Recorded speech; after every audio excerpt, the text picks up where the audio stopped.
Journeys Through Bookland, a new and original plan for reading applied to the world's best literature for children. By Charles H. Sylvester, author of English and American Literature. Volume 2, New Edition. 1922. Aesop. The Falcon and the Partridge, from the Arabian Nights. Minerva and the Owl. The Sparrow and the Eagle, from the Arabian Nights. The Old Man and Death. Infant Joy. William Blake. The Baby. George MacDonald. The Discontented Stonecutter, from the Japanese. Discreet Hans. Wilhelm and Jacob Grimm. The Poppyland Express. St. Louis Star Sayings. Bluebird Lullaby. Rumpelstiltskin. Jacob and Wilhelm Grimm.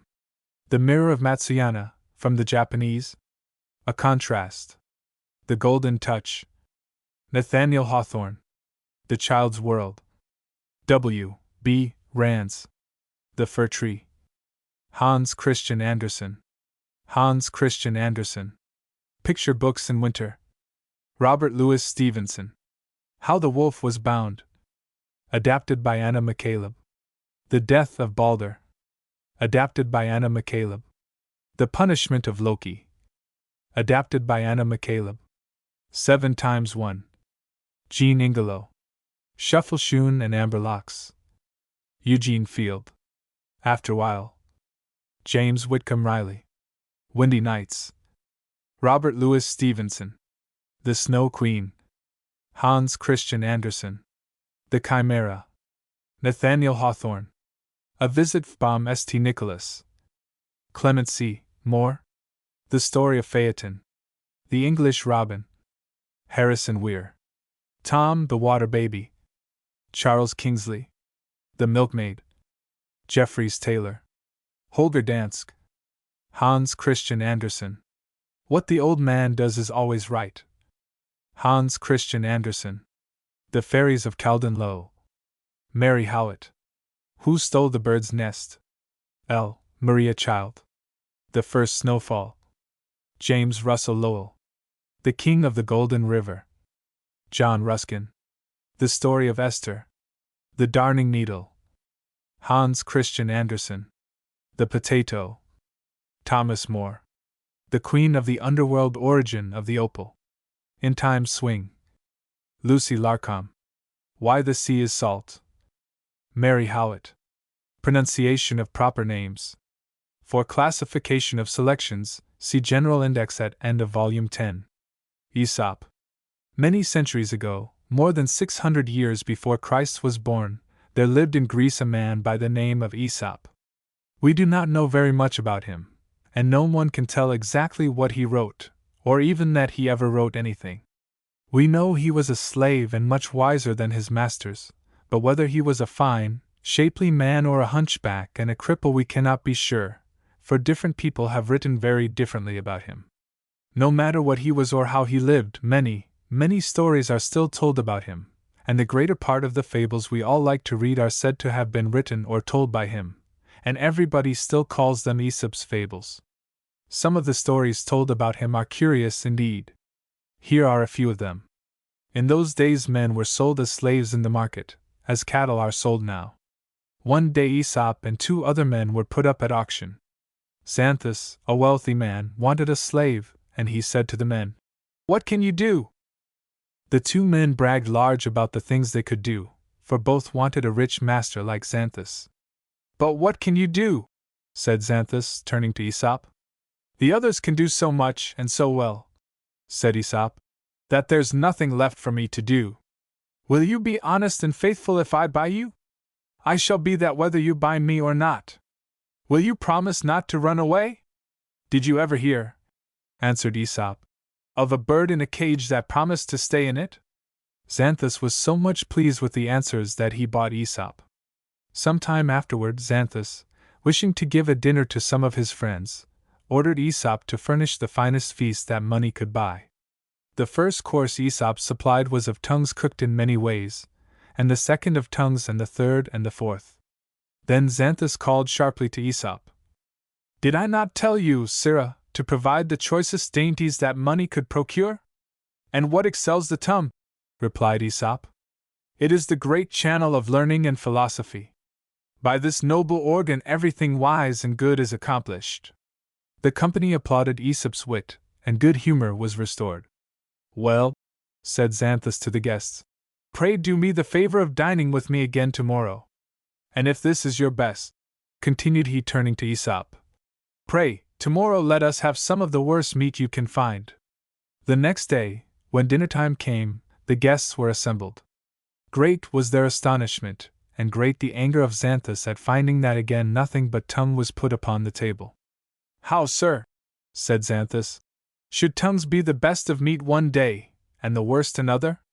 What, replied Aesop, can be worse than the tongue? What wickedness is there under the sun that it has not a part in? Treasons, violence, injustice, and fraud are debated and resolved upon by the tongue. It is the ruin of empires, of cities, and of private friendships. At another time Xanthus very foolishly bet with a scholar that he could drink the sea dry. Alarmed, he consulted Aesop. To perform your wager, said Aesop, you know is impossible, but I will show you how to evade it. They accordingly met the scholar, and went with him and a great number of people to the seashore, where Aesop had provided a table with several large glasses upon it, and men who stood around with ladles with which to fill the glasses. Xanthus, instructed by Aesop, gravely took his seat at the table. The beholders looked on with astonishment, thinking that he must surely have lost his senses. My agreement, said he, turning to the scholar, is to drink up the sea. I said nothing of the rivers and streams that are everywhere flowing into it. Stop up these, and I will proceed to fulfill my engagement. It is said that at one time when Xanthus started out on a long journey, he ordered his servants to get all his things together, and put them up into bundles so that they could carry them. When everything had been neatly tied up, Aesop went to his master and begged for the lightest bundle. Wishing to please his favorite slave, the master told Aesop to choose for himself the one he preferred to carry. Looking them all over, he picked up the basket of bread and started off with it on the journey. The other servants laughed at his foolishness, for that basket was the heaviest of all. When dinner time came, Aesop was very tired, for he had had a difficult time to carry his load for the last few hours. When they had rested, however, they took bread from the basket, each taking an equal share. Half the bread was eaten at this one meal, and when supper time came the rest of it disappeared.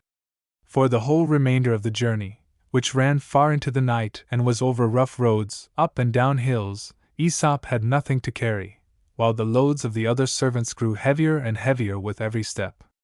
The people of the neighborhood in which Aesop was a slave one day observed him attentively looking over some poultry in a pen that was near the roadside, and those idlers, who spent more time in prying into other people's affairs than in adjusting their own, asked why he bestowed his attention on those animals.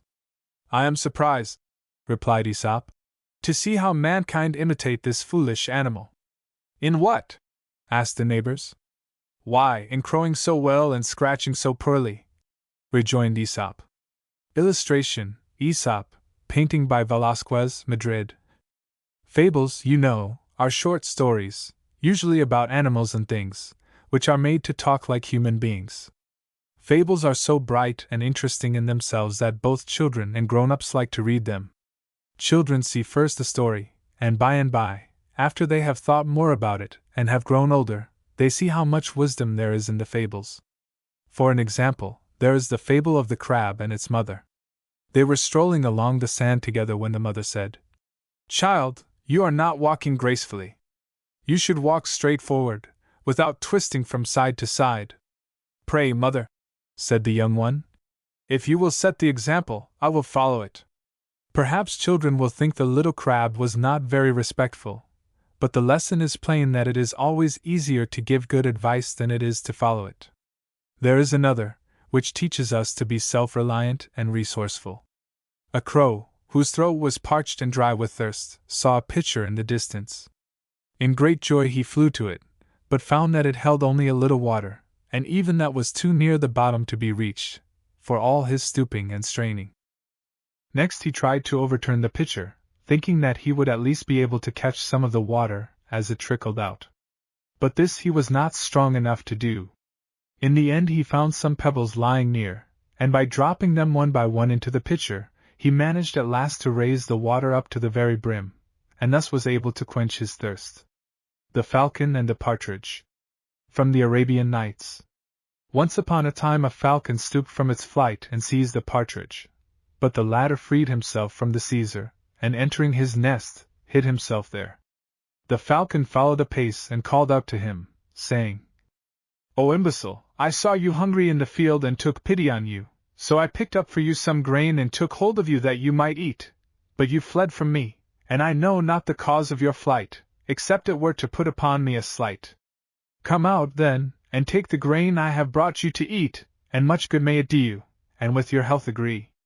When the partridge heard these words he believed, and came out to the falcon, who thereupon struck his talons into him and seized him. Cried the partridge, "Is this that which you told me you had brought me from the field, and whereof you told me to eat, saying, much good may it do you, and with your health agree? Thou hast lied to me, and may God cause what you eat of my flesh to be a killing poison in your maw." When the falcon had eaten the partridge his feathers fell off, his strength failed, and he died on the spot. Know that he who digs for his brother a pit, himself soon falls into it. Minerva and the Owl. "My most solemn and wise bird," said Minerva one day to her owl, "I have hitherto admired you for your profound silence, but I have now a mind to have you show your ability in discourse, for silence is only admirable in one who can, when he pleases, triumph by his eloquence and charm with graceful conversation." The owl replied by solemn grimaces, and made dumb signs.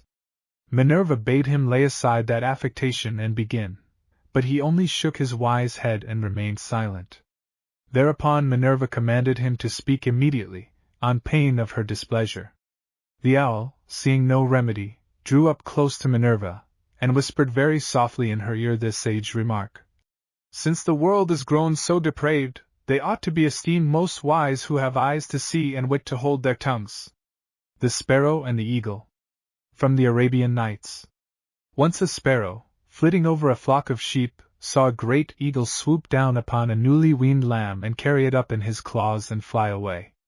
Thereupon the sparrow clapped his wings and said, "I will do even as this eagle did."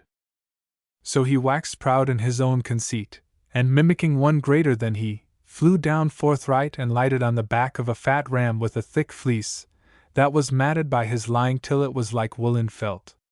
As soon as the sparrow pounced upon the sheep's back he flopped his wings to fly away, but his feet became tangled in the wool, and, however hard he tried, he could not set himself free. While all this was passing, the shepherd was looking on, having seen what happened first with the eagle and afterward with the sparrow. So in a great rage he came up to the wee birdie and seized him. He plucked out his wing feathers and carried him to his children. "What is this?" asked one of them. "This," he answered, "is he that ate the greater than himself and came to grief." The Old Man and Death. A poor and toil-worn peasant, bent with years and groaning beneath the weight of a heavy faggot of firewood which he carried, sought, weary and sore-footed, to gain his distant cottage. Unable to bear the weight of his burden longer, he let it fall by the roadside, and lamented his hard fate. "What pleasure have I known since I first drew breath in this sad world? From dawn to dusk it has been hard work and little pay. At home is an empty cupboard, a discontented wife, and lazy and disobedient children. O death! O death! Come and free me from my troubles!" At once the ghostly king of terrors stood before him and asked, "What do you want with me?" Nothing," stammered the frightened peasant, "except for you to help me put again upon my shoulders the bundle of faggots I have let fall." Infant Joy. By William Blake. "I have no name, I am but 2 days old. What shall I call thee? I happy am, Joy is my name. Sweet joy befall thee. Pretty joy. Sweet joy, but 2 days old. Sweet joy I call thee, thou dost smile, I sing the while. Sweet joy befall thee." The Baby. By George MacDonald. Where did you come from, baby dear? Out of the everywhere into the here. Where did you get your eyes so blue? Out of the sky as I came through. What makes the light in them sparkle and spin? Some of the starry spikes left in. Where did you get that little tear? I found it waiting when I got here. What makes your forehead so smooth and high? A soft hand stroked it as I went by. What makes your cheek like a warm white rose? Something better than anyone knows. Whence that three-cornered smile of bliss? 3 angels gave me at once a kiss. Where did you get that pearly ear? God spoke, and it came out to hear. Where did you get those arms and hands? Love made itself into hooks and bands. Feet, whence did you come, you darling things? From the same box as the cherub's wings. How did they all just come to be you? God thought about me, and so I grew. But how did you come to us, you dear? God thought of you, and so I am here. The Discontented Stonecutter. Adapted from the Japanese. Once upon a time there was a man who worked from early morning till late at night cutting building stones out of the solid rock. His pay was small and hardly enough to keep his wife and children from starving. So the poor stonecutter grew discontented and sighed and moaned bitterly over his hard lot. One day, when his work seemed harder than usual and his troubles more than he could bear, he cried out in despair, "Oh, I wish I could be rich and lie at ease on a soft couch with a curtain of red silk." Just then a beautiful fairy floated down from heaven and softly said, "Thy wish is granted thee." So the poor stonecutter found himself rich and powerful and resting easily on his silken couch with its red curtain. As he gazed out, however, he saw the king of the country ride by with many horsemen before and behind him, and with a great golden sunshade held over his head. It irritated the rich man to have no parasol over his head and to see another more powerful than himself, and in his discontentment he exclaimed, "Would that I were a king such as that one!" Once again his good fairy appeared, waved his wand, and said, "It shall be as thou desirest." Immediately the man was king, and before him and behind him rode his men-at-arms, and over his head was a golden sunshade. But elsewhere the sun shone fiercely down and dried up the vegetation with its terrible heat. It was reflected into the face of the king so that even the golden sunshade did not keep him from suffering. Once more he sighed discontentedly, "If I could only be the sun!" Illustration: The Stonecutter and His Silken Couch. Almost before he spoke he found himself to be the sun, and he began joyously to send his fiery rays above, below, and everywhere round about him. He scorched the grass of the earth, and burned the faces of its rulers, and felt his power unlimited until a little cloud placed itself between him and the earth and threw back his scorching rays. It still angered him to find something more powerful than himself, and he wished aloud that he might be the cloud. Illustration: Everything rejoiced in a new growth. Again his wish was granted, and he found himself floating where he wished through the sky. He ran between the sun and the earth and sheltered the latter so that the grass grew green, the trees leaved out again, and everything rejoiced in a new growth. Then he sent great floods of rain upon the earth, filled the rivers till they overflowed, swept homes and herds into the sea, and destroyed the works of man in every direction. But try as he would, he could not move one great rock that stood right across his way. Though he sent waters that roared around its base and pushed hard against it, yet it remained immovable. Such a failure angered the man-cloud, and again he cried out, "Would that I were a rock, so strong and immovable is it!" This time, also, his guardian angel interfered, and he found himself a rock that withstood the sun, the wind, and the waters. But then, one day, there came along a rude stonecutter, who with chisel and heavy hammer began to cut the great rock into small, regular building stones. "What does this mean?" cried the rock. "Has this man power to cut me in pieces? Surely I am weaker than he. Would I were a stonecutter!" "As thou wishest, so shall it be," said his guardian angel, and immediately he was again a stonecutter, working hard as before and for small wages, but happy and contented with his lot. Discreet Hans. By Wilhelm and Jacob Grimm. Hans's mother asked, "Whither are you going, Hans?" "To Grethel's," replied he. "Behave well, Hans." "I will take care. Goodbye, mother." "Goodbye, Hans." Hans came to Grethel. "Good day," said he. "Good day," replied Grethel. "What treasure do you bring today?" "I bring nothing." "Have you anything to give?" Grethel presented Hans with a needle. "Goodbye," said he. Goodbye, Hans. Hans took the needle, stuck it in a load of hay, and walked home behind the wagon. Good evening, Mother. Good evening, Hans. Where have you been? To Grethel's. And what have you given her? Nothing, she has given me something. What has Grethel given you? A needle, said Hans. And where have you put it? In the load of hay. Then you have behaved stupidly, Hans. You should put needles on your coat sleeve. To behave better, do nothing at all, thought Hans. Whither are you going, Hans? To Grethel's, Mother. Behave well, Hans. I will take care. Goodbye, Mother. Goodbye, Hans. Hans came to Grethel. Good day, said he. Good day, Hans. What treasure do you bring? I bring nothing. Have you anything to give? Grethel gave Hans a knife. Goodbye, Grethel. Goodbye, Hans. Hans took the knife, put it in his sleeve, and went home. Good evening, Mother. Good evening, Hans. Where have you been? To Grethel's. And what did you take to her? I took nothing, she has given something to me. And what did she give you? A knife, said Hans. And where have you put it? In my sleeve. Then you have behaved foolishly again, Hans. You should put knives in your pocket. To behave better, do nothing at all, thought Hans. Whither are you going, Hans? To Grethel's, Mother. Behave well, Hans. I will take care. Goodbye, Mother. Goodbye, Hans. Hans came to Grethel. Good day, Grethel. Good day, Hans. What treasure do you bring? I bring nothing. Have you anything to give? Grethel gave Hans a young goat. Goodbye, Grethel. Goodbye, Hans. Hans took the goat, tied its legs, and put it in his pocket. Just as he reached home, it was suffocated. Good evening, Mother. Good evening, Hans. Where have you been? To Grethel's. And what did you take to her? I took nothing, she gave to me. And what did Grethel give you? A goat. Where did you put it, Hans? In my pocket. There you acted stupidly, Hans. You should have tied the goat with a rope. To behave better, do nothing, thought Hans. Whither away, Hans? To Grethel's, Mother. Behave well, Hans. I will take care. Goodbye, Mother. Goodbye, Hans. Hans came to Grethel.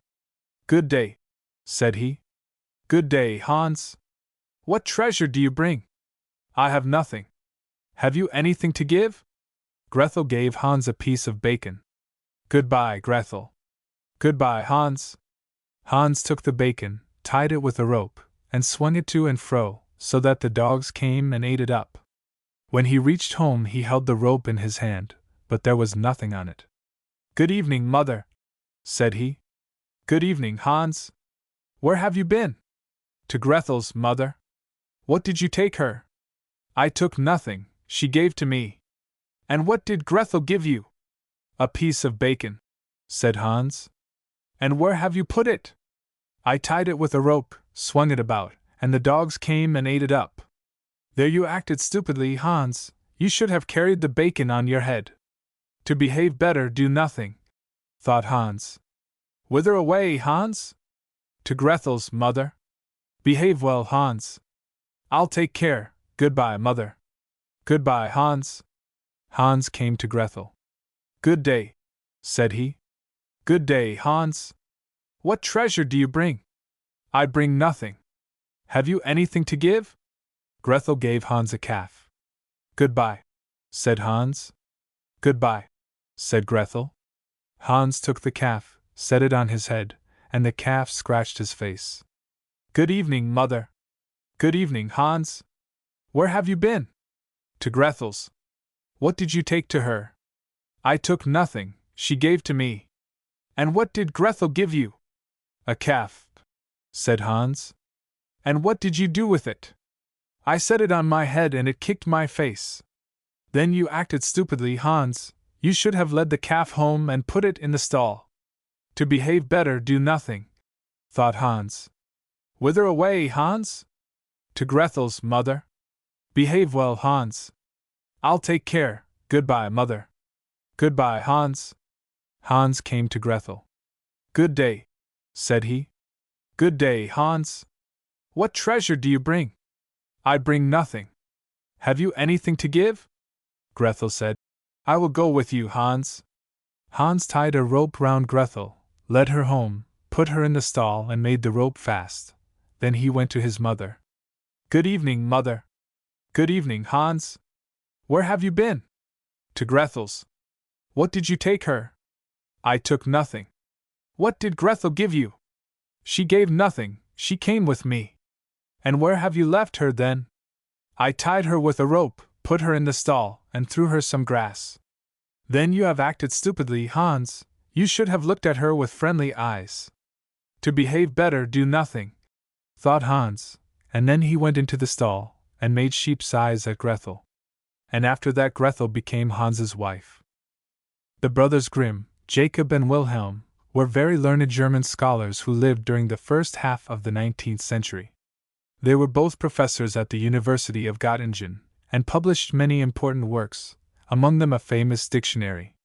In their own country it is, of course, these learned works which have given them much of their fame, but in other countries they are chiefly known for their fairy tales.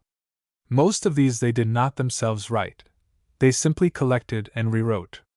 They would hear of some old woman who was famous for telling stories remembered from childhood, and they would present themselves at her cottage to bribe or wheedle her into telling them her tales. Perhaps the promise that her words should appear in print would be enough to induce her to talk. Perhaps hours would be wasted in trying to make her grow talkative, without success. At any rate, the Grimm brothers finally collected enough of these stories to make a big, fat book. The Poppyland Express. St. Louis Star Sayings. The first train leaves at 6 p.m. for the land where the poppy blows. The mother is the engineer, and the passenger laughs and crows. The palace car is the mother's arms, the whistle a low, sweet strain. The passenger winks and nods and blinks and goes to sleep on the train.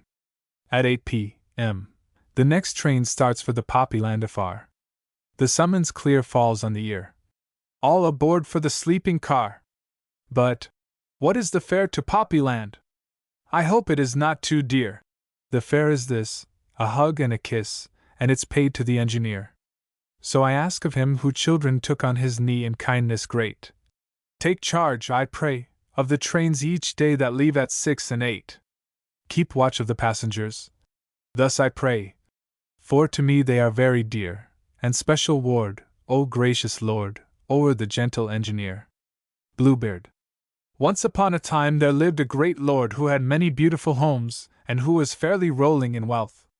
He had town houses and castles in the country, all filled with rich furniture and costly vessels of gold and silver. In spite of all his riches, however, nobody liked the man, because of his ugly and frightful appearance. Perhaps people could have endured his face if it had not been for a great blue beard that frightened the women and children until they fled at his very approach. Now, it so happened that there was living near one of his castles a fine lady of good breeding who had 2 beautiful daughters.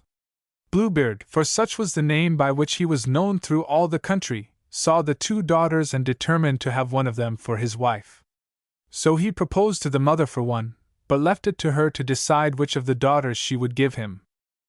Neither of the daughters was willing to marry him, for either could make up her mind to live all her life with such a hideous blue beard, however rich the owner might be. Moreover, they had heard, and the report was true, that the man had been married several times before, and no one knew what had become of his wives. In order to become better acquainted with the women, Bluebeard invited them and their mother to visit him at one of his castles in the country. They accepted the invitation, and for 9 delightful days they hunted and fished over his vast estates, and for 9 wonderful evenings they feasted and danced in his magnificent rooms. Everything went so much to their liking, and Bluebeard himself was so gracious, that the younger girl began to think that after all his beard was not so very blue, and so, soon after their return to town, the mother announced that the younger daughter was ready to marry him. In a few days the ceremony was performed, and Bluebeard took his wife to one of his castles, where they spent a happy month. At the end of that time Bluebeard told his wife that he was obliged to make a long journey, and would be away from home about 6 weeks. He added that he hoped his wife would enjoy herself, and that he wished her to send for her friends if she wanted them, and to spend his money as freely as she liked in their entertainment. "Here," he said, "are the keys of my 2 great storerooms, where you will find everything you need for the house. Here are the keys of the sideboards, where you will find all the gold and silver plate for the table. Here are the keys of my money chests, where you will find gold and silver in abundance, illustration, a key, and many caskets containing beautiful jewels which you have not yet seen. And here is a pass key which will open all the rooms in the castle excepting one. But here is a little key which fits the lock in the door of the little room at the end of the long gallery on the first floor. This little room you must not enter. Open everything else, go everywhere you like, treat everything as though it was your own, but I strictly forbid you to enter the little room. If you even so much as put the key in the lock you may expect to suffer direfully from my anger." The young wife promised faithfully to observe her husband's wishes to the letter, and he, pleased with the readiness with which she consented to obey him, kissed her fondly, sprang into his carriage and departed on his journey. Illustration, she slipped silently away. No sooner had Bluebeard left than the friends of his wife began to arrive. Many of them did not wait for an invitation, but came as soon as they heard that her husband had gone with his terrible blue beard. Then was there great merrymaking all over the house, and it was overrun from top to bottom with the excited guests, for all were consumed with the desire to see the treasures the castle contained. These were truly wonderful. Rich tapestries hanging on the walls, great mirrors that reflected the whole image of a person from head to foot, wonderful pictures in frames of pure gold, gold and silver vessels of graceful shape and elegant design, cabinets filled with curiosities, lights gleaming with crystals, caskets filled with sparkling diamonds and other precious stones without number. All served to charm and delight the guests so that they had little time to think about their hostess. The wife, however, soon wearied of the splendor of her home, for she kept continually thinking about the little room at the end of the long gallery on the first floor. The more she thought about it, the more curious she became, and finally, forgetting her good manners, she left her guests, slipped silently away from them, and in her excitement nearly fell the whole length of the secret stairway that led to the long gallery. Her courage did not fail her till she reached the door of the little room. Then she remembered how false she was to her trust, and hesitated. Her conscience, however, was soon silenced by her curiosity, and with a beating heart and trembling hand she pushed the little key into the lock, and the door flew open. The shutters of the window in the little room were closed, and at first she could see nothing, but as her eyes became accustomed to the dim light she saw that clotted blood covered the floor, and that hanging from the walls by their long hair were the bloody heads of Bluebeard's other wives, while on the floor lay their dead bodies. When the young wife realized at what she was looking, the key fell from her shaking hand, her heart stopped beating, and she almost fell to the floor in horror and amazement. Recovering herself after a while, she stooped and picked up the key, locked the door, and hurried back to her chamber. In vain she tried to compose herself and meet her guests again. She was too frightened to control herself, and when she looked at the little key of that awful little room at the end of the long gallery on the first floor, she saw that it was stained with blood. She wiped the key and wiped it, but the blood would not come off. She washed it, and scrubbed it with sand and freestone and brick dust, but the blood would not come off, or, if she did succeed in cleaning one side and turn the key over, there was blood on the other side, for it was a magic key which a fairy friend of Bluebeard's had given him. That night the wife was terrified to hear Bluebeard returning, though she tried to welcome him with every show of delight and affection. He explained his sudden change of plans by saying that he had met a friend on the road who told him that it was unnecessary for him to make the long journey, as the business he was intending to transact had been all done. It was a very unhappy night she passed, but Bluebeard said nothing to disturb her until morning, and then he presently asked her for his keys. She gave them to him, but her hand trembled like an old woman's. Bluebeard took the keys and looked them over carelessly. "I see the key of the little room at the end of the long gallery on the first floor is not with the others. Where is it? It must have fallen off in the drawer where I kept the keys," she said. "Please get it for me at once," said Bluebeard, "as I wish to go to the room." The wife, as white as a sheet, and almost too faint to walk, went back to her chamber and returned, saying she could not find the key. "But I must have it," said Bluebeard. "Go again and look more carefully for it. Certainly you cannot have lost it." So back to the chamber went the terrified woman, and seeing no hope of escape, she carried the key down to her waiting husband. Bluebeard took the key, and looking at it closely, said to his wife, "Why is this blood spot on the key?" "I do not know," said the wife faintly. "You do not know," said Bluebeard. "Well, I know. You wanted to go to the little room. Very well, I shall see that you get there and take your place with the other ladies." In despair, the young woman flung herself at his feet and begged for mercy, repenting bitterly of her curiosity. Bluebeard turned a deaf ear to all her entreaties and was not moved in the least by her piteous beauty. "Hear me, madam. You must die at once," he said. "But give me a little time to make my peace with God," she said. "I must have time to say my prayers." "I will give you a quarter of an hour," answered Bluebeard, "but not a minute more." He turned away, and she sent for her sister, who came quickly at her summons. "Sister Anne," she said excitedly, "go up to the top of the tower and see if my brothers are coming. They promised to come and see me today. If they are on the road, make signs to them to hurry as fast as they can. I am in awful despair." Illustration: Sister and watching from the tower. Without waiting for an explanation, the sister went to the top of the tower and began her watch. She was scarcely seated when her sister called up, "Sister Annie, do you see anyone coming?" Annie answered, "I see nothing but the sun on the golden dust and the grass which grows green." In the meantime, Bluebeard, who had armed himself with a sharp, curved scimitar, stood at the foot of the stairs waiting for his wife to come down. "Annie, Sister Annie, do you see anyone coming down the road?" cried the wife again. "No, I see nothing but the golden dust." Then Bluebeard called out, "Come down quickly now, or I will come up to you." "1 minute more," replied his wife, and then she called softly, "Annie, Sister Annie, do you see anyone coming? I think I see a cloud of dust a little to the left." "Do you think it is my brothers?" said the wife. "Alas, no, dear sister, it is only a shepherd boy with his sheep." "Will you come down now, madam, or shall I fetch you?" Bluebeard bawled out. "I am coming, indeed I will come in just a minute." Then she called out for the last time, "Annie, Sister Annie, do you see anyone coming?" "I see," replied her sister, "2 horsemen coming, but they are still a great way off." "Thank God," cried the wife. "It is my brothers." "Urge them to make haste," Annie replied. "I am beckoning to them. They have seen my signals. They are galloping towards us." Now Bluebeard called out so loudly for his wife to come down that his voice shook the whole house. His lady, not daring to keep him waiting any longer, hurried down the stairs, her hair streaming about her shoulders and her face bathed in tears. She threw herself on the floor at his feet and begged for mercy.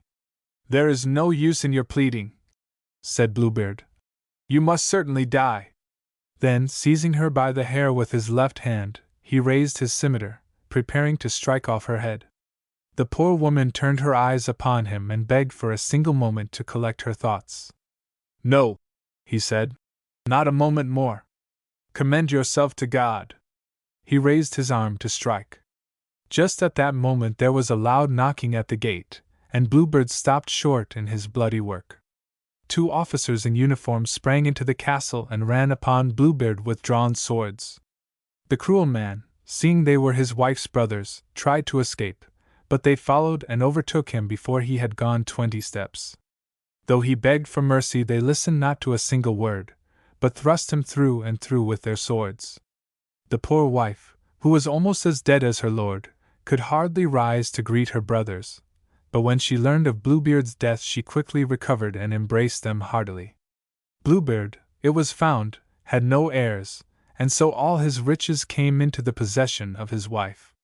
She was filled with thankfulness at her rescue, and in repentance for her curiosity she gave her sister a generous portion of her money, and established her brothers in high positions in the army.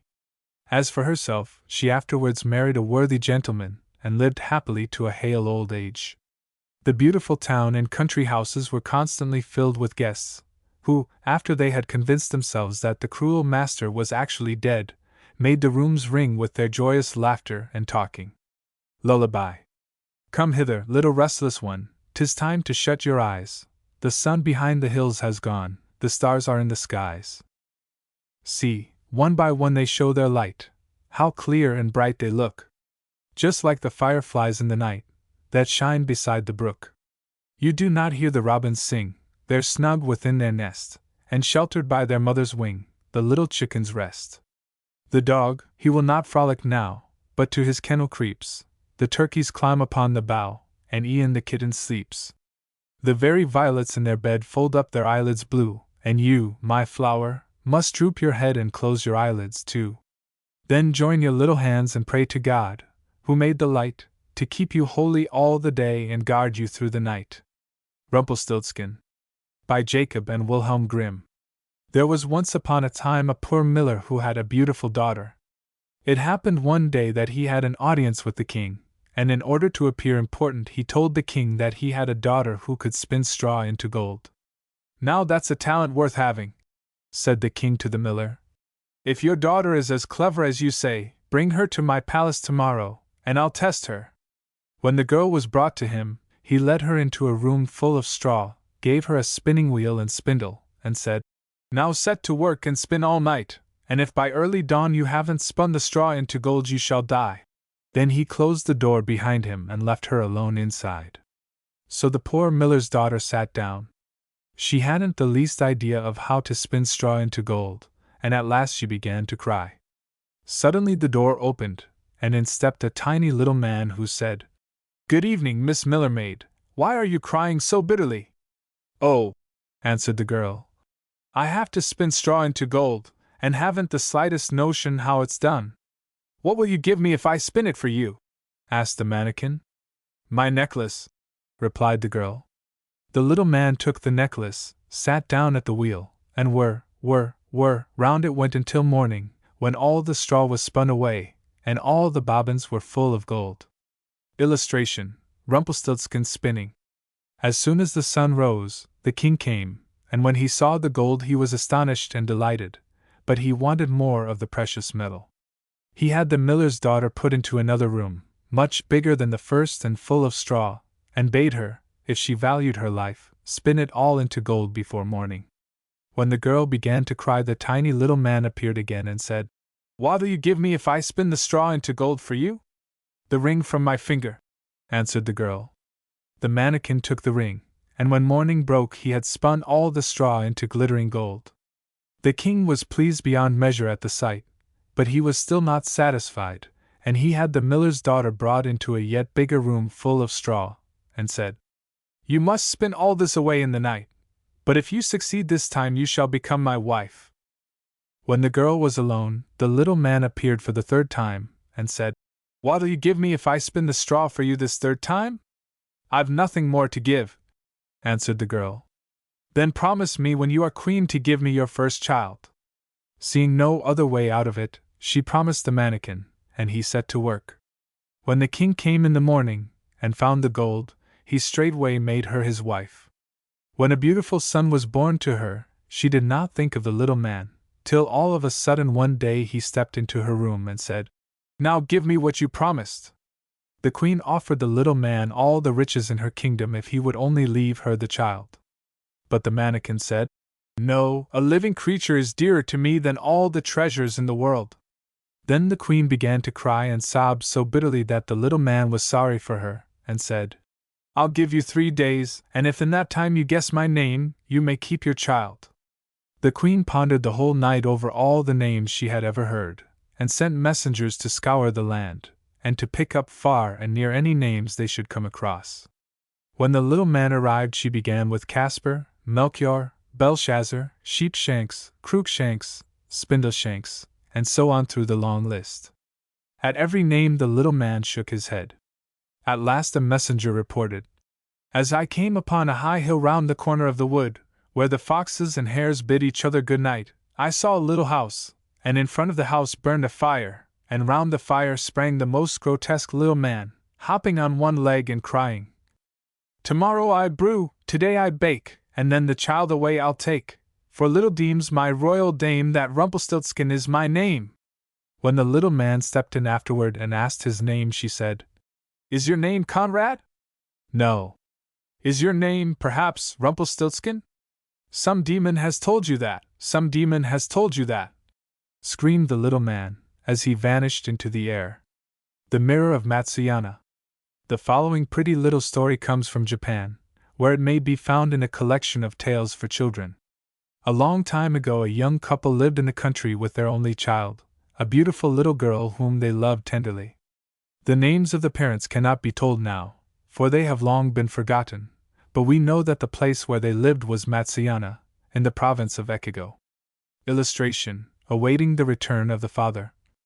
Now it happened when the child was still very little that her father was obliged to go to the capital of the kingdom. As it was so long a journey, neither his wife nor his child could go with him, and he departed alone, promising to bring them many pretty gifts on his return. The mother had never been away from the neighborhood, and was not able to get rid of some fear when she thought of the long journey her husband must take. At the same time, however, she could not but feel pride and satisfaction that it was her husband who was the first man in all that region to go to the rich city where the king and the nobles lived, and where there were so many beautiful and marvelous things to be seen. At last, when the good wife knew that her husband would return, she dressed her child gaily in the best clothes she had and herself in the blue dress that she knew he liked very much. It is not possible to describe the joy of the good woman when she saw her husband return safe and sound. The little one clapped her hands and laughed with delight when she saw the toys her father had brought, and he never tired of telling of the wonderful things he had seen on his journey and at the capital. To you, he said to his wife, I have brought a thing of wonderful power, that is called a mirror.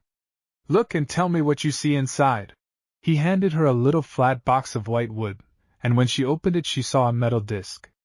One side was white as frosted silver and ornamented with birds and flowers raised from the surface. The other side was shining and polished like a window pane. Into this the young wife gazed with pleasure and astonishment, for from the depths she saw looking out at her a smiling face with parted lips and animated eyes. What do you see? Repeated the husband, charmed by her amazement, and proud to prove that he had remembered her in his absence. I see a pretty young woman, who looks at me and moves her lips as if talking, and who wears, what a wonderful thing! A blue dress exactly like mine. Silly one! What you see is your own sweet face, replied the man, delighted to know that his wife did not recognize herself. This circle of metal is called a looking-glass. In the city, every woman has one, although here in the country no one has seen one until today. Enchanted with her gift, the woman passed several days in wonderment, because, as I have said, this was the first time she had seen a mirror, and consequently the first time she had seen the image of her own pretty face. This wonderful jewel she thought too precious to be used every day, and the little box she guarded carefully, concealing it among her most precious treasures. Years passed, the good man and his wife living happily through them all. The delight of his life was the child, who was growing into the living image of her dear mother, and who was so good and affectionate that everybody loved her. The mother, remembering her own passing vanity over her beauty, kept the mirror hidden, to protect her daughter from any chance of vanity. As for the father, no one had spoken of the glass, and he had forgotten all about it. Thus the child grew up frank and guileless as her mother wished, knowing nothing of her own beauty or what the mirror might reflect. But there came a day of terrible misfortune to this family, till then so happy. The devoted and loving mother fell sick, and although her daughter watched her with affectionate and tender devotion, the dear woman grew worse and worse each day. When she knew that she must soon pass away, she was very sad, grieving for husband and daughter that she must leave behind on earth, and especially was she anxious for the future of her loving daughter. Calling the girl to the bedside, she said, Illustration: her greatest pleasure was to look into the mirror. My beloved child, you see that I am so very sick that soon I must die and leave you and your father alone. Promise me that when I am gone, every morning when you get up and every night when you go to bed, you will look into the mirror which your father gave me long ago. In it you will see me smiling back at you, and you will know that I am ever near to protect you. Having spoken these words, she pointed to the place where the mirror was hidden, and the girl, with tears on her cheeks, promised to do as her mother wished. Tranquil and resigned, the mother then passed quickly away. The dutiful daughter, never forgetting her mother's wishes, each morning and evening took the glass from the place where it was hidden and gazed at it intently for a long time. There she saw the face of her dead mother brilliant and smiling, not pallid and ill as it was in her last days, but young and beautiful. To this vision each night she confided the troubles and little faults of the day, looking to it for help and encouragement in doing her duty. In this manner the girl grew up as if watched over and helped by a living presence, trying always to do nothing that could grieve or annoy her sainted mother. Her greatest pleasure was to look into the mirror and feel that she could truthfully say, "Mother, today I have been as you wished that I should be." After a time the father observed that his daughter looked lovingly into the mirror every morning and every evening, and appeared to converse with it. Wondering, he asked her the cause of her strange behavior. The girl replied, "Father, I look every day into the glass to see my dear mother and to speak with her." She then related to him the last wishes of her dying mother, and assured him that she had never failed to comply with them. Wondering at such simplicity and loving obedience, the father shed tears of pity and affection. Nor did he ever find the heart to explain to the loving daughter that the image she saw in the mirror was but the reflection of her own beautiful face. Thus, by the pure white bond of her filial love, each day the charming girl grew more and more like her dead mother. A contrast. Illustration: Yearning love. Light blue eyes, flaxen hair, rosy cheeks, dimples there. These are babies. Pudgy fists, ruddy toes, kissy lips, mother knows. These are babies. Cooing voice, winning smiles, pleading arms, wanton wiles. These are babies. Yearning love, growing fears, grief and worry, all the years. These are mothers. The Golden Touch. By Nathaniel Hawthorne. Once upon a time there lived a very rich man, and a king besides, whose name was Midas, and he had a little daughter whom nobody but myself ever heard of, and whose name I either never knew or have entirely forgotten. So, because I love odd names for little girls, I choose to call her Marigold. This King Midas was fonder of gold than of anything else in the world. He valued his royal crown chiefly because it was composed of that precious metal. If he loved anything better or half so well, it was the one little maiden who played so merrily around her father's footstool. But the more Midas loved his daughter, the more did he desire and seek for wealth. He thought, foolish man, that the best thing he could possibly do for this dear child would be to bequeath her the immensest pile of yellow, glistening coin that had ever been heaped together since the world was made. Thus he gave all his thoughts and all his time to this one purpose. If he ever happened to gaze for an instant at the gold-tinted clouds of sunset, he wished that they were real gold, and that they could be squeezed safely into his strong box. When little Marigold ran to meet him with a bunch of buttercups and dandelions, he used to say, "Pooh, pooh, child! If these flowers were as golden as they look, they would be worth the plucking." And yet in his earlier days, before he was so entirely possessed with this insane desire for riches, King Midas had shown a great taste for flowers. He had planted a garden in which grew the biggest and beautifulest and sweetest roses that any mortal ever saw or smelled. These roses were still growing in the garden, as large, as lovely, and as fragrant as when Midas used to pass whole hours in gazing at them and inhaling their perfume. But now, if he looked at them at all, it was only to calculate how much the garden would be worth if each of the innumerable rose petals were a thin plate of gold. And though he once was fond of music, in spite of an idle story about his ears, which were said to resemble those of an ass, the only music for poor Midas now was the chink of one coin against another. At length, as people always grow more and more foolish unless they take care to grow wiser and wiser, Midas had got to be so exceedingly unreasonable that he could scarcely bear to see or touch any object that was not gold. He made it his custom, therefore, to pass a large portion of every day in a dark and dreary apartment underground, at the basement of his palace. It was here that he kept his wealth. To this dismal hole, for it was little better than a dungeon, Midas betook himself whenever he wanted to be particularly happy. Here, After carefully locking the door, he would take a bag of gold coin, or a gold cup as big as a washbowl, or a heavy golden bar, or a peck measure of gold dust, and bring it from the obscure corners of the room into the one bright and narrow sunbeam that fell from the dungeon-like window. He valued the sunbeam for no other reason but that his treasure would not shine without its help. And then would he reckon over the coins in the bag, toss up the bar and catch it as it came down, sift the gold dust through his fingers, look at the funny image of his own face as reflected in the burnished circumference of the cup, and whisper to himself, "O Midas, rich King Midas, what a happy man art thou!" But it was laughable to see how the image of his face kept grinning at him out of the polished surface of the cup. It seemed to be aware of his foolish behavior, and to have a naughty inclination to make fun of him. Midas called himself a happy man, but felt that he was not yet quite so happy as he might be. The very tip-top of enjoyment would never be reached unless the whole world were to become his treasure room and be filled with yellow metal which should be all his own. Now, I need hardly remind such wise little people as you are that in the old times, when King Midas was alive, a great many things came to pass which we should consider wonderful if they were to happen in our own day and country. And on the other hand, a great many things take place nowadays which seem not only wonderful to us, but at which the people of old times would have stared their eyes out. On the whole, I regard our own times as the stranger of the two, but however that may be, I must go on with my story. Illustration: the figure of a stranger in the sunbeam. Midas was enjoying himself in his treasure room one day as usual, when he perceived a shadow fall over the heaps of gold, and, looking suddenly up, what should he behold but the figure of a stranger standing in the bright and narrow sunbeam. It was a young man with a cheerful and ruddy face.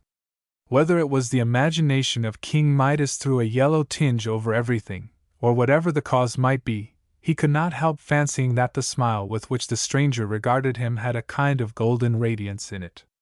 Certainly, although his figure intercepted the sunshine, there was now a brighter gleam upon all the piled-up treasures than before. Even the remotest corners had their share of it, and were lighted up, when the stranger smiled, as with tips of flame and sparkles of fire. As Midas knew that he had carefully turned the key in the lock, and that no mortal strength could possibly break into his treasure room, he of course concluded that his visitor must be something more than mortal. It is no matter about telling you who he was. In those days, when the earth was comparatively a new affair, it was supposed to be often the resort of beings endowed with supernatural powers, who used to interest themselves in the joys and sorrows of men, women, and children half playfully and half seriously. Midas had met such beings before now, and was not sorry to meet one of them again. The stranger's aspect, indeed, was so good-humored and kindly, if not beneficent, that it would have been unreasonable to suspect him of intending any mischief. It was far more probable that he came to do Midas a favor. What could that favor be unless to multiply his heaps of treasure? The stranger gazed about the room, and when his lustrous smile had glistened upon all the golden objects that were there, he turned again to Midas. "You are a wealthy man, friend Midas," he observed. "I doubt whether any other four walls on earth contain so much gold as you have contrived to pile up in this room." "I have done pretty well," answered Midas in a discontented tone. "But, after all, it is but a trifle when you consider that it has taken me my whole life to get it together. If one could live 1,000 years, he might have time to grow rich." "What?" exclaimed the stranger. "Then you are not satisfied?"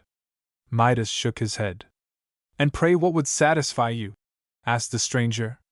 "Merely for the curiosity of the thing, I should be glad to know." Midas paused and meditated. He felt a presentiment that this stranger, with such a golden luster in his good-humored smile, had come hither with both the power and the purpose of gratifying his utmost wishes. Now, therefore, was the fortunate moment when he had but to speak and obtain whatever possible or seemingly impossible thing it might come into his head to ask. So he thought, and thought, and thought, and heaped up one golden mountain upon another in his imagination, without being able to imagine them big enough. At last a bright idea occurred to King Midas. It seemed really as bright as the glistening metal which he loved so much. Raising his head, he looked the lustrous stranger in the face. "Well, Midas," observed his visitor, I see that you have at length hit upon something that will satisfy you. Tell me your wish. It is only this, replied Midas. I am weary of collecting my treasures with so much trouble, and beholding the heap so diminutive after I have done my best. I wish everything that I touch to be changed to gold. The stranger's smile grew so very broad that it seemed to fill the room like an outburst of the sun gleaming into a shadowy dell where the yellow autumnal leaves, for so looked the lumps and particles of gold, lie strewn in the glow of light. The golden touch! Exclaimed he. You certainly deserve credit, friend Midas, for striking out so brilliant a conception. But are you quite sure that this will satisfy you? How could it fail? Said Midas. And will you never regret the possession of it? What could induce me? Asked Midas. I ask nothing else to render me perfectly happy. Be it as you wish, then, replied the stranger, waving his hand in token of farewell. Tomorrow at sunrise you will find yourself gifted with the golden touch. The figure of the stranger then became exceedingly bright, and Midas involuntarily closed his eyes. On opening them again he beheld only one yellow sunbeam in the room, and all around him the glistening of the precious metal which he had spent his life in hoarding up. Whether Midas slept as usual that night the story does not say. Asleep or awake, however, his mind was probably in the state of a child's to whom a beautiful new plaything has been promised in the morning. At any rate, day had hardly peeped over the hills when King Midas was broad awake, and stretching his arms out of bed, began to touch the objects that were within reach. He was anxious to prove whether the golden touch had really come, according to the stranger's promise. So he laid his finger on a chair by the bedside and on various other things, but was grievously disappointed to perceive that they remained of exactly the same substance as before. Indeed, he felt very much afraid that he had only dreamed about the lustrous stranger, or else that the latter had been making game of him. And what a miserable affair would it be if, after all his hopes, Midas must content himself with what little gold he could scrape together by ordinary means instead of creating it by a touch. All this while it was only the grey of the morning, with but a streak of brightness along the edge of the sky, where Midas could not see it. He lay in a very disconsolate mood, regretting the downfall of his hopes, and kept growing sadder and sadder until the earliest sunbeam shone through the window and gilded the ceiling over his head. It seemed to Midas that this bright yellow sunbeam was reflected in rather a singular way on the white covering of the bed. Looking more closely, what was his astonishment and delight when he found that this linen fabric had been transmuted to what seemed a woven texture of the purest and brightest gold. The golden touch had come to him with the first sunbeam. Midas started up in a kind of joyful frenzy, and ran about the room grasping at everything that happened to be in his way. He seized one of the bedposts, and it became immediately a fluted golden pillar.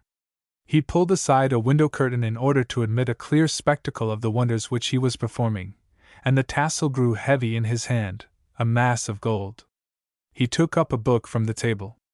At his first touch it assumed the appearance of such a splendidly bound and gilt-edged volume as one often meets with nowadays, but on running his fingers through the leaves, behold! It was a bundle of thin golden plates, in which all the wisdom of the book had grown illegible. He hurriedly put on his clothes, and was enraptured to see himself in a magnificent suit of gold cloth, which retained its flexibility and softness, although it burdened him a little with its weight. He drew out his handkerchief, which little Marigold had hemmed for him. That was likewise gold, with the dear child's neat and pretty stitches running all along the border in gold thread. Somehow or other, this last transformation did not quite please King Midas. He would rather that his little daughter's handiwork should have remained just the same as when she climbed his knee and put it into his hand. But it was not worth while to vex himself about a trifle. Midas now took his spectacles from his pocket, and put them on his nose in order that he might see more distinctly what he was about. In those days spectacles for common people had not been invented, but were already worn by kings, else how could Midas have had any?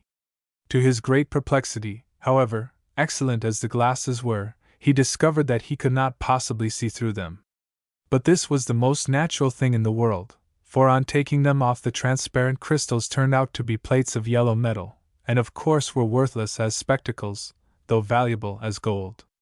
It struck Midas as rather inconvenient that, with all his wealth, he could never again be rich enough to own a pair of serviceable spectacles. "It is no great matter, nevertheless," said he to himself, very philosophically. "We cannot expect any great good without its being accompanied with some small inconvenience. The golden touch is worth the sacrifice of a pair of spectacles at least, if not of one's very eyesight. My own eyes will serve for ordinary purposes, and little Marigold will soon be old enough to read to me." Wise King Midas was so exalted by his good fortune that the palace seemed not sufficiently spacious to contain him. He therefore went downstairs and smiled on observing that the balustrade of the staircase became a bar of burnished gold as his hand passed over it in his descent. He lifted the door latch. It was brass only a moment ago, but golden when his fingers quitted it, and emerged into the garden. Here, as it happened, he found a great number of beautiful roses in full bloom and others in all the stages of lovely bud and blossom. Very delicious was their fragrance in the morning breeze. Their delicate blush was one of the fairest sights in the world, so gentle, and so full of sweet tranquillity did these roses seem to be. But Midas knew a way to make them far more precious, according to his way of thinking, than roses had ever been before. So he took great pains in going from bush to bush, and exercised his magic touch most indefatigably, until every individual flower and bud, and even the worms at the heart of some of them, were changed to gold. By the time this good work was completed, King Midas was summoned to breakfast, and, as the morning air had given him an excellent appetite, he made haste back to the palace. What was usually a king's breakfast in the days of Midas I really do not know, and cannot stop now to investigate. To the best of my belief, however, on this particular morning the breakfast consisted of hot cakes, some nice little brook trout, roasted potatoes, fresh boiled eggs, and coffee for King Midas himself, and a bowl of bread and milk for his daughter Marigold. At all events, this is a breakfast fit to set before a king, and whether he had it or not, King Midas could not have had a better. Little Marigold had not yet made her appearance. Her father ordered her to be called, and seating himself at the table, awaited the child's coming in order to begin his own breakfast. To do Midas justice, he really loved his daughter, and loved her so much the more this morning on account of the good fortune which had befallen him. It was not a great while before he heard her coming along the passageway crying bitterly. This circumstance surprised him, because Marigold was one of the cheerfulest little people whom you would see in a summer's day, and hardly shed a thimbleful of tears in a 12-month. When Midas heard her sobs he determined to put little Marigold into better spirits by an agreeable surprise. So, leaning across the table, he touched his daughter's bowl, which was a china one with pretty figures all around it, and transmuted it to gleaming gold. Meanwhile, Marigold slowly and disconsolately opened the door, and showed herself with her apron at her eyes, still sobbing as if her heart would break. "How now, my little lady?" cried Midas.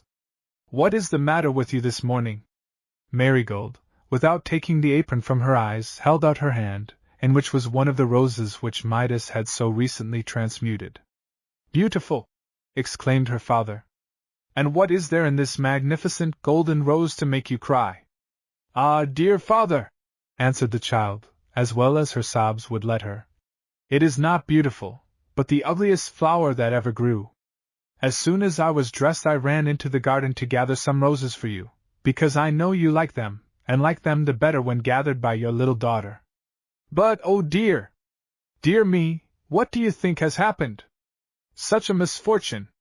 All the beautiful roses, that smelled so sweetly and had so many lovely blushes, are blighted and spoiled. They are grown quite yellow, as you see this one, and have no longer any fragrance. What can be the matter with them?" "Pooh, my dear little girl! Pray don't cry about it," said Midas, who was ashamed to confess that he himself had wrought the change which so greatly afflicted her. "Sit down and eat your bread and milk. You will find it easy enough to exchange a golden rose like that, which will last hundreds of years, for an ordinary one, which would wither in a day." "I don't care for such roses as this," cried Marigold, tossing it contemptuously away. "It has no smell, and the hard petals prick my nose."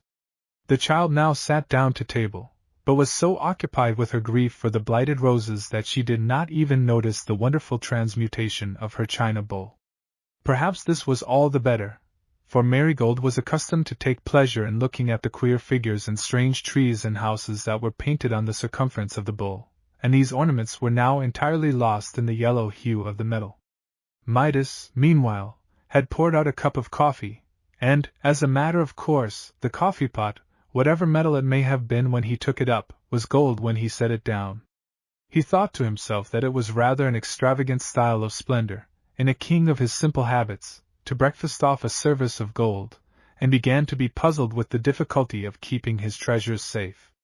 The cupboard in the kitchen would no longer be a secure place of deposit for articles so valuable as golden bowls and coffee-pots. Amid these thoughts he lifted a spoonful of coffee to his lips, and sipping it, was astonished to perceive that the instant his lips touched the liquid it became molten gold, and the next moment hardened into a lump. "Ha!"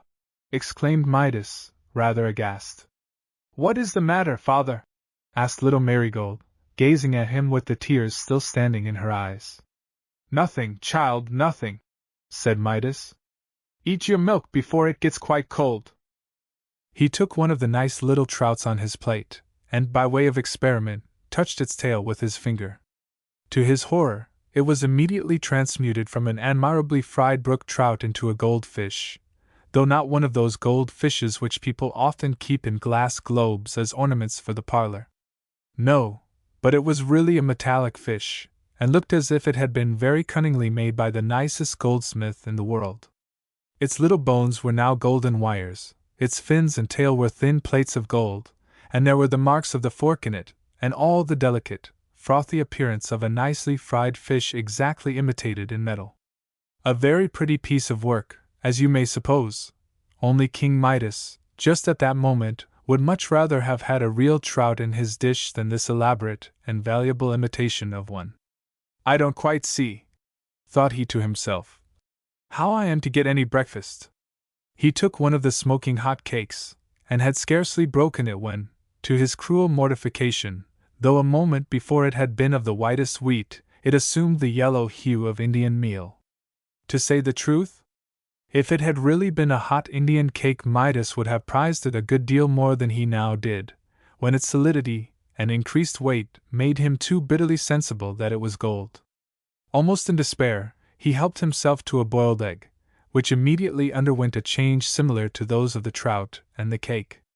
The egg, indeed, might have been mistaken for one of those which the famous goose in the storybook was in the habit of laying, but King Midas was the only goose that had had anything to do with the matter.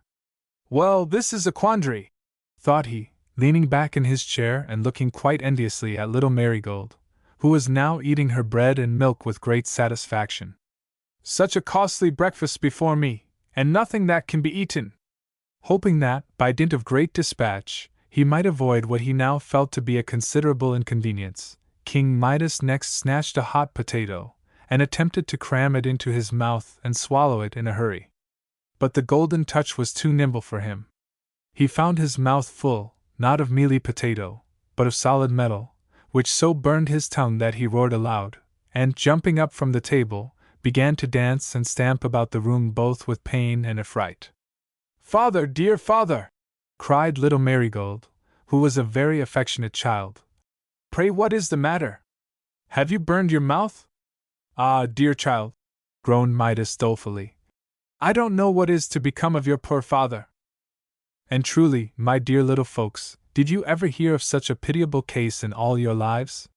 Here was literally the richest breakfast that could be set before a king, and its very richness made it absolutely good for nothing. The poorest laborer sitting down to his crust of bread and cup of water was far better off than King Midas, whose delicate food was really worth its weight in gold. And what was to be done? Already, at breakfast, Midas was excessively hungry. Would he be less so by dinner time? And how ravenous would be his appetite for supper, which must undoubtedly consist of the same sort of indigestible dishes as those now before him. How many days, think you, would he survive a continuance of this rich fare? These reflections so troubled wise King Midas that he began to doubt whether, after all, riches are the one desirable thing in the world, or even the most desirable. But this was only a passing thought. So fascinated was Midas with the glitter of the yellow metal that he would still have refused to give up the golden touch for so paltry a consideration as a breakfast.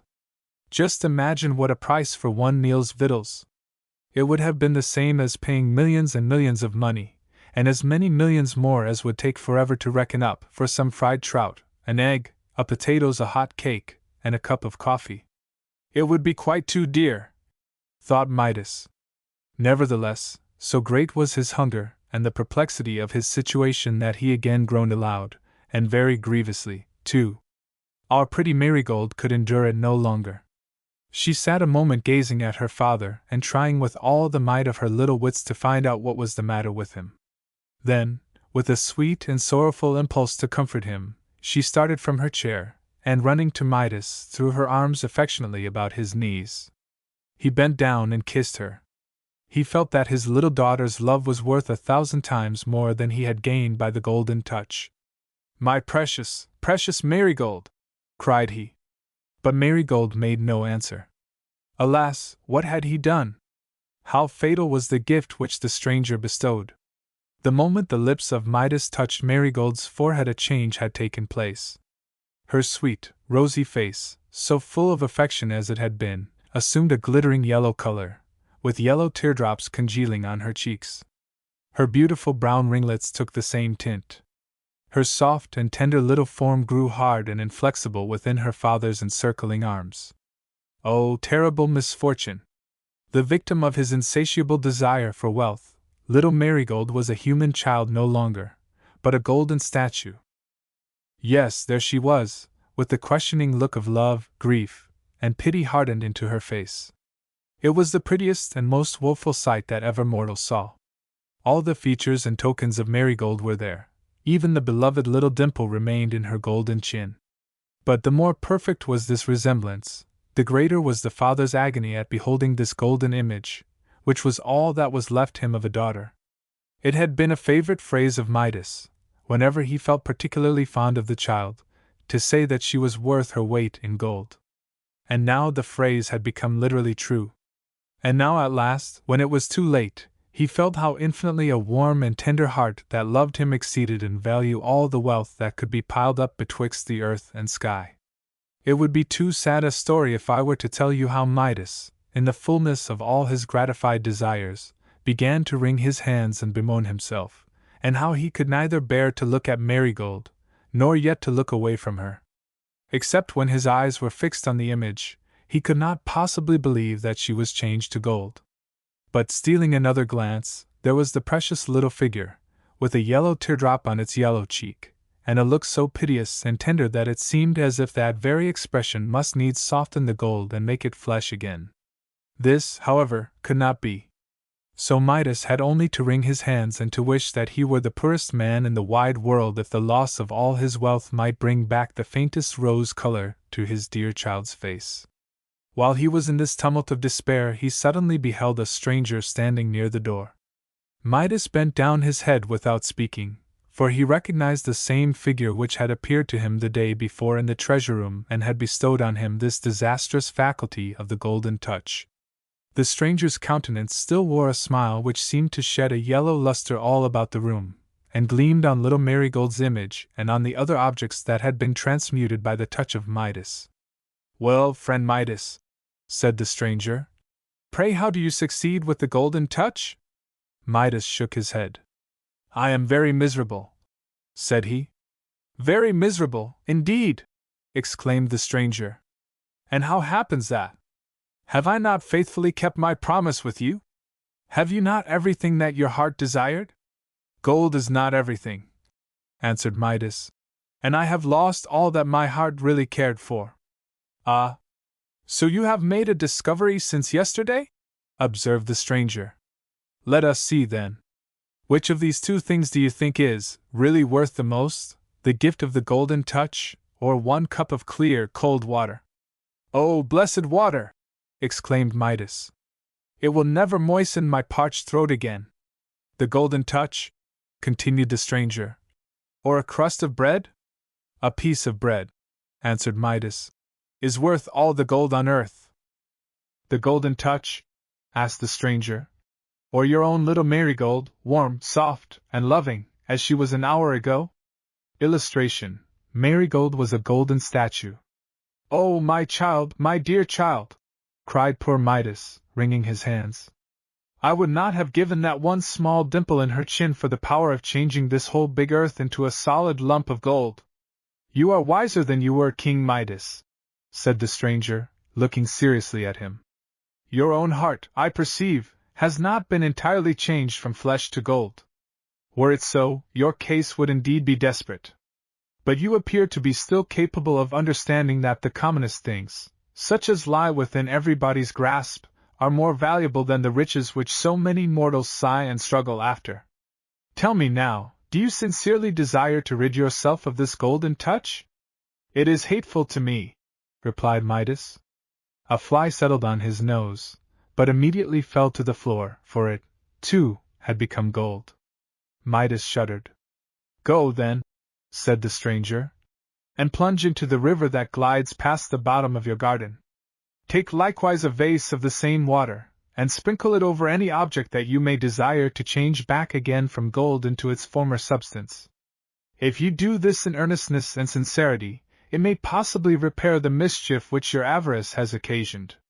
King Midas bowed low, and when he lifted his head the lustrous stranger had vanished. You will easily believe that Midas lost no time in snatching up a great earthen pitcher, but alas me!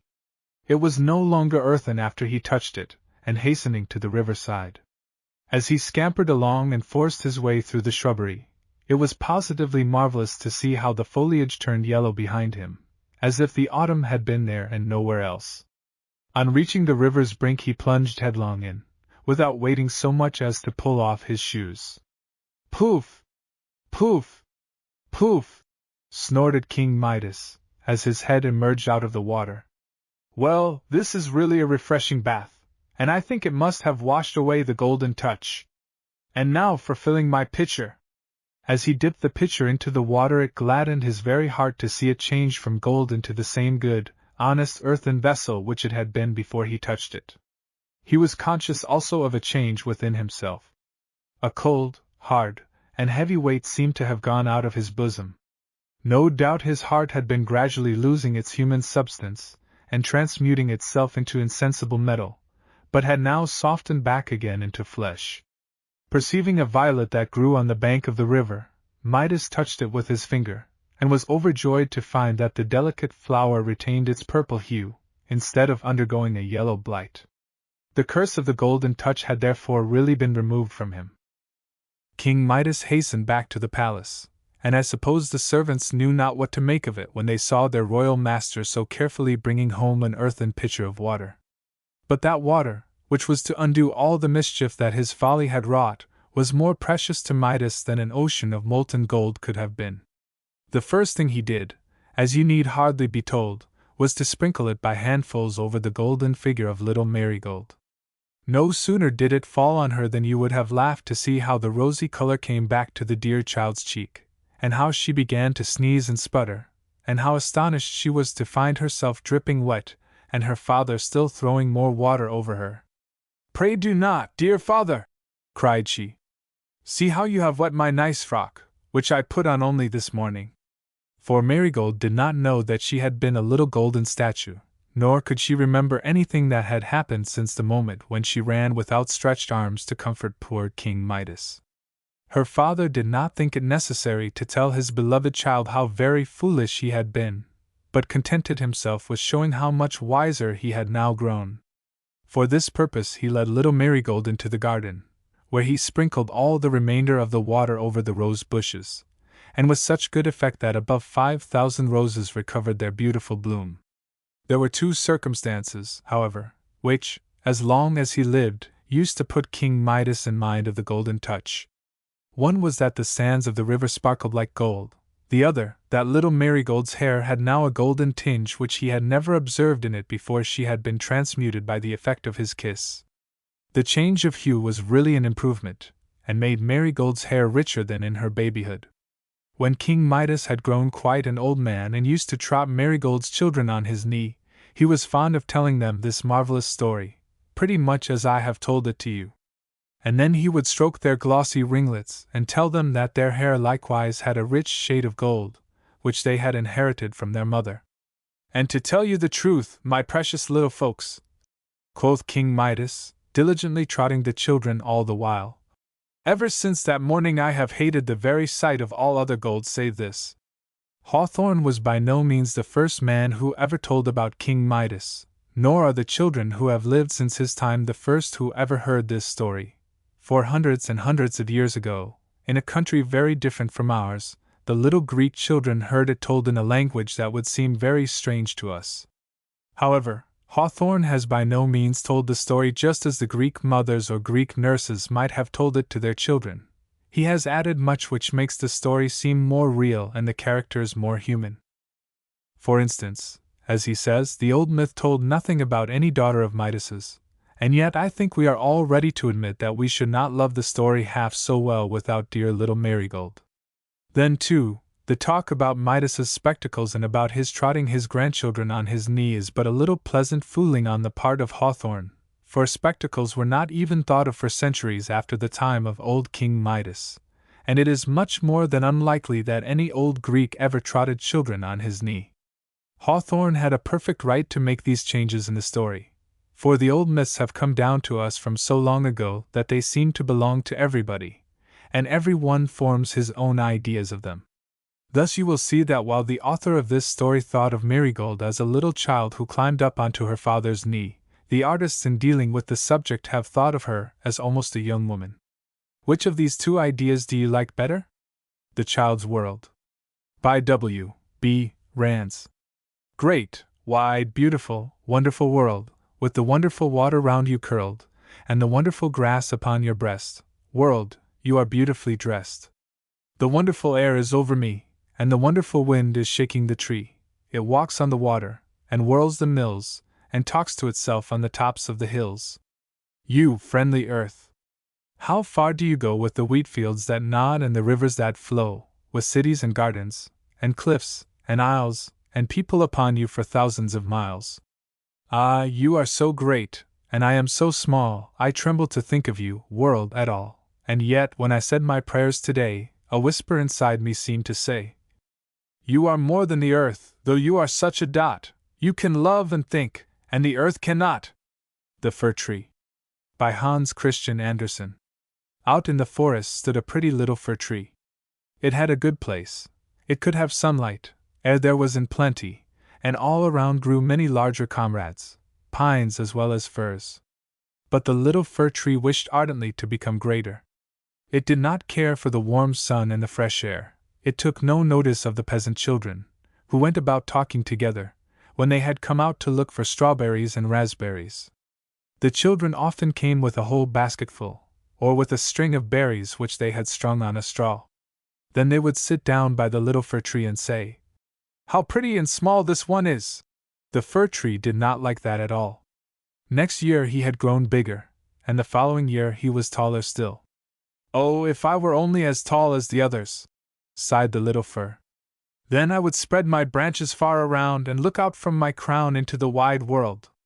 The birds would then build nests in my boughs, and when the wind blew I would nod grandly. It took no pleasure in the sunshine, in the birds, or in the red clouds that went sailing over it morning and evening. Illustration: the swallows and the stork came. When it was winter, and the snow lay all around, white and sparkling, a hare would often come jumping along and spring right over the little fir tree. Oh, that made him so angry! But 2 winters went by, and when the third came, the little tree had grown so tall that the hare was obliged to run around it. Oh, to grow, and become old! That's the only fine thing in the world, thought the tree. In the autumn the woodcutters always came and felled a few of the largest trees. That was done this year, too, and the little fir tree, that was now quite well grown, shuddered with fear, for the stately trees fell to the ground with a crash, and their branches were cut off, so that the trees looked quite naked, long and slender, and could hardly be recognized. Then they were laid upon wagons, and the horses dragged them away out of the wood. Where were they going? What destiny awaited them? In the spring, when the swallows and the stork came, the tree asked them, Do you know where the big firs were taken? Did you meet them? The swallows knew nothing about it, but the stork looked thoughtful, nodded his head and said, Yes, I think so. I met many news ships when I flew out of Egypt. On the ships were tall masts. I fancy these were the trees. They smelt like fir. I can assure you they're stately, very stately. Oh, that I were big enough to go over the sea. What kind of a thing is this sea, and how does it look? It would take long to explain all that, said the stork, and he went away. Rejoice in thy youth, said the sunbeams. Rejoice in thy fresh growth, and in the young life that is within thee. And the wind kissed the tree, and the dew wept tears upon it, but the fir tree did not understand. When Christmas time approached, quite young trees were felled, sometimes trees which were neither so old nor so large as this fir tree, that never rested, but always wanted to go away. These beautiful young trees kept all their branches. They were put upon wagons, and horses dragged them away out of the wood. Where are they all going? Asked the fir tree. They are not greater than I, indeed, one of them was much smaller. Why do they keep all their branches? Whither are they taken? We know that. We know that, chirped the sparrows. Yonder in the town we looked in at the windows. We know where the fir trees go. We have looked in at the windows and have seen that they are planted in the middle of a warm room and dressed up in the greatest splendor with the most beautiful things, gilt apples, honey cakes, playthings, and many hundreds of candles. And then? Asked the fir tree, trembling through all its branches. And then? What happens then? Why, we have not seen anything more. But it was wonderful. Perhaps I may be destined to this glorious end one day, cried the fir tree, rejoicing. That is even better than traveling across the sea. How I long for it! If it were only Christmas! Now I am great and grown up like the rest who were led away last year. Oh, if I were only on the wagon! If I were only in the warm room amidst all the pomp and splendor! And then? Yes, then something even better will come, something far more charming, else why should they adorn me so? There must be something grander, something greater still to come, but what? Oh! I'm suffering, I'm longing! I don't know myself what is the matter with me. Rejoice in us, said air and sunshine. Rejoice in thy fresh youth here in the woodland. The fir tree did not rejoice at all, but it grew and grew. Winter and summer it stood there, green, dark green. The people who saw it said, That's a handsome tree, and at Christmas time it was felled before any of the others. The axe cut deep into its marrow, and the tree fell to the ground with a sigh. It felt a pain, a sensation of faintness, and could not think at all of happiness, for it was sad at parting from its home, from the place where it had grown up. It knew that it should never again see the dear old companions, the little bushes and the flowers all around, perhaps not even the birds. The tree came to itself only when it was unloaded in a yard, with other trees, and heard a man say, This one is famous, we want only this one. Now 2 servants came in gay liveries, and carried the fir tree into a large, beautiful room. All around the walls hung pictures, and by the great stove stood large Chinese vases with lions on the covers. There were rocking chairs, silken sofas, great tables covered with picture books, and toys worth 100 times $100. At least, the children said so. And the fir tree was put into a great tub filled with sand, but no one could see that it was a tub, for it was hung round with green cloth, and stood on a large, many-colored carpet. Oh, how the tree trembled! What was to happen now? The servants, and the young ladies also, decked it out. On one branch they hung little bags cut out of colored paper, and every bag was filled with sweetmeats. Golden apples and walnuts hung down as if they grew there, and more than 100 little candles, red, white, and blue, were fastened to the different boughs. Dolls that looked exactly like real people, the tree had never seen such before, swung among the foliage, and high on the summit of the tree was fixed a tinsel star. It was splendid. This evening, said all, this evening it will shine. Oh, thought the tree, that it were evening already. Oh, that the lights may be soon lit. When will that be done? I wonder if trees will come out of the forest to look at me. Will the sparrows fly against the panes? Shall I grow fast here, and stand adorned in summer and winter? But the tree had a backache from mere longing, and the backache is just as bad for a tree as the headache for a person. At last the candles were lighted. What a brilliance! What splendor! The tree trembled so in all its branches that one of the candles set fire to a green twig, and it was scorched, but one of the young ladies hastily put the fire out. Now the tree might not even tremble. Oh, that was terrible! It was so afraid of setting fire to some of its ornaments, and it was quite bewildered with all the brilliance. And now the folding doors were thrown open, and a number of children rushed in as if they would have overturned the whole tree, while the older people followed more deliberately. The little ones stood quite silent, but only for a minute. Then they shouted till the room rang. They danced gleefully round the tree, and one present after another was plucked from it. What are they about? Thought the tree. What's going to be done? And the candles burned down to the twigs, and as they burned down they were extinguished, and then the children were given permission to plunder the tree. They rushed in upon it, so that every branch cracked again. If it had not been fastened by the top and by the golden star to the ceiling, the tree certainly would have fallen down. The children danced about with their pretty toys. No one looked at the tree except one old man, who came up and peeped among the branches, but only to see if a fig or an apple had not been forgotten. "A story! A story!" shouted the children, as they drew a little fat man toward the tree. He sat down just beneath it. "For then we shall be in the green wood," said he, "and the tree may have the advantage of listening to my tale. But I can tell only one. Will you hear the story of Evita, or of Klumpy Dumpy, who fell downstairs, and still was raised up to honor and married the princess?" "Evita," cried some. "Klumpy Dumpy," cried others, and there was a great crying and shouting.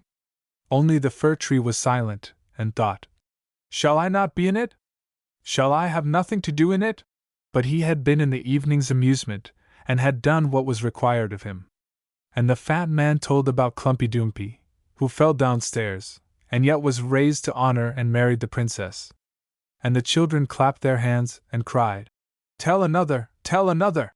For they wanted to hear about Evita, but they got only the story of Klumpy Dumpy.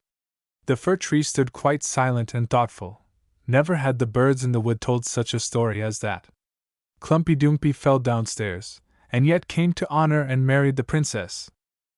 "Yes, so it happens in the world," thought the fir tree, and believed it must be true, because that was such a nice man who told it. "Well, who can know? Perhaps I shall fall downstairs too, and marry a princess." And it looked forward with pleasure to being adorned again, the next evening, with candles and toys, gold and fruit. "Tomorrow I shall not tremble," it thought. "I shall rejoice in all my splendor. Tomorrow I shall hear the story of Klumpy Dumpy again, and perhaps that of Evita too." And the tree stood all night quiet and thoughtful. In the morning the servants and the chambermaid came in. "Now my splendor will begin afresh," thought the tree. But they dragged him out of the room and upstairs to the garret, and there they put him in a dark corner where no daylight shone. "What's the meaning of this?" thought the tree. "What am I to do here? What is to happen?" And he leaned against the wall, and thought, and thought. And he had time enough, for days and nights went by, and nobody came up, and when at length someone came, it was only to put some great boxes in a corner. Now the tree stood quite hidden away, and the supposition is that it was quite forgotten. Illustration: the fat man told about Klumpy Dumpy. "Now it's winter outside," thought the tree. "The earth is hard and covered with snow, and people cannot plant me. Therefore I suppose I'm to be sheltered here until spring comes. How considerate that is! How good people are! If it were only not so dark here, and so terribly solitary. Not even a little hare! It was pretty out there in the wood, when the snow lay thick and the hare sprang past, yes, even when he jumped over me, but then I did not like it. It is terribly lonely up here. Peep! Peep!" said a little mouse, and crept forward, and then came another little one. They smelt at the fir tree, and then slipped among the branches. "It's horribly cold," said the two little mice. "Or else it would be comfortable here. Don't you think so, you old fir tree?" I'm not old at all, said the fir tree. There are many much older than I. Where do you come from? Asked the mice. And what do you know? They were dreadfully inquisitive. Tell us about the most beautiful spot on the earth. Have you been there? Have you been in the storeroom, where cheeses lie on the shelves, and hams hang from the ceiling, where one dances on tallow candles, and goes in thin and comes out fat? I don't know that, replied the tree. But I know the wood, where the sun shines and the birds sing. And then it told all about its youth. And the little mice had never heard anything of the kind, and they listened, and said, What a number of things you have seen! How happy you must have been! I, replied the fir tree, and it thought about what it had told. Yes, those were really quite happy times. But then he told of the Christmas Eve, when he had been hung with sweetmeats and candles. Oh, said the little mice, how happy you have been, you old fir tree! I'm not old at all, said the tree. I came out of the wood only this winter. I'm only rather backward in my growth. What splendid stories you can tell, said the little mice. And next night they came with 4 other little mice, to hear what the tree had to relate, and the more it said, the more clearly did it remember everything, and thought, Those were quite merry days. But they may come again. Klumpy Dumpy fell downstairs, and yet he married the princess. Perhaps I may marry a princess too. And then the fir tree thought of a pretty little birch tree that grew out in the forest.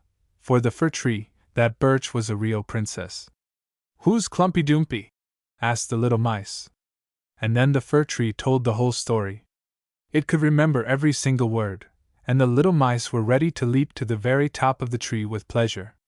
Next night a great many more mice came, and on Sunday 2 rats even appeared. But these thought the story was not pretty, and the little mice were sorry for that, for now they also did not like it so much as before. Do you know only one story? Asked the rats. Only that one, replied the tree. I heard that on the happiest evening of my life. I did not think then how happy I was. That's a very miserable story. Don't you know any about bacon and tallow candles, a storeroom story? No, said the tree. Then we'd rather not hear you, said the rats. And they went back to their own people.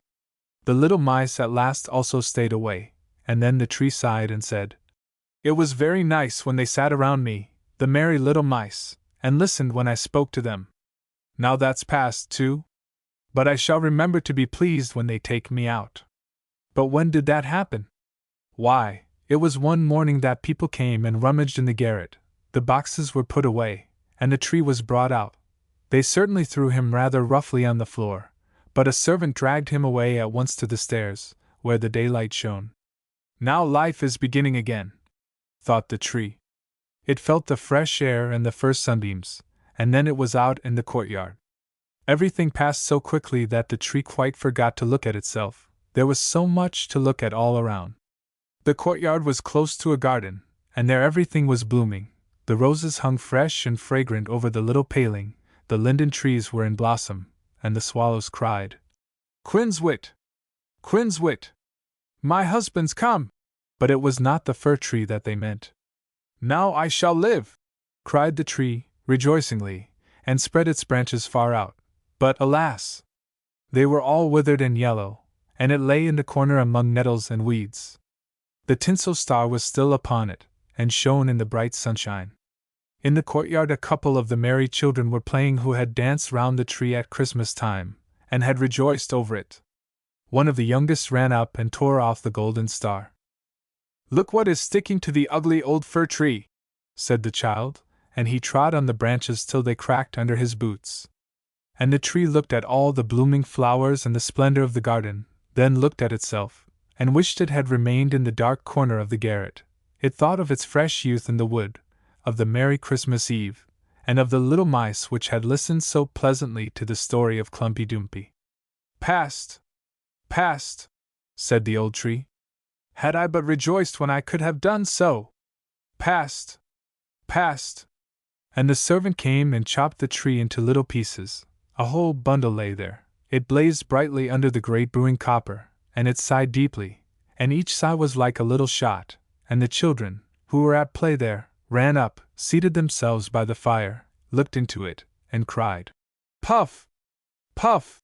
But at each explosion, which was a deep sigh, the tree thought of a summer day in the woods, or of a winter night there, when the stars beamed. He thought of Christmas Eve and of Klumpy Dumpy, the only story he had ever heard or knew how to tell, and thus the tree was burned. The boys played in the garden, and the youngest had on his breast a golden star, which the tree had worn on its happiest evening. Now that was past, and the tree's life was past, and the story is past too, past. Past, and that's the way with all stories. Hans Christian Andersen. When a man writes as beautiful and as interesting stories as Hans Christian Andersen has written for children, we like to know something about him, and we find that nothing that he ever wrote was much more interesting than his own life. Certainly no one who knew him while he was a child could have thought that he would ever have much chance of becoming a famous man. He was born on April 2, 1805, in the city of Odense, in Denmark. The room in which he was born was kitchen, parlor, bedroom and workshop for the whole family, for the family of Andersen had little to do with, and little knowledge of how to make the best of what they had. The father was a cobbler, but a cobbler who was much more interested in other things than he was in his trade, into which he had been forced quite contrary to his own wishes. The mother was a careless, easy-going person, who was kind to her child, but had not the slightest idea of training him, or of restraining any of his odd tastes.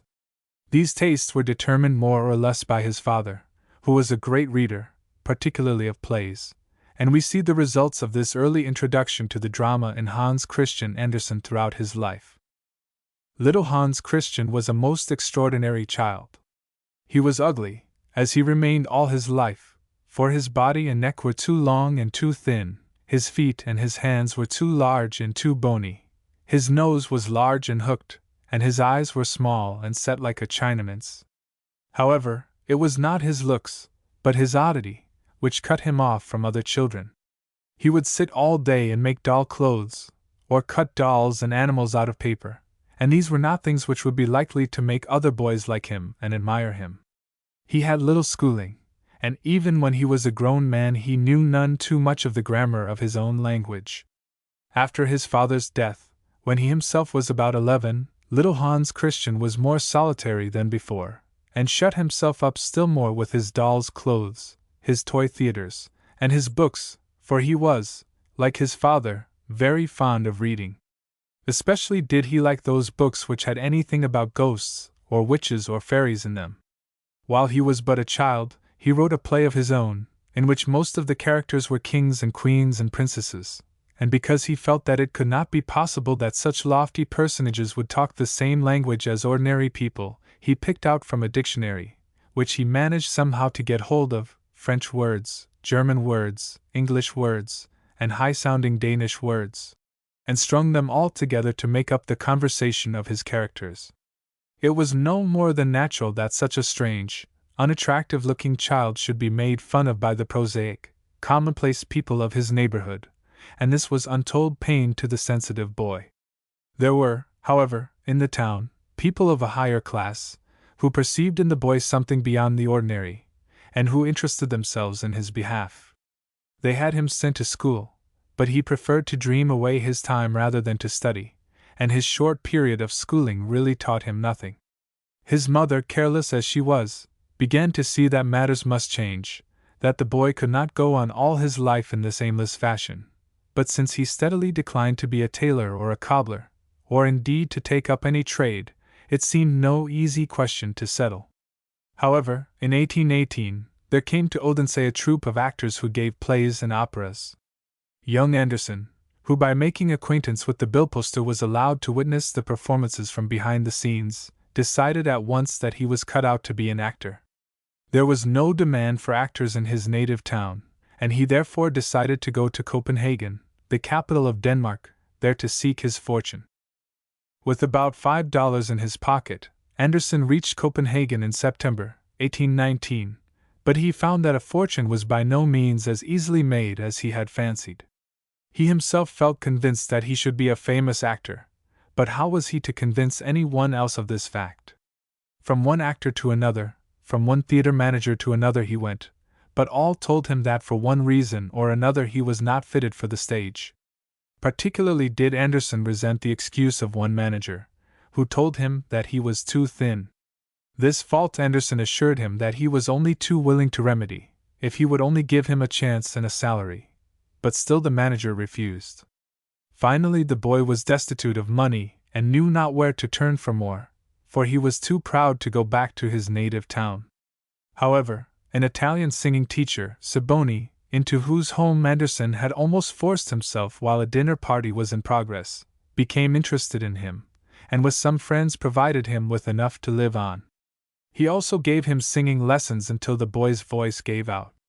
Other influential people gradually became interested in the strange creature, who certainly did appear to have some talent, but who had even more obvious defects, and so he lived on, supported in the most meager fashion. Determined to write plays if he could not play them, Andersen composed drama after drama. He would rush into the house of a total stranger, of whom perhaps he had heard as a patron of genius, declaim some scenes from his plays, and then rush out, leaving his auditor in gasping amazement. Finally he made the acquaintance of one of the directors of the Royal Theatre, Jonas Collin, who was ever afterward his best friend. Through the influence of this kindly man, Andersen was sent to school at Slagelse, and as he said later, the days of his degradation were over once and for all. Andersen did not have an entirely pleasant time at school. He loved systematic study no more than he had early in his life, and he did not fall in very readily with his young companions. However, he persisted, for he was ashamed to disappoint his patron, Collin, and by the time he left school in 1827, he had an education of which he needed not to be ashamed. After his return to Copenhagen, he was able to pass his examinations satisfactorily. Illustration: Hans Christian Andersen 1805–1875. From this time on, Andersen's life was in the main happy, although he was so sensitive and so sentimental that he was constantly fancying grievances where none existed, and making himself miserable over imaginary snubs. It is true that his dramatic works were not well received, but this was because there was no real merit in them, and not, as Andersen persisted in believing, because the critics to whom they were submitted had grudges against him. His first works that made a distinctly favorable impression were travel sketches, for Andersen was all his life a great traveler, and knew how to write most charmingly and humorously of all that he saw.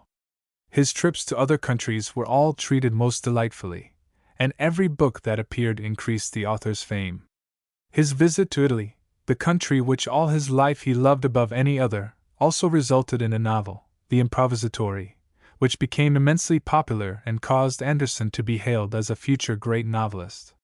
However, it was neither for travel sketches nor for novels that he was to be best known, but for something entirely different, which he himself was inclined at first to look down upon, and which many of his critics at the outset regarded as mere child's play. These were the fairy tales which he began in 1835, and which he published at intervals from that time until his death. The children loved The Ugly Duckling, The Fir Tree and The Snow Queen, but it was not only the children who loved them. Gradually people all over the world began to realize that here was a man who knew how to tell tales to children in so masterly a manner that even grown folks would do well to listen to him. Now that Andersen was at the height of his fame, he had no lack of friends, for whether he was in Germany, or Spain, or England, he was everywhere given ovations that were fit for a king, and was everywhere entertained by the best people in the most sumptuous manner. At one time he stayed for 5 weeks with Charles Dickens in his home at Gad's Hill, and the two were ever afterward firm friends. All of these people loved Andersen, not because of his fame, but because of the stories which had brought him fame, and because he was distinctly lovable in spite of his oddity, for Andersen was still odd. He was ugly and ungainly, and owing to his fondness for decoration, often dressed in the most peculiar fashion. Then, too, he was so childishly vain of the fame which had come to him that he was at any time quite likely to stop in a crowded street and call across to a friend on the other side about some favorable notice which he had just received. After people became accustomed to this trait, however, they saw that it was but another phase of the childlikeness which made Andersen so charming and so unlike many other famous men. Despite his intimate knowledge of children, Andersen was never really fond of them. They worried him, and he, for some reason or other, never seemed very attractive to them. But if he could be induced to tell them or read them one of his stories, illustrating it with the queer antics and faces which he alone knew how to make, he was certain of an intensely interested audience. Andersen's fame and the love felt for him at home and abroad grew with his every year, and when he died, in 1875, his death was looked upon as a more than national calamity. The highest people in Denmark, including the king and queen, who had come to look upon Andersen's friendship as a great honor, followed him to his grave, and children all over the world sorrowed when they were told that the author of the beloved fairy tales would never write them another story. Picture Books in Winter by Robert Louis Stevenson. Summer fading, winter comes, frosty mornings, tingling thumbs, window robins, winter rooks, and the picture story books. Water now is turned to stone nurse and I can walk upon. Still we find the flowing brooks in the picture story books. All the pretty things put by weight upon the children's eye, sheep and shepherds, trees and crooks, in the picture story books. We may see now all things are, seas and cities, near and far, and the flying fairies' looks, in the picture story books. How am I to sing your praise, happy chimney corner days, sitting safe in nursery nooks, reading picture story books? What we like about so fine a little poem as this is that it sets our thoughts to flying. As we read it, we see autumn coming on, with the red and the gold and the orange tinting the leaves. We can hear the last notes of the birds as they wing their way through the soft blue sky to gayer places in the warm Southland. The cold comes fast, and in the morning, as we try to play ball or gather the ripe nuts from the hazel bushes, our thumbs tingle with the frost. The little Scotch boy sees his robin, a little bird with a reddish-yellow breast, come to his window, and hears the cawing of the rooks.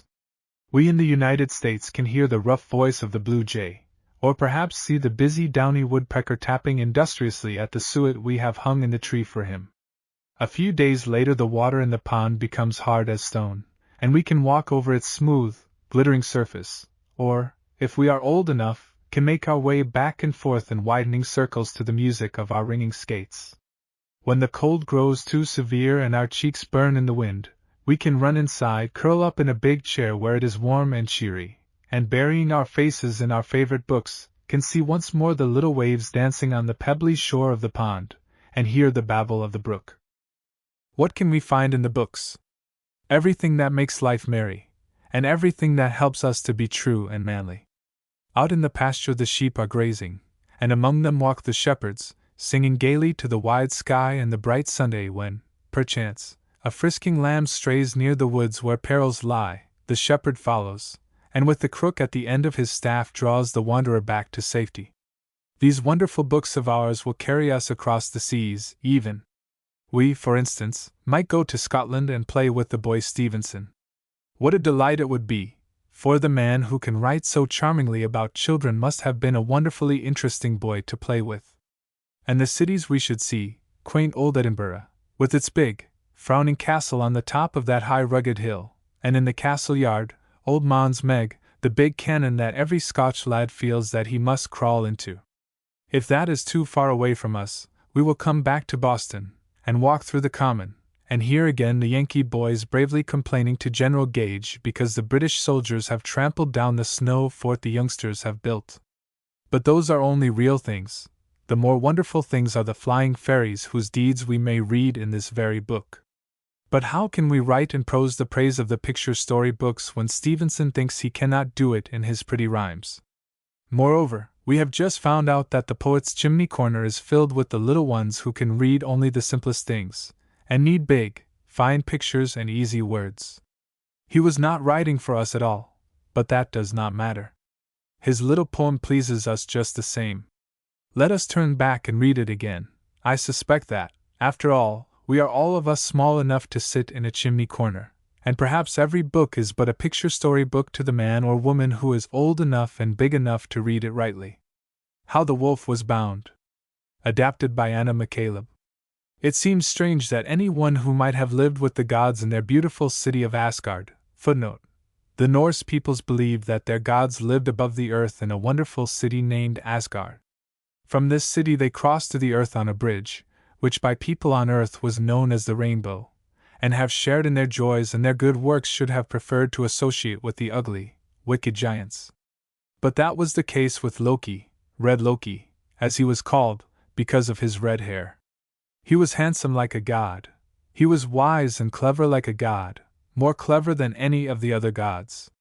In one way, however, he differed from the others. He had a bad heart, and liked much better to use his cleverness in getting gods and men into trouble than in making them happy.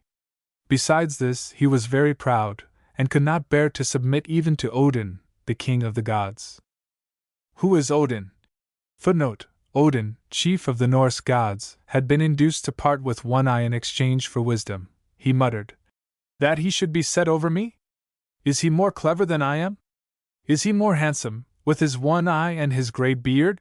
And Loki held his handsome head high. Proud as he was, however, he was not too proud to do a disgraceful thing. He went off to the home of the giants, and married the ugliest and fiercest of all the giantesses. Just why he did it does not seem very clear, for he certainly could not have loved her. Perhaps he did it just to spite the other gods and to show them that he cared nothing for what they thought. But he must have repented of his act when he saw the children which the giantess bore him, for they were certainly the most hideous and frightful children that were ever born into the world. The daughter, Hela, was the least awful, but even she was by no means a person one would care to meet. She was half white and half blue, and she had such gloomy, angry eyes that any one who looked at her sank into unconquerable sadness and finally into death. But the other two. One was a huge, glistening, scaly serpent, with a mouth that dripped poison and glaring, beady eyes, and the other was a white-fanged, red-eyed wolf. These two monsters grew so rapidly that the king of the gods, looking down from his throne in the heavens, was struck with fear. "The gods themselves will not be safe if those monsters are allowed to go unchecked," he said. "Down there in the home of the giants they will be taught to hate the gods, and at the rate they're growing, they'll soon be strong enough to shake our very palaces." He sent, therefore, the strongest of his sons to fetch the children of Loki before him. Well was it for those gathered about Odin's throne that they were gods and goddesses, else would the eyes of Hela have sent them to their death. Upon her, Odin looked more in pity than in anger. She was not all bad. "You, Hela," he said, "although it is not safe to allow you to remain above ground, where you may do great harm to men, are not all wicked. Honor, therefore, shall be yours, and ease, but happiness shall be far from you. I shall make you queen over the regions of the dead, that kingdom which is as large as 9 worlds." Then it was believed that the only honorable form of death was death in battle, and the bravest of the heroes who died in battle were brought by Odin's messengers, the Valkyries, who always hovered on their cloud horses above battlefields, to the great palace of Valhalla. Therefore only the cowards or the weak, who died in their beds, went to the underground realm, and Hela knew that they were not subjects of whom she could be proud. Nevertheless, she went without a word. Odin then, without speaking, suddenly stooped and seized in his strong arms the wriggling, slippery serpent. Over the wall of the city he threw it, and the gods watched it as it fell down, down, down, until at last it sank from sight into the sea. This was by no means the last of the serpent, however. Under the water it grew and grew until it was so large that it formed a girdle about the whole earth, and could hold its tail in its mouth. The question as to what should be done with the great wolf, Fenris, was not so easily answered. It seemed to all the gods that he had grown larger and fiercer in the brief time he had stood before them, and none of them dared touch him. At length someone whispered, "Let us kill him." And the wolf turned and showed his teeth at the speaker, for as he was the son of Loki, he could understand and speak the language of the gods. "That cannot be," said Odin.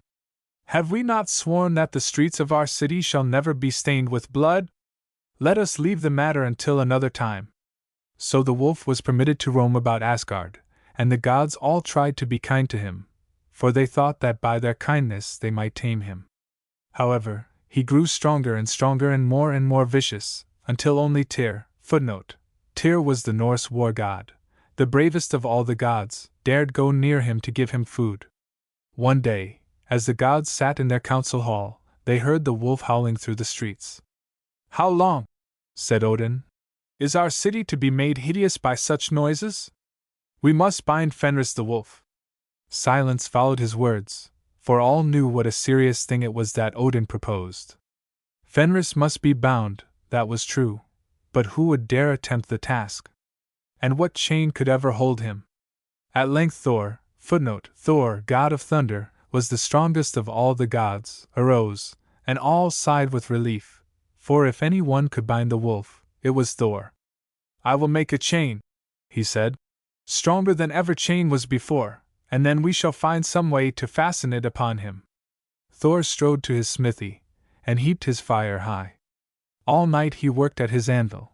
Whenever any of the gods awakened they could hear the clank, clank, clank of his great hammer, and could see from their windows the sparks from his smithy shining through the gloom. In the morning the chain was finished, and all wondered at its strength. Then Thor called to the huge wolf and said, Fenris, you are stronger than any of the gods. We cannot break this chain, but for you it will be mere child's play. Let yourself be bound with it, that we may see how great your strength really is. Now the wolf knew his might better than any of them did, and he suffered himself to be bound fast. Then he arose, stretched himself as if he were just waking from a nap, and calmly walked off, leaving the fragments of the chain on the ground. The amazed gods looked at each other with fright in their eyes. What could they do? I will make a stronger chain, said Thor undiscouraged. And again he went to his smithy, where he worked all day and all night. This is the strongest chain that can ever be made, he said, when he presented it to the gods. If this will not hold him, nothing can. Calling the wolf, they flattered him and praised his strength, and finally persuaded him to let himself be bound with this chain. Just for a joke. You may be sure, however, that they said nothing about its being the strongest chain that could ever be made. Fenris pretended to lie helpless for a time. Then he struggled to his feet, shook his mighty limbs, tossed his hideous head, and the chain snapped, and fell into 100 pieces. Then indeed there was consternation among the gods, but Odin, the All-Wise, had a sudden helpful thought. Calling his swiftest messenger, he said, Go to the dwarfs in their underground smithy. Tell them to forge for us a chain which cannot be broken, and do you make all haste, for the wolf grows stronger each moment. Illustration: the gods were amazed. Off hastened the messenger, and in less time than it takes to tell it he was with the dwarfs, giving them the message from Odin. The little men bustled about here and there, gathering up the materials of which the chain was to be made, and when these were all collected and piled in a heap, you might have looked, and you would have seen nothing. For this extraordinary chain was made of such things as the roots of mountains, the sound of a cat's footsteps, a woman's beard, the spittle of birds and the voice of fishes. When it was finished the messenger hurried back to Asgard and displayed it proudly to the anxious gods. It was as fine and soft as a silken string, but the gods knew the workmanship of the dwarfs, and had no fear. It will be easy, they said, to persuade Fenris to let himself be bound with this. But they were mistaken. The wolf looked at the soft, shining cord suspiciously, and said, If that is what it looks to be, I shall gain no honor from breaking it. If it has been made by magic, I shall never free myself. But we will free you, cried the gods. This is but a game to test your strength. Not you, growled the wolf. I've lived here long enough to know that if I don't look out for myself, no one else will look out for me. All right, if you are afraid, said Thor, with a shrug of his shoulders. And the wolf replied, To show that I am no more cowardly than the gods, I will suffer myself to be bound if one of you will put his hand into my mouth. To refuse to do this was, as the gods knew, to admit that they had meant trickery, and thus to make Fenris hate them worse than ever. But what one of them was willing to sacrifice his hand? Thor was no coward, but he knew that he was the chief defender of the gods, and he could not let himself be maimed. However, they did not have to wait long, for Tyr came forward, and thrust his hand into the wolf's mouth.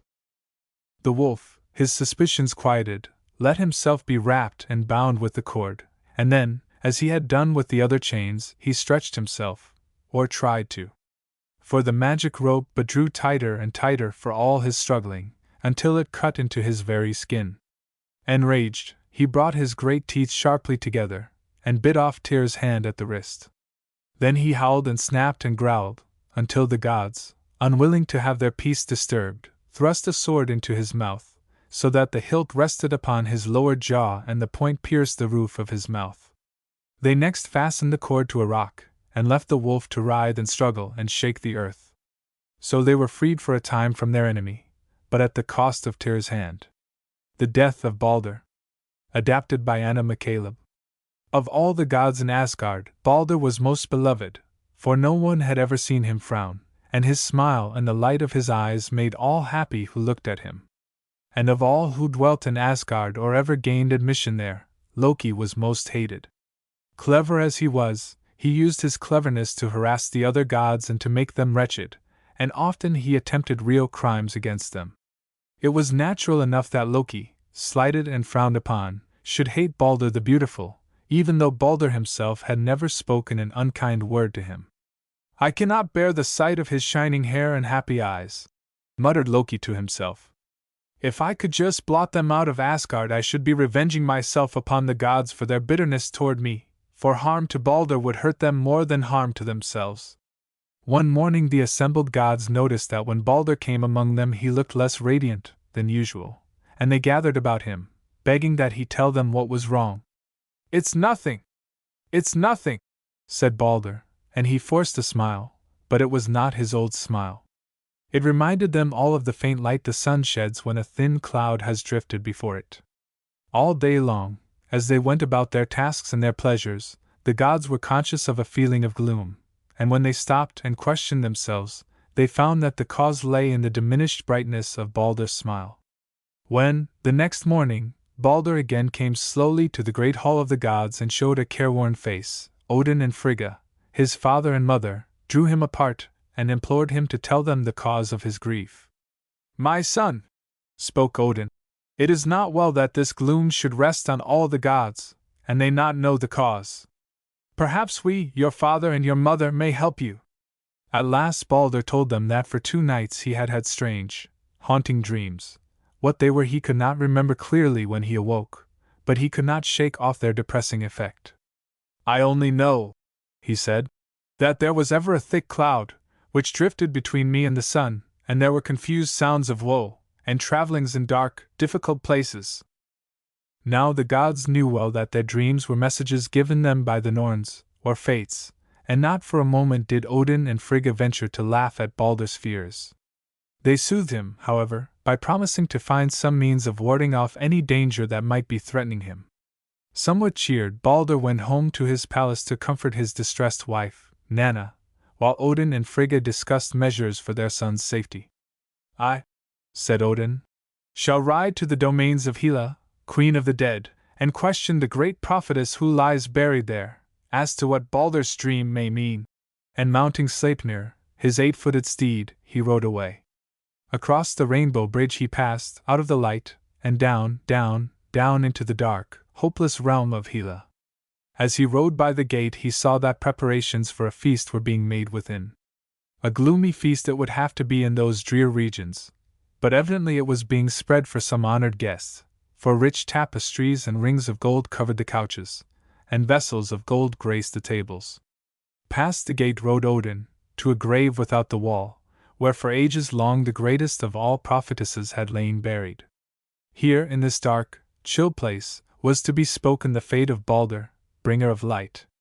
Solemnly Odin chanted the awful charms that had power to raise the dead, and king of gods as he was, he started when the grave opened, and the prophetess, veiled in mist, rose before him. "Who art thou?" she demanded in hollow, ghost-like tones. "And what canst thou wish to know so weighty that only I, long dead, can answer thee?" Knowing that she would refuse to answer him should she know who he really was, Odin concealed his identity, and simply asked for whom the feast was preparing in Hela's realm. "For Balder, light of gods and men," replied the prophetess. "And who shall dare to strike him down?" cried Odin. "By the hand of his blind brother Hodder shall he fall. And now let me rest." And the prophetess sank again into her tomb, leaving Odin with a heart more heavy and chill than the darkness which closed round him. Meanwhile Frigga had busied herself with a plan which her mother Love had suggested. First to all the gods in Asgard, then through all the earth did she go, saying, "Promise me, swear to me, that you will never hurt Balder. Every bird, every beast, every creeping thing, all plants, stones and metals, all diseases and poisons known to gods and men, fire, water, earth, air, all things gladly took oath to do Balder no harm. For do not we," they cried to Frigga, "love him even as you do? And why then should we harm him?" Gladly Frigga took her way toward home, feeling certain that she had saved Balder forever. As she was about to enter Odin's palace, Valhalla, she noticed on a branch of an oak that grew there, a tiny, weak-looking shrub. "That mistletoe is too young to promise, and too weak to do any harm," said Frigga, and she passed it by. All the gods rejoiced with her when she told of her success. Even Odin partially shook off his fears, as he told the younger gods and the heroes who dwelt with him in his palace to go and seek enjoyment after their period of gloom. To the great playground of the gods they hastened, and there they invented a new game. Balder, smiling as of old, took his stand in the midst, and all the others hurled at him weapons, stones and sticks, and even hit at him with their battle axes. They grew very merry over this pastime, for do what they would, none of them could harm Balder. The missiles either fell short, or dropped to his feet harmless. Loki, passing by, was at first amazed when he saw Balder being used as a target. Then, when he saw that Balder remained unhurt through all, he became angry. He could not bear this proof of the fact that all things loved Balder. Hastening away, he disguised himself as an old woman and hobbled off to Fensalir, the mansion of Frigga. "Do you know," said this old woman, entering the room where Frigga sat spinning, "that the gods and heroes are playing a very dangerous game? They are hurling all sorts of things at your son Balder, who stands in their midst." "That is not a dangerous game," replied Frigga, smiling serenely. "Last year it might have been, but now all things have given me their solemn oath not to harm Balder." "Well, well, well," said the old woman. "Isn't that wonderful? To think that any being should be so much beloved that everything should promise not to hurt him. You said everything, did you not?" "Yes," replied Frigga. "That is, it really amounts to everything. There is one tiny parasite, the mistletoe, which grows on the Valhalla oak, which I did not bother with." Once out of sight of Frigga, Loki moved rapidly enough, and shortly he appeared, in his own form, among the gods, who were still shouting with joy over their game. In his hand he carried a dart, but who could have guessed, to look at it, that it had been fashioned from the mistletoe on the Valhalla oak? Outside of the circle of the gods stood Hodder, Balder's blind brother, and there was no smile on his face. Loki approached him and asked craftily, "Why do you not join in the game? Are you not afraid that Balder will think you are jealous of his good fortune if you take no part in this sport they have invented in his honor?" Illustration: Hodder hurled the dart. "Alas," said poor Hodder, "I am left out of all the sports of the gods. How can I, with my sightless eyes, tell where Balder is? And you see that I have nothing in my hand. What, then, could I throw? I have here a little dart that I will give you," replied Loki. "And since you cannot direct your aim, I will guide your arm." Joyfully Hodder thanked him, and when Loki indicated the direction in which he was to throw, he hurled the dart with all his might. Unswervingly flew the mistletoe dart, and instead of falling at Balder's feet, it lodged in his heart, so that he fell dead on the grass. Then, instead of the laughter which Hodder waited to hear, there went up a shuddering wail of terror, and angry hands seized Hodder, and angry voices were in his ear. "What have I done?" he pleaded. "I but wished to show honor to Balder as the rest have done." "And you have killed him!" they cried. "You shall die yourself." "Peace! Peace!" said Heimdall. "Such a deed of violence must not stain the home of the gods. Moreover, Hodder did it all unwittingly. It was Loki who directed his aim, and we are all to blame that we allowed him to set foot on our playground." Bitter indeed was Hodder's grief, and he implored his heartbroken mother, Frigga, that he might be allowed to take Balder's place in dark Hela's realm. "Not you alone," she replied. but any of the gods would willingly die for Balder. But not in that way can he be brought back to Asgard. There is one chance. Speak to Hermod, fleetest of the gods. Tell him to take Odin's horse, Sleipnir, and ride to Hela's abode. Perchance, if he entreat her, she may give Balder up. Hermod, at the word of the despairing Hodder, mounted the 8-footed steed, and set off on the perilous journey. Meanwhile, the other gods prepared the funeral pyre for Balder, determined that it should be worthy of the beloved and honored god. Great pine trees were felled and piled upon the deck of Ringhorn, Balder's ship. Tapestry hangings, garlands of flowers and ornaments of gold and silver were heaped upon the pyre. And finally, in sad procession, came the gods, bearing Balder's body, which they placed upon the flowers. His horse and his dogs were killed and placed beside him, that they might be with him to serve him in the underworld. Then one after one of the gods stepped forward and chanted their farewells. But when Nanna's turn came, she was unable to speak. Her heart broke, and her spirit fled to join that of her husband. The gods could not sorrow for her death. They knew that the abode of the dead would have less terrors for the loving pair if they could be together there, so without tears they laid her beside her husband. Last of all, Odin advanced and cast upon the pyre his treasured ring, Draupnir, gift of the dwarfs, as an offering to his dead son. Then Thor, with a touch of his hammer, which caused the lightning, set fire to the pile, and the ship, with sails set, was launched. In solemn silence the gods watched the ship float out upon the sea. And wreathed in smoke, the ship stood out to sea. Soon with a roaring rose the mighty fire, and the pile crackled, and between the logs sharp quivering tongues of flame shot out, and leapt, curling and darting, higher, till they licked the summit of the pile, the dead, the mast, and ate the shriveling sails. But still the ship drove on, ablaze above her hull with fire. And the gods stood upon the beach and gazed, and while they gazed, the sun went lurid down into the smoke-wrapped sea, and night came on. Then the wind fell, with night, and there was calm, but through the night they watched the burning ship still carried o'er the distant waters on, farther and farther, like an eye of fire. And long, in the far dark, blazed Balder's pile, but fainter, as the stars rose high, it flared. The bodies were consumed, ash choked the pile. And as, in a decaying winter fire, a charred log, falling, makes a shower of sparks, so with a shower of sparks the pile fell in, reddening the sea around, and all was dark. Footnote: the poetic quotations in this story are from Matthew Arnold's Balder Dead.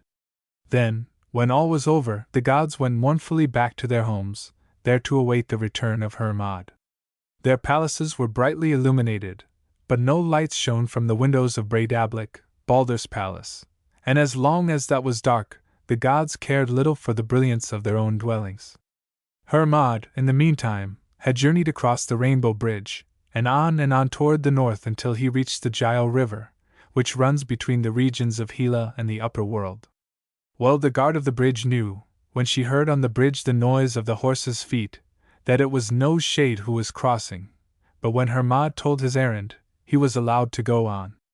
And now his way led over trackless, slippery ice, on which scarce any other horse could have kept his footing, and surely no other horse could have leapt, as did Sleipnir, the gate to Hela's own realm.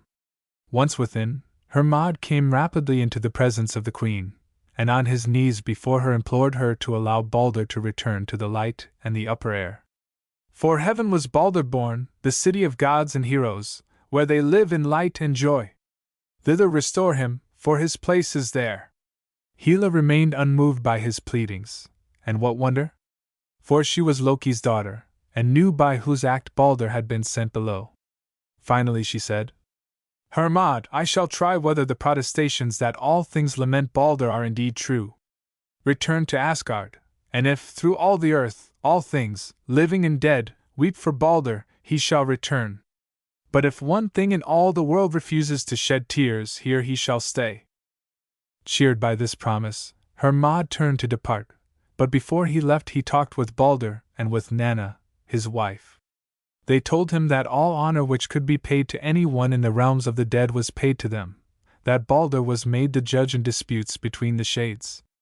But despite that, the days were weary, hopeless, no joy was there, nothing substantial, just days and nights of unvarying twilight, with never a gleam of real brightness. Nor would Balder admit that there was cause for rejoicing in the promise of Hela. Well, we know the family of Loki. Were there not some trick, Hela would never have spoken that word. Nevertheless, it was with a heart lighter than at his coming that Hermod set out on his return journey. And when he reached Asgard, there was rejoicing among the gods. For the first time since Baldur's death, there were the sounds of cheerful hurryings to and fro, and of gods calling each to each as they set out upon their tasks. For all the gods wanted a part in the work of bringing Baldur back to life. In twos and threes they rode throughout all the world, and soon all that lived, and all without life, wept. Trees, stones, flowers, metals joined willingly in grief for Baldur the Beautiful, and most of the gods speedily returned in joy. But Hermod, as he rode, came to the mouth of a dark cave where sat an old hag named Thok. Years long she had sat there, and the gods knew her well, for she always cried out mockingly to all who passed by. But Hermod could not know that today Loki had changed forms with the old hag, and that it was really that enemy of the gods who sat before him. Dismounting, he besought the old woman to weep for Baldur, as all things in heaven and earth had promised to do. But in a shrill voice she cried, "With dry tears will Thok weep for Baldur. Let Hela keep her prey." And as she fled, with harsh laughter, to the cave's depth, Hermod knew that it was Loki who had this second time stolen life from Baldur. Sadly he rode back to Asgard, and in silent grief the gods heard his tale, for they knew that brightness was gone forever from the abode of the gods, that Baldur the Beautiful should return no more. This story of Baldur is one of those myths which were invented to explain natural happenings. The ancient peoples, knowing nothing about science, could not account for such things as the rising and setting of the sun and the change from summer to winter, and they made up explanations which in time grew into interesting stories. Some students believe that in this story the death of Baldur, the sun, by the hand of Hodr, darkness, represents the going down of the sun at each day's close. Another explanation, and a more probable one, is that the death of Baldur represents the close of the short northern summer, and the coming on of the long winter.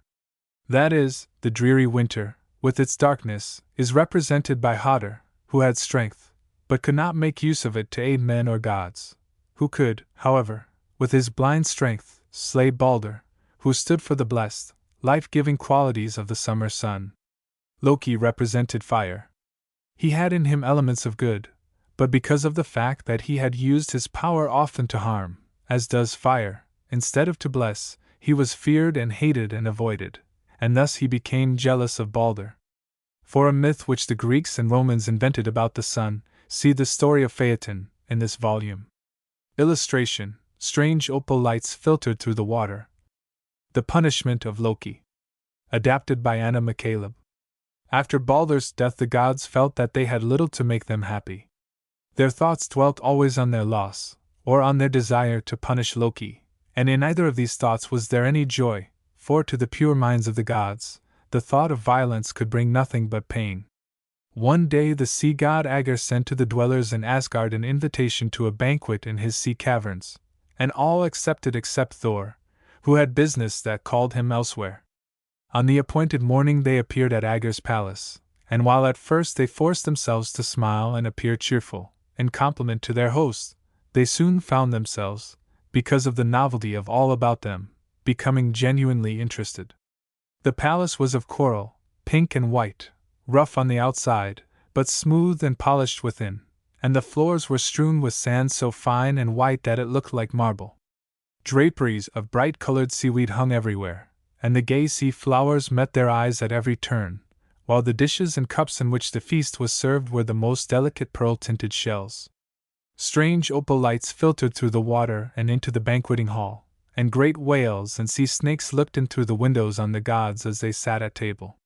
All was cheerfulness and merriment, but suddenly the gods felt a chill come over them, as if a wind from Hela's ice-bound realm had rushed past. Turning, they saw Loki on the threshold. With a muttered excuse for his lateness, he slipped into his seat, and then, since none except his host greeted him, and since the merry talk was not resumed, he glanced about the table and said, "Pretty manners are these! Does no one pledge me in wine? Does no one have a word for me? Painfully the gods forced themselves to take up their conversation, though all avoided talking directly to Loki, whose expression became more lowering every moment. At length Odin turned to his host. "This servant, Funfone, is deft and skillful. Even in my palace I have not his superior." Aegir bowed. "Since the king of the gods is pleased with Funfone, Funfone is no longer my servant, but the servant of Odin. He shall wait upon the heroes in Valhalla." With a cry of jealous rage Loki sprang to his feet. "Never!" he cried, and he struck Funfone so violently that he fell dead. All the gods leaped up, and they drove Loki from the palace, commanding him never to appear in their presence again. But scarcely had they seated themselves to resume their interrupted feast, when the crafty god again entered the room. Not waiting for them to speak, he began to revile them. His words came in a rapid stream. He stopped not to draw a breath. Beginning with Odin, he attacked the gods in turn, mocking their physical peculiarities, recounting every deed which they had done that was not to their credit, shaming them because he had always been able to elude them easily, and because only he could help them out of their difficulties. Finally he came to Sif, Thor's golden-haired wife, whom long before he had robbed of her tresses. "As for Sif," he began, "I could tell a tale of her that—" But he went no further, for a peal of thunder drowned his words, and a blinding flash of lightning made him cover his eyes with his hands. The gods sighed in relief, for Thor stood among them, his eyes shooting fire. "Already," he cried, "has Aegir's palace been stained with blood today. I will not, therefore, kill you here. But if ever you appear before my eyes again, I shall smite you, and if ever you dare to speak Sif's name, I shall hear it though I am in the uttermost parts of the earth, and I shall have vengeance." "Well spoken, son Thor," said Odin. "But I too have something to say to Loki. We shall permit you to go unharmed today, but if you care for your life, hide yourself. We shall seek you, and the gods have keen eyes. And if we find you out, you shall die." Sullen, frightened, Loki withdrew. He wandered about long in the most barren, desolate parts of the earth, cursing the gods and hating himself. At length he found a spot which he felt sure would be hidden even from Odin's eyes. It was in a steep, rocky valley, where nothing grew, and where no sound ever came except the weird noise of the wind as it swept through the narrow passes, and the chatter of a mountain stream as it leapt down the rocks. Here, in this solitary place, Loki built himself a hut of piled-up rocks. 4 walls had the hut, and in each wall was a door, for Loki wished to be able to see the gods, from whatever direction they approached, and to make his escape. He had always been a famous fisherman, and now the fish which he took from the stream formed his only food. Sometimes he changed himself into a salmon and floated about in the quieter places of the stream. He never talked with the other fish who lived in the stream, but somehow he felt less lonely with those living things about him than he did in his solitary hut on the mountain's side. One day, for Loki was a very clever workman, he began to fashion something, the like of which there had not been in the world before. This was a net for fishing, and so interested did Loki become in twisting and knotting the cords, that he almost forgot to keep watch for his enemies, the gods. The net was almost finished, when one afternoon Loki raised his head and saw through one of his doors 3 gods approaching, Odin, Thor and Heimdall, wisest of the gods. With a curse he tossed his net upon the fire. "They shall never have it!" and slipped from his hut. Splash! And there was a huge salmon deep down in the stream, while Loki was nowhere to be seen. The gods were greatly disappointed when they entered the hut. They had been so sure that at last they had found the hiding place of the wicked one, and it seemed they had missed him again. However, they knew his power of disguising himself, and they were not utterly discouraged. "He has not been gone long," said Heimdall. "For look, the fire still burns. And what is this upon the fire?" And he drew out the partly burned fish net. "What can it be?" asked Odin. "It is too coarse for any sort of covering for the body, and not strong enough to use in entangling an enemy." "Wait," said Heimdall. "I have it! I have it! It's a net for fishing. Loki was always a fisherman. See!" he exclaimed excitedly. "You take it so," thrusting one end into Thor's hand. and you drag it through the water so. The water runs through and the fish are held. Oh, clever Loki! But why? Asked Thor. Should he burn it up, when he has spent so much work upon it? I don't know, said Heimdall musingly. Unless. Where could he hide except in that stream, and how could he conceal himself there without changing himself to a fish? Mark my words. Loki is there, and he feared we might catch him with his own net. That, said Odin, would be a form of justice for which one would scarcely dare hope. I fear the net is too badly burned for use. Not so, replied Heimdall. Here is more flax, and we can easily repair the damage the fire has done. So the three gods sat upon the floor of the hut and mended the burned net, keeping an eye always on the stream, that Loki might not make his escape. And when the net was ready they went forth, and with it dragged the stream. Not a fish did they catch, for Loki had frightened the real fish away, and he himself was hiding between two big stones, so that the net passed over him. The thing is too light, said Thor. It does not touch the bottom. That we can soon change, replied Heimdall, and he set about fastening stones to the lower edge of the net. Again they began to drag the river, and this time Loki feared that he could not escape. But just as the net almost touched him, he gave a mighty leap and sprang clear of the net. The silvery flash, the sudden splash, startled the gods, so that they almost dropped the net, but it told them what they wanted to know: Loki was in the stream. Turning, they dragged the net down the stream, driving Loki nearer and nearer to the sheer drop of the waterfall, down which he dared not plunge. Desperate, he made another leap, and again he almost escaped, but Thor's quick eyes saw him. Thor's strong, iron-gloved hand gripped him.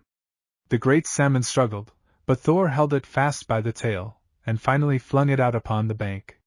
Illustration: Thor's hand gripped him. Loki, within the fish, vowed to himself that he would not return to his own shape, but the fish's body could not live long out of the water, and soon he found himself growing weak and faint. At length, therefore, he was obliged to assume his own form, and there he stood, handsome, but evil-looking, before the waiting gods. It hurts us, said Odin, that we should be forced to treat one of our own kind in this way. Perhaps even now, tell us that you do regret your past wickedness, that you are sorry for the trouble you have caused the gods, that you grieve sometimes for Baldur's death. I grieve, said Loki, only that I have caused so little trouble among the gods. I regret only that the days for pitting my cleverness against your stupidity are at an end, for I ask for no mercy. As for Baldur's death, it has been my chief cause for rejoicing as I have dwelt here in this solitary place. Shocked by his hardness, the gods led him away to the punishment which they had planned for him. The other gods met them by the way, and troops of dwarfs and elves and human beings and animals sprang up on every side, and followed them. And in the hearts of all these followers there was joy, for Loki had never done them anything but harm, and besides, had he not slain Baldur, the beautiful, the beloved? But in the hearts of the gods there was pain, for Loki was of their own number, and far back in the beginnings of time, before he had become wicked, he had been their great pride, by reason of his cleverness. They passed, a noisy procession, to a dark, underground cavern, a damp, slimy place, where snakes looked out from their holes, and toads sat upon the stones. Here were 3 sharp-pointed rocks, which Thor pierced with holes, and to these rocks they bound the wretched Loki with chains of adamant. Here he shall stay, said Odin, until the last great day shall come for gods and men. A giantess, whose son Loki had killed, came with a great serpent, which she fastened directly over Loki's head, and from the serpent's mouth dripped poison, which fell, drop by drop, upon Loki's upturned face. His wife, Sigyn, could not bear to see her husband in such agony, so she took her stand beside him, cup in hand, and caught the poison as it fell. There through the ages on ages she stood, relieving Loki's pain, and trying to cheer him, for whom there was no cheer. When the cup was filled and she had to go to the cavern's mouth to empty it, then the venom fell on Loki's face, and in his terrible pain he struggled and writhed until the earth shook. And all the people, startled at their work or from their sleep, cried, "Loki's earthquake!" 7 times 1. By Jean Ingelow. There's no dew left on the daisies and clover, there's no rain left in heaven. I've said my 7 times over and over, 7 times 1 are 7. I am so old I can write a letter. My birthday lessons are done, the lambs play always, they know no better, they are only 1 times 1. O moon! In the night I have seen you sailing and shining so round and low, you were bright. Ah, bright! But your light is failing, you are nothing now but a bow. You moon, have you done something wrong in heaven that God has hidden your face? I hope if you have you will soon be forgiven, and shine again in your place. O velvet bee, you're a dusty fellow, you've powdered your legs with gold. O brave marsh marybuds, rich and yellow, give me your money to hold. O columbine, open your folded wrapper, where 2 twin turtle doves dwell. O cuckoo pint, toll me the purple clapper that hangs in your clear green bell. And show me your nest with the young ones in it, I will not steal them away, I am old. You may trust me, linnet, linnet, I am 7 times 1 today. Shuffleshoon and Amberlocks, footnote, from Love Songs of Childhood. Copyright 1894 by Eugene Field, published by Charles Scribner's Sons. By Eugene Field. Shuffleshoon and Amberlocks sit together, building blocks. Shuffleshoon is old and gray, Amberlocks a little child. But together at their play age and youth are reconciled, and with sympathetic glee build their castles fair to see. When I grow to be a man, so the wee one's prattle ran, I shall build a castle so, with a gateway broad and grand. Here a pretty vine shall grow, there a soldier guard shall stand, and the tower shall be so high, folks will wonder, by and by. Shuffleshoon quoth, Yes, I know, thus I builded long ago. Here a gate and there a wall, here a window, there a door, here a steeple wondrous tall riseth ever more and more. But the years have levelled low what I builded long ago. So they gossip at their play, heedless of the fleeting day. One speaks of the long ago where his dead hopes buried lie. One with chubby cheeks aglow prattleth of the by and by. Side by side, they build their blocks, Shuffleshoon and Amberlocks. Afterwhile, footnote, from the poem To Afterwhiles by James Whitcomb Riley. Used by special permission of the publishers, the Bobbs Merrill Company. By James Whitcomb Riley. Afterwhile we have in view the old home to journey to, where the mother is, and where her sweet welcome waits us there. How we'll click the latch that locks in the pinks and hollyhocks, and leap up the path once more where she waits us at the door. How we'll greet the dear old smile and the warm tears, afterwhile. Windy Nights. By Robert Louis Stevenson. Whenever the moon and stars are set, whenever the wind is high, all night long in the dark and wet, a man goes riding by. Late in the night when the fires are out, why does he gallop and gallop about? Whenever the trees are crying aloud, and ships are tossed at sea, by on the highway, low and loud, by at the gallop goes he. By at the gallop he goes, and then by he comes back at the gallop again. The Snow Queen. By Hans Christian Andersen. The first story which treats of the mirror and fragments. Look you, now we're going to begin. When we are at the end of the story we shall know more than we do now, for he was a bad goblin. He was one of the very worst, for he was a demon. One day he was in very good spirits, for he had made a mirror which had this peculiarity, that everything good and beautiful that was reflected in it shrank together into almost nothing, but that whatever was worthless and looked ugly became prominent and looked worse than ever. The most lovely landscapes seen in this mirror looked like boiled spinach, and the best people became hideous, or stood on their heads and had no bodies. Their faces were so distorted as to be unrecognizable, and a single freckle was shown spread out over nose and mouth. That was very amusing, the demon said. When good, pious thoughts passed through any person's mind, these were again shown in the mirror, so that the demon chuckled at his artistic invention. Those who visited the goblin's school, for he kept a goblin school, declared everywhere that a wonder had been wrought. For now, they asserted, one could see, for the first time, how the world and the people in it really looked. Now they wanted to fly up to heaven, to sneer and scoff at the angels themselves. The higher they flew with the mirror, the more it grinned, they could scarcely hold it fast. They flew higher and higher, and then the mirror trembled so terribly amid its grinning that it fell down out of their hands to the earth, where it was shattered into 100 million and more fragments. And now this mirror occasioned much more unhappiness than before, for some of the fragments were scarcely as large as a barleycorn, and these flew about in the world, and whenever they flew into any one's eye they stuck there, and that person saw everything wrongly, or had only eyes for the bad side of a thing, for every little fragment of the mirror had retained the power which the whole glass possessed. A few persons even got a fragment of the mirror into their hearts, and that was terrible indeed, for such a heart became a block of ice. A few fragments of the mirror were so large that they were used as window panes, but it was a bad thing to look at one's friends through these panes. Other pieces were made into spectacles, and then it went badly when people put on these spectacles to see rightly, and to be just, and then the demon laughed till his paunch shook, for it tickled him so. But without, some little fragments of glass still floated about in the air, and now we shall hear the second story, A Little Boy and a Little Girl.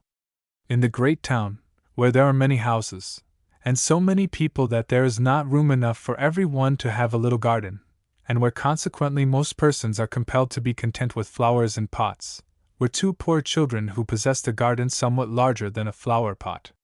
They were not brother and sister, but they loved each other quite as much as if they had been. Their parents lived just opposite each other in two garrets, there where the roof of one neighbor's house joined that of another. And where the water pipe ran between the two houses was a little window. One had only to step across the pipe to get from one window to the other. The parents of each child had a great box, in which grew kitchen herbs that they used, and a little rosebush. There was one in each box, and they grew famously. Now, it occurred to the parents to place the boxes across the pipe, so that they reached from one window to another, and looked quite like two embankments of flowers. Pea plants hung down over the boxes, and the rosebushes shot forth long twigs, which clustered round the windows and bent down toward each other. It was almost like a triumphal arch of flowers and leaves. As the boxes were very high, and the children knew that they might not creep upon them, they often obtained permission to step out upon the roof behind the boxes, and to sit upon their little stools under the roses, and there they could play capitally. In the winter time there was an end of this amusement. The windows were sometimes quite frozen over. But then they warmed copper shillings on the stove, and held the warm coins against the frozen pane, and this made a capital peephole, so round, and behind it gleamed a pretty mild eye at each window, and these eyes belonged to the little boy and the little girl. His name was Kay, and the little girl's was Gerda. In the summer they could get to one another at one bound, but in the winter they had to go down and up the long staircase, while the snow was pelting without. "Those are the white bees swarming," said the old grandmother. "Have they a queen bee?" asked the little boy, for he knew that there is one among the real bees. "Yes, they have one," replied Grandmamma. "She always flies where they swarm thickest. She is the largest of them all, and never remains quiet upon the earth. She flies up again into the black cloud. Many a midnight she is flying through the streets of the town, and looks in at the windows, and then they freeze in such a strange way, and look like flowers." "Yes, I've seen that," cried both the children, and now they knew that it was true. Illustration: the snowflake at last became a maiden. "Can the Snow Queen come in here?" asked the little girl. "Only let her come," cried the boy. "I'll set her upon the warm stove, and then she'll melt." But grandmother smoothed his hair, and told some other tales.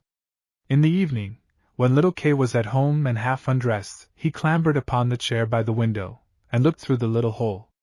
A few flakes of snow were falling outside, and one of them, the largest of them all, remained lying on the edge of one of the flower boxes.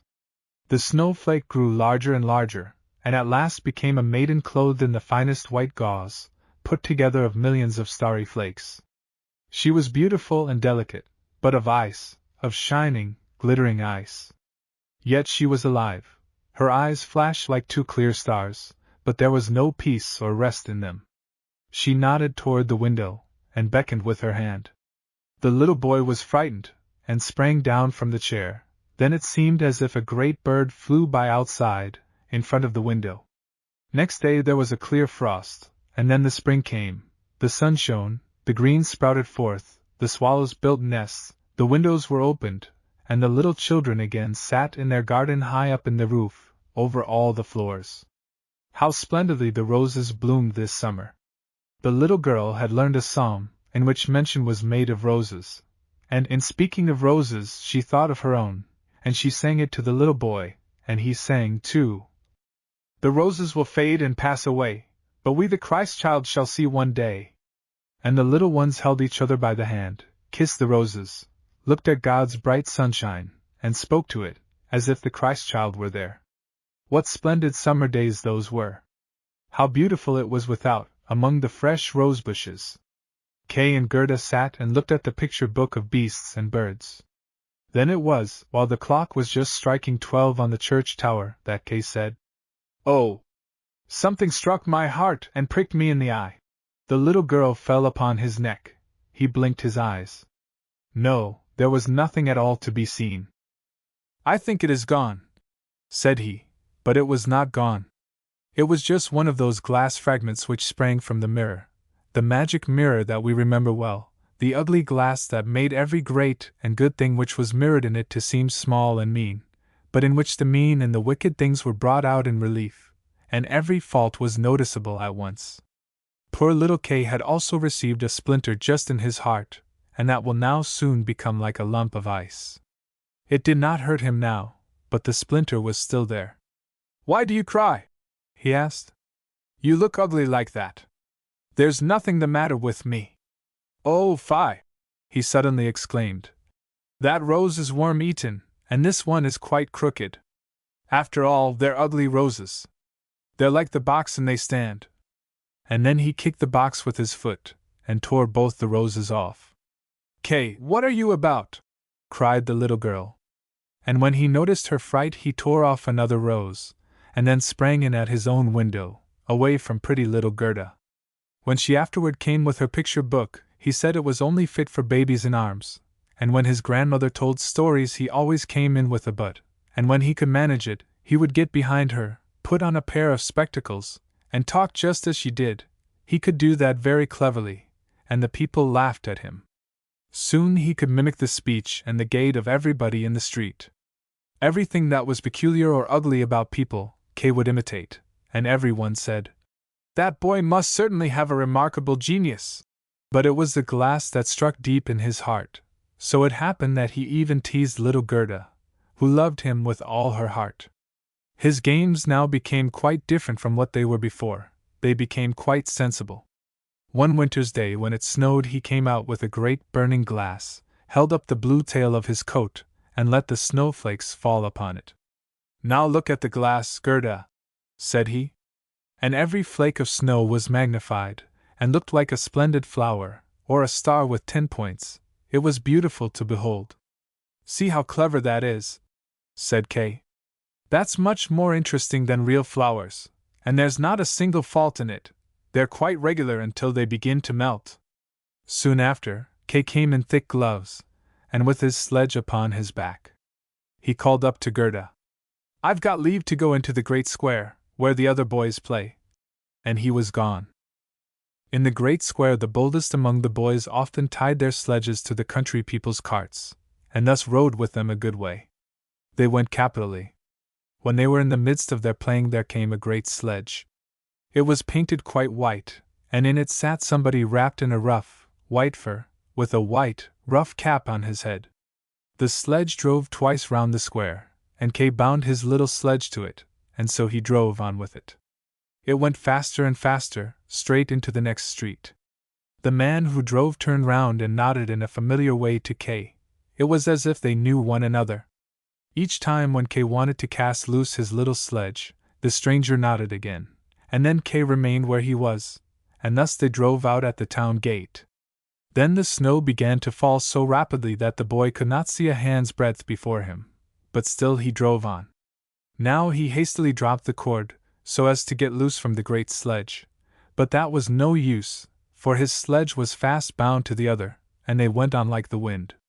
Then he called out quite loudly, but nobody heard him, and the snow beat down, and the sledge flew onward. Every now and then it gave a jump, and they seemed to be flying over hedges and ditches. The boy was quite frightened. He wanted to say his prayer, but could remember nothing but the multiplication table. The snowflakes became larger and larger. At last they looked like white fowls. All at once they sprang aside, the great sledge stopped, and the person who had driven it rose up. The fur and the cap were made altogether of ice. It was a lady, tall and slender, and brilliantly white. It was the Snow Queen. "We have driven well," said she. "But why do you tremble with cold? Creep into my fur." And she seated him beside her in her own sledge, and wrapped the fur round him, and he felt as if he sank into a snowdrift. "Are you still cold?" asked she, and then she kissed him on the forehead. Oh, that was colder than ice. It went quite through to his heart, half of which was already a lump of ice. He felt as if he were going to die, but only for a moment, for then he seemed quite well, and he did not notice the cold all about him. "My sledge! Don't forget my sledge!" That was the first thing he thought of, and it was bound fast to one of the white chickens, and this chicken flew behind him with the sledge upon its back. The Snow Queen kissed Kay again, and then he had forgotten little Gerda, his grandmother, and all at home. "Now you shall have no more kisses," said she, "for if you did I should kiss you to death." Kay looked at her. She was so beautiful, he could not imagine a more sensible or lovely face. She did not appear to him to be made of ice now, as she did when she sat at the window and beckoned to him. In his eyes she was perfect. He did not feel at all afraid. He told her that he could do mental arithmetic as far as fractions, that he knew the number of square miles and the number of inhabitants in the country. And she always smiled, and then it seemed to him that what he knew was not enough. And he looked up into the wide sky, and she flew with him high up upon the black cloud, and the storm blew and whistled. It seemed as though the winds sang old songs. They flew over woods and lakes, over sea and land. Below them the cold wind roared, the wolves howled, the snow crackled. Over them flew the black, screaming crows. But above all the moon shone bright and clear, and Kay looked at the long, long winter night. By day he slept at the feet of the Queen. The third story, the flower garden of the woman who could conjure. But how did it fare with little Gerda when Kay did not return? What could have become of him? No one knew, no one could give information. The boys only told that they had seen him bind his sledge to another very large one, which had driven along the street and out at the town gate. Nobody knew what had become of him.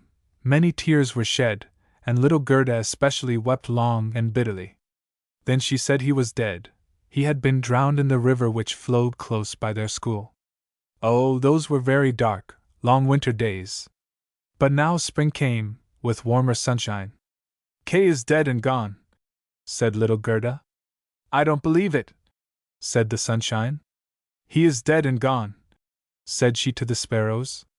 "We don't believe it," they replied, and at last little Gerda did not believe it herself. "I will put on my new red shoes," she said one morning, "those that Kay has never seen, and then I will go down to the river and ask for him." It was still very early. She kissed the old grandmother, who was still asleep, put on her red shoes, and went quite alone out of the town gate toward the river. "Is it true that you have taken my little playmate from me? I will give you my red shoes if you will give him back to me." And it seemed to her as if the waves nodded quite strangely, and then she took her red shoes, which she liked best of anything she possessed, and threw them both into the river. But they fell close to the shore, and the little wavelets carried them back to her, to the land. It seemed as if the river would not take from her the dearest things she possessed because he had not her little Kay. But she thought she had not thrown the shoes far enough out, so she crept into a boat that lay among the reeds, went to the other end of the boat, and threw the shoes from thence into the water. But the boat was not bound fast, and at the movement she made it glided away from the shore. She noticed it, and hurried to get back. But before she reached the other end, the boat was a yard from the bank, and it drifted away faster than before. Then little Gerda was very much frightened, and began to cry, but no one heard her except the sparrows, and they could not carry her to land. But they flew along the shore, and sang, as if to console her. "Here we are! Here we are!" The boat drove on with the stream, and little Gerda sat quite still, with only her stockings on her feet. Her little red shoes floated along behind her, but they could not come up to the boat, for that made more way. It was very pretty on both shores. There were beautiful flowers, old trees, and slopes with sheep and cows, but not one person was to be seen. Perhaps the river will carry me to little Kay, thought Gerda. And then she became more cheerful, and rose up, and for many hours she watched the charming green banks. Then she came to a great cherry orchard, in which stood a little house with remarkable blue and red windows. It had a thatched roof, and without stood 2 wooden soldiers, who presented arms to those who sailed past. Illustration: they flew over woods and lakes. Gerda called to them, for she thought they were alive, but of course they did not answer. She came quite close to them. The river carried the boat toward the shore. Gerda called still louder, and then there came out of the house an old woman leaning on a crutch. She had on a great velvet hat, painted over with the finest flowers. "You poor little child," said the old woman. "How did you manage to come on the great rolling river, and to float thus far out into the world?"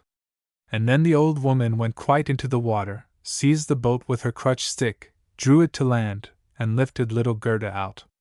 And Gerda was glad to be on dry land again, though she felt a little afraid of the strange old woman.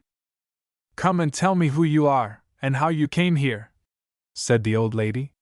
And Gerda told her everything, and the old woman shook her head, and said, "Hem! Hem!" And when Gerda had told everything, and asked if she had not seen little Kay, the woman said that he had not yet come by, but that he probably would soon come. Gerda was not to be sorrowful, but to look at the flowers and taste the cherries, for they were better than any picture book, for each one of them could tell a story. Then she took Gerda by the hand and led her into the little house, and locked the door. The windows were very high, and the panes were red, blue, and yellow. The daylight shone in a remarkable way, with different colors. On the table stood the finest cherries, and Gerda ate as many of them as she liked, for she had leave to do so. While she was eating them, the old lady combed Gerda's hair with a golden comb, and the yellow hair hung softly round the friendly little face, which looked as blooming as a rose. "I have long wished for such a dear little girl as you," said the old lady. "Now you shall see how well we shall live with one another." And as the ancient dame combed her hair, Gerda forgot her adopted brother Kay more and more, for this old woman could conjure, but she was not a wicked witch. She only practiced a little magic for her own amusement, and wanted to keep little Gerda. Therefore she went into the garden, stretched out her crutch toward all the rose bushes, and beautiful as they were, they all sank into the earth, and one could not tell where they had stood. The old woman was afraid that, if the little girl saw roses, she would think of her own, and remember little Kay, and run away. Now Gerda was led out into the flower garden. What fragrance was there, and what loveliness! Every conceivable flower was there in full bloom. There were some for every season. No picture book could be gayer and prettier. Gerda jumped high for joy, and played till the sun went down behind the high cherry trees. Then she was put into a lovely bed, with red silk pillows stuffed with blue violets, and she slept there, and dreamed as gloriously as a queen on her wedding day. Next day she played again with the flowers in the warm sunshine, and thus many days went by. Gerda knew every flower, but many as there were of them, it still seemed to her as if one were wanting, but which one she did not know. One day she sat looking at the old lady's hat with the painted flowers, and the prettiest of them all was a rose. The old lady had forgotten to efface it from her hat when she caused the others to disappear. But so it always is when one does not keep one's wits about one. "What, are there no roses here?" cried Gerda. And she went among the beds, and searched, but there was not one to be found. Then she sat down and wept. Her tears fell just upon a spot where a rosebush lay buried, and when the warm tears moistened the earth, the tree at once sprouted up as blooming as when it had sunk, and Gerda embraced it, kissed the roses, and thought of the beautiful roses at home, and also of little Kay. "Oh, how I have been detained!" said the little girl. "I wanted to seek for little Kay. Do you not know where he is?" she asked the roses. "Do you think he is dead?" "He is not dead," the roses answered.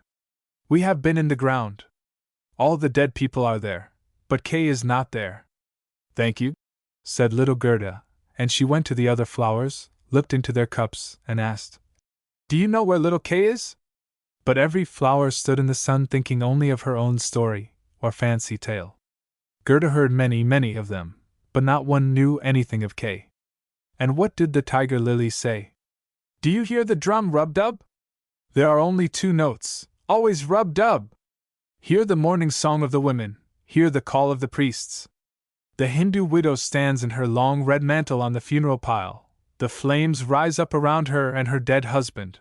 But the Hindu woman is thinking of the living one here in the circle, of him whose eyes burn hotter than flames, whose fiery glances have burned into her soul more ardently than the flames themselves, which are soon to burn her body to ashes. Can the flame of the heart die in the flame of the funeral pile? I don't understand that at all, said little Gerda. That's my story, said the lily. What says the convolvulus? Over the narrow road looms an old knightly castle. Thickly the ivy grows over the crumbling red walls, leaf by leaf up to the balcony, where stands a beautiful girl. She bends over the balustrade and glances up the road. No rose on its branch is fresher than she, no apple blossom wafted onward by the wind floats more lightly along. How her costly silks rustle! Comes he not yet? Is it Kay whom you mean? Asked little Gerda. I'm only speaking of a story, my dream, replied the convolvulus. What said the little snowdrop? Between the trees a long board hangs by ropes, that is a swing. 2 pretty little girls, with clothes white as snow and long green silk ribbons on their hats, are sitting upon it, swinging. Their brother, who is greater than they, stands in the swing, and has slung his arm round the rope to hold himself, for in one hand he has a little saucer, and in the other a clay pipe. He is blowing bubbles. The swing flies, and the bubbles rise with beautiful, changing colors. The last still hangs from the pipe bowl, swaying in the wind. The swing flies on. The little black dog, light as the bubbles, stands up on his hind legs, and wants to be taken into the swing. It flies on, and the dog falls, barks, and grows angry, for he is teased, and the bubble bursts. A swinging board and a bursting bubble, that is my song. It may be very pretty, what you're telling, but you speak it so mournfully, and you don't mention little Kay at all. Illustration. He is blowing bubbles. What do the hyacinths say? There were 3 beautiful sisters, transparent and delicate. The dress of one was red, that of the second blue, and that of the third quite white. Hand in hand they danced by the calm lake in the bright moonlight. They were not elves, they were human beings. It was so sweet and fragrant there. The girls disappeared in the forest, and the sweet fragrance became stronger. 3 coffins, with 3 beautiful maidens lying in them, glided from the wood thicket across the lake. The glowworms flew gleaming about them like little hovering lights. Are the dancing girls sleeping, or are they dead? The flower scent says they are dead, and the evening bell tolls their knell. You make me quite sorrowful, said little Gerda. You scent so strongly, I cannot help thinking of the dead maidens. Ah! Is little Kay really dead? The roses have been down in the earth, and they say he is not. Cling! Clang! Tolled the hyacinth bells. We are not tolling for little Kay, we don't know him, we only sing our song, the only one we know. And Gerda went to the buttercup, gleaming forth from the green leaves. You are a little bright sun, said Gerda. Tell me, if you know, where I may find my companion. And the buttercup shone so gaily, and looked back at Gerda. What song might the buttercup sing? It was not about Kay. In a little courtyard the clear sun shone warm on the first day of spring. The sunbeams glided down the white wall of the neighboring house. Close by grew the first yellow flower, glancing like gold in the bright sun's ray. The old grandmother sat out of doors in her chair. Her granddaughter, a poor, handsome maid-servant, was coming home for a short visit. She kissed her grandmother. There was gold, heart's gold, in that blessed kiss, gold in the mouth, gold in the south, gold in the morning hour. See, that's my little story, said the buttercup. My poor old grandmother, sighed Gerda. Yes, she is surely longing for me and grieving for me, just as she did for little Kay. But I shall soon go home and take Kay with me. There is no use of my asking the flowers. They know only their own song, and give me no information. And then she tied her little frock round her, that she might run the faster. But the jonquil struck against her leg as she sprang over it, and she stopped to look at the tall yellow flower, and asked, "Do you, perhaps, know anything of little Kay?" And she bent quite down to the flower, and what did it say? "I can see myself. I can see myself," said the jonquil. "Oh! Oh! How I smell!" Up in the little room in the gable stands a little dancing girl. She stands sometimes on one foot, sometimes on both. She seems to tread on all the world. She's nothing but an ocular delusion. She pours water out of a teapot on a bit of stuff. It is her bodice. Cleanliness is a fine thing, she says. Her white frock hangs on a hook. It has been washed in the teapot too, and dried on the roof. She puts it on and ties her saffron handkerchief round her neck, and the dress looks all the whiter. Point your toes. Look how she seems to stand on a stalk. I can see myself. I can see myself. I don't care at all about that, said Gerda. You need not tell me that. And then she ran to the end of the garden. The door was locked, but she pressed against the rusty lock, and it broke off. The door sprang open, and little Gerda ran with naked feet out into the wide world. She looked back 3 times, but no one was there to pursue her. At last she could run no longer, and seated herself on a great stone, and when she looked round the summer was over. It was late in autumn. One could not notice that in the beautiful garden, where there was always sunshine, and where the flowers of every season always bloomed. Alas! How I have loitered, said little Gerda. Autumn has come. I may not rest again. And she rose up to go on. Oh! How sore and tired her little feet were. All around it looked cold and bleak. The long willow leaves were quite yellow, and the dew fell down like water. One leaf after another dropped. Only the sloe thorns still bore fruit, but the sloes were sour, and set the teeth on edge. Oh! How grey and gloomy it looked, the wide world. The 4th story. The prince who might have been Kay. Gerda was compelled to rest again. Then there came hopping across the snow, just opposite the spot where she was sitting, a great crow. This crow stopped a long time to look at her, nodding its head, and then it said, "Crap! Crap! Good day! Good day!" It could not pronounce better, but it felt friendly toward the little girl, and asked where she was going all alone in the wide world. The word, alone, Gerda understood very well, and felt how much it expressed, and she told the crow the story of her whole life and fortunes, and asked if it had not seen Kay. Illustration: the crow stopped to look. And the crow nodded very gravely and said, "That may be. That may be." "What? Do you think so?" cried the little girl, and nearly pressed the crow to death, she kissed it so. "Gently, gently," said the crow. "I think I know. I believe it may be little Kay, but he has certainly forgotten you, with the princess." "Does he live with the princess?" asked Gerda. "Yes, listen," said the crow. "But it's so difficult for me to speak your language. If you know the crow's language, I can tell it much better." "No, I never learned it," said Gerda. "But my grandmother understood it, and could speak the language, too. I only wish I had learned it." "That doesn't matter," said the crow. "But it will go badly." And then the crow told what it knew. "In the country in which we now are lives a princess who is quite wonderfully clever, but then she has read all the newspapers in the world, and has forgotten them again, she is so clever. Lately she was sitting on the throne, and that's not so pleasant as is generally supposed, and she began to sing a song, and it was just this: 'Why should I not marry now?' You see, there was something in that," said the crow. "And so she wanted to marry, but she wished for a husband who could answer when he was spoken to, not one who only stood and looked handsome, for that was wearisome. And so she had all her maids of honor summoned, and when they heard her intention they were very glad. 'I like that,' said they. 'I thought the very same thing the other day. You may be sure that every word I am telling you is true,' added the crow. 'I have a tame sweetheart who goes about freely in the castle, and she told me everything.' Of course the sweetheart was a crow, for one crow always finds out another, and birds of a feather flock together.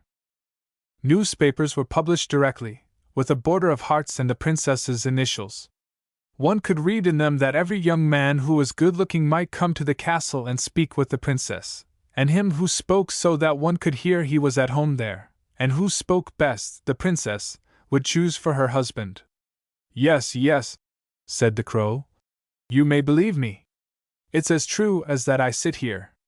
Young men came flocking in. There was a great crowding and much running to and fro, but no one succeeded the first or second day. They could all speak well when they were out in the streets, but when they entered at the palace gates, and saw the guards standing in their silver lace, and went up the staircase, and saw the lackeys in their golden liveries, and the great lighted halls, they became confused. And when they stood before the throne itself, on which the princess sat, they could do nothing but repeat the last words she had spoken, and she did not care to hear her own words again. It was just as if the people in there had taken some narcotic and fallen asleep till they got into the street again, for not till then were they able to speak. There stood a whole row of them, from the town gate to the palace gate. I went out myself to see it, said the crow. They were hungry and thirsty, but in the palace they did not receive so much as a glass of lukewarm water. A few of the wisest had brought bread and butter with them, but they would not share with their neighbors, for they thought, let him look hungry, and the princess won't have him. But Kay, little Kay? Asked Gerda. When did he come? Was he among the crowd? Wait. We're just coming to him.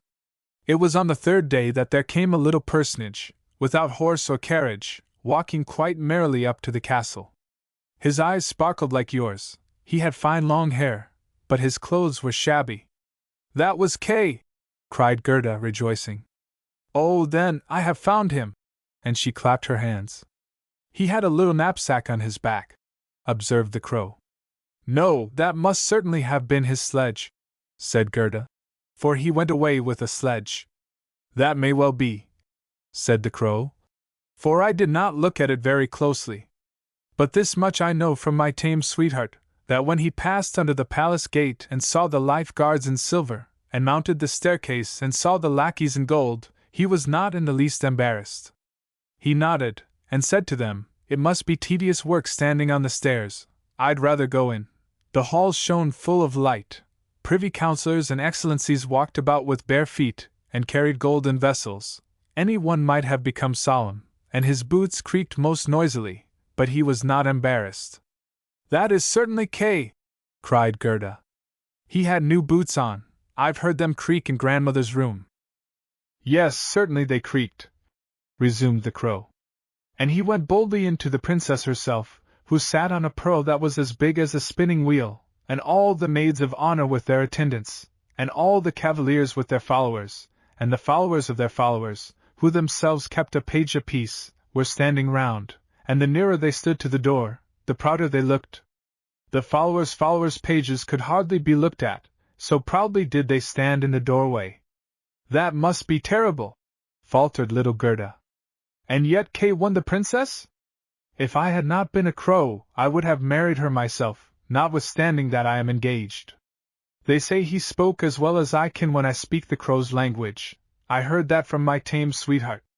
He was merry and agreeable. He had not come to marry, only to hear the wisdom of the princess, and he approved of her, and she of him. Yes, certainly that was Kay, said Gerda. He was so clever. He could do mental arithmetic up to fractions. Oh! Won't you lead me to the castle, too? That's easily said, replied the crow. But how are we to manage it? I'll talk it over with my tame sweetheart. She can probably advise us. For this I must tell you, a little girl like yourself will never get leave to go completely in. Yes, I shall get leave, said Gerda. When Kay hears that I'm there he'll come out directly, and bring me in. Wait for me yonder at the grating, said the crow, and it wagged its head and flew away. It was late in the evening when the crow came back. Rax, it said, I'm to greet you kindly from my sweetheart, and here's a little loaf for you. She took it from the kitchen. There's plenty of bread there, and you must be hungry. You can't possibly get into the palace, for you are barefooted, and the guards in silver and the lackeys in gold would not allow it. But don't cry, you shall go up. My sweetheart knows a little back staircase that leads up to the bedroom, and she knows where she can get the key. And they went into the garden, into the great avenue, where one leaf was falling down after another, and when the lights were extinguished in the palace, one after the other, the crow led Gerda to a back door, which stood ajar. Oh, how Gerda's heart beat with fear and longing! It was just as if she had been going to do something wicked, and yet she only wanted to know whether it was little Kay. Yes, it must be he. She thought so deeply of his clear eyes and his long hair. She could fancy she saw how he smiled, as he had smiled at home when they sat among the roses. He would certainly be glad to see her, to hear what a long distance she had come for his sake, to know how sorry they had all been at home when he did not come back. Oh, what a fear and what a joy that was! Now they were on the staircase. A little lamp was burning upon a cupboard, and in the middle of the floor stood the tame crow, turning her head on every side and looking at Gerda, who courtesied as her grandmother had taught her to do. My betrothed has spoken to me very favorably of you, my little lady, said the tame crow. Your history, as it may be called, is very moving. Will you take the lamp? Then I will precede you. We will go the straight way, and then we shall meet nobody. I feel as if someone were coming after us, said Gerda, as something rushed by her. It seemed like a shadow on the wall, horses with flying manes and thin legs, hunters, and ladies and gentlemen on horseback. These are only dreams, said the crow. They are coming to carry the High Master's thoughts out hunting. That's all the better, for you may look at them the more closely in bed. But I hope, when you are taken into favor and get promotion, you will show a grateful heart. Of that we may be sure, observed the crow from the wood. Now they came into the first hall. It was hung with rose-colored satin, and artificial flowers were worked on the walls. And here the dreams again came flitting by them, but they moved so quickly that Gerda could not see the high-born lords and ladies. Each hall was more splendid than the last. Yes, one could almost become bewildered. Now they were in the bedchamber. Here the ceiling was like a great palm tree with leaves of glass, of costly glass, and in the middle of the floor 2 beds hung on a thick stalk of gold, and each of them looked like a lily.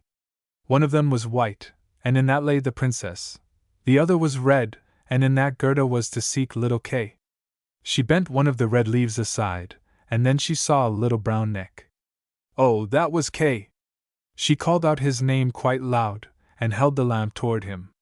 The dreams rushed into the room again on horseback. He awoke, turned his head, and it was not little Kay.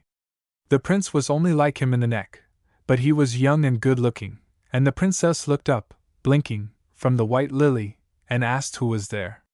Then little Gerda wept, and told her history, and all that the crows had done for her. You poor child, said the prince and princess.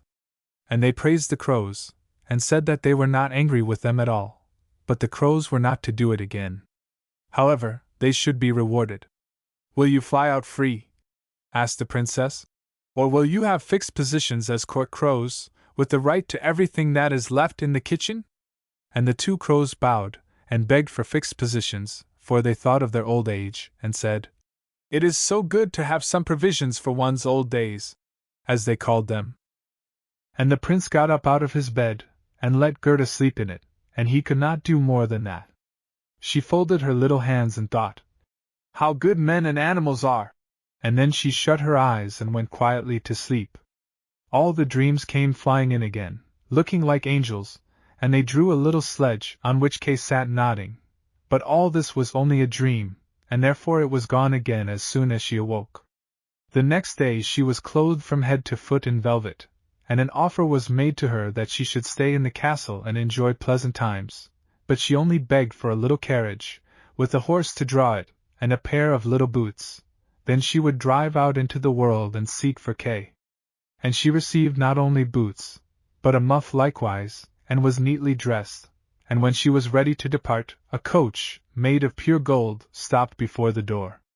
Upon it shone like a star the coat of arms of the prince and princess.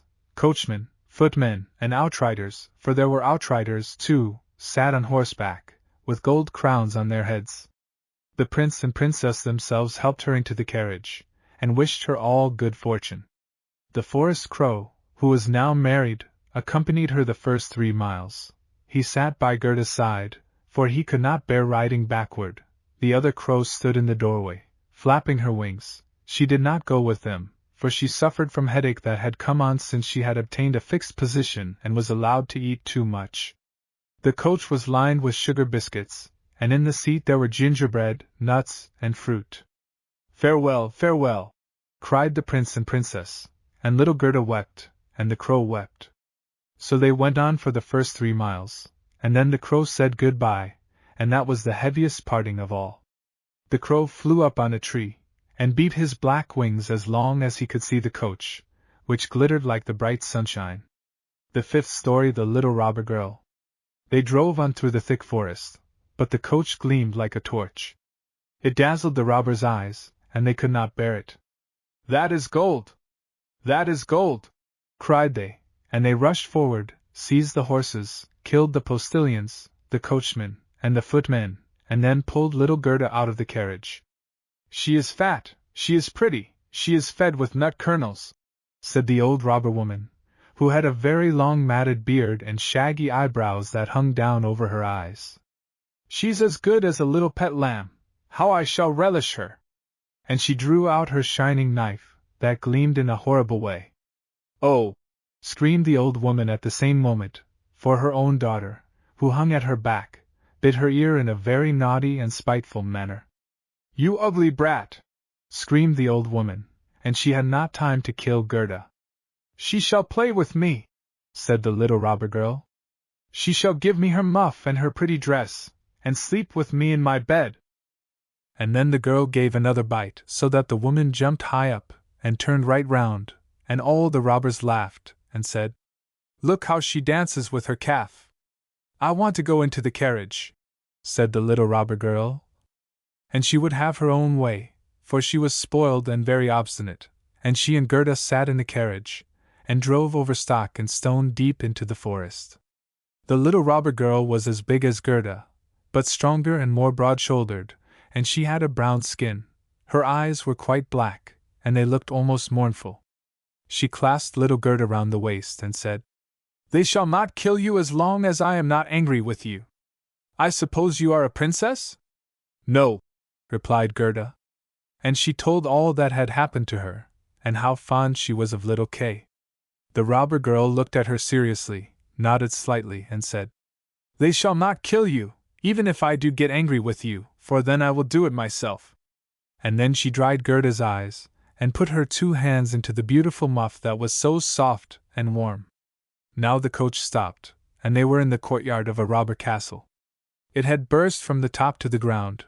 Ravens and crows flew out of the great holes, and big bulldogs, each of which looked as if he could devour a man, jumped high up, but did not bark, for that was forbidden. In the great, old, smoky hall, a bright fire burned upon the stone floor.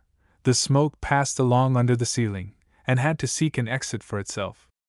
A great cauldron of soup was boiling, and hares and rabbits were roasting on the spit. "You shall sleep tonight with me and all my little animals," said the robber girl. They had something to eat and drink, and then went to a corner, where straw and carpets were spread out. Above these sat on laths and perches more than 100 pigeons, and all seemed asleep, but they turned a little when the 2 little girls came. "All these belong to me," said the little robber girl, and she quickly seized one of the nearest, held it by the feet, and shook it so that it flapped its wings. "Kiss it!" she cried, and beat it in Gerda's face. "There sit the wood rascals," she continued, pointing to a number of laths that had been nailed in front of a hole in the wall. "Those are wood rascals, those 2. They fly away directly if one does not keep them well locked up. And here's my old sweetheart Bie." Arid she pulled out by the horn a reindeer, that was tied up, and had a polished copper ring round its neck. "We're obliged to keep him tight too, or he'd run away from us. Every evening I tickle his neck with a sharp knife, and he's badly frightened at that." And the little girl drew a long knife from a cleft in the wall, and let it glide over the reindeer's neck. The poor creature kicked out its legs, and the little robber girl laughed, and drew Gerda into bed with her. "Do you keep the knife while you're asleep?" asked Gerda, and looked at it in a frightened way. I always sleep with my knife, replied the robber girl.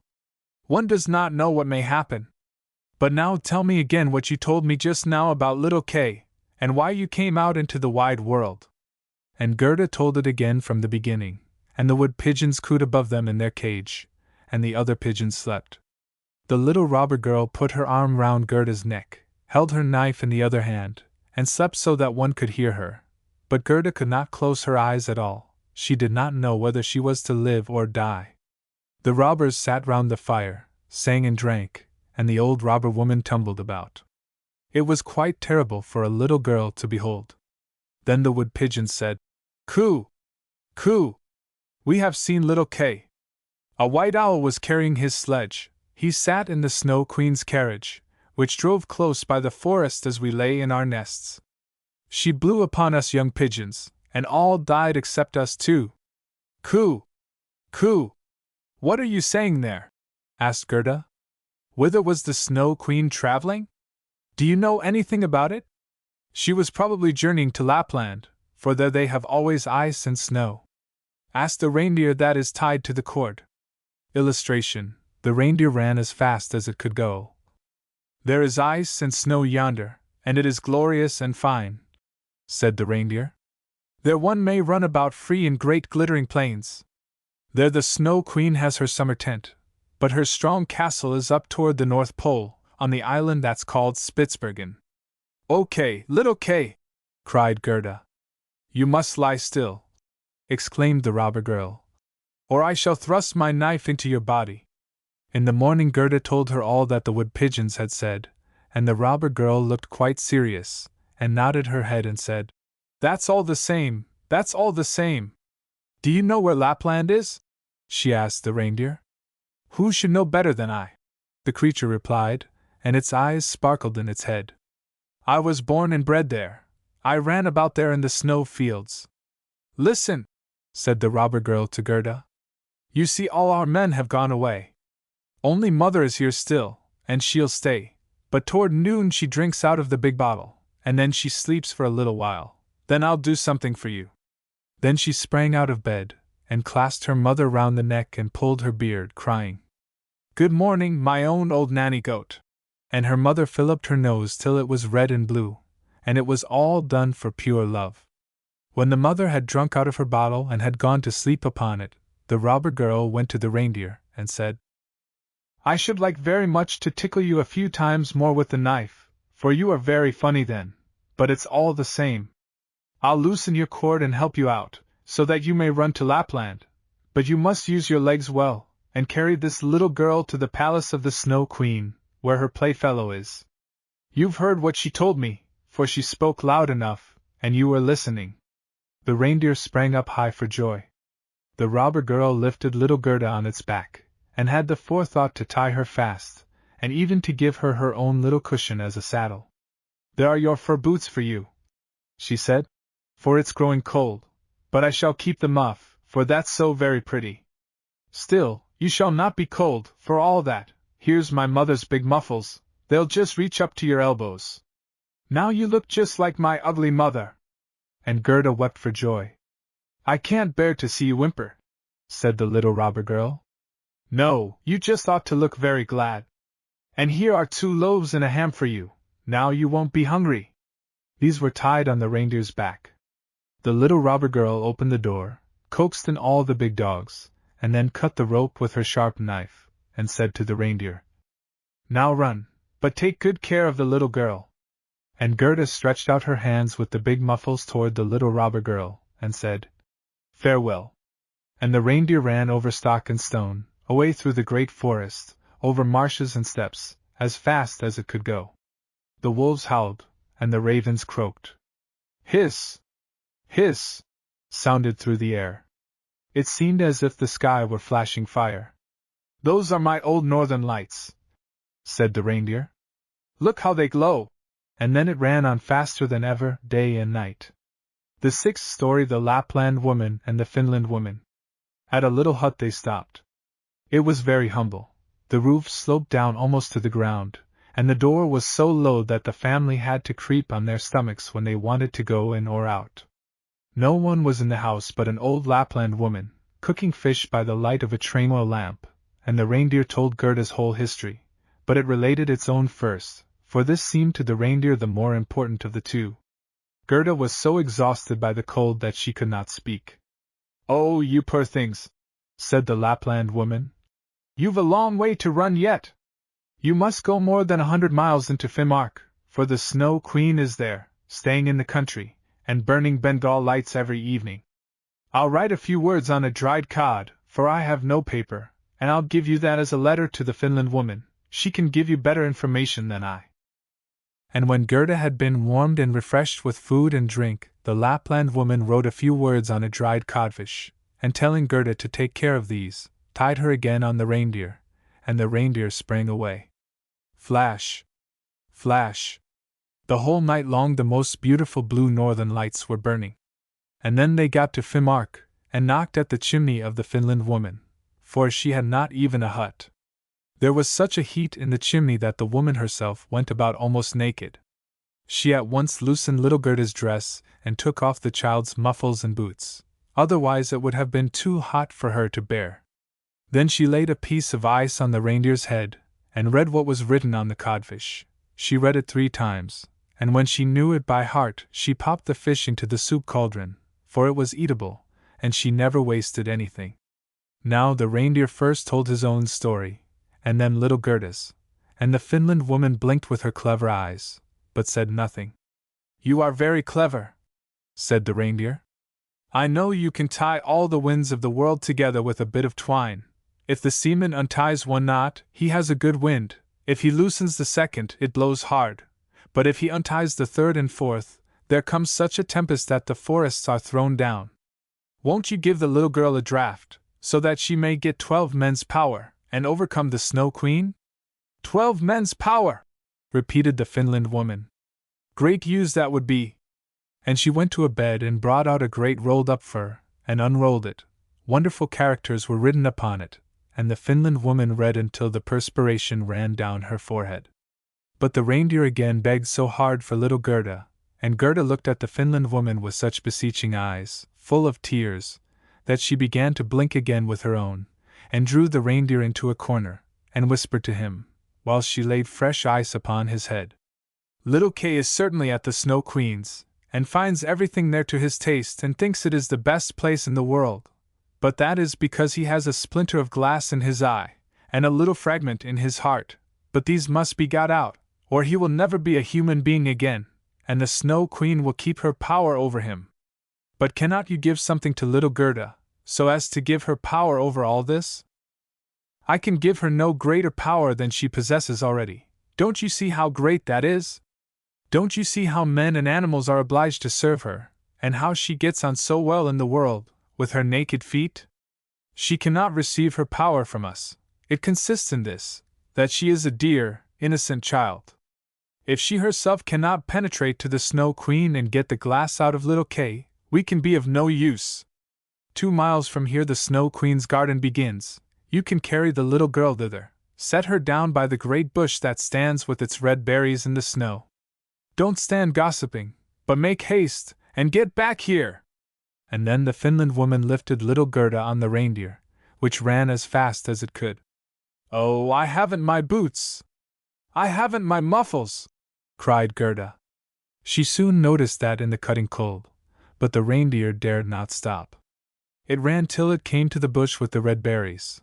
There it set Gerda down, and kissed her on the mouth, and great big tears ran down the creature's cheeks, and then it ran back, as fast as it could.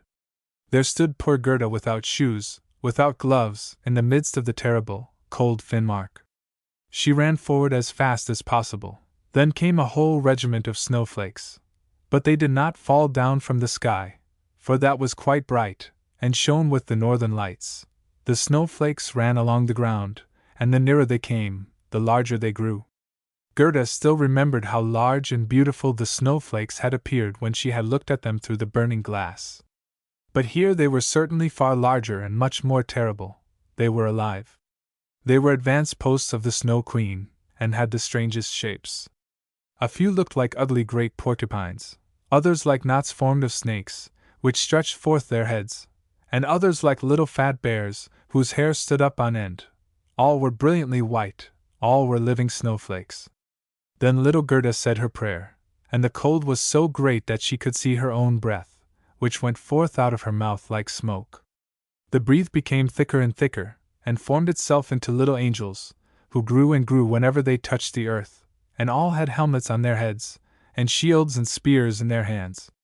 Their number increased, and when Gerda had finished her prayer, a whole legion stood round about her, and struck with their spears at the terrible snowflakes, so that these were shattered into 1,000 pieces, and little Gerda could go forward afresh, with good courage.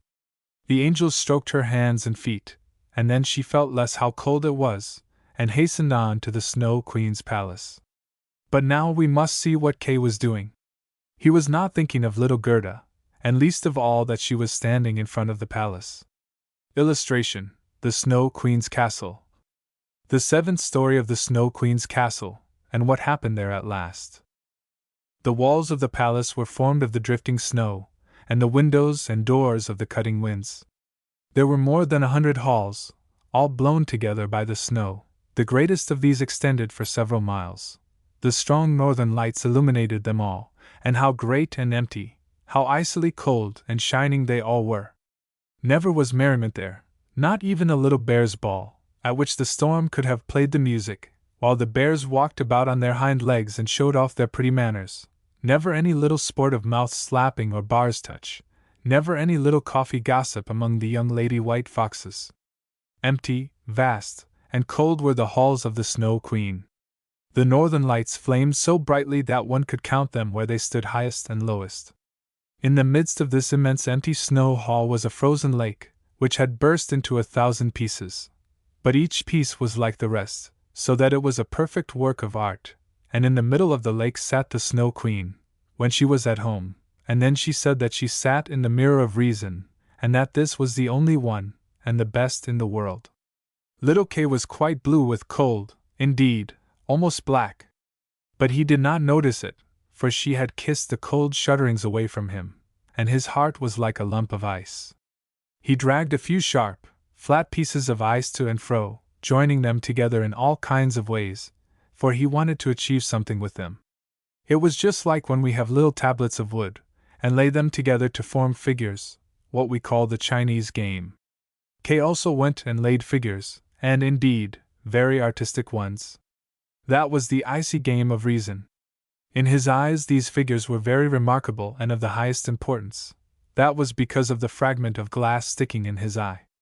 He laid out the figures so that they formed a word, but he could never manage to lay down the word as he wished to have it, the word eternity. The Snow Queen had said, "If you can find out this figure, you shall be your own master, and I will give you the whole world and a pair of new skates." But he could not. "Now I'll hasten away to the warm lands," said the Snow Queen. "I will go and look into the black spots." These were the volcanoes, Etna and Vesuvius, as they are called. "I shall whiten them a little." "That's necessary. That will do the grapes and lemons good." And the Snow Queen flew away, and Kay sat quite alone in the great icy hall that was miles in extent, and looked at his pieces of ice, and thought so deeply that cracks were heard inside him. One would have thought that he was frozen. Then it happened that little Gerda stepped through the great gate into the wide hall. Here reigned cutting winds, but she prayed a prayer, and the winds lay down as if they would have gone to sleep, and she stepped into the great, empty, cold halls, and beheld Kay. She knew him, and flew to him, and embraced him, and held him fast, and called out, "Kay, dear little Kay! I have found you!" But he sat quite still, stiff and cold. Then little Gerda wept hot tears that fell upon his breast. They penetrated into his heart, they thawed the lump of ice, and consumed the little piece of glass in it. He looked at her, and she sang, "The roses will fade and pass away, but we the Christ child shall see one day." Then Kay burst into tears. He wept so that the splinter of glass came out of his eye. Now he recognized her, and cried rejoicingly, "Gerda, dear Gerda!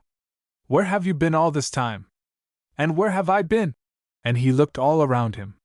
"How cold it is here! How large and void! And he clung to Gerda, and she laughed and wept for joy. It was so glorious that even the pieces of ice round about danced for joy, and when they were tired and laid down, they formed themselves into just the letters of which the Snow Queen had said that if he found them out he should be his own master, and she would give him the whole world and a new pair of skates. And Gerda kissed his cheeks, and they became blooming, she kissed his eyes, and they shone like her own, she kissed his hands and feet, and he then became well and merry.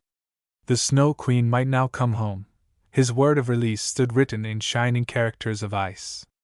And they took one another by the hand, and wandered forth from the great palace of ice. They spoke of the grandmother and of the roses on the roof, and where they went the winds rested and the sun burst forth, and when they came to the bush with the red berries, the reindeer was standing there waiting. It had brought another young reindeer, which gave the children warm milk, and kissed them on the mouth. Then they carried Kay and Gerda, first to the Finnish woman, where they warmed themselves thoroughly in the hot room, and received instructions for their journey home, and then to the Lapland woman, who had made them new clothes and put their sledge in order. The reindeer and the young ones sprang at their side, and followed them as far as the boundary of the country. There the first greens sprouted forth, and there they took leave of the two reindeer and the Lapland woman. "Farewell," said all.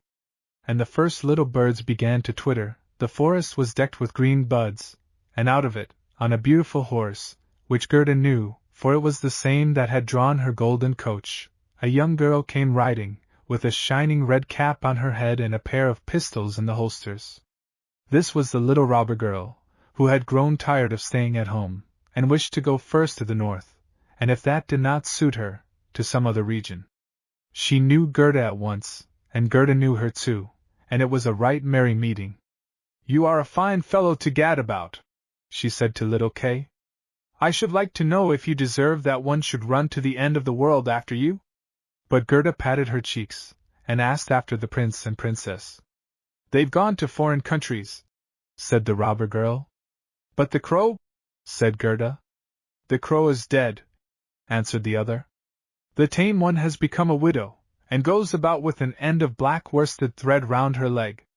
She complains most lamentably, but it's all talk. But now tell me how you have fared, and how you caught him." And Gerda and Kay told their story. "Snip snap snur per basilar," said the robber girl. And she took them both by the hand, and promised that if she ever came through their town, she would come up and pay them a visit. And then she rode away into the wide world. But Gerda and Kay went hand in hand, and as they went it became beautiful spring, with green and with flowers. The church bells sounded, and they recognized the high steeples and the great town. It was the one in which they lived, and they went to the grandmother's door, and up the stairs, and into the room, where everything remained in its usual place. The big clock was going tick, tack, and the hands were turning, but as they went through the rooms they noticed that they had become grown-up people. The roses out on the roof gutter were blooming in at the open window, and there stood the children's chairs, and Kay and Gerda sat upon the chairs, and held each other by the hand. They had forgotten the cold, empty splendor at the Snow Queen's like a heavy dream. The grandmother was sitting in God's bright sunshine, and read aloud out of the Bible. "Except ye become as little children, ye shall in no wise enter into the kingdom of God." And Kay and Gerda looked into each other's eyes, and all at once they understood the old song. "The roses will fade and pass away, but we the Christ child shall see one day." There they both sat, grown up, and yet children, children in heart, and it was summer, warm, delightful summer. How to remember the story? When we read a good long story like The Snow Queen, we enjoy it and think we should like to remember it. If it is really good we ought to remember it, not only because of its excellence, but, in the case of an old story, because we so often find allusions to it in our other reading. The best way to fix a story in mind is to make an outline of the incidents, or plot. Then we can see the whole thing almost at a glance, and so remembrance is made easy. A good outline of the Snow Queen would appear something like this. I. The Goblin's Mirror. Enlarges evil, distorts and diminishes good. 1. The mirror is broken. 2. Kay and Gerda. 1. The Little Rose Garden. 2. Pieces of the mirror find their way into K's eye and heart. 3. The Snow Queen. A. Finds K. B. Carries him away. C. Makes him forget Gerda. 3. Gerda's search for K. 1. Carried away by the river. 2. Rescued by the old witch. 4. In the flower garden. 1. The rose reminds Gerda of K. 2. Gerda questions the flowers. A. The tiger lily. B. The convolvulus. C. The snowdrop. D. The hyacinth. E. The buttercup. F. The jonquil. V. Gerda continues her search in autumn. 1. Gerda meets the crow and follows him. A. The princess's castle. B. The prince is not K. C. Gerda in rich clothes continues her search in a carriage. 6. Gerda meets the robbers. 1. The old woman claims Gerda. 2. The robber girl fancies Gerda. 3. The wood pigeons tell about K. 4. The reindeer carries Gerda on her search. 7. Gerda's journey on the reindeer. 1. The Lapland woman A. cares for Gerda. B. Sends message on a codfish. 2. The Finland woman A. cares for Gerda. B. Tells what has happened to K. C. Tells what ails K and says K may be saved by the power of innocent girlhood. 8. K's rescue. 1. At the Snow Queen's palace. A. K cannot write eternity. B. The Snow Queen leaves for Italy. C. Gerda finds K. D. Her tears melt his icy heart. E. Her song brings tears that clear his eyes. F. K knows Gerda. G. Pieces of ice spell the word eternity. H. Gerda's kisses restore K to warmth and health. 2. The return journey. A. The reindeer. B. The Finland woman. C. The Lapland woman. D. The prince and princess. E. The robber girl. 3. Gerda and K at home. A good lesson to learn. There is little use in reading if we do not get from it something that makes us wiser, better or nobler, or that gives us an inspiration to work harder and make more of ourselves. I think the author of The Snow Queen meant that we should get something more than a half-hour's enjoyment out of his beautiful story. He makes us like little K and his sweet friend Gerda, and then saddens us with K's misfortunes. We do not like to see him become cross-grained, mean in disposition and stony-hearted. Then we learn to admire the faithfulness and courage and bravery of Gerda, and follow her to the Snow Queen's palace, afraid every moment she will not find K. When she does find him, it is her tears of sympathy that melt his icy heart, her sweet faith in the Christ child that clears his eyes, and her love that brings him back to life. Of course, this is all a fairy story, but children and all the race of grown-ups, even, may learn that it is only by innocence, sympathy, and love that the wickedness in the world can be overcome. The Chimera. By Nathaniel Hawthorne. Once, in the old times, for all the strange things which I tell you about happened long before anybody can remember, a fountain gushed out of a hillside in the marvelous land of Greece. And for aught I know, after so many thousand years it is still gushing out of the very selfsame spot. At any rate, there was the pleasant fountain welling freshly forth and sparkling adown the hillside in the golden sunset when a handsome young man named Bellerophon drew near its margin. In his hand he held a bridle studded with brilliant gems and adorned with a golden bit. Seeing an old man and another of middle age and a little boy near the fountain, and likewise a maiden who was dipping up some of the water in a pitcher, he paused and begged that he might refresh himself with a draught. "This is very delicious water," he said to the maiden as he rinsed and filled her pitcher after drinking out of it. "Will you be kind enough to tell me whether the fountain has any name?" "Yes, it is called the Fountain of Pirene," answered the maiden, and then she added, "My grandmother has told me that this clear fountain was once a beautiful woman, and when her son was killed by the arrows of the huntress Diana, she melted all away into tears. And so the water which you find so cool and sweet is the sorrow of that poor mother's heart." "I should not have dreamed," observed the young stranger, "that so clear a wellspring, with its gush and gurgle and its cheery dance out of the shade into the sunlight, had so much as one teardrop in its bosom. And this, then, is Pirene?" I thank you, pretty maiden, for telling me its name. I have come from a faraway country to find this very spot. A middle-aged country fellow, he had driven his cow to drink out of the spring, stared hard at young Bellerophon and at the handsome bridle which he carried in his hand.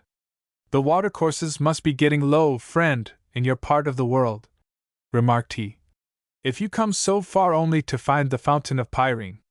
But pray, have you lost a horse? I see you carry the bridle in your hand, and a very pretty one it is, with that double row of bright stones upon it. If the horse was as fine as the bridle, you are much to be pitied for losing him. I have lost no horse, said Bellerophon with a smile, but I happen to be seeking a very famous one, which, as wise people have informed me, must be found hereabouts if anywhere. Do you know whether the winged horse Pegasus still haunts the fountain of Pirene, as he used to do? But then the country fellow laughed. Some of you, my little friends, have probably heard that this Pegasus was a snow-white steed with beautiful silvery wings, who spent most of his time on the summit of Mount Helicon.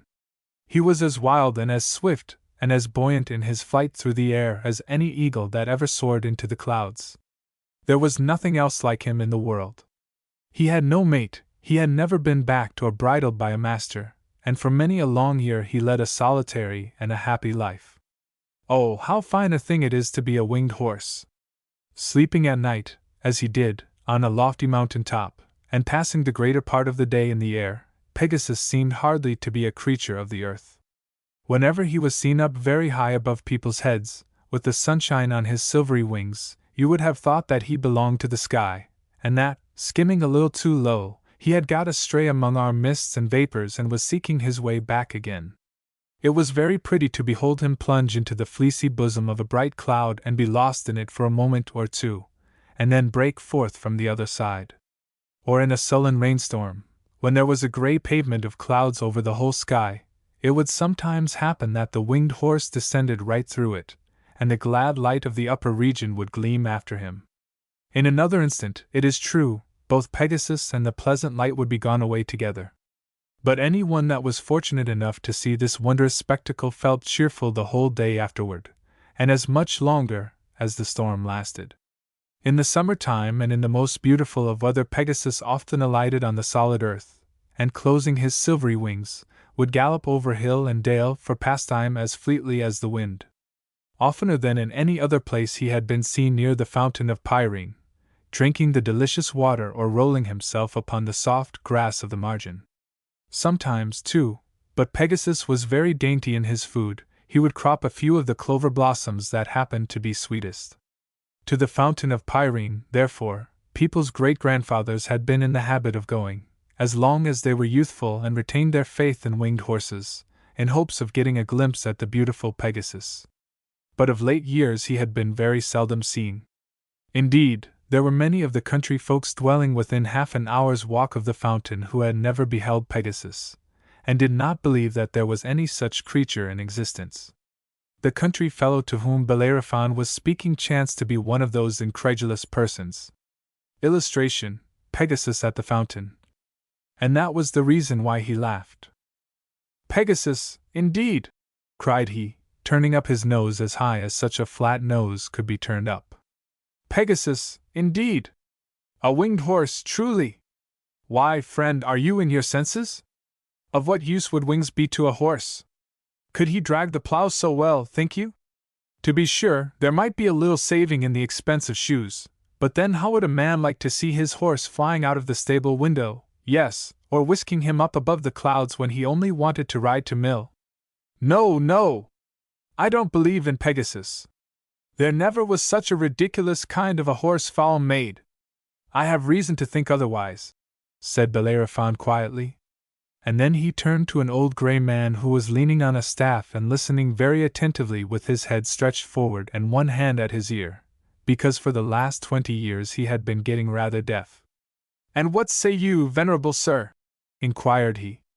In your younger days, I should imagine, you must frequently have seen the winged steed.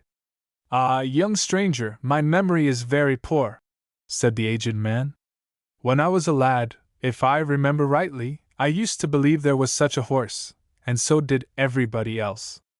But nowadays I hardly know what to think, and very seldom think about the winged horse at all. If I ever saw the creature, it was a long, long while ago, and to tell you the truth, I doubt whether I ever did see him. One day, to be sure, when I was quite a youth, I remember seeing some hoofprints round about the brink of the fountain. Pegasus might have made those hoof marks, and so might some other horse. And have you never seen him, my fair maiden? Asked Bellerophon of the girl, who stood with the pitcher on her head while this talk went on.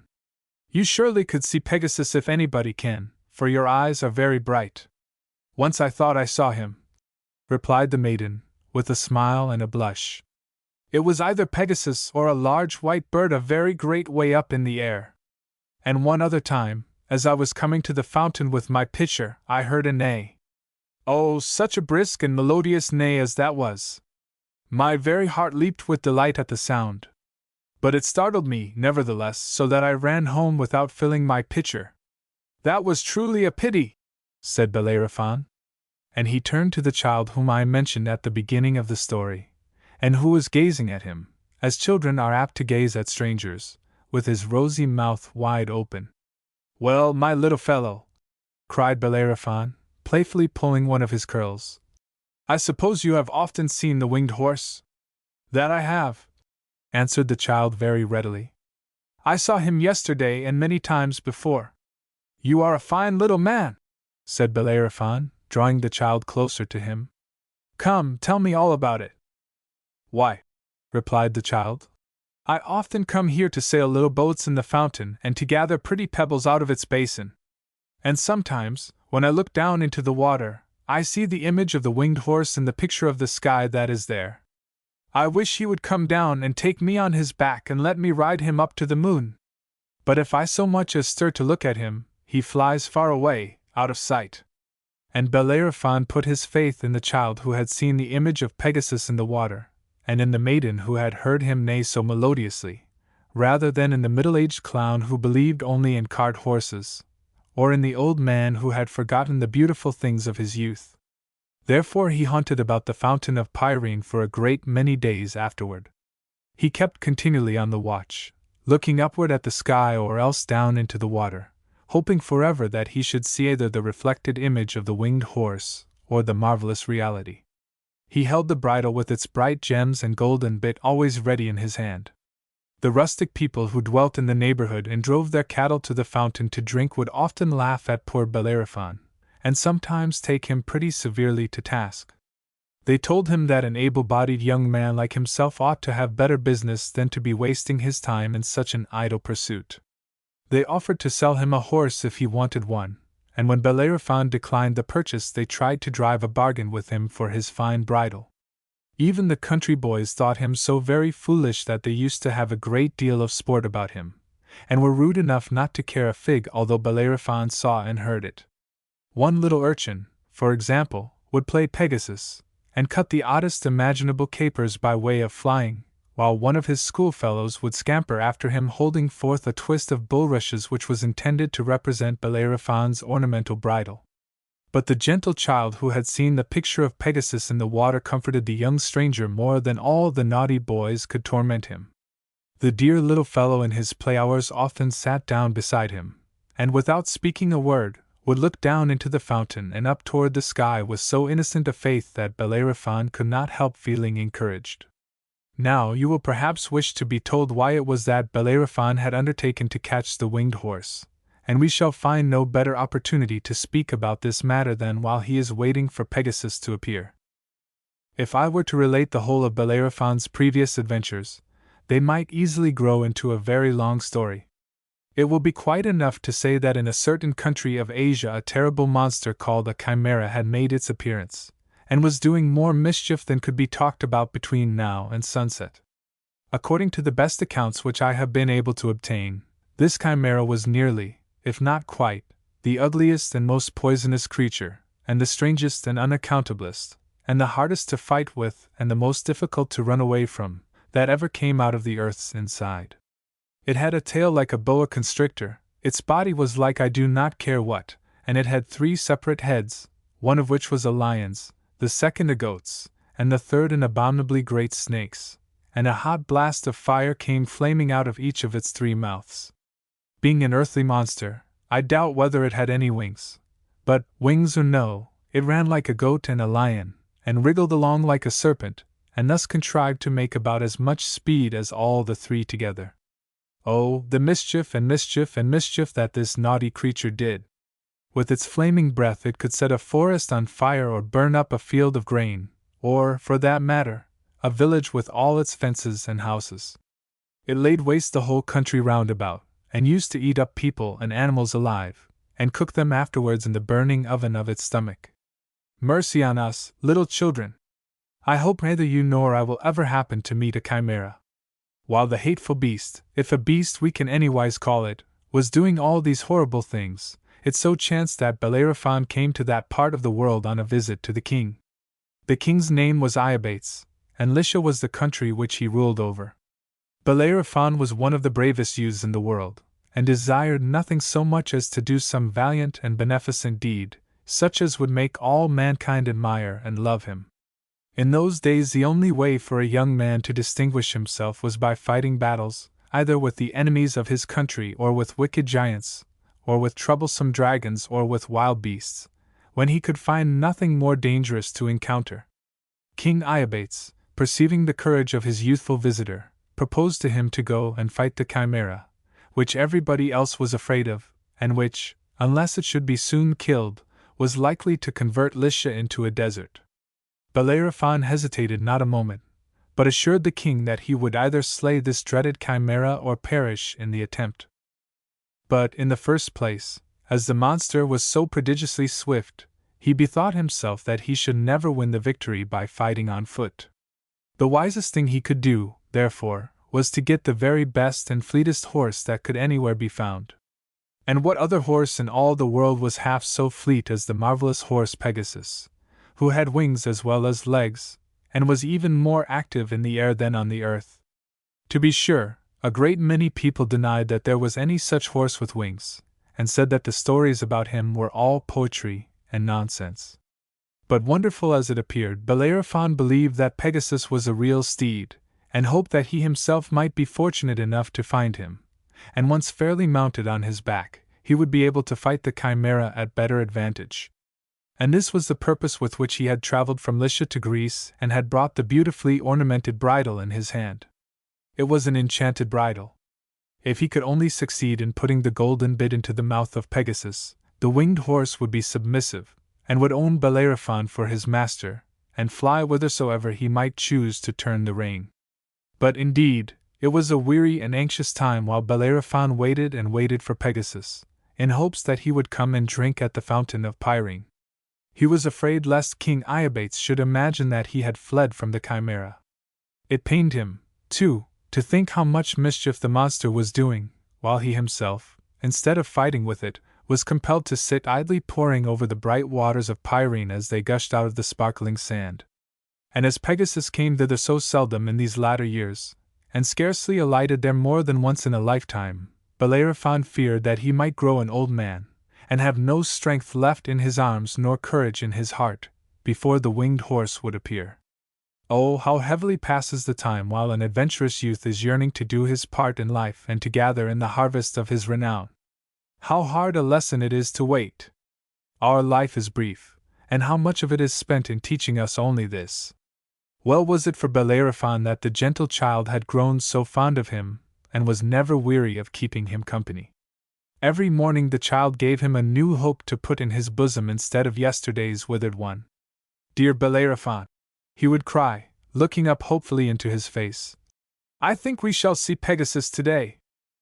And at length, if it had not been for the little boy's unwavering faith, Bellerophon would have given up all hope, and would have gone back to Lycia and have done his best to slay the chimera without the help of the winged horse. And in that case poor Bellerophon would at least have been terribly scorched by the creature's breath, and would most probably have been killed and devoured. Nobody should ever try to fight an earth-born chimera unless he can first get upon the back of an aerial steed.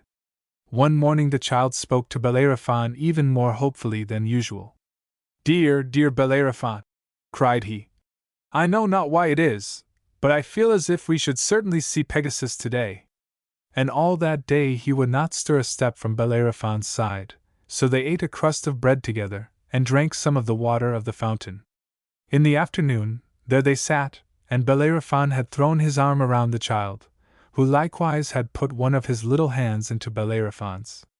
The latter was lost in his own thoughts, and was fixing his eyes vacantly on the trunks of the trees that overshadowed the fountain. But the gentle child was gazing down into the water. He was grieved, for Bellerophon's sake, that the hope of another day should be deceived like so many before it, and 2 or 3 quiet teardrops fell from his eyes and mingled with what were said to be the many tears of Pyrene, when she wept for her slain children. But when he least thought of it, Bellerophon felt the pressure of the child's little hand and heard a soft, almost breathless, whisper. "See there, dear Bellerophon! There is an image in the water." The young man looked down into the dimpling mirror of the fountain, and saw what he took to be the reflection of a bird which seemed to be flying at a great height in the air, with a gleam of sunshine on its snowy or silvery wings. "What a splendid bird it must be!" said he. "And how very large it looks, though it must really be flying higher than the clouds." "It makes me tremble," whispered the child. "I am afraid to look up into the air. It is very beautiful, and yet I dare only look at its image in the water. Dear Bellerophon, do you not see that it is no bird? It is the winged horse Pegasus." Bellerophon's heart began to throb. He gazed keenly upward, but could not see the winged creature, whether bird or horse, because just then it had plunged into the fleecy depths of a summer cloud. It was but a moment, however, before the object reappeared, sinking lightly down out of the cloud, although still at a vast distance from the earth. Bellerophon caught the child in his arms and shrank back with him, so that they were both hidden among the thick shrubbery which grew all around the fountain. Not that he was afraid of any harm, but he dreaded lest, if Pegasus caught a glimpse of them, he would fly far away and alight in some inaccessible mountain top. For it was really the winged horse. After they had expected him so long, he was coming to quench his thirst with the water of Pyrene. Nearer and nearer came the aerial wonder, flying in great circles, as you may have seen a dove when about to alight. Downward came Pegasus, in those wide, sweeping circles which grew narrower and narrower still as he gradually approached the earth. The nigher the view of him, the more beautiful he was and the more marvelous the sweep of his silvery wings. At last, with so light a pressure as hardly to bend the grass about the fountain or imprint a hoof tramp in the sand of its margin, he alighted, and stooping his wild head, began to drink. He drew in the water with long and pleasant sighs and tranquil pauses of enjoyment, and then another draught, and another, and another. For nowhere in the world or up among the clouds did Pegasus love any water as he loved this of Pyrene. And when his thirst was slaked he cropped a few of the honey blossoms of the clover, delicately tasting them, but not caring to make a hearty meal, because the herbage just beneath the clouds on the lofty sides of Mount Helicon suited his palate better than this ordinary grass. After thus drinking to his heart's content, and in his dainty fashion condescending to take a little food, the winged horse began to caper to and fro, and dance, as it were, out of mere idleness and sport. There never was a more playful creature made than this very Pegasus. So there he frisked in a way that it delights me to think about, fluttering his great wings as lightly as ever did a linnet, and running little races half on earth and half in air, and which I know not whether to call a flight or a gallop. When a creature is perfectly able to fly, he sometimes chooses to run just for the pastime of the thing, and so did Pegasus, although it cost him some little trouble to keep his hoofs so near the ground. Bellerophon, meanwhile, holding the child's hand, peeped forth from the shrubbery, and thought that never was any sight so beautiful as this, nor ever a horse's eyes so wild and spirited as those of Pegasus. Once or twice Pegasus stopped and snuffed the air, pricking up his ears, tossing his head, and turning it on all sides, as if he partly suspected some mischief or other. Seeing nothing, however, and hearing no sound, he soon began his antics again. At length, not that he was weary, but only idle and luxurious, Pegasus folded his wings and lay down on the soft green turf.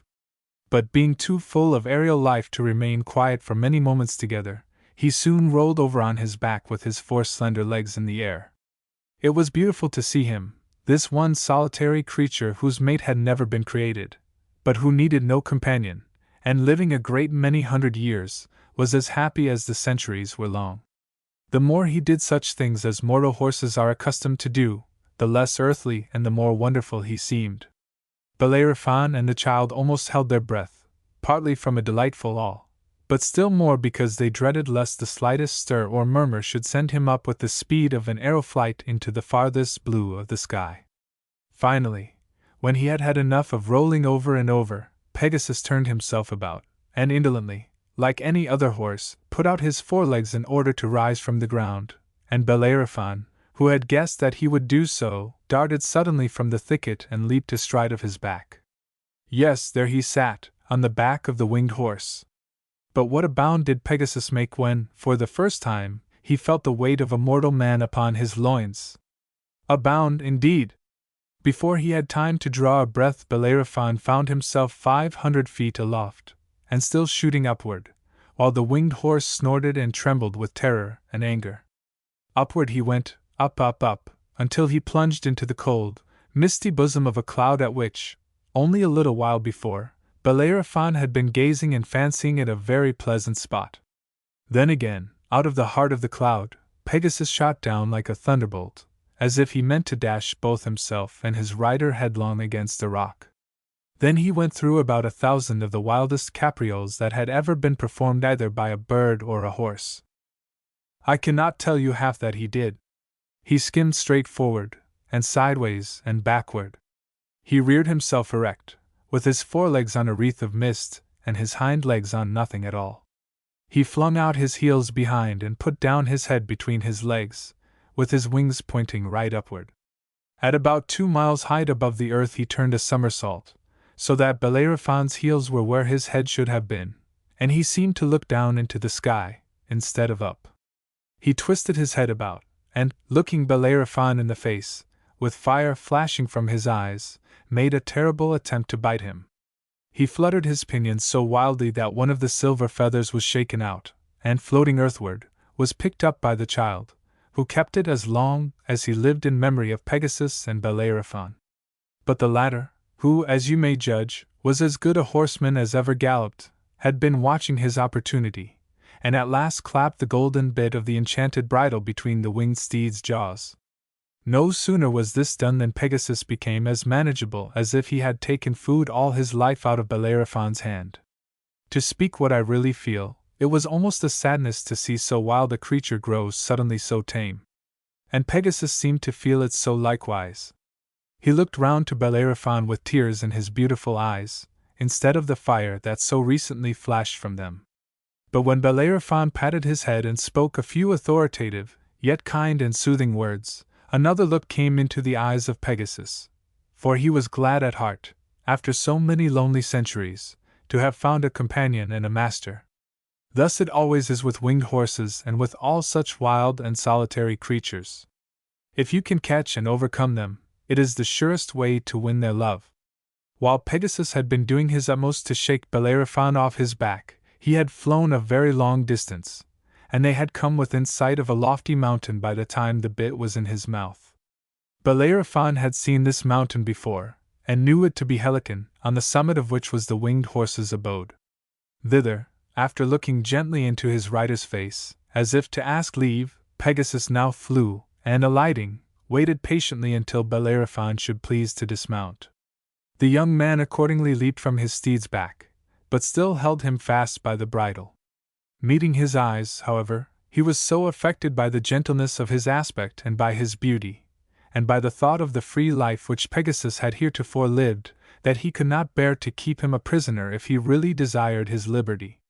Obeying this generous impulse, he slipped the enchanted bridle off the head of Pegasus, and took the bit from his mouth. "Leave me, Pegasus," said he. "Either leave me or love me." In an instant the winged horse shot almost out of sight, soaring straight upward from the summit of Mount Helicon. Being long after sunset, it was now twilight on the mountain top and dusky evening over all the country round about. But Pegasus flew so high that he overtook the departed day, and was bathed in the upper radiance of the sun ascending higher and higher. He looked like a bright speck, and at last could no longer be seen in the hollow waste of the sky. And Bellerophon was afraid that he should never behold him more. But while he was lamenting his own folly, the bright speck reappeared, and drew nearer and nearer until it descended lower than the sunshine. And behold, Pegasus had come back. After this trial there was no more fear of the winged horses making his escape. He and Bellerophon were friends, and put loving faith in one another. That night they lay down and slept together, with Bellerophon's arm about the neck of Pegasus, not as a caution, but for kindness. And they awoke at peep of day and bade one another good morning, each in his own language. In this manner Bellerophon and the wondrous steed spent several days, and grew better acquainted and fonder of each other all the time. They went on long aerial journeys, and sometimes ascended so high that the earth looked hardly bigger than the moon. They visited different countries and amazed the inhabitants, who thought that the beautiful young man on the back of the winged horse must have come down out of the sky. 1,000 miles a day was no more than an easy space for the fleet Pegasus to pass over. Bellerophon was delighted with this kind of life, and would have liked nothing better than to live always in the same way, aloft in the clear atmosphere, for it was always sunny weather up there, however cheerless and rainy it might be in the lower region. But he could not forget the horrible chimera which he had promised King Iobates to slay. So at last, when he had become well accustomed to feats of horsemanship in the air, and could manage Pegasus with the least motion of his hand, and had taught him to obey his voice, he determined to attempt the performance of this perilous adventure. At daybreak, therefore, as soon as he unclosed his eyes, he gently pinched the winged horse's ear in order to arouse him. Pegasus immediately started from the ground and pranced about 1/4 mile aloft, and made a grand sweep around the mountain top by way of showing that he was wide awake and ready for any kind of an excursion. During the whole of this little flight, he uttered a loud, brisk, and melodious neigh, and finally came down at Bellerophon's side as lightly as you ever saw a sparrow hop upon a twig. "Well done, dear Pegasus! Well done, my sky skimmer!" cried Bellerophon, fondly stroking the horse's neck. "And now, my fleet and beautiful friend, we must break our fast. Today we are to fight the terrible chimera." As soon as they had eaten their morning meal and drunk some sparkling water from a spring called Hippocrene, Pegasus held out his head of his own accord so that his master might put on the bridle. Then, with a great many playful leaps and airy caperings, he showed his impatience to be gone, while Bellerophon was girding on his sword and hanging his shield about his neck and preparing himself for battle. When everything was ready, the rider mounted, and, as was his custom when going a long distance, ascended 5 miles perpendicularly, so as the better to see whither he was directing his course. He then turned the head of Pegasus toward the east, and set out for Lycia. In their flight they overtook an eagle, and came so nigh him, before he could get out of their way, that Bellerophon might easily have caught him by the leg. Hastening onward at this rate, it was still early in the forenoon when they beheld the lofty mountains of Lycia with their deep and shaggy valleys. If Bellerophon had been told truly, it was in one of those dismal valleys that the hideous chimera had taken up its abode. Being now so near their journey's end, the winged horse gradually descended with his rider, and they took advantage of some clouds that were floating over the mountain tops in order to conceal themselves. Hovering on the upper surface of a cloud and peeping over its edge, Bellerophon had a pretty distinct view of the mountainous part of Lycia, and could look into all its shadowy valleys at once. It was a wild, savage, and rocky tract of high and precipitous hills. In the more level part of the country there were ruins of burned houses, and here and there the carcasses of dead cattle strewn about the pastures where they had been feeding. "The chimera must have done this mischief," thought Bellerophon. "But where can the monster be?" As I have already said, there was nothing remarkable to be detected at first sight in any of the valleys and dells that lay among the precipitous heights of the mountains, nothing at all, unless, indeed, it were 3 spires of black smoke which issued from what seemed to be the mouth of a cavern and clambered sullenly into the atmosphere. Before reaching the mountain top these 3 black smoke wreaths mingled themselves into one. The cavern was almost directly beneath the winged horse and his rider, at the distance of about 1,000 feet. The smoke, as it crept heavily upward, had an ugly, sulphurous, stifling scent which caused Pegasus to snort and Bellerophon to sneeze. So disagreeable was it to the marvelous steed, who was accustomed to breathe only the purest air, that he waved his wings and shot half a mile out of the range of this offensive vapor. But on looking behind him, Bellerophon saw something that induced him first to draw the bridle and then to turn Pegasus about. He made a sign, which the winged horse understood, and sunk slowly through the air until his hoofs were scarcely more than a man's height above the rocky bottom of the valley. In front, as far off as you could throw a stone, was the cavern's mouth with the 3 smoke wreaths oozing out of it. And what else did Bellerophon behold there? There seemed to be a heap of strange and terrible creatures curled up within the cavern. Their bodies lay so close together that Bellerophon could not distinguish them apart, but judging by their heads, one of these creatures was a huge snake, the second a fierce lion, and the third an ugly goat. The lion and the goat were asleep, the snake was broad awake, and kept staring around him with a great pair of fiery eyes. But, and this was the most wonderful part of the matter, the 3 spires of smoke evidently issued from the nostrils of these 3 heads. So strange was the spectacle, that, though Bellerophon had been all along expecting it, the truth did not immediately occur to him that here was the terrible 3-headed chimera. He had found out the chimera's cavern. The snake, the lion, and the goat, as he supposed them to be, were not 3 separate creatures, but one monster. The wicked, hateful thing. Slumbering as 2/3 of it were, it still held in its abominable claws the remnant of an unfortunate lamb. Or possibly, but I hate to think so, it was a dear little boy, which its 3 mouths had been gnawing before 2 of them fell asleep. All at once Bellerophon started as from a dream, and knew it to be the chimera. Pegasus seemed to know it at the same instant, and sent forth a neigh that sounded like the call of a trumpet to battle. At this sound the 3 heads reared themselves erect, and belched out great flashes of flame. Before Bellerophon had time to consider what to do next, the monster flung itself out of the cavern and sprung straight toward him, with its immense claws extended, and its snaky tail twisting itself venomously behind. If Pegasus had not been as nimble as a bird, both he and his rider would have been overthrown by the chimera's headlong rush, and thus the battle have been ended before it was well begun. But the winged horse was not to be caught so. In the twinkling of an eye he was up aloft, halfway to the clouds, snorting with anger.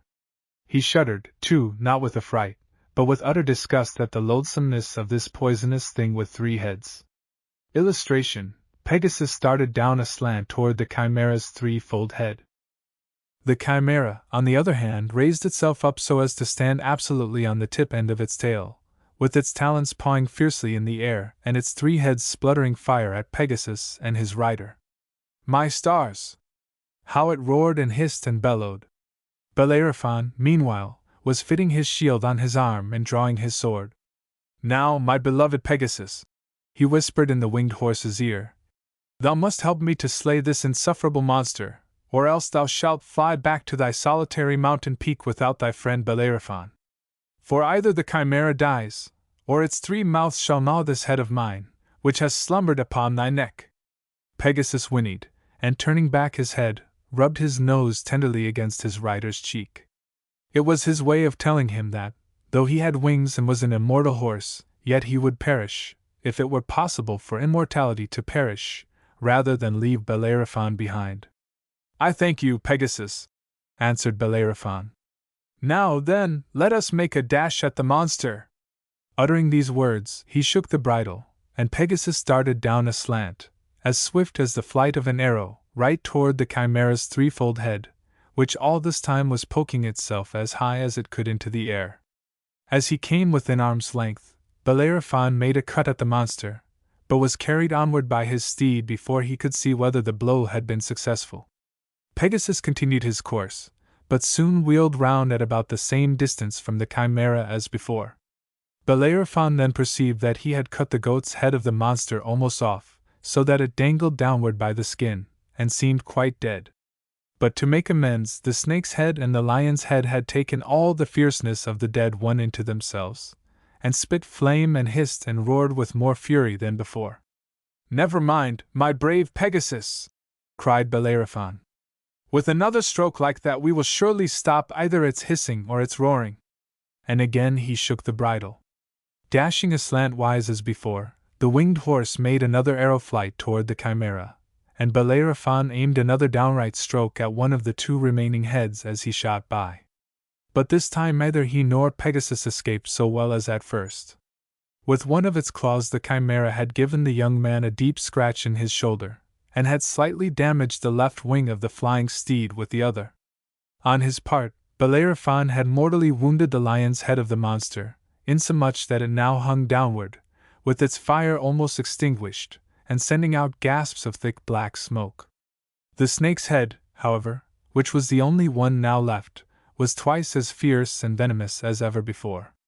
It belched forth shoots of fire 500 yards long, and emitted hisses so loud, so harsh, and so ear-piercing that King Iobates heard them 50 miles off, and trembled till the throne shook under him. "Well-a-day!" thought the poor king. "The chimera is certainly coming to devour me." Meanwhile Pegasus had again paused in the air and neighed angrily, while sparkles of a pure crystal flame darted out of his eyes. How unlike the lurid fire of the chimera! The aerial steed's spirit was all aroused, and so was that of Bellerophon. "Dost thou bleed, my immortal horse?"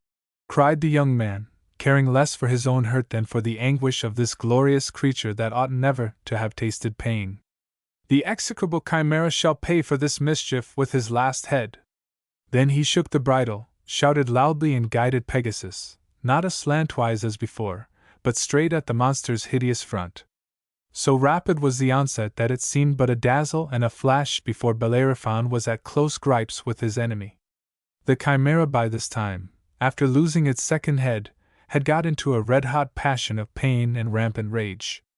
It so flounced about, half on earth and partly in the air, that it was impossible to say which element it rested upon. It opened its snake jaws to such an abominable width that Pegasus might almost, I was going to say, have flown right down its throat, wings outspread, rider and all. At their approach it shot out a tremendous blast of its fiery breath and enveloped Bellerophon and his steed in a perfect atmosphere of flame, singeing the wings of Pegasus, scorching off one whole side of the young man's ringlets, and making them both far hotter than was comfortable from head to foot. But this was nothing to what followed. When the airy rush of the winged horse had brought him within the distance of 100 yards, the chimera gave a spring, and flung its huge, awkward, venomous, and utterly detestable carcass right upon poor Pegasus, clung round him with might and main, and tied up its snaky tail into a knot.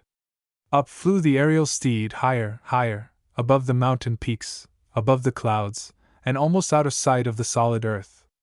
But still the earth-born monster kept its hold, and was borne upward along with the creature of light and air.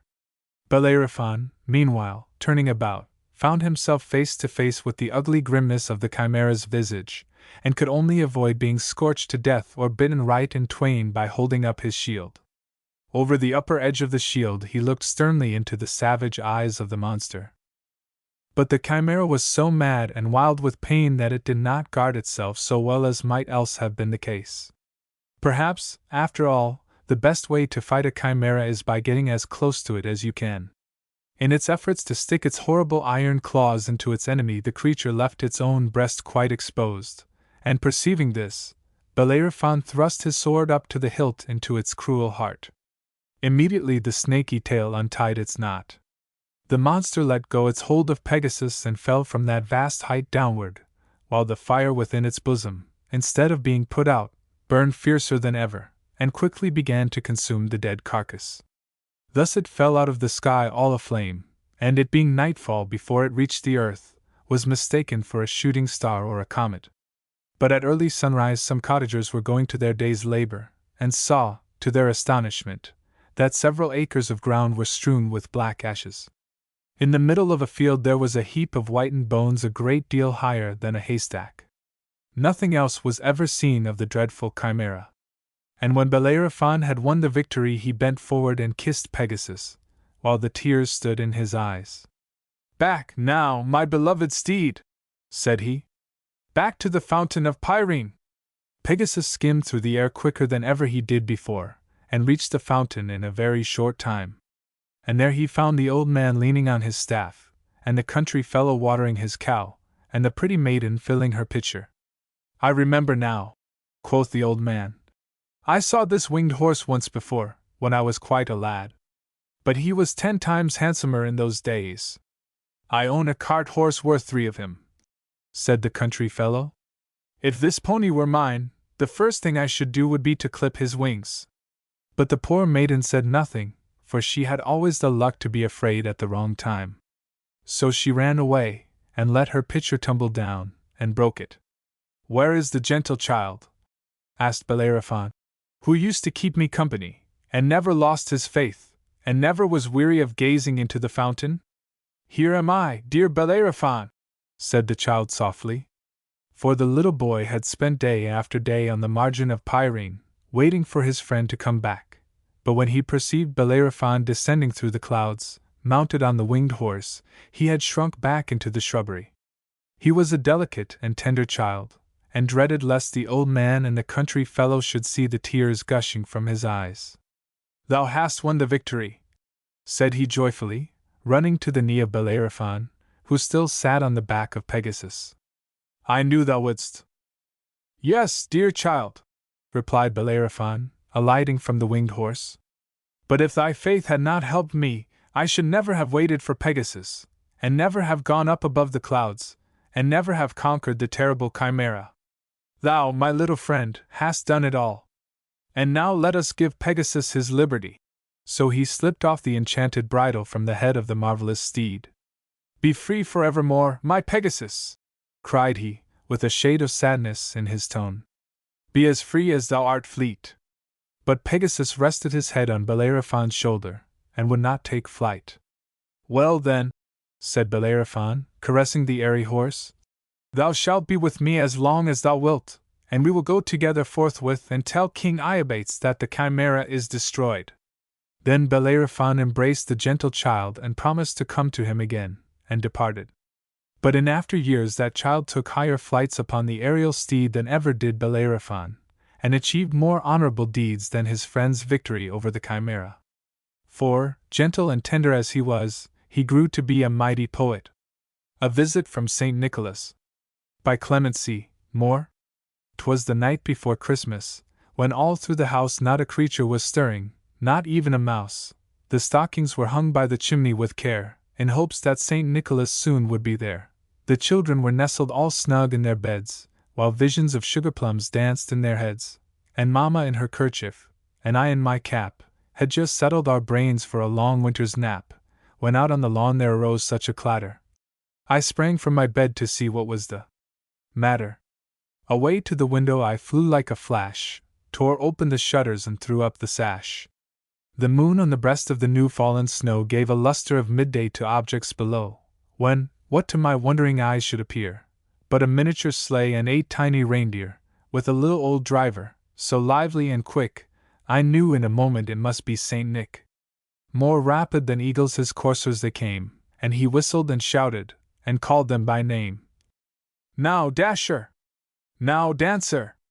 Now, Prancer and Vixen! On, Comet! On, Cupid! On, Donder and Blitzen! To the top of the porch, to the top of the wall! Now dash away, dash away, dash away all! As dry leaves that before the wild hurricane fly, when they meet with an obstacle, mount to the sky, so up to the housetop the coursers they flew, with the sleigh full of toys, and St. Nicholas, too. And then in a twinkling I heard on the roof the prancing and pawing of each little hoof. As I drew in my head, and was turning around, down the chimney St. Nicholas came with a bound. He was dressed all in fur from his head to his foot, and his clothes were all tarnished with ashes and soot. A bundle of toys he had flung on his back, and he looked like a peddler just opening his pack. His eyes how they twinkled! His dimples how merry! His cheeks were like roses, his nose like a cherry, his droll little mouth was drawn up like a bow, and the beard on his chin was as white as the snow. The stump of a pipe he held tight in his teeth, and the smoke it encircled his head like a wreath. He had a broad face and a little round belly that shook, when he laughed, like a bowl full of jelly. He was chubby and plump, a right jolly old elf, and I laughed, when I saw him, in spite of myself. A wink of his eye and a twist of his head soon gave me to know I had nothing to dread. He spoke not a word, but went straight to his work, and filled all the stockings, then turned with a jerk, and laying his finger aside of his nose, and giving a nod, up the chimney he rose. He sprang to his sleigh, to his team gave a whistle, and away they all flew like the down of a thistle. But I heard him exclaim, ere he drove out of sight, "Happy Christmas to all, and to all a good night!" Clement Clark Moore, who wrote this poem, published a whole volume of poems, but none of the others is as famous as is this. It was written for his own children, and he did not even know that it was to be published. It appeared in the Troy Sentinel in 1823, just 2 days before Christmas, and we can imagine how delighted children were when they had it read to them for the first time. It is not a great poem, but no Christmas poem that has been published since has been half as popular with children, and even grown people like it for its jolliness and its Christmas spirit. The story of Phaeton.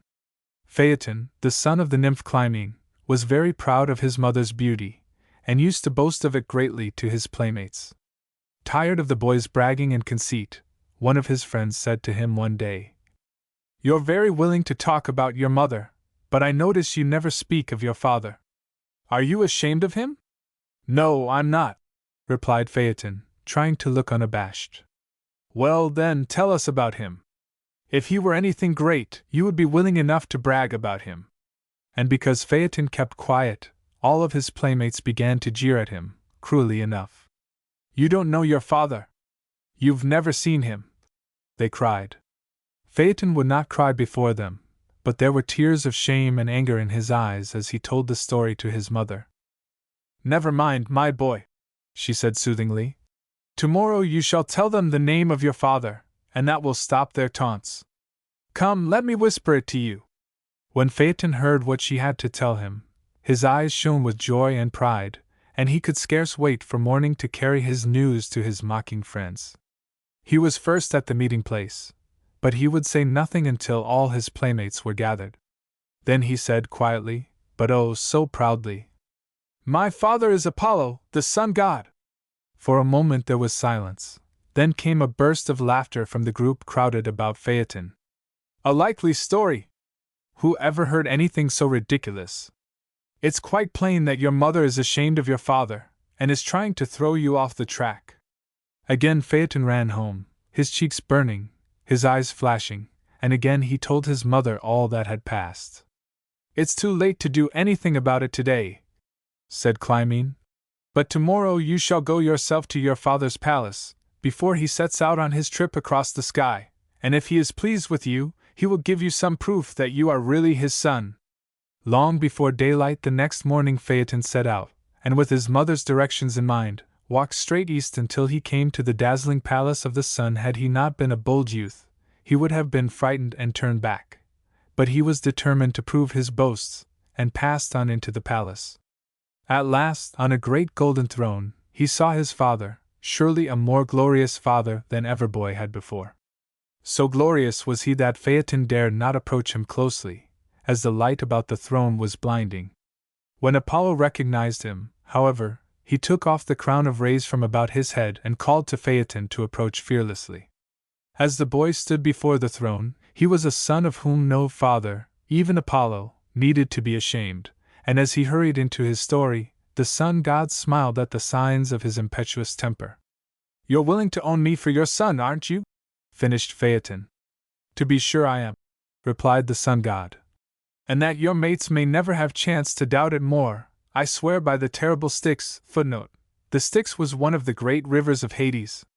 The oath by the Styx was regarded as so binding that even a god could not break it without being punished severely for his perjury.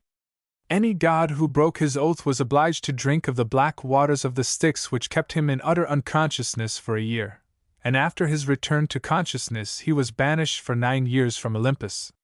To give you any proof, you ask? It did not take Phaeton long to decide.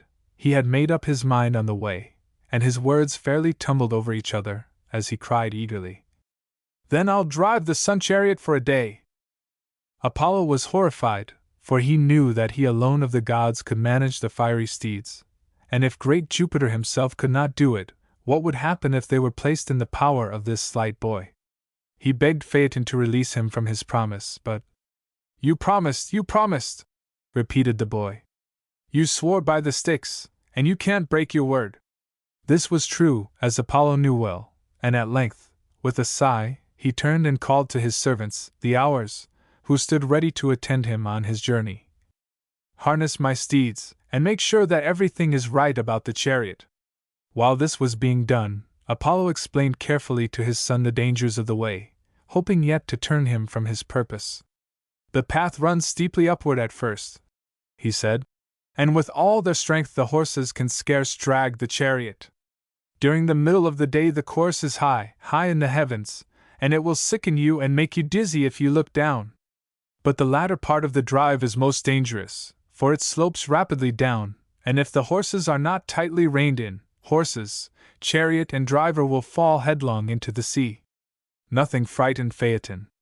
You see, he explained, it's not as if I didn't know how to drive. I've often driven my grandfather's horses, and they are wild and strong.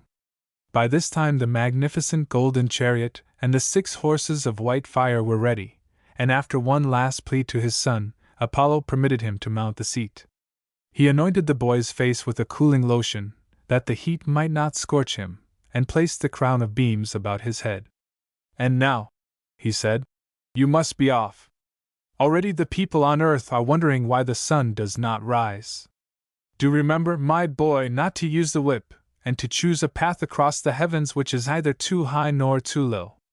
With but scant attention to his father's advice, Phaeton gave the word to his steeds and dashed out of the gates which Aurora opened for him. And thus began a day which the gods on Olympus and the people on earth never forgot. Illustration: in vain Phaeton pulled at the reins. The horses easily perceived that some other hand than their masters held the lines, and they promptly became unmanageable. In vain Phaeton pulled at the reins, in vain he called the steeds by name. Up the sky they dashed, and then, first to the south, then to the north, they took their zigzag course across the heavens. What a sight it must have presented from below, this sun reeling crazily about the sky. Worst of all, however, the horses did not keep at the same distance from the earth. First they went down, until they almost touched the mountain tops. Trees, grass, wheat, flowers, all were scorched and blackened, and one great tract in Africa was so parched that nothing has since been able to grow upon it.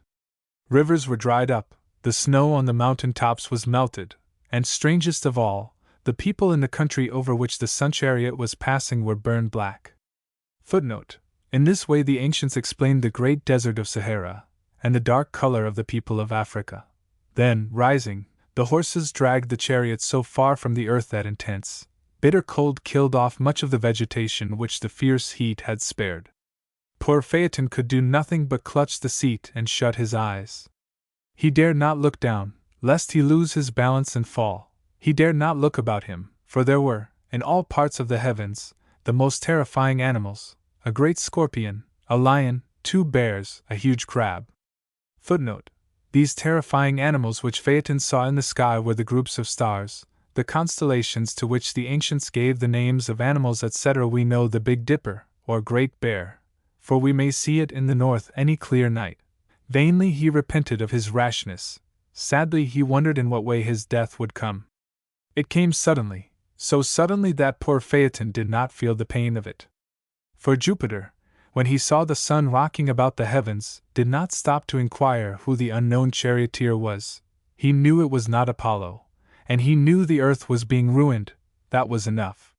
Seizing one of his biggest thunderbolts, he hurled it with all his might, and Phaeton fell, flaming, from his lofty seat into the Eridanus river, while the horses, whom no thunderbolt could harm, trotted quietly back to their stalls.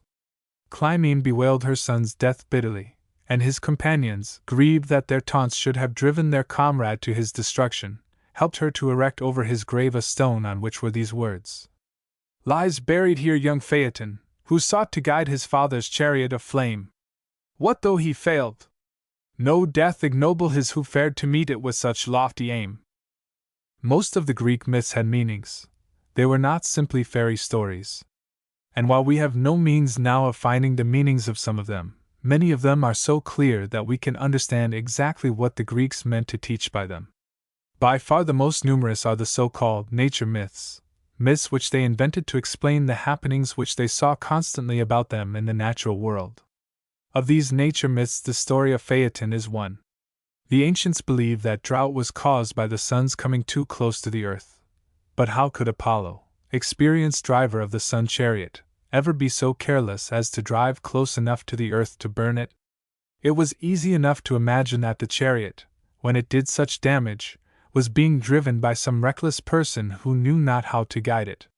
But then arose the necessity of explaining Apollo's willingness to trust such a reckless person with so great a task, and what more likely than that the inexperienced charioteer was Apollo's beloved son, who had induced his father to grant his rash request. Gradually details were added, until the story took the form in which we have it. As the drought of summer is often brought to a close by a storm which is accompanied by thunder and lightning, and which hides the light of the sun, so in the story Phaeton's ruinous drive is brought to an end by the thunderbolt of Jupiter, while the horses, trotting back home before their time, leave the world in comparative darkness. It must not be supposed that someone just sat down one day and said, "I will tell a story which shall explain drought and the ending of drought." This story, like all the others, grew up gradually. Perhaps, one day, in time of drought, someone said to his neighbor, "The chariot of Apollo is coming too close to the earth." And perhaps his neighbor replied, "Someone who knows not how to guide the white horses is driving it." Such language might in time easily become the common language for describing times of drought, and so, at length, would grow up, out of what was at first merely a description, in figurative language, of a natural happening, a story, in dramatic form. The English Robin. By Harrison Weir. See yon robin on the spray, look ye how his tiny form swells, as when his merry lay gushes forth amid the storm. Though the snow is falling fast, specking o'er his coat with white, though loud roars the chilly blast, and the evening's lost in night, yet from out the darkness dreary cometh still that cheerful note, praiseful aye, and never weary, is that little warbling throat. Thank him for his lesson's sake, thank God's gentle minstrel there, who, when storms make others quake, sings of days that brighter were. The English robin is not the bird we call robin redbreast in the United States. Our robin is a big, lordly chap about 10 inches long, but the English robin is not more than 5½ inches long. That is, it is smaller than an English sparrow. The robin of the poem has an olive green back and a breast of yellowish red, and in habits it is like our warblers. It is a sweet singer, and a confiding, friendly little thing, so that English children are very fond of it, and English writers are continually referring to it. Tom, the Water Baby. By Charles Kingsley. Introductory Note. Charles Kingsley, who was born in 1819, and became canon of the Church of England at Chester, wrote, in addition to his interesting and brilliant novels, The Water Babies, which is a charming fairy story for young people. It is, however, one of those stories that can be read more than once, and read by all classes of people. Besides telling the delightful story of Tom, the Water Baby, and his wonderful adventures on land and in water, Canon Kingsley gives in a very amusing style accounts of many of the animals that live in and near the water. But he brings them all into the story in such a way that they seem to be real, living characters, and you are almost as much interested in the stately salmon and his wife, or even in the funny old lobster, as you would be if they were actual human beings. As the story was written originally, there was a great deal in it for children of much larger growth than those who will read it here. In some respects the story resembles Gulliver's Travels, for Kingsley took occasion to be satirical about many of the things which men and women say, do and believe. Some of this satire children will enjoy thoroughly, but some of it could not be understood well except by persons who have lived in this world for many years. Accordingly, in this book, we have thought it best to leave out some things, giving you only the story of Tom, and hoping that when you young readers grow to manhood or womanhood you will find The Water Babies, complete, a good story to read. You will enjoy recalling the delight you have in it now, and will find out that even a children's story may be so told as to keep a man thinking. Moreover, the story was written by an Englishman for an English boy, and there are a great many allusions to things that only English boys appreciate or understand, and it has seemed wise to omit most of these. On the other hand, nothing has been omitted to weaken the story of Tom, and nothing has been added to destroy the charm of Canon Kingsley's writing. Chapter 1. Once upon a time there was a little chimney sweep. Footnote: a boy would have a hard time crawling through some of our chimneys nowadays, but years ago, when houses had open fireplaces instead of steam plants, there was a network of huge chimneys through which a small boy could easily work his way, brushing off the soot as he went, and his name was Tom. That is a short name, and you have heard it before, so you will not have much trouble in remembering it. He lived in a great town in the North Country, where there were plenty of chimneys to sweep, and plenty of money for Tom to earn and his master to spend. He could not read nor write, and did not care to do either, and he never washed himself, for there was no water up the court where he lived. He had never been taught to say his prayers. He never had heard of God, or of Christ, except in words which he never have heard, and which it would have been well if he had never heard. Illustration: there was a little chimney sweep, and his name was Tom. He cried half his time, and laughed the other half. He cried when he had to climb the dark flues, rubbing his poor knees and elbows raw, and when the soot got into his eyes, which it did every day in the week, and when his master beat him, which he did every day in the week, and when he had not enough to eat, which happened every day in the week likewise. And he laughed the other half of the day, when he was tossing halfpennies with the other boys, or playing leapfrog over the posts, or bowling stones at the horses' legs as they trotted by, which last was excellent fun, when there was a wall at hand behind which to hide. As for chimney sweeping, and being hungry, and being beaten, he took all that for the way of the world, like the rain and snow and thunder, and stood manfully with his back to it till it was over, as his old donkey did to a hailstorm, and then shook his ears and was as jolly as ever, and thought of the fine times coming, when he would be a man, and a master sweep. Footnote: a master sweep was a man who had grown too large to climb up chimneys, but who kept boys whom he hired out for that purpose, and sit in the public house with a quart of beer and a long pipe, and play cards for silver money, and wear velveteens and ankle jacks, and keep a white bulldog with one gray ear, and carry her puppies in his pocket, just like a man. And he would have apprentices, 1, 2, 3, if he could. How he would bully them, and knock them about, just as his master did to him, and make them carry home the soot sacks, while he rode before them on his donkey, with a pipe in his mouth and a flower in his buttonhole, like a king at the head of his army.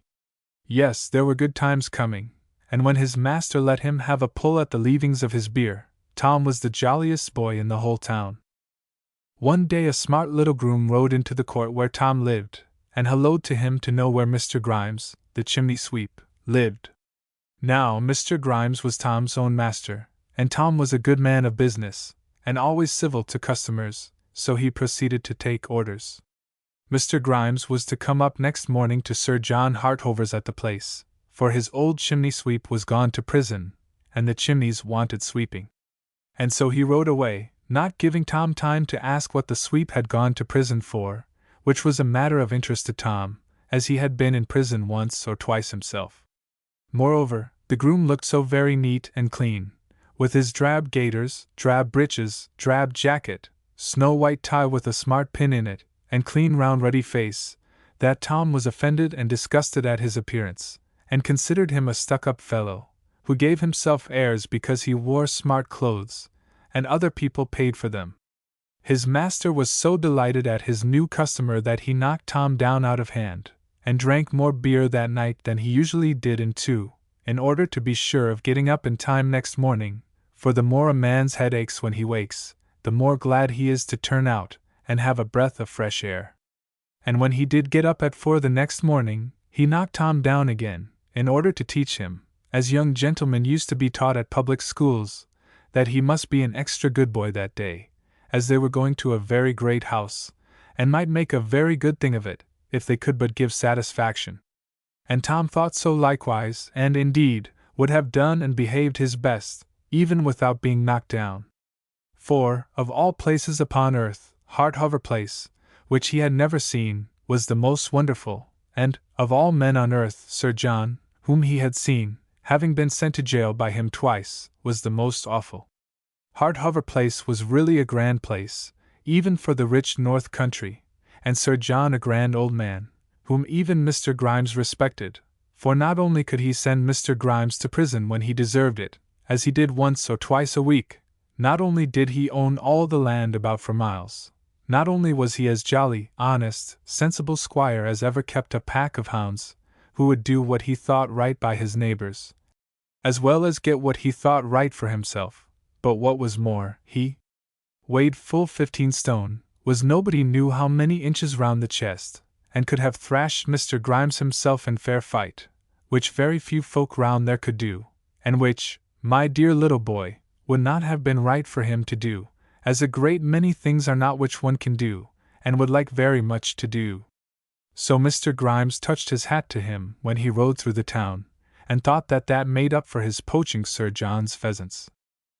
So Tom and his master set out. Grimes rode the donkey in front, and Tom and the brushes walked behind, out of the court, and up the street, past the closed window shutters, and the winking weary policemen, and the roofs all shining grey in the grey dawn. They passed through the pitmen's village, all shut up and silent now, and through the turnpike, and then they were out in the real country, and plodding along the black dusty road, between black slag walls, with no sound but the groaning and thumping of the pit engine in the next field. But soon the road grew white, and the walls likewise, and at the wall's foot grew long grass and gay flowers, all drenched with dew, and instead of the groaning of the pit engine, they heard the skylark sang his matins high up in the air, and the pit bird warbling in the sedges, as he had warbled all night long. All else was silent. For old Mrs. Earth was still fast asleep, and like many pretty people, she looked still prettier asleep than awake. The great elm trees in the gold-green meadows were fast asleep above, and the cows fast asleep beneath them.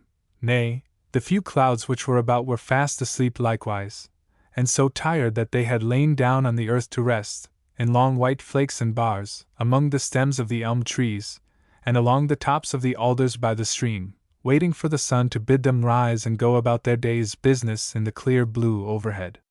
Illustration: they came up with a poor Irishwoman. On they went, and Tom looked, and looked, for he never had been so far into the country before, and longed to get over a gate, and pick buttercups, and look for birds' nests in the hedge. But Mr. Grimes was a man of business, and would not have heard of that. Soon they came up with a poor Irishwoman, trudging along with a bundle at her back. She had a grey shawl over her head, and a crimson madder petticoat, so you may be sure she came from Galway.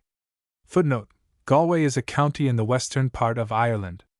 The dress here described was the characteristic dress of the peasants of that county. She had neither shoes nor stockings, and limped along as if she were tired and footsore. But she was a very tall, handsome woman, with bright grey eyes, and heavy black hair hanging about her cheeks. And she took Mr. Grimes' fancy so much, that when he came alongside he called out to her, "This is a hard road for a Gradely." Footnote: Gradely, or Graithly, is an old word which meant decent or comely. Foot like that. Will ye up, lass, and ride behind me? But perhaps she did not admire Mr. Grimes' look and voice, for she answered quietly, "No, thank you, I'd sooner walk with your little lad here." "You may please yourself," growled Grimes, and went on smoking. So she walked beside Tom, and talked to him, and asked him where he lived, and what he knew, and all about himself, till Tom thought he had never met such a pleasant-spoken woman. And she asked him, at last, whether he said his prayers, and seemed sad when he told her that he knew no prayers to say. Then he asked her where she lived, and she said far away by the sea. And Tom asked her about the sea, and she told him how it rolled and roared over the rocks in winter nights, and lay still in the bright summer days, for the children to bathe and play in it, and many a story more, till Tom longed to go and see the sea, and bathe in it likewise.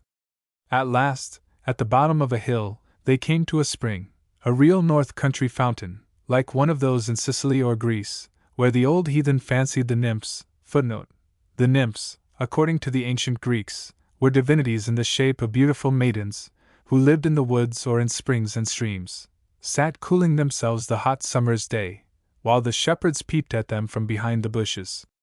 Out of a low cave of rock, at the foot of a limestone crag, the great fountain rose, quelling, and bubbling, and gurgling, so clear that you could not tell where the water ended and the air began, and ran away under the road, a stream large enough to turn a mill, among blue geranium, and golden globe flower, and wild raspberry, and the bird cherry with its tassels of snow. Footnote: these are English flowers, but you probably know some of them. The wild geranium, for instance, with its pinkish-purple flowers, is common in our woods. The globe flower is of rather a pale yellow, and its petals curl and so that it looks like a ball. And there Grimes stopped and looked, and Tom looked too. Tom was wondering whether anything lived in that dark cave, and came out at night to fly in the meadows. But Grimes was not wondering at all. Without a word, he got off his donkey, and clambered over the low road wall, and knelt down, and began dipping his ugly head into the spring, and very dirty he made it. Tom was picking the flowers as fast as he could. The Irishwoman helped him, and showed him how to tie them up, and a very pretty nosegay they had made between them. But when he saw Grimes actually wash, he stopped, quite astonished, and when Grimes had finished, and began shaking his ears to dry them, he said, "Why, master, I never saw you do that before. Nor will again, most likely. 'Twasn't for cleanliness I did it, but for coolness. I'd be ashamed to want washing every week or so, like any smutty collier lad. I wish I might go and dip my head in," said poor little Tom. "It must be as good as putting it under the town pump, and there is no beetle here to drive a chap away."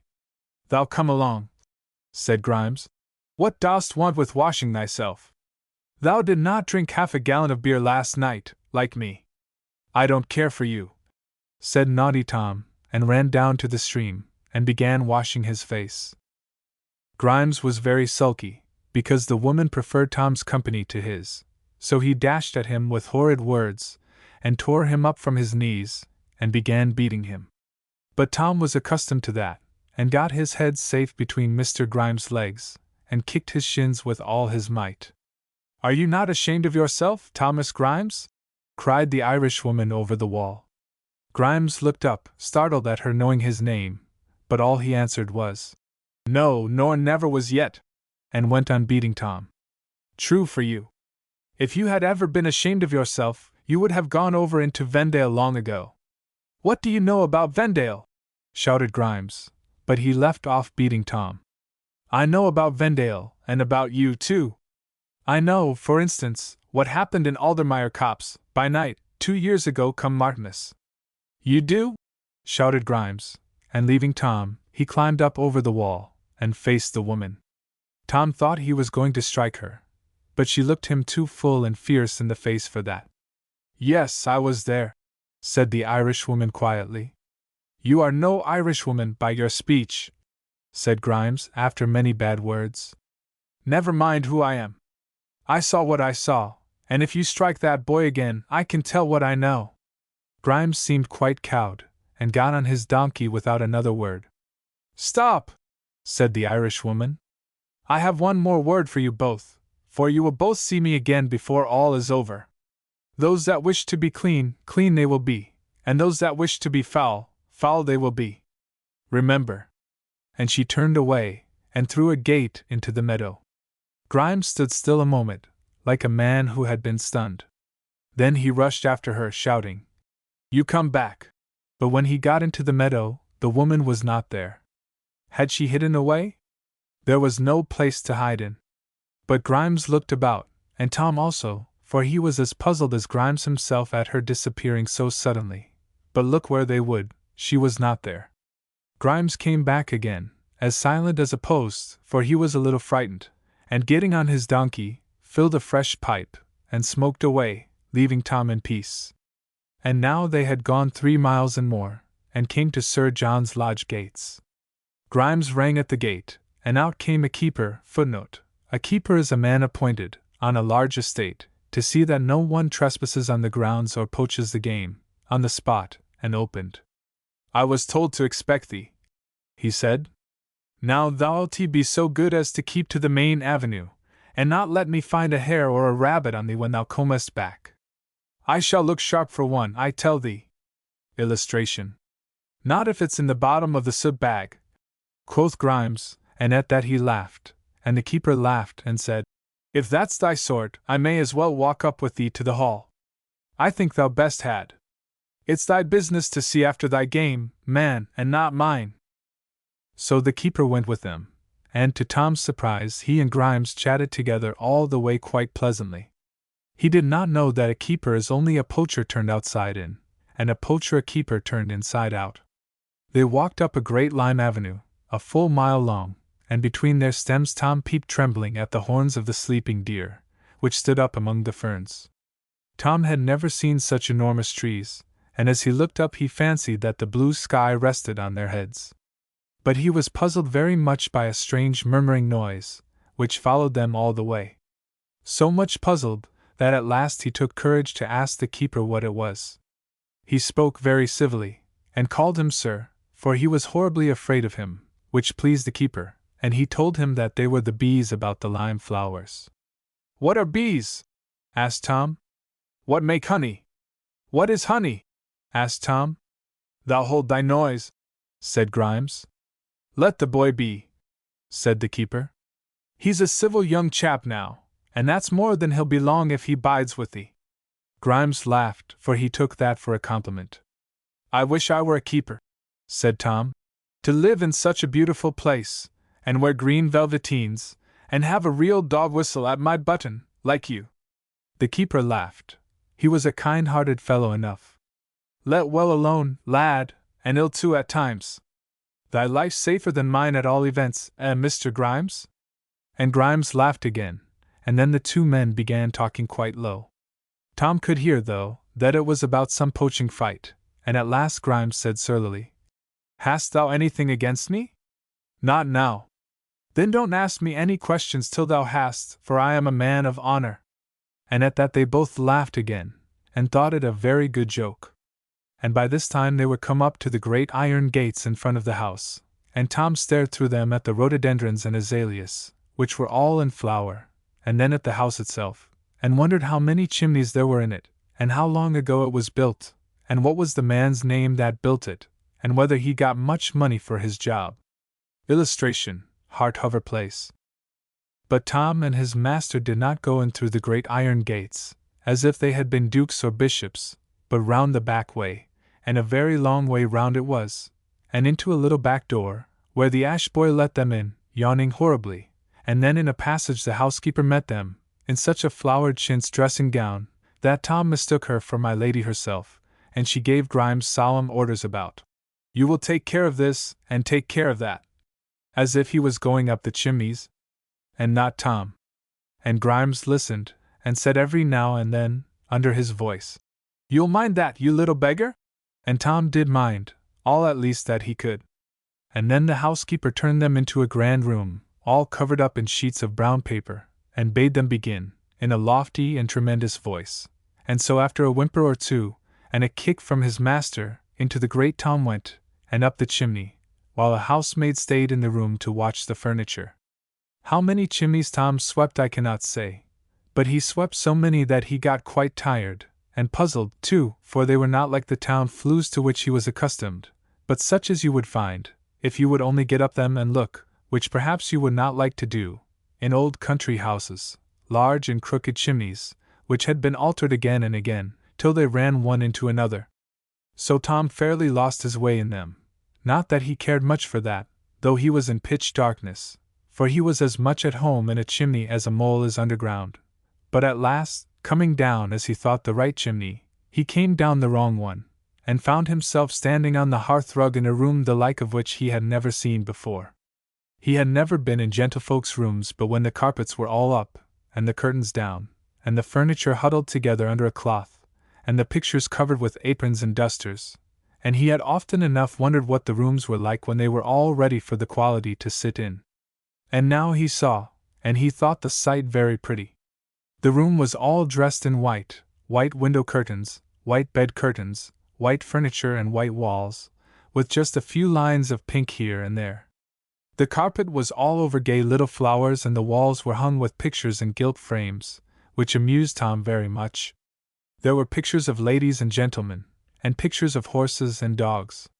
The horses he liked, but the dogs he did not care for much, for there were no bulldogs among them, not even a terrier. But the two pictures which took his fancy most were, one a man in long garments, with little children and their mothers round him, who was laying his hand upon the children's heads. That was a very pretty picture, Tom thought, to hang in a lady's room.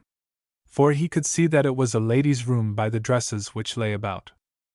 The other picture was that of a man nailed to a cross, which surprised Tom much. He fancied that he had seen something like it in a shop window. But why was it there?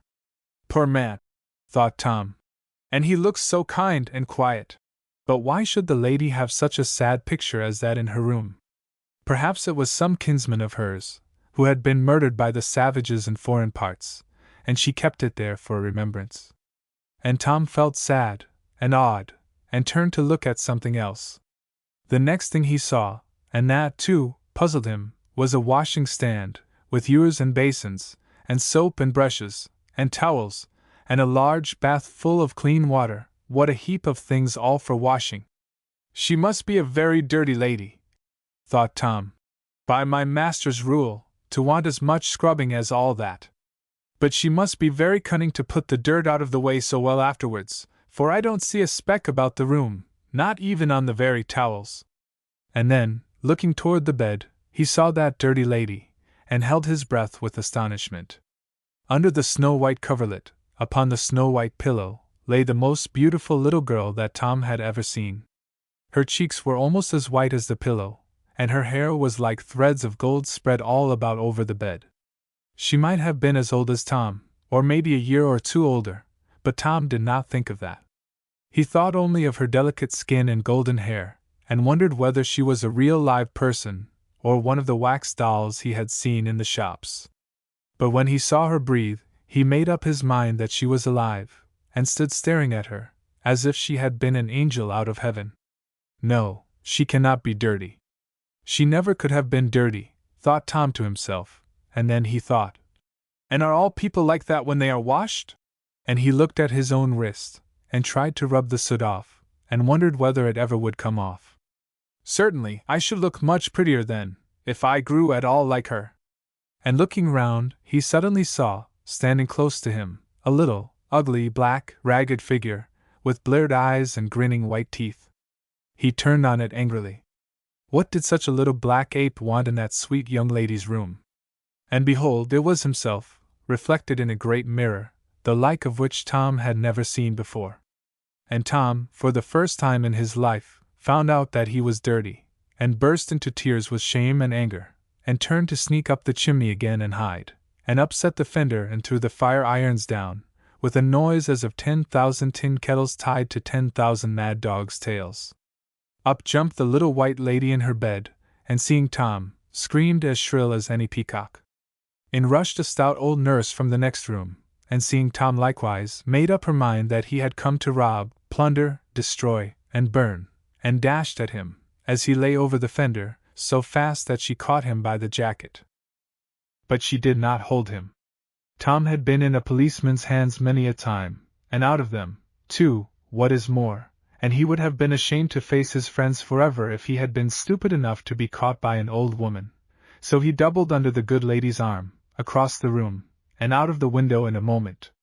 He did not need to drop out, though he would have done so bravely enough, for all under the window spread a tree, with great leaves and sweet white flowers, almost as big as his head. It was magnolia, I suppose, but Tom knew nothing about that, and cared less, for down the tree he went, like a cat, and across the garden lawn, and over the iron railings, and up the park towards the wood, leaving the old nurse to scream murder and fire at the window. The under-gardener, mowing, saw Tom, and threw down his scythe, caught his leg in it, and cut his shin open, whereby he kept his bed for a week. But in his hurry he never knew it, and gave chase to poor Tom. The dairymaid heard the noise, got the churn between her knees, and tumbled over it, spilling all the cream, and yet she jumped up, and gave chase to Tom. A groom cleaning Sir John's hack at the stables let him go loose, whereby he kicked himself lame in 5 minutes. But he ran out, and gave chase to Tom. Grimes upset the soot sack in the new gravelled yard, and spoilt it all utterly, but he ran out and gave chase to Tom. The old steward opened the park gate in such a hurry, that he hung up his pony's chin upon the spikes, and for aught I know, it hangs there still. But he jumped off, and gave chase to Tom. The plowman left his horses at the headland, and one jumped over the fence, and pulled the other into the ditch, plow and all. But he ran on, and gave chase to Tom. Sir John looked out of his study window, for he was an early old gentleman, and up at the nurse, and a martin dropped mud in his eye, so that he had at last to send for the doctor, and yet he ran out, and gave chase to Tom. The Irishwoman, too, was walking up to the house to beg. She must have got round by some byway, but she threw away her bundle, and gave chase to Tom likewise. Only my lady did not give chase, for when she had put her head out of the window, her nightwig fell into the garden, and she had to ring up her lady's maid, and send her down for it privately, which quite put her out of the running, so that she came nowhere, and is consequently not placed. Illustration. In a word, never was there heard at Hall Place, not even when the fox was killed in the conservatory, among acres of broken glass, and tons of smashed flower pots, such a noise, row, hubbub, babble, shindy, hullabaloo, and total contempt of dignity, repose, and order, as that day, when Grimes, the gardener, the groom, the dairymaid, Sir John, the steward, the ploughman, and the Irishwoman, all ran up the park, shouting, "Stop thief!" in the belief that Tom had at least £1,000 worth of jewels in his empty pockets, and the very magpies and jays followed Tom up, squeaking and screaming, as though he were a hunted fox, beginning to droop his brush. And all the while poor Tom paddled up the park with his little bare feet, like a small black gorilla fleeing to the forest. Alas for him! There was no big father gorilla therein to take his part, to scratch out the gardeners inside with one paw, toss the dairymaid into a tree with another, and wrench off Sir John's head with a third, while he cracked the groom's skull with his teeth as easily as if it had been a coconut or a paving stone. Tom, of course, made for the woods. He had never been in a wood in his life, but he was sharp enough to know that he might hide in a bush, or swarm up a tree, and, altogether, had more chance there than in the open. But when he got into the wood, he found it a very different sort of place from what he had fancied. He pushed into a thick cover of rhododendrons, and found himself at once caught in a trap. The boughs laid hold of his legs and arms, poked him in his face and his stomach, made him shut his eyes tight, though that was no great loss, for he could not see at best a yard before his nose, and when he got through the rhododendrons, the hassock grass and sedges tumbled him over, and cut his poor little fingers afterwards most spitefully. The birches birchied him as soundly as if he had been a nobleman at Eton.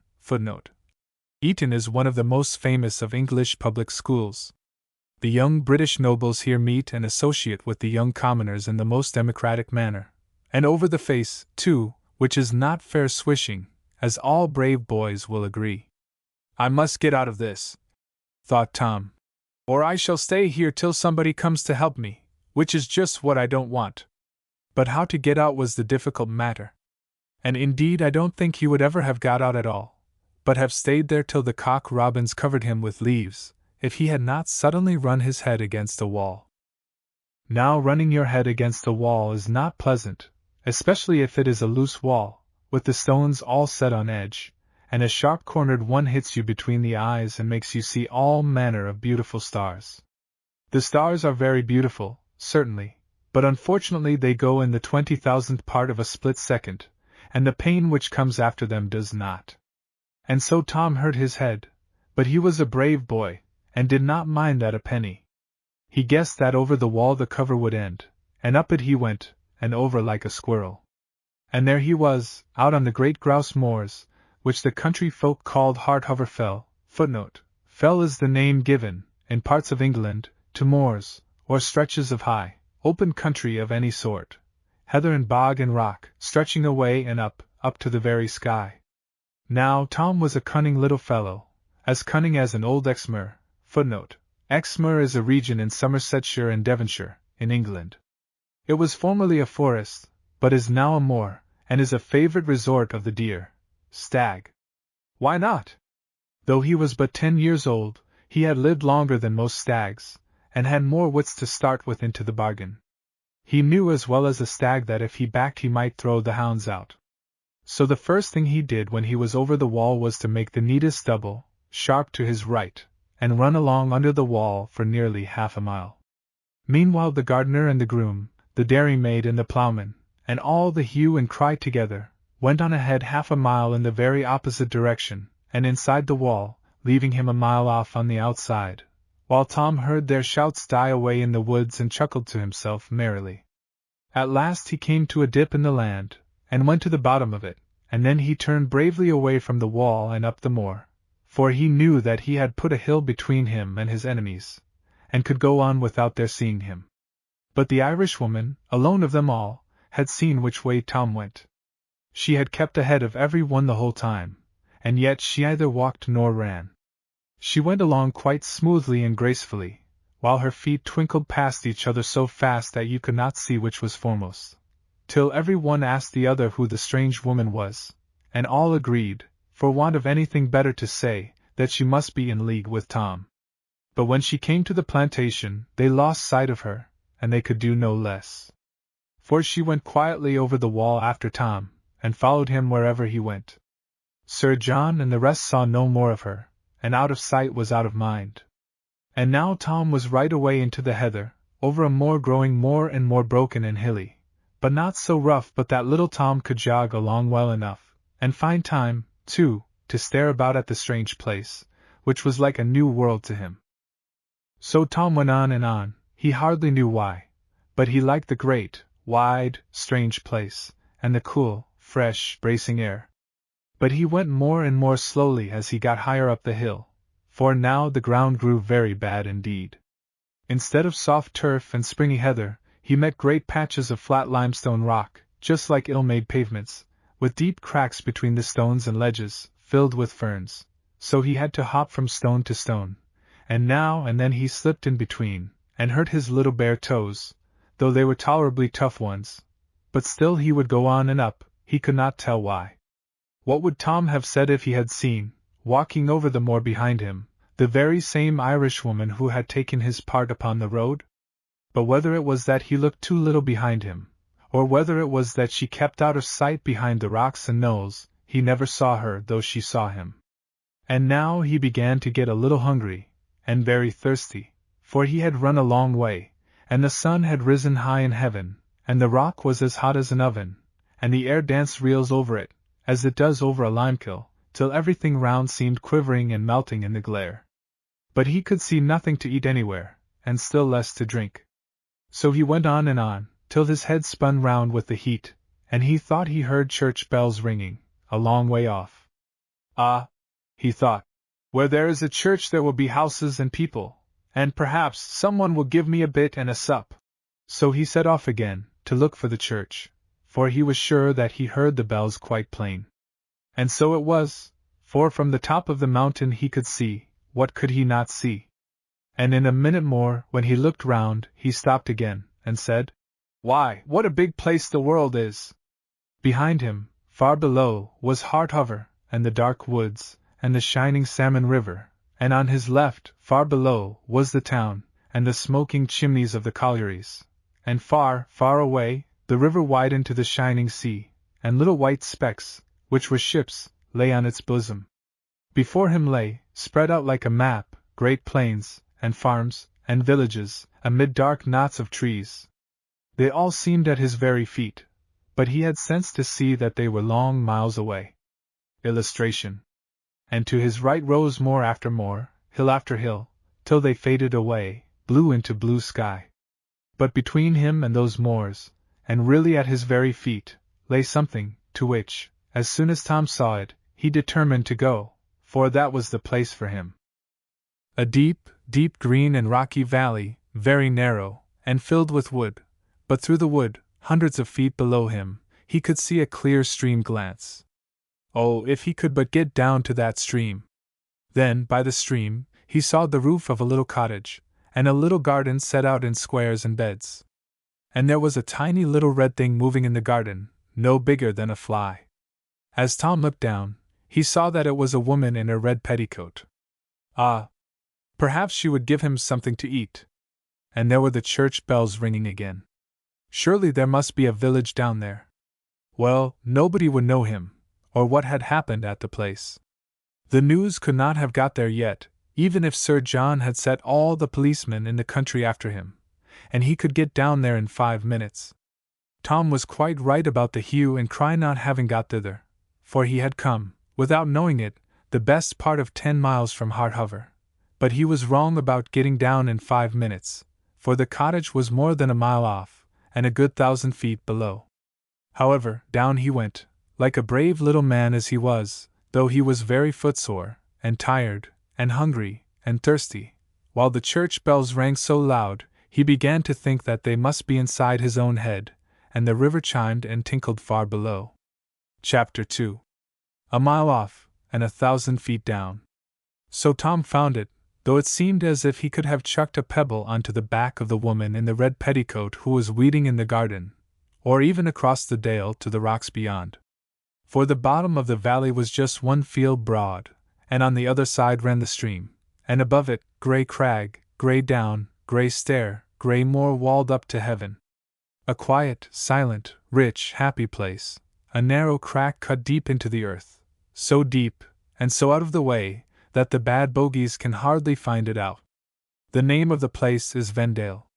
So Tom went to go down, and first he went down 300 feet of steep heather, mixed up with loose brown gritstone, as rough as a file, which was not pleasant to his poor little heels, as he came bump, stump, jump down the steep. And still he thought he could throw a stone into the garden. Then he went down 300 feet of limestone terraces, one below the other, as straight as if a carpenter had ruled them with his ruler, and then cut them out with his chisel. There was no heath there, but first a little grass slope, covered with the prettiest flowers, rock rose and saxifrage, and thyme and basil, and all sorts of sweet herbs. Then bump down a 2-foot step of limestone. Then another bit of grass and flowers. Then bump down a 1-foot step. Then another bit of grass and flowers for 50 yards, as steep as the house roof, where he had to slide down. Then another step of stone, 10 feet high, and there he had to stop himself, and crawl along the edge to find a crack, for if he had rolled over, he would have rolled right into the old woman's garden, and frightened her out of her wits. Then, when he had found a dark, narrow crack, full of green-stalked fern, such as hangs in the basket in the drawing-room, and had crawled down through it, with knees and elbows, as he would down a chimney, there was another grass slope, and another step, and so on till, oh dear me! I wish it was all over, and so did he. And yet he thought he could throw a stone into the old woman's garden.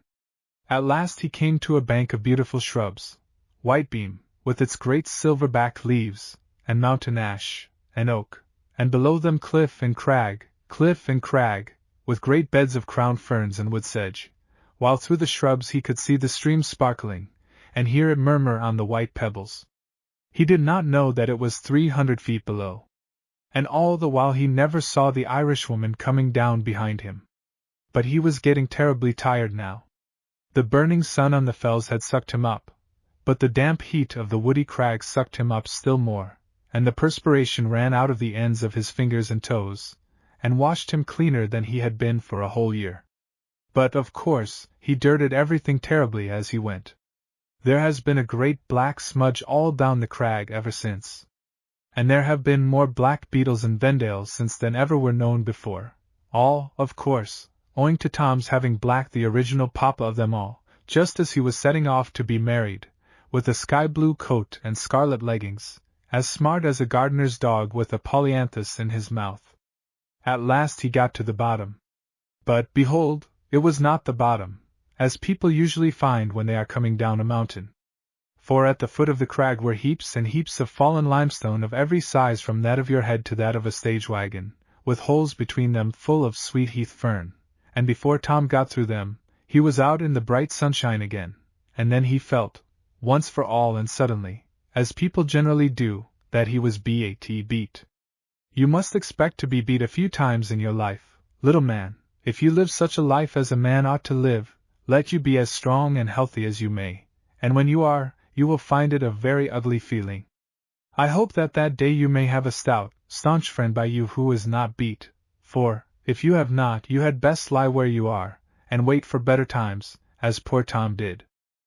He could not get on. The sun was burning, and yet he felt chill all over. He was quite empty, and yet he felt quite sick. There was but 200 yards of smooth pasture between him and the cottage, and yet he could not walk down it. He could hear the stream murmuring only one field beyond it, and yet it seemed to him as if it was 100 miles off. He lay down on the grass till the beetles ran over him, and the flies settled on his nose. I don't know when he would have got up again, if the gnats and the midges had not taken compassion on him.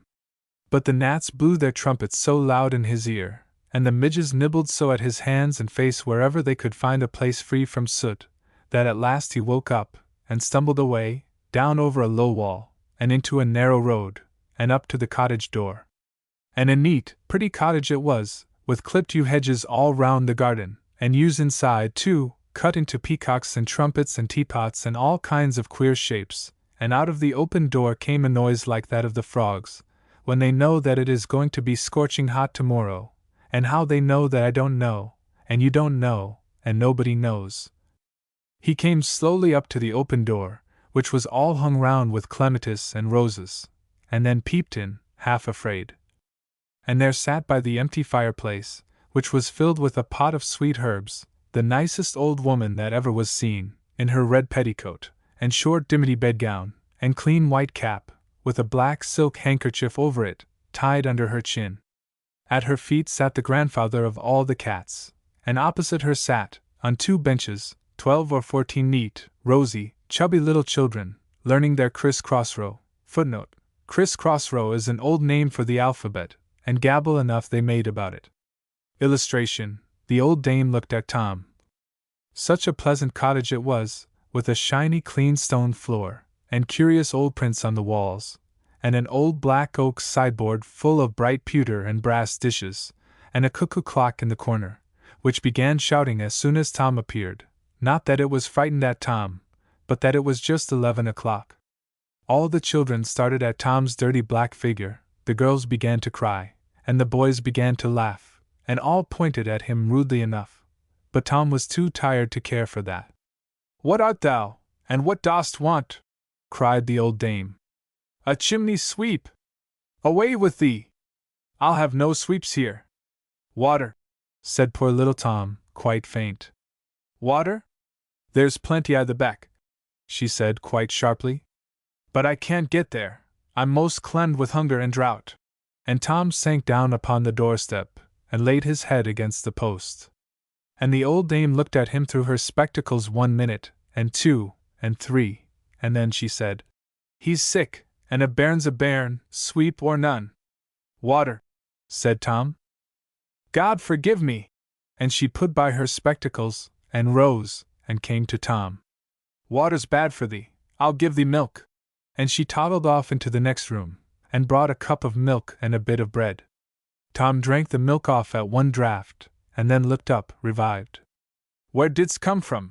said the dame. "Over fell there," said Tom, and pointed up into the sky. "Over Hart Hover? And down Luthwaite Crag? Art sure thou art not lying?"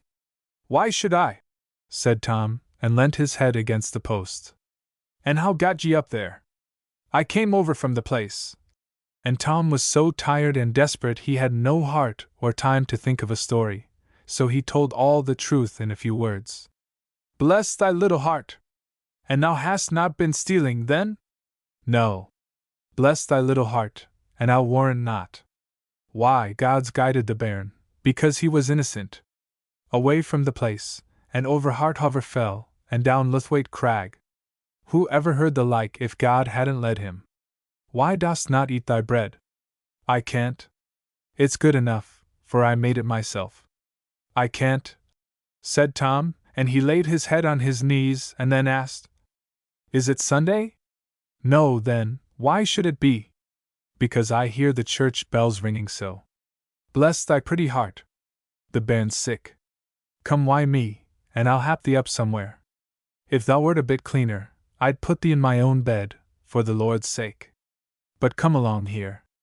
But when Tom tried to get up, he was so tired and giddy that she had to help him and lead him. She put him in an outhouse, upon soft, sweet hay and an old rug, and bade him sleep off his walk, and she would come to him when school was over, in an hour's time.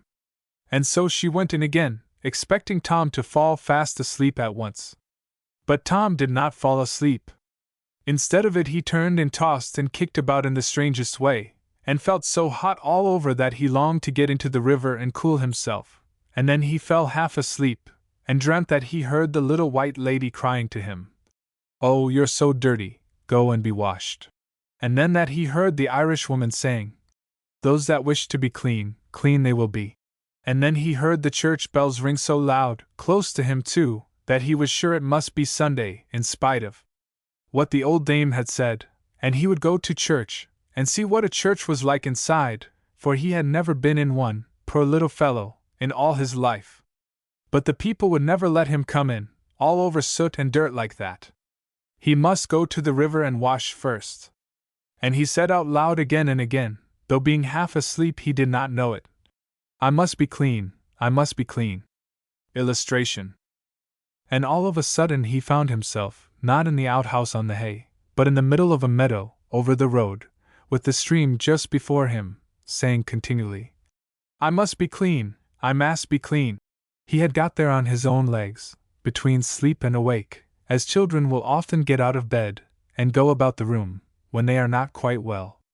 But he was not a bit surprised, and went on to the bank of the brook, and lay down on the grass, and looked into the clear, limestone water, with every pebble at the bottom bright and clean, while the little silver trout dashed about in fright at the sight of his black face, and he dipped his feet in and found it so cool, and he said, "I will be a fish, I will swim in the water, I must be clean, I must be clean." So he pulled off all his clothes in such haste that he tore some of them, which was easy enough with such ragged old things. And he put his poor, hot, sore feet into the water, and then his legs, and the farther he went in, the more the church bells rang in his head. "Ah," said Tom, "I must be quick and wash myself. The bells are ringing quite loud now, and they will stop soon, and then the door will shut, and I shall never be able to get in at all." And all the while he never saw the Irishwoman, not behind him this time, but before.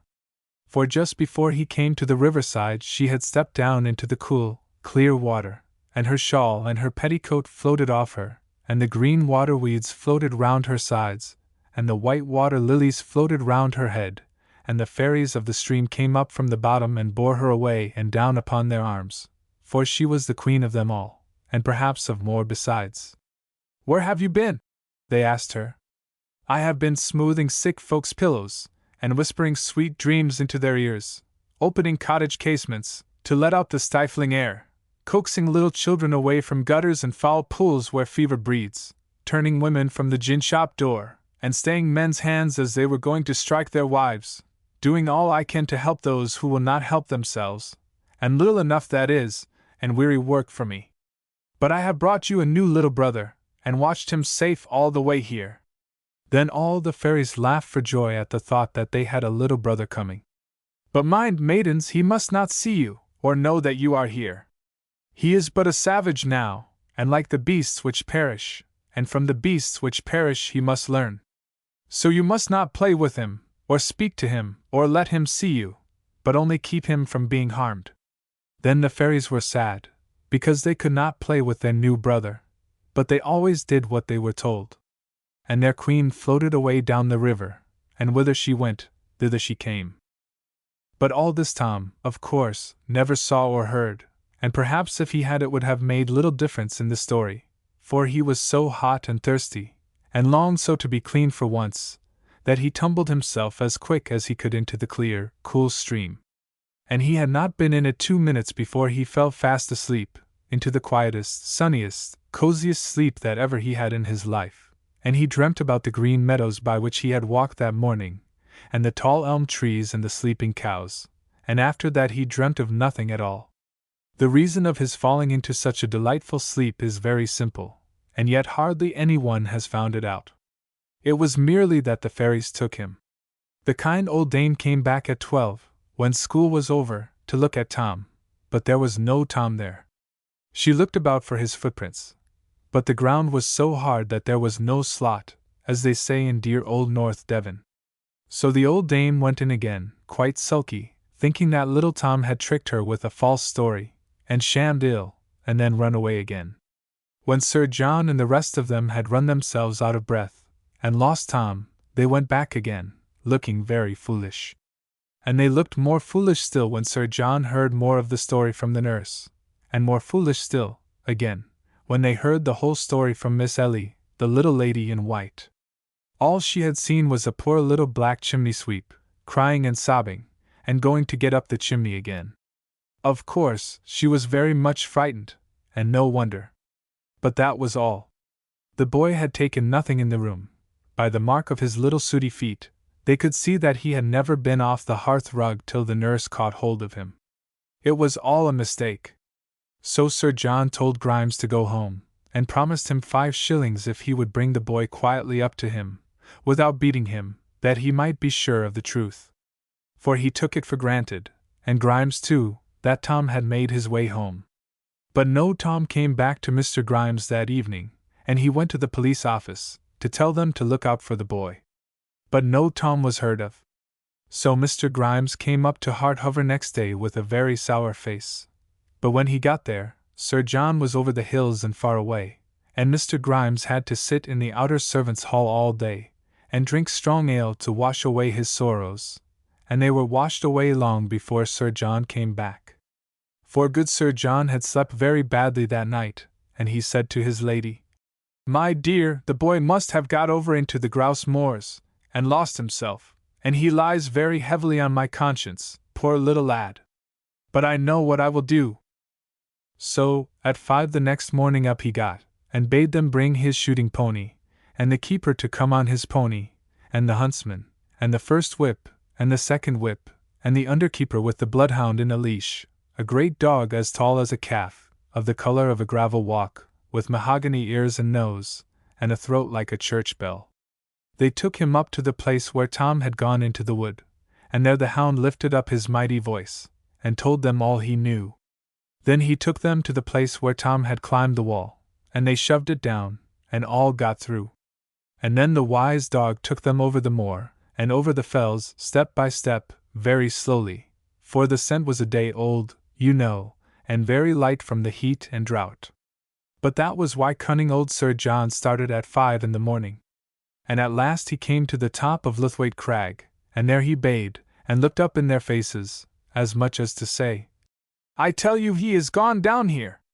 They could hardly believe that Tom would have gone so far, and when they looked at that awful cliff, they could never believe that he would have dared to face it. But if the dog said so, it must be true. "Heaven forgive us," said Sir John. "If we find him at all, we shall find him lying at the bottom." And he slapped his great hand upon his great thigh and said, "Who will go down over Lythwaite Crag, and see if that boy is alive? Oh, that I were 20 years younger, and I would go down myself." And so he would have done, as well as any sweep in the country. Then he said, £20 to the man who brings me that boy alive! And as was his way, what he said he meant. Now among the lot was a little groom boy, a very little groom indeed, and he was the same who had ridden up the court, and told Tom to come to the hall, and he said, £20 or none, I will go down over Lythwaite Crag, if it's only for the poor boy's sake. For he was as civil a spoken little chap as ever climbed a flue. So down over Lythwaite Crag he went, a very smart groom he was at the top, and a very shabby one at the bottom, for he tore his gaiters, and he tore his breeches, and he tore his jacket, and he burst his braces, and he burst his boots, and he lost his hat, and what was worst of all, he lost his shirt pin, which he prized very much, for it was gold, so it was a really severe loss, but he never saw anything of Tom. And all the while Sir John and the rest were riding round, full 3 miles to the right, and back again, to get into Vendale, and to the foot of the crag. When they came to the old dame's school, all the children came out to see. And the old dame came out too, and when she saw Sir John, she curtsied very low, for she was a tenant of his. "Well, dame, and how are you?" said Sir John. Illustration: Sir John searching for Tom. "Blessings on you as broad as your back, Harthover," says she, She didn't call him Sir John, but only Hardhover, for that is the fashion in the North Country. And welcome into Vendale, but you're no hunting the fox this time of the year? I am hunting, and strange game too, said he.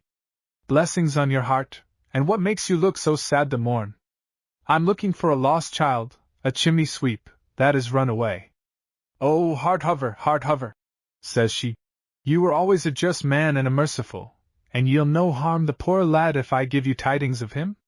Not I, dame.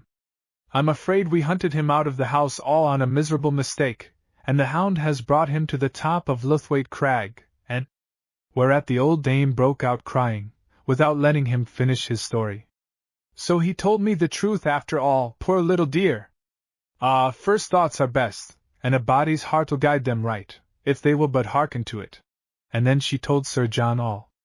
Bring the dog here, and lay him on, said Sir John, without another word, and he set his teeth very hard. And the dog opened at once, and went away at the back of the cottage, over the road, and over the meadow, and through a bit of alder copse, and there, upon an alder stump, they saw Tom's clothes lying. And then they knew as much about it all as there was any need to know. And Tom? Ah, now comes the most wonderful part of this wonderful story. Tom, when he woke, for of course he woke, children always wake after they have slept exactly as long as is good for them, found himself swimming about in the stream, being about 4 inches, or, that I may be accurate, 3.87902 inches long, and having round the parotid region of his fauces a set of external gills. I hope you understand all the big words, just like those of a sucking eft, which he mistook for a lace frill, till he pulled at them, found he hurt himself, and made up his mind that they were part of himself, and best left alone. In fact, the fairies had turned him into a water baby. A water baby? You never heard of a water baby? Perhaps not. That is the very reason why this story was written. There are a great many things in the world which you never heard of, and a great many more which nobody ever heard of, and a great many things, too, which nobody will ever hear of. No water babies, indeed? Why, wise men of old said that everything on earth had its double in the water, and you may see that that is, if not quite true, still quite as true as most other theories which you are likely to hear for many a day. There are land babies, then why not water babies? Are there not water rats, water flies, water crickets, water crabs, water tortoises, water scorpions, water tigers, and so on without end? Am I in earnest? Oh dear no! Don't you know that this is a fairy tale, and all fun and pretense, and that you are not to believe one word of it, even if it is true? But at all events, so it happened to Tom.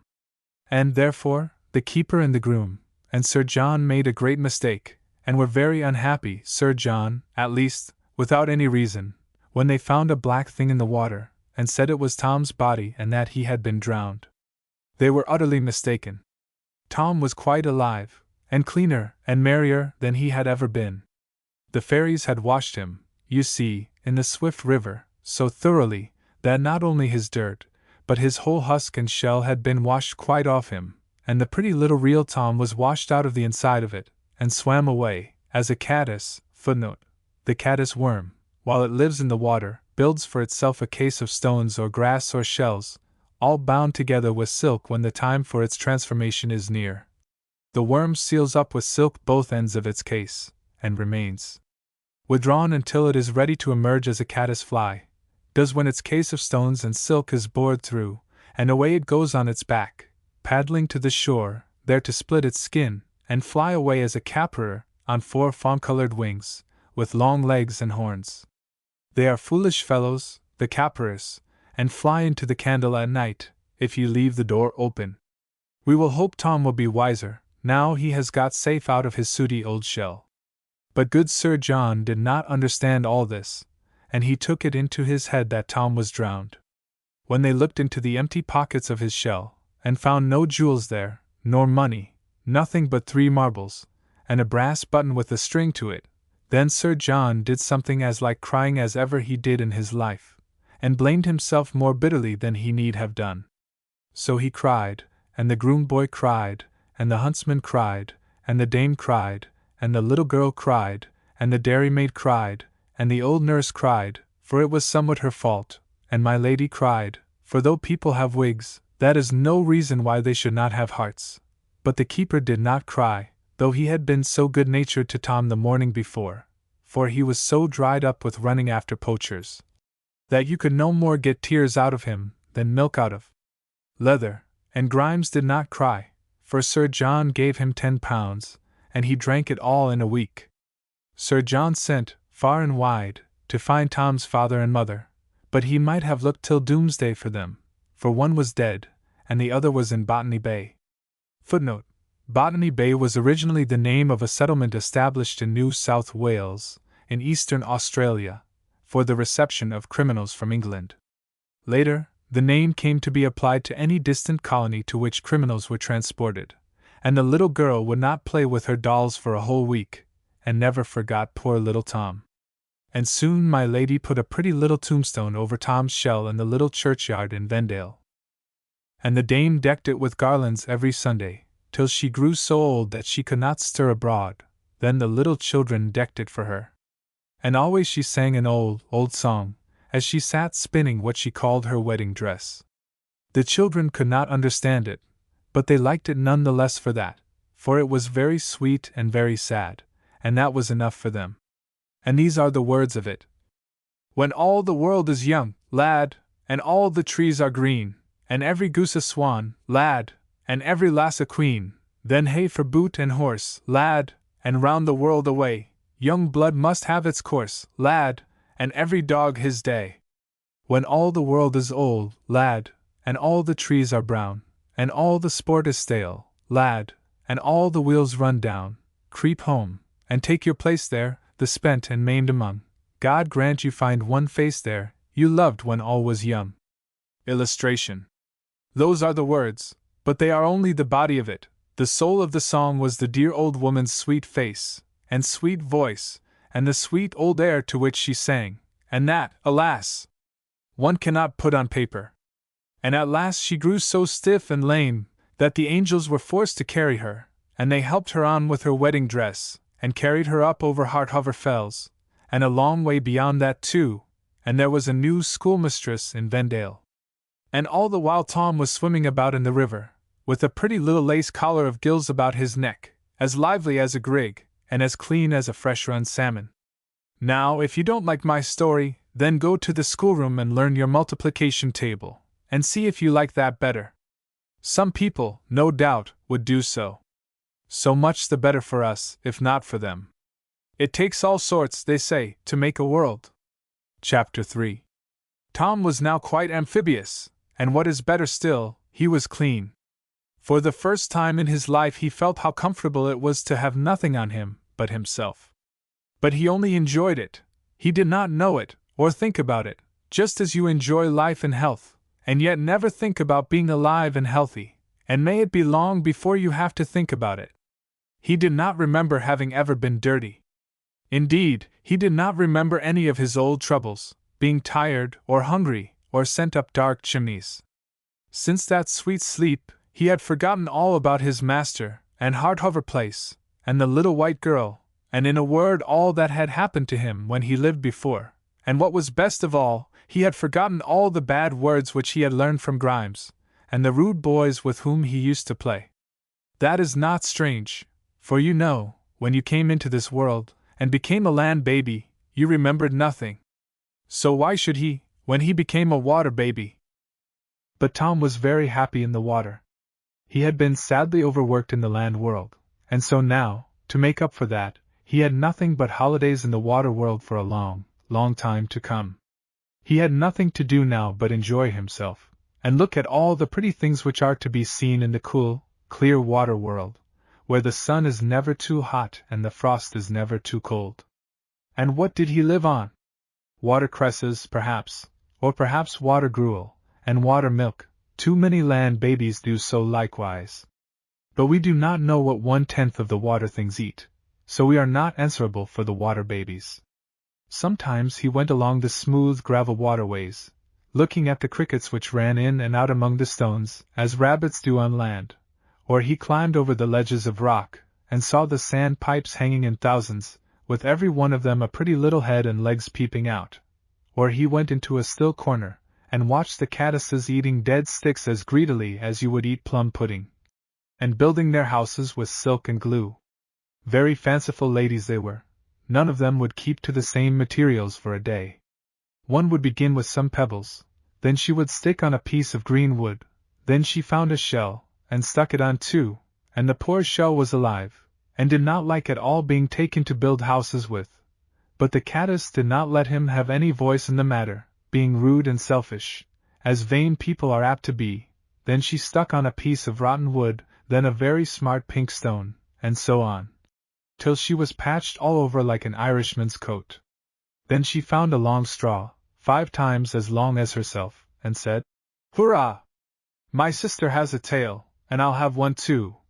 And she stuck it on her back, and marched about with it quite proud, though it was very inconvenient indeed. And, at that, tails became all the fashion among the caddis-baits in that pool, and they all toddled about with long straws sticking out behind, getting between each other's legs, and tumbling over each other, and looking so ridiculous, that Tom laughed at them till he cried. Then sometimes he came to a deep, still reach, and there he saw the water forests. They would have looked to you only little weeds. But Tom, you must remember, was so little that everything looked 100 times as big to him as it does to you, just as things do to a minnow, who sees and catches the little water creatures which you can only see in a microscope. And in the water forest he saw the water monkeys and water squirrels. They had all 6 legs, though. Everything, almost, has 6 legs in the water, except efts and water babies.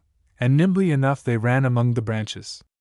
There were water flowers there too, in thousands, and Tom tried to pick them, but as soon as he touched them, they drew themselves in and turned into knots of jelly, and then Tom saw that they were all alive, bells, and stars, and wheels, and flowers, of all beautiful shapes and colors, and all alive and busy, just as Tom was. So now he found that there was a great deal more in the world than he had fancied at first sight. Now you must know that all the things under the water talk, only not such a language as ours, but such as horses, and dogs, and cows, and birds talk to each other, and Tom soon learned to understand them and talk to them, so that he might have had very pleasant company if he had only been a good boy. But I am sorry to say, he was too like some other little boys, very fond of hunting and tormenting creatures for mere sport, till they were all afraid of him, and got out of his way, or crept into their shells, so he had no one to speak to or play with. The water fairies, of course, were very sorry to see him so unhappy, and longed to take him, and tell him how naughty he was, and teach him to be good, and to play and romp with him, too, but they had been forbidden to do that. Tom had to learn his lesson for himself by sound and sharp experience, as many another foolish person has to do, though there may be many a kind heart yearning over them all the while, and longing to teach them what they can only teach themselves. At last one day he found a caddis, and wanted it to peep out of its house, but its house door was shut. He had never seen a caddis with a house door before, so what must he do, the meddlesome little fellow, but pull it open, to see what the poor lady was doing inside. What a shame! How should you like to have any one breaking your bedroom door in, to see how you looked when you were in bed? So Tom broke to pieces the door, which was the prettiest little grating of silk, stuck all over with shining bits of crystal, and when he looked in, the caddis poked out her head, and it had turned into just the shape of a bird's. But when Tom spoke to her she could not answer, for her mouth and face were tied up in a new nightcap of neat pink skin. However, if she didn't answer, all the other caddises did, for they held up their hands and shrieked, "Oh, you nasty, horrid boy, there you are at it again!" And she had just laid herself up for a fortnight's sleep, and then she would have come out with such beautiful wings, and flown about, and laid such lots of eggs, and now you have broken her door, and she can't mend it because her mouth is tied up for a fortnight, and she will die. Who sent you here to worry us out of our lives? So Tom swam away. He was very much ashamed of himself, and felt all the naughtier, as little boys do when they have done wrong and won't say so. Then he came to a pool full of little trout, and began tormenting them, and trying to catch them, but they slipped through his fingers, and jumped clean out of water in their fright. But as Tom chased them, he came close to a great dark hover under an alder root, and out flounced a huge old brown trout 10 times as big as he was, and ran up against him, and knocked all the breath out of him, and I don't know which was the more frightened of the two. Then he went on sulky and lonely, as he deserved to be, and under a bank he saw a very ugly, dirty creature sitting, about half as big as himself, which had 6 legs and a big stomach, and a most ridiculous head with 2 great eyes and a face just like a donkey's. "Oh," said Tom, "you are an ugly fellow to be sure!" And he began making faces at him, and put his nose close to him, and hallooed at him like a very rude boy. When, hey presto, all the thing's donkey face came off in a moment, and out popped a long arm with a pair of pincers at the end of it, and caught Tom by the nose. It did not hurt him much, but it held him quite tight. "Yah! Oh, let me go!" cried Tom. "Then let me go," said the creature. "I want to be quiet. I want to split." Tom promised to let him alone, and he let go. "Why do you want to split?" said Tom. "Because my brothers and sisters have all split, and turned into beautiful creatures with wings, and I want to split too. Don't speak to me. I am sure I shall split. I will split." Tom stood still and watched him. And he swelled himself, and puffed, and stretched himself out stiff, and at last, crack, puff, bang, he opened all down his back, and then up to the top of his head. And out of his inside came the most slender, elegant, soft creature, as soft and smooth as Tom, but very pale and weak, like a little child who has been ill a long time in a dark room. It made his legs very feebly, and looked about it half asleep like a girl when she goes for the first time to a ballroom, and then it began walking slowly up grass stem to the top of the water. Tom was so astonished that he never said a word, but he stared with all his eyes. And he went up to the top of the water too, and peeped out to see what would happen. And as the creature sat in the warm, bright sun, a wonderful change came over it. It grew strong and firm. The most lovely colors began to show on its body, blue and yellow and black, spots and bars and rings. Out of its back rose 4 great wings of bright brown gauze, and its eyes grew so large that they filled all its head, and shone like 10,000 diamonds. "Oh, you beautiful creature!" said Tom, and he put out his hand to catch it.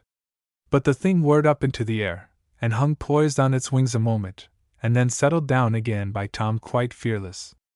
Illustration. "Oh, you beautiful creature!" said Tom. "No," it said, "you cannot catch me.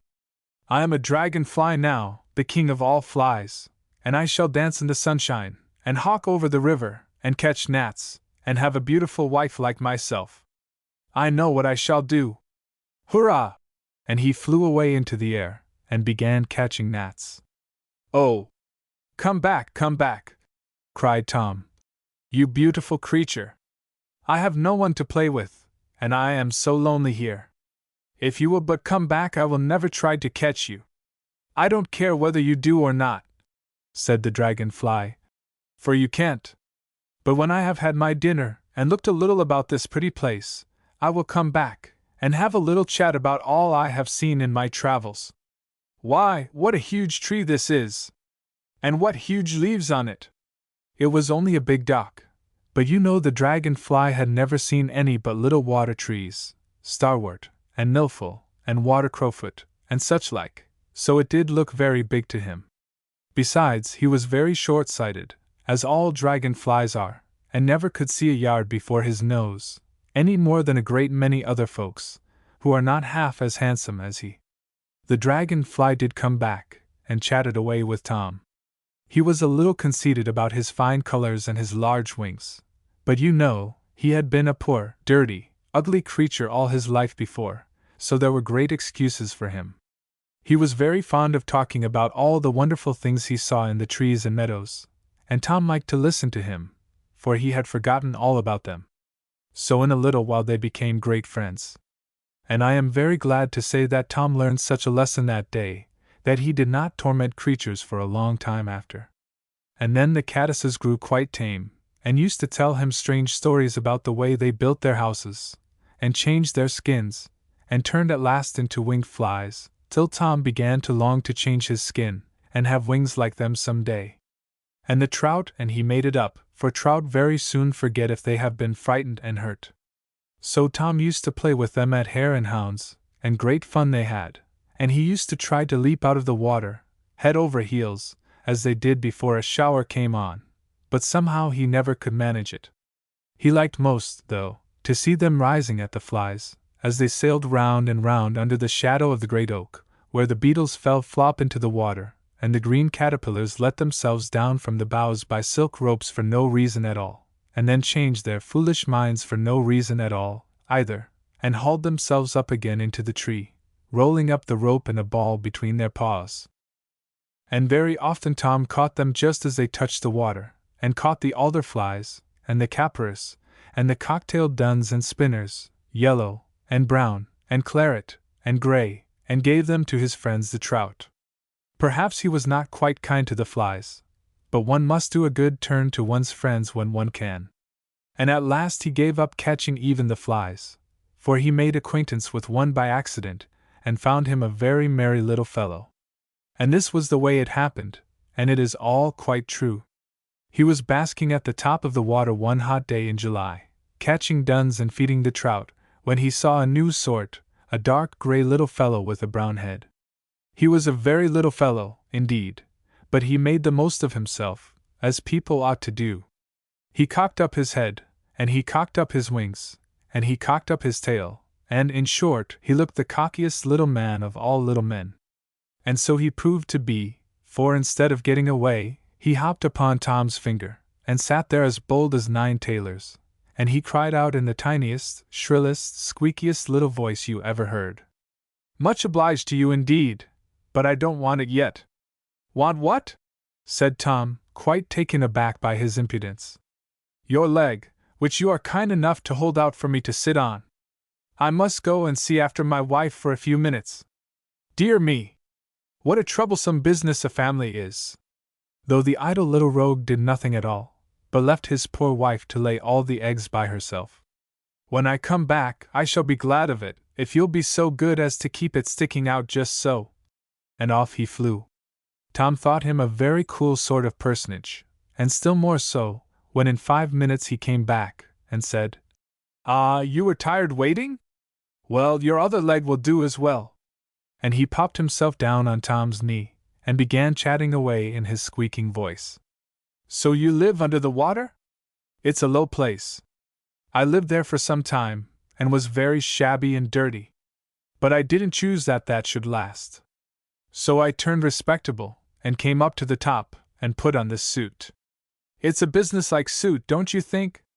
Very neat and quiet indeed," said Tom. "Yes, one must be quiet and neat and respectable, and all that sort of thing for a little, when one becomes a family man. But I'm tired of it, that's the truth. I've done quite enough business, I consider, in the last week, to last me my life. So I shall put on a ball dress, and go out and be a smart man, and see the gay world, and have a dance or two. Why shouldn't one be jolly if one can? And what will become of your wife?" "Oh, she is a very plain, stupid creature, and that's the truth, and thinks about nothing but eggs. If she chooses to come, why she may, and if not, why I go without her, and here I go." And as he spoke, he turned quite pale, and then quite white. "Why, you're ill," said Tom. But he did not answer. "You're dead," said Tom, looking at him as he stood on his knee as white as a ghost. "No, I ain't," answered a little squeaking voice over his head. "This is me up here, in my ball dress, and that's my skin. Ha ha! You could not do such a trick as that." And no more Tom could. For the little rogue had jumped clean out of his own skin, and left it standing on Tom's knee, eyes, wings, legs, tail, exactly as if it had been alive. "Ha ha!" he said, and he jerked and skipped up and down, never stopping an instant, just as if he had St. Vitus's dance. "Ain't I a pretty fellow now?" And so he was, for his body was white, and his tail orange, and his eyes all the colors of a peacock's tail. And what was the oddest of all, the whisks at the end of his tail had grown 5 times as long as they were before. "Ah," said he. "Now I will see the gay world. My living won't cost me much, for I have no mouth, you see, and no inside, so I can never be hungry nor have the stomach ache neither." No more he had. He had grown as dry and hard and empty as a quill, as such silly, shallow-hearted fellows deserve to grow. But instead of being ashamed of his emptiness, he was quite proud of it, as a good many fine gentlemen are, and began flirting and flipping up and down, and singing. "My wife shall dance, and I shall sing, so merrily pass the day, for I hold it for quite the wisest thing, to drive dull care away." And he danced up and down for 3 days and 3 nights, till he grew so tired that he tumbled into the water and floated down. But what became of him Tom never knew, and he himself never minded, for Tom heard him singing to the last, as he floated down, "To drive dull care away, aye!" And if he did not care, why nobody else cared either. But one day Tom had a new adventure. He was sitting on a water lily leaf, he and his friend the dragonfly, watching the gnats dance. The dragonfly had eaten as many as he wanted, and was sitting quite still and sleepy, for it was very hot and bright. The gnats, who did not care the least for the death of their poor brothers, danced a foot over his head quite happily, and a large black fly settled within an inch of his nose, and began washing his own face and combing his hair with his paws. But the dragonfly never stirred, and kept on chatting to Tom. Suddenly Tom heard the strangest noise up the stream, cooing, and grunting, and whining, and squeaking, as if you had put into a bag 2 stock doves, 9 mice, 3 guinea pigs, and a blind puppy, and left them there to settle themselves and make music. He looked up the water, and there he saw a sight as strange as the noise, a great ball rolling over and over down the stream, seeming one moment of soft brown fur, and the next of shining glass, and yet it was not a ball, for sometimes it broke up and streamed away in pieces, and then it joined again, and all the while the noise came out of it louder and louder. Tom asked the dragonfly what it could be, but of course, with his short sight, he could not even see it, though it was not 10 yards away. So Tom took the neatest little header into the water, and started off to see for himself, and when he came near, the ball turned out to be 4 or 5 beautiful otters, many times larger than Tom, who were swimming about, and rolling, and diving, and twisting, and wrestling, and cuddling, and kissing, and biting, and scratching, in the most charming fashion that ever was seen. But when the biggest of them saw Tom, she darted out from the rest, and cried in the water language sharply enough, "Quick, children, here is something to eat, indeed!" and came at poor Tom, showing such a wicked pair of eyes, and such a set of sharp teeth and a grinning mouth, that Tom, who had thought her very handsome, said to himself, "Handsome as that handsome does," and slipped in between the water lily roots as fast as he could, and then turned round and made faces at her. Illustration: Tom escaped the otter. "Come out," said the wicked old otter, "or it will be worse for you." But Tom looked at her from between 2 thick roots, and shook them with all his might, making horrible faces all the while, just as he used to grin through the railings at the old women, when he lived before. It was not quite well bred, no doubt, but you know, Tom had not finished his education yet. "Come away, children," said the otter in disgust. "It is not worth eating, after all. It is only a nasty eft, which nothing eats, not even those vulgar pike in the pond." "I am not an eft," said Tom. "Efts have tails." "You are an eft," said the otter very positively. "I see your 2 hands quite plain, and I know you have a tail." "I tell you I have not," said Tom. "Look here!" And he turned his pretty little self quite round, and sure enough, he had no more tail than you. The otter might have got out of it by saying that Tom was a frog, but like a great many other people, when she had once said a thing she stood to it, right or wrong, so she answered, "I say you are an eft, and therefore you are, and not fit food for gentlefolk like me and my children. You may stay there till the salmon eat you." She knew the salmon would not, but she wanted to frighten poor Tom. "Ha! Ha! They will eat you, and we will eat them." And the otter laughed such a wicked, cruel laugh, as you may hear them do sometimes, and the first time that you hear it you will probably think it is bogies. "What are salmon?" asked Tom. Fish, great fish, nice fish to eat. They are the lords of the fish, and we are lords of the salmon. And she laughed again. We hunt them up and down the pools, and drive them up into a corner, the silly things. They are so proud, and bully the little trout, and the minnows, till they see us coming, and then they are so meek all at once, and we catch them, but we disdain to eat them all. We just bite off their soft throats and suck their sweet juice. Oh, so good! And she licked her wicked lips. And then throw them away, and go and catch another. They are coming soon, children, coming soon. I can smell the rain coming up off the sea, and then hurrah for a fresh, and salmon, and plenty of eating all day long. And the otter grew so proud that she turned head over heels twice, and then stood upright half out of the water, grinning like a Cheshire cat. And where do they come from? Asked Tom, who kept himself very close, for he was considerably frightened. Out of the sea, the great wide sea, where they might stay and be safe if they liked. Footnote: salmon live in the sea, as the otter says, but each autumn they go up the rivers to spawn. But out of the sea the silly things come, into the great river down below, and we come up to watch for them, and when they go down again, we go down and follow them. And there we fish for the bass and the pollock, and have jolly days along the shore, and toss and roll in the breakers, and sleep snug in the warm dry crags. Ah, that is a merry life, too, children, if it were not for those horrid men. What are men? Asked Tom, but somehow he seemed to know before he asked. Two-legged things, and now I come to look at you, they are actually something like you, if you had not a tail. She was determined that Tom should have a tail. Only a great deal bigger, worse luck for us, and they catch the fish with hooks and lines, which get into our feet sometimes, and set pots along the rocks to catch lobsters. They speared my poor, dear husband as he went out to find something for me to eat. I was laid up among the crags then, and we were very low in the world, for the sea was so rough that no fish would come in shore. But they speared him, poor fellow, and I saw them carrying him away upon a pole. Ah, he lost his life for your sakes, my children, poor, dear, obedient creature that he was. And the otter grew so sentimental, for otters can be very sentimental when they choose, like a good many people who are both cruel and greedy, and no good to anybody at all, that she sailed solemnly away down the burn, and Tom saw her no more for that time. And lucky it was for her that she did so, for no sooner was she gone, than down the bank came 7 rough terrier dogs, snuffing and yapping, and grubbing and splashing, in full cry after the otter. Tom hid among the water lilies till they were gone, for he could not guess that they were the water fairies come to help him. But he could not help thinking of what the otter had said about the great river and the broad sea.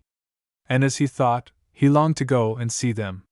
He could not tell why, but the more he thought, the more he grew discontented with the narrow little stream in which he lived, and all his companions there, and wanted to get out into the wide, wide world, and enjoy all the wonderful sights of which he was sure it was full. And once he set off to go down the stream. But the stream was very low, and when he came to the shallows he could not keep under water, for there was no water left to keep under.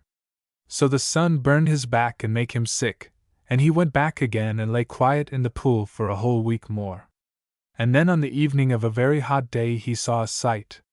He had been very stupid all day, and so had the trout, for they would not move an inch to take a fly, though there were thousands on the water, but lay dozing at the bottom under the shade of the stones, and Tom lay dozing, too, and was glad to cuddle their smooth, cool sides, for the water was quite warm and unpleasant. But toward evening it grew suddenly dark, and Tom looked up and saw a blanket of black clouds lying right across the valley above his head, resting on the crags right and left.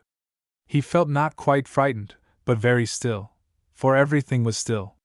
There was not a whisper of wind, nor a chirp of a bird to be heard, and next a few great drops of rain fell plop into the water, and one hit Tom on the nose, and made him pop his head down quickly enough. And then the thunder roared, and the lightning flashed, and leaped across Vendale and back again, from cloud to cloud, and cliff to cliff, till the very rocks in the stream seemed to shake, and Tom looked up at it through the water, and thought it the finest thing he ever saw in his life. But out of the water he dared not put his head, for the rain came down by bucketfuls, and the hail hammered like shot on the stream and churned it into foam, and soon the stream rose, and rushed down, higher and fouler, full of beetles, and sticks, and straws, and worms, and addle-eggs, and wood-lice, and leeches, and odds and ends, and this, that, and the other, enough to fill 9 museums. Tom could hardly stand against the stream, and hid behind a rock.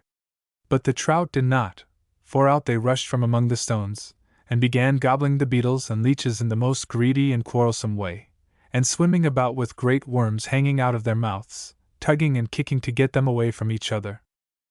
And now, by the flashes of the lightning, Tom saw a new sight, all the bottom of the stream alive with great eels, turning and twisting along, all downstream and away. They had been hiding for weeks past in the cracks of the rocks, and in burrows in the mud, and Tom had hardly even seen them, except now and then at night. But now they were all out, and went hurrying past him so fiercely and wildly that he was quite frightened. And as they hurried past he could hear them say to each other, "We must run, we must run! What a jolly thunderstorm! Down to the sea, down to the sea!" And then the otter came by with all her brood, twining and sweeping along as fast as the eels themselves, and she spied Tom as she came by, and said, "Now is your time, Eft, if you want to see the world.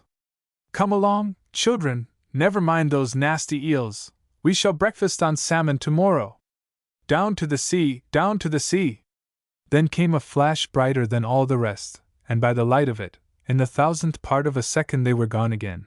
But he had seen them, he was certain of it, 3 beautiful little white girls, with their arms twined round each other's necks, floating down the torrent, as they sang, "Down to the sea, down to the sea!" "Oh, stay!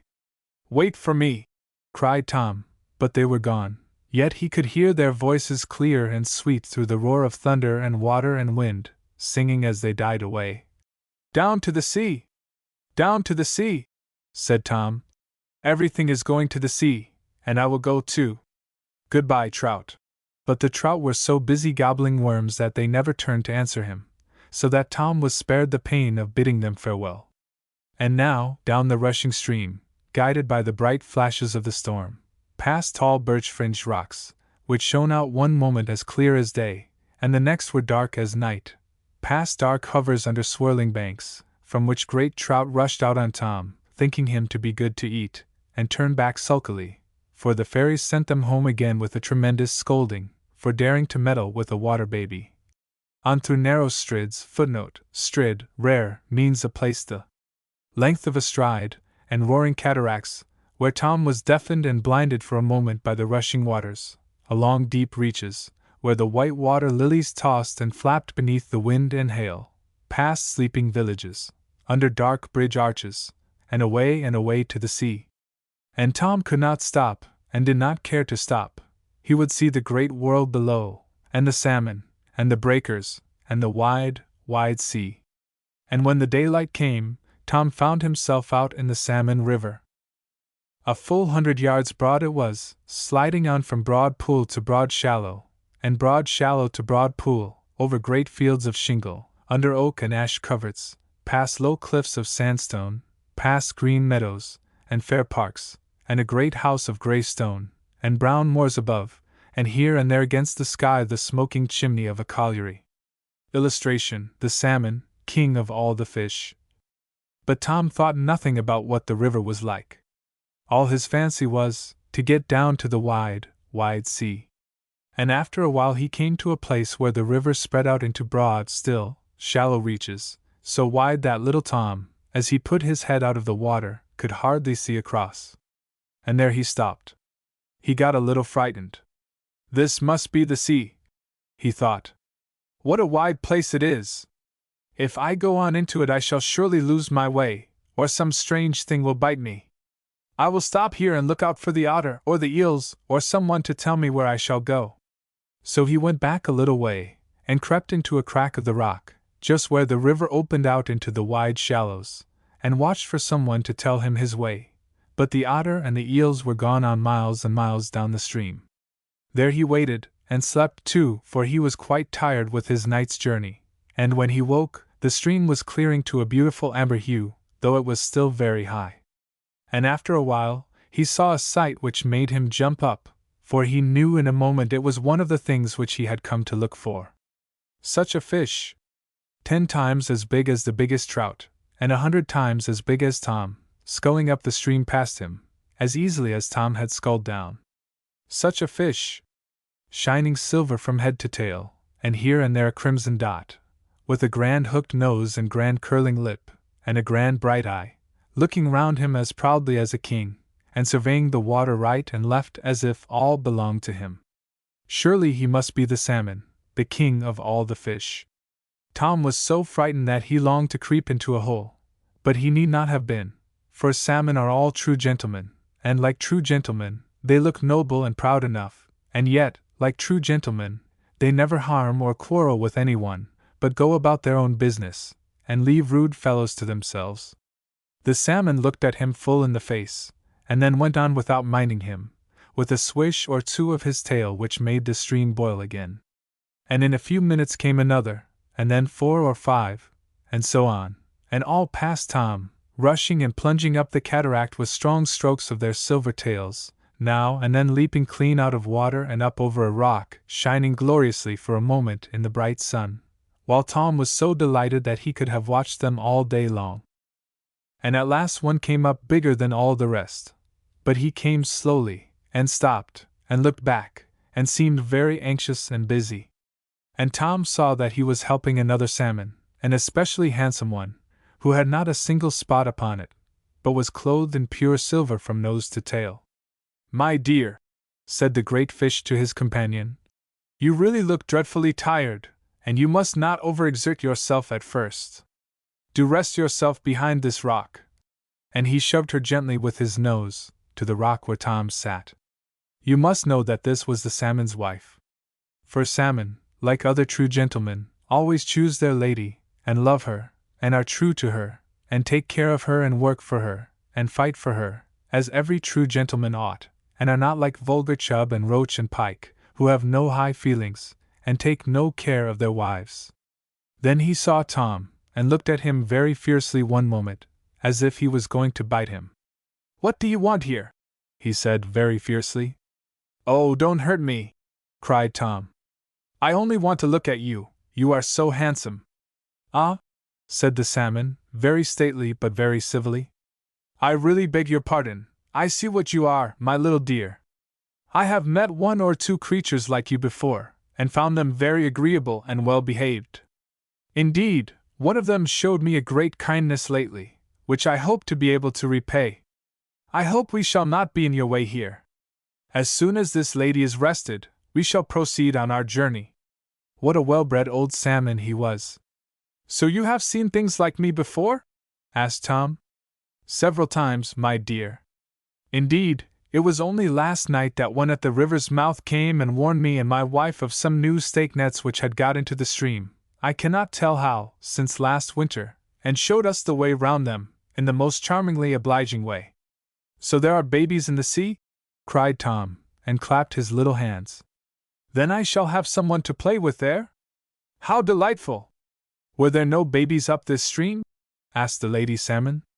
"No! And I grew so lonely. I thought I saw 3 last night, but they were gone in an instant, down to the sea. So I went too, for I had nothing to play with but caddises and dragon-flies and trout." "Ugh!" cried the lady. "What low company! My dear, if he has been in low company, he has certainly not learnt their low manners," said the salmon. "No indeed, poor little dear, but how sad for him to live among such people as caddises, who have actually 6 legs, the nasty things, and dragon-flies too. Why, they are not even good to eat, for I tried them once, and they are all hard and empty, and as for trout, everyone knows what they are." Whereon she curled up her lip, and looked dreadfully scornful, while her husband curled up his, too, till he looked as proud as Alcibiades.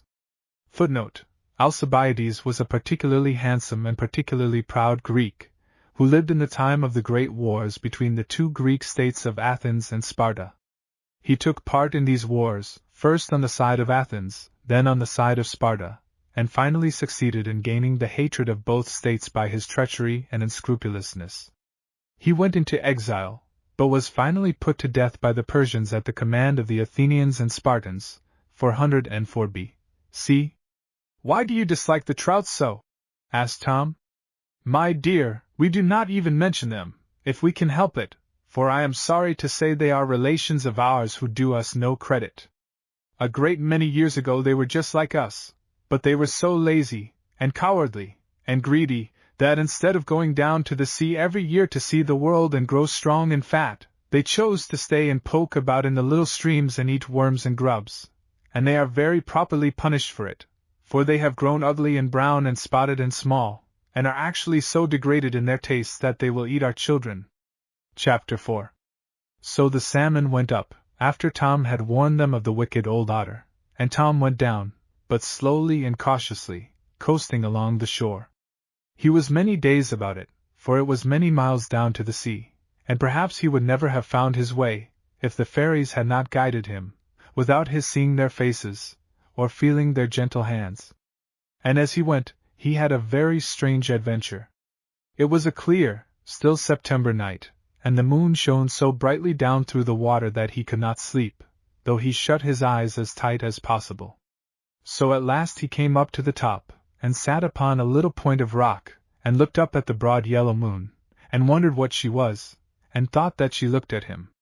And he watched the moonlight on the rippling river, and the black heads of the firs, and the silver-frosted lawns, and listened to the owls hoot, and the snipes bleat, and the foxes bark, and the otters laugh, and smelt the soft perfume of the birches, and the wafts of heather honey off the grouse moor far above, and felt very happy. You, of course, would have been very cold sitting there on a September night, without the least bit of clothes on your wet back, but Tom was a water baby, and therefore felt cold no more than a fish. Suddenly he saw a beautiful sight. A bright red light moved along the riverside, and threw down into the water a long taproot of flame. Tom, curious little rogue that he was, must needs go and see what it was, so he swam to the shore, and met the light as it stopped over a shallow run at the edge of a low rock. And there, underneath the light, lay 5 or 6 great salmon, looking up at the flame with their great goggle eyes, and wagging their tails, as if they were very much pleased at it. Tom came to the top, to look at this wonderful light nearer, and made a splash. And he heard a voice say, "There was a fish rose." He did not know what the words meant, but he seemed to know the sound of them, and to know the voice which spoke them, and he saw on the bank 3 great 2-legged creatures, one of whom held the light, flaring and sputtering, and another a long pole. And he knew that they were men, and was frightened, and crept into a hole in the rock, from which he could see what went on. The man with the torch bent down over the water and looked earnestly in, and then he said, "Tak that muckle fellow, lad, he's our 15 punds, and haud your hand steady." Footnote: Muckle is an Old English word meaning large. Tom felt that there was some danger coming, and longed to warn the foolish salmon, who kept staring up at the light as if he was bewitched. But before he could make up his mind, down came the pole through the water. There was a fearful splash and struggle, and Tom saw that the poor salmon was speared right through, and was lifted out of the water. And then, from behind, there sprang on these 3 men 3 other men, and there were shouts, and blows, and words which Tom recollected to have heard before, and he shuddered and turned sick at them now, for he felt somehow that they were strange, and ugly, and wrong, and horrible. And it all began to come back to him. They were men, and they were fighting, savage, desperate, up and down fighting, such as Tom had seen too many times before. And he stopped his little ears, and longed to swim away, and was very glad that he was a water baby, and had nothing to do any more with horrid dirty men, with foul clothes on their backs, and foul words on their lips. But he dared not stir out of his hole, while the rocks shook over his head with the trampling and struggling of the keepers and the poachers. All of a sudden there was a tremendous splash, and a frightful flash, and a hissing, and all was still. For into the water, close to Tom, fell one of the men, he who held the light in his hand. Into the swift river he sank, and rolled over and over in the current. Tom heard the men above run along, seemingly looking for him, but he drifted down into the deep hole below, and there lay quite still, and they could not find him. Tom waited a long time, till all was quiet, and then he peeped out, and saw the man lying. At last he screwed up his courage and swam down to him. Perhaps, he thought, the water has made him fall asleep, as it did me. Then he went nearer. He grew more and more curious, he could not tell why. He must go and look at him. He would go very quietly, of course, so he swam round and round him, closer and closer, and, as he did not stir, at last, he came quite close and looked him in the face. The moon shone so bright that Tom could see every feature, and, as he saw, he recollected bit by bit, it was his old master, Grimes. Tom turned tail, and swam away as fast as he could. Oh dear me, he thought, now he will turn into a water baby. What a nasty, troublesome one he will be! And perhaps he will find me out, and beat me again. So he went up the river again a little way, and lay there the rest of the night under an alder root. But when morning came, he longed to go down again to the big pool, and see whether Mr. Grimes had turned into a water baby yet. So he went very carefully, peeping round all the rocks, and hiding under all the roots. Mr. Grimes lay there still. He had not turned into a water baby. In the afternoon Tom went back again. He could not rest till he had found out what had become of Mr. Grimes. But this time Mr. Grimes was gone, and Tom made up his mind that he was turned into a water baby. He might have made himself easy, poor little man. Mr. Grimes did not turn into a water baby, or anything like one at all. But he did not make himself easy, and a long time he was fearful lest he should meet Grimes suddenly in some deep pool. He could not know that the fairies had carried him away, and put him, where they put everything which falls into the water, exactly where it ought to be. Then Tom went on down, for he was afraid of staying near Grimes, and as he went, all the vale looked sad. The red and yellow leaves showered down into the river, the flies and beetles were all dead and gone, the chill autumn fog lay low upon the hills, and sometimes spread itself so thickly on the river that he could not see his way. But he felt his way instead, following the flow of the stream, day after day, past great bridges, past boats and barges, past the great town, with its wharfs, and mills, and tall smoking chimneys, and ships which rode at anchor in the stream, and now and then he ran against their hawsers, and wondered what they were, and peeped out, and saw the sailors lolling on board smoking their pipes, and ducked under again. For he was terribly afraid of being caught by man, and turned into a chimney sweep. Once more. He did not know that the fairies were close to him always, shutting the sailors' eyes lest they should see him, and turning him aside from mill races, and sewer mouths, and all foul and dangerous things. Poor little fellow, it was a dreary journey for him, and more than once he longed to be back in Vendale, playing with the trout in the bright summer Sunday, but it could not be. What has been once can never come over again. And people can be little babies, even water babies, only once in their lives.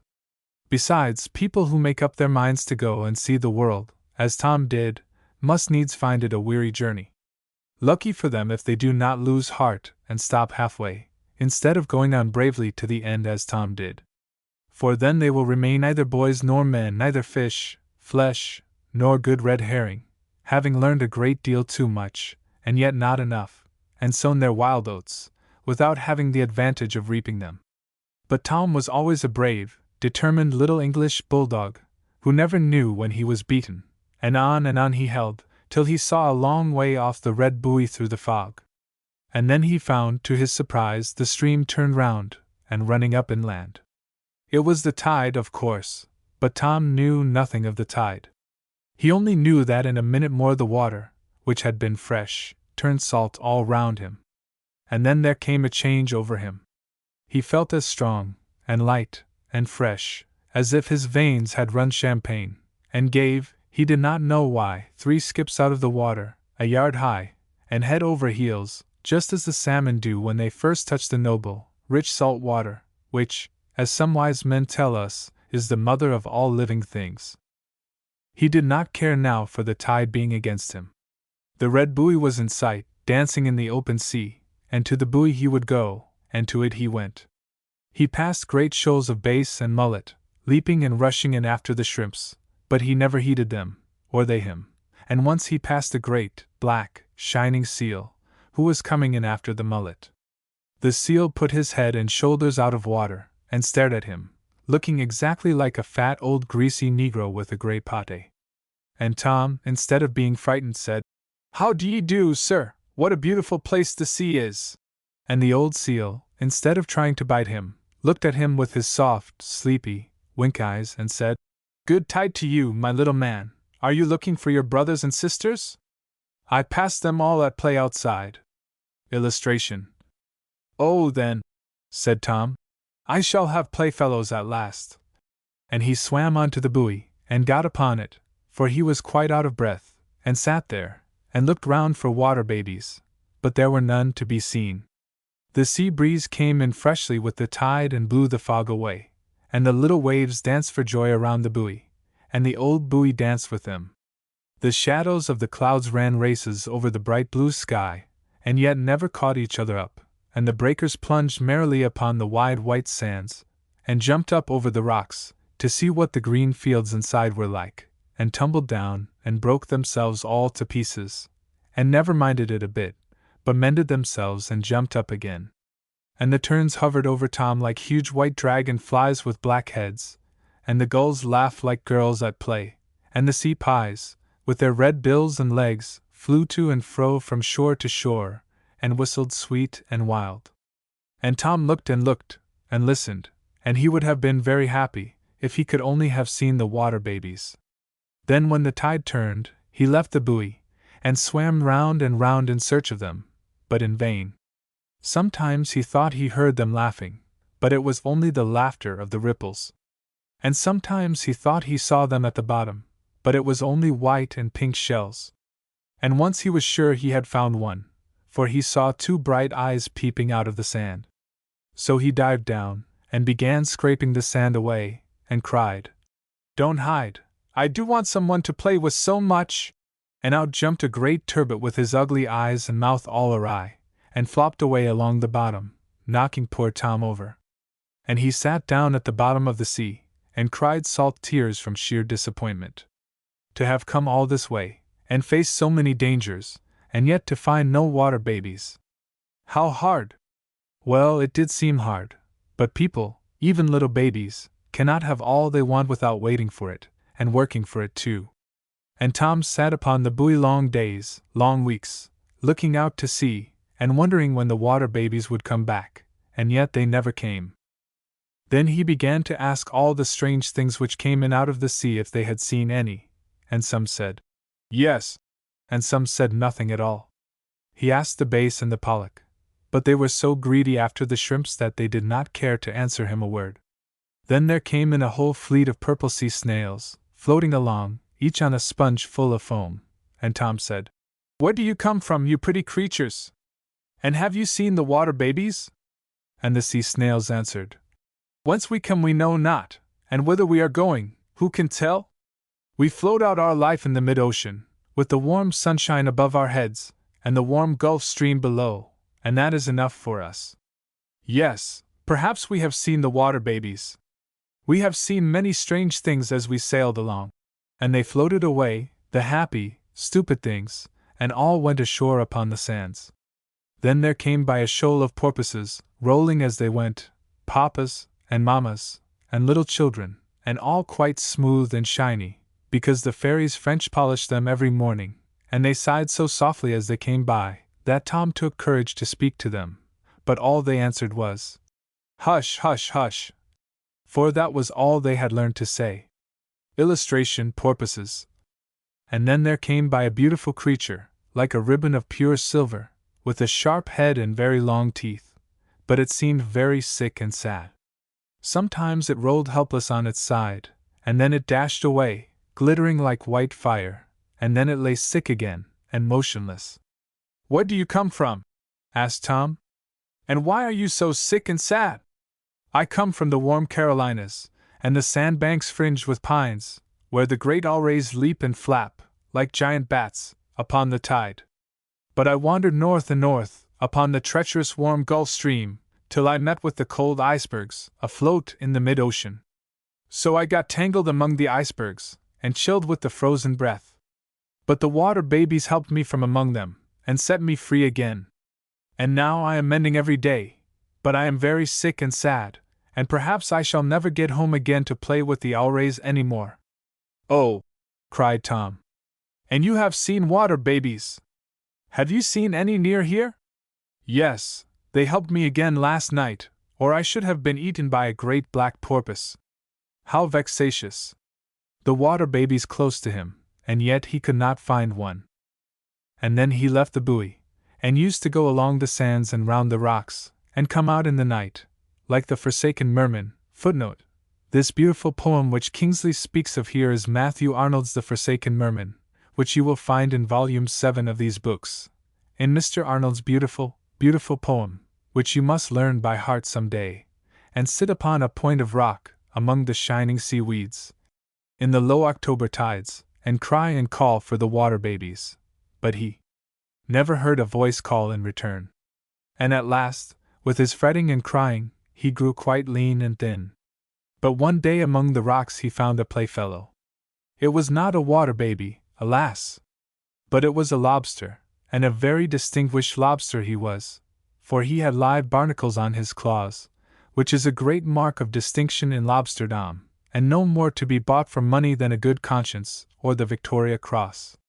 Footnote: the Victoria Cross is a decoration awarded British soldiers or sailors for distinguished bravery. The crosses are made from cannon captured in the Crimean War, and bear, under the crown lion which is the British royal crest, the words, "For Valor." No other military decoration is so prized. Tom had never seen a lobster before, and he was mightily taken with this one, for he thought him the most curious, odd, ridiculous creature he had ever seen, and there he was not far wrong, for all the ingenious men, and all the scientific men, and all the fanciful men in the world, with all the old German bogey painters into the bargain, could never invent, if all their wits were boiled into one, anything so curious and so ridiculous as a lobster. Illustration: a lobster. He had one claw knobbed and the other jagged, and Tom delighted in watching him hold on to the seaweed with his knobbed claw, while he cut up salads with his jagged one, and then put them into his mouth, after smelling at them, like a monkey. And always the little barnacles threw out their casting nets, and swept the water, and came in for their share of whatever there was for dinner. But Tom was most astonished to see how he fired himself off, snap, like the leapfrogs which you make out of a goose's breastbone. Certainly he took the most wonderful shots, and backwards too. For if he wanted to go into a narrow crack 10 yards off, what do you think he did? If he had gone in head foremost, of course he could not have turned round. So he used to turn his tail to it, and lay his long horns, which carry his sixth sense in their tips, and nobody knows what that sixth sense is, straight down his back to guide him, and twist his eyes back till they almost came out of their sockets, and then made ready, present, fire, snap, and away he went, pop into the hole, and peeped out and twiddled his whiskers, as much as to say, "You couldn't do that." Tom asked him about water babies. Yes, he said. He had seen them often. But he did not think much of them. They were meddlesome little creatures, and went about helping fish and shells which got into scrapes. Well, for his part, he should be ashamed to be helped by little soft creatures that had not even a shell on their backs. He had lived quite long enough in the world to take care of himself. He was a conceited fellow, the old lobster, and not very civil to Tom, and you will hear how he had to alter his mind before he was done, as conceited people generally have. But he was so funny, and Tom so lonely, that he could not quarrel with him, and they used to sit in holes in the rocks, and chat for hours. And about this time there happened to Tom a very strange and important adventure, so important, indeed, that he was very near never finding the water babies at all, and I am sure you would have been sorry for that. I hope that you have not forgotten the little white lady all this while. At least, here she comes, looking like a clean, white, good little darling, as she always was and always will be. For it befell in the pleasant short December days, when the wind always blows from the southwest, till old Father Christmas comes and spreads the great white tablecloth, ready for little boys and girls to give the birds their Christmas dinner of crumbs. It befell, to go on, in the pleasant December days, that Sir John was so busy hunting that nobody at home could get a word out of him. 4 days a week he hunted, and very good sport he had, and the other 2 he went to the bench and the board of guardians, and very good justice he did, and when he got home in time, he dined at 5. It befell, to go on a second time, that Sir John, hunting all day and dining at 5, fell asleep every evening, and snored so terribly that all the windows in Harthover shook, and the soot fell down the chimneys. Whereon my lady, being no more able to get conversation out of him than a song out of a dead nightingale, determined to go off and leave him and the doctor and Captain Swinger, the agent, to snore in concert every evening to their heart's content. So she started for the seaside with all the children, in order to put herself and them into condition by mild applications of iodine. Now, it befell that, on the very shore and over the very rocks where Tom was sitting with his friend the lobster, there walked one day the little white lady, Ellie herself, and with her a very wise man indeed, Professor Pktthmlnsprts. He was a very worthy, kind, good-natured little old gentleman, and very fond of children, and very good to all the world as long as it was good to him. Only one fault he had, which cock robins have likewise, as you may see if you look out of the nursery window, that when any one else found a curious worm, he would hop round them, and peck them, and bristle up his feathers, just as a cock robin would, and declare that he found the worm first, and that it was his worm, and if not, that then it was not a worm at all. So Ellie and he were walking on the rocks, and he was showing her about 1 in 10,000 of all the beautiful and curious things which are to be seen there. But little Ellie was not satisfied with them at all. She liked much better to play with live children, or even with dolls, which she could pretend were alive, and at last she said honestly, "I don't care about all these things, because they can't play with me, or talk with me. If there were little children now in the water, as there used to be, and I could see them, I should like that." "Children in the water, you strange little duck?" said the professor. "Yes," said Ellie. "I know there used to be children in the water, and mermaids too, and mermen. I saw them all in a picture at home, of a beautiful lady sailing in a car drawn by dolphins, and babies flying round her, and one sitting in her lap, and the mermaids swimming and playing, and the mermen trumpeting on conch shells, and it is called the Triumph of Galatea. Footnote: this picture which little Ellie loved so was a copy of a famous painting by the great Raphael. And there is a burning mountain in the picture behind.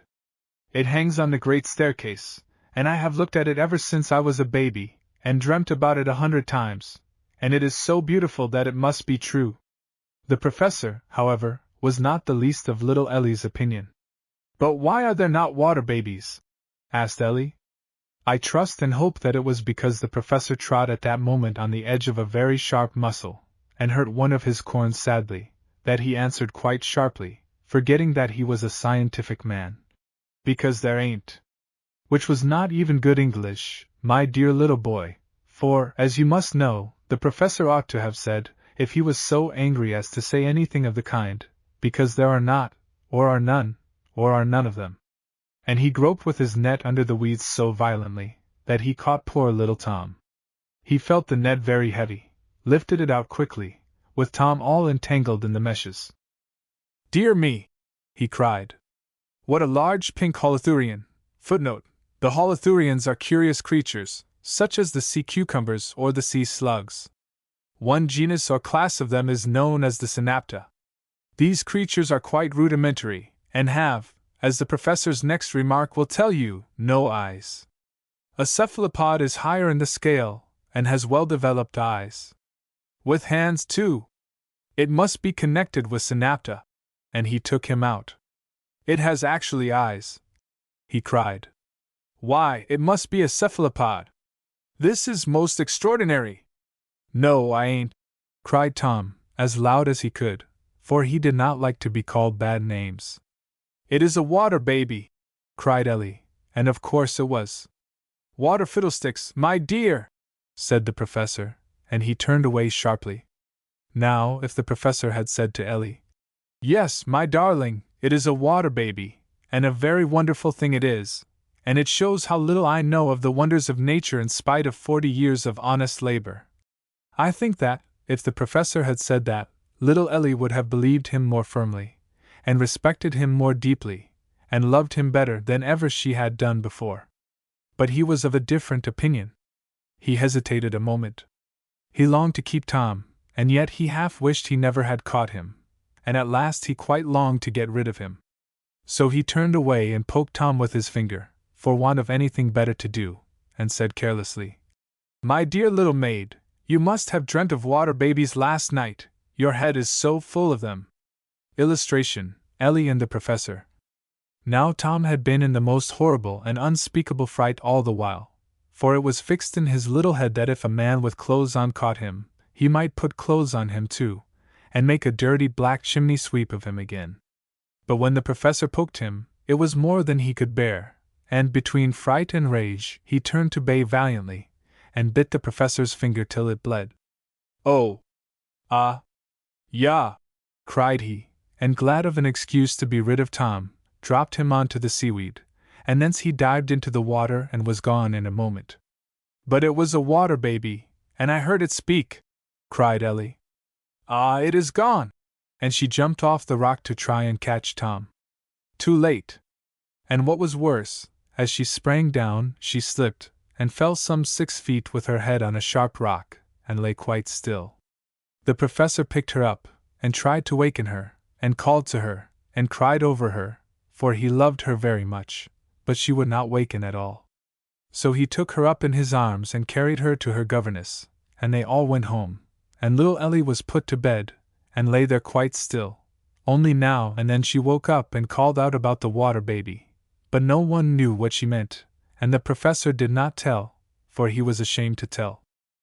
And after a week, one moonlight night, the fairies came flying in at the window and brought her such a pretty pair of wings that she could not help putting them on, and she flew with them out of the window, and over the land, and over the sea, and up through the clouds, and nobody heard or saw anything of her for a very long while.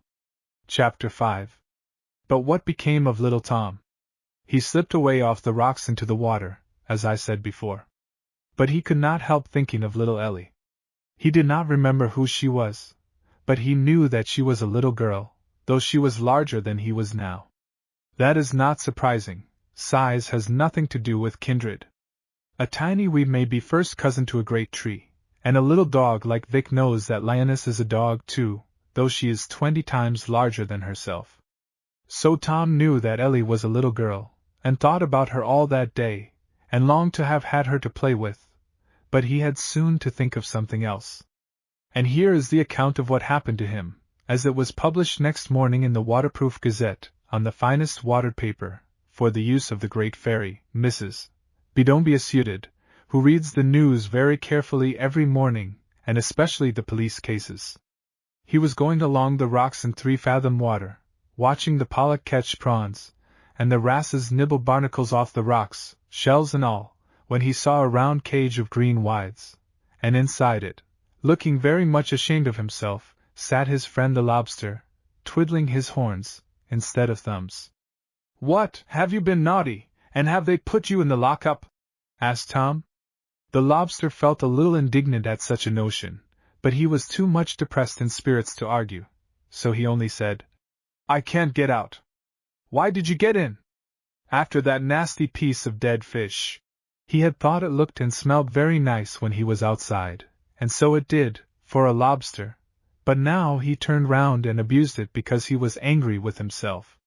"Where did you get in?" "Through that round hole at the top." "Then why don't you get out through it?" "Because I can't." And the lobster twiddled his horns more fiercely than ever, but he was forced to confess. "I have jumped upwards, downwards, backwards, and sideways, at least 4,000 times, and I can't get out. I always get up underneath there, and can't find the hole." Tom looked at the trap, and having more wit than the lobster, he saw plainly enough what was the matter, as you may if you will look at a lobster pot. Footnote: you will understand from the lobster's description of his attempt to get out of the cage of green wides, in which he found himself, that the lobster pot had hooks or spikes which were bent in toward the center, so that the opening in the top was but small. "Stop a bit," said Tom. "Turn your tail up to me, and I'll pull you through hind foremost, and then you won't stick in the spikes." But the lobster was so stupid and clumsy that he couldn't hit the hole. Like a great many fox hunters, He was very sharp as long as he was in his own country, but as soon as they get out of it they lose their heads, and so the lobster, so to speak, lost his tail. Tom reached and clawed down the hole after him, till he caught hold of him, and then, as was to be expected, the clumsy lobster pulled him in head foremost. "Hullo! Here's a pretty business," said Tom. "Now take your great claws, and break the points off those spikes, and then we shall both get out easily." "Dear me, I never thought of that," said the lobster. "And after all the experience of life that I have had." You see, experience is of very little good unless a man, or a lobster, has wit enough to make use of it. For a good many people have seen all the world, and yet remain little better than children after all. But they had not got half the spikes away when they saw a great dark cloud over them, and lo and behold, it was the otter. How she did grin and grin when she saw Tom. "Yah!" said she. "You little meddlesome wretch, I have you now. I will serve you out for telling the salmon where I was." And she crawled all over the pot to get in. Tom was horribly frightened, and still more frightened when she found the hole in the top, and squeezed herself right down through it, all eyes and teeth. But no sooner was her head inside than valiant Mr. Lobster caught her by the nose and held on. And there they were all three in the pot, rolling over and over, and very tight packing it was. And the lobster tore at the otter, and the otter tore at the lobster, and both squeezed and thumped poor Tom till he had no breath left in his body, and I don't know what would have happened to him if he had not at last got on the otter's back, and safe out of the hole. He was right glad when he got out, but he would not desert his friend who had saved him, and the first time he saw his tail uppermost he caught hold of it, and pulled with all his might. But the lobster would not let go. "Come along," said Tom. "Don't you see she is dead?" And so she was, quite drowned and dead. And that was the end of the wicked otter. But the lobster would not let go. "Come along, you stupid old stick in the mud," cried Tom, "or the fisherman will catch you." And that was true, for Tom felt someone above beginning to haul up the pot. But the lobster would not let go. Tom saw the fisherman haul him up to the boat's side, and thought it was all up with him. But when Mr. Lobster saw the fisherman, he gave such a furious and tremendous snap, that he snapped out of his hand, and out of the pot, and safe into the sea. But he left his knobbed claw behind him, for it never came into his stupid head to let go after all, so he just shook his claw off as the easier method. Tom asked the lobster why he never thought of letting go. He said very determinedly that it was a point of honor among lobsters. And now happened to Tom a most wonderful thing, for he had not left the lobster 5 minutes before he came upon a water baby. A real, live water baby, sitting on the white sand, very busy about a little point of rock. And when it saw Tom it looked up for a moment, and then cried, "Why, you are not one of us! You are a new baby! Oh, how delightful!" And it ran to Tom, and Tom ran to it, and they hugged and kissed each other for ever so long, they did not know why. But they did not want any introductions there under the water. At last Tom said, "Oh, where have you been all this while? I have been looking for you so long, and I have been so lonely. We have been here for days and days. There are hundreds of us about the rocks. How was it you did not see us, or hear us when we sing and romp every evening before we go home?"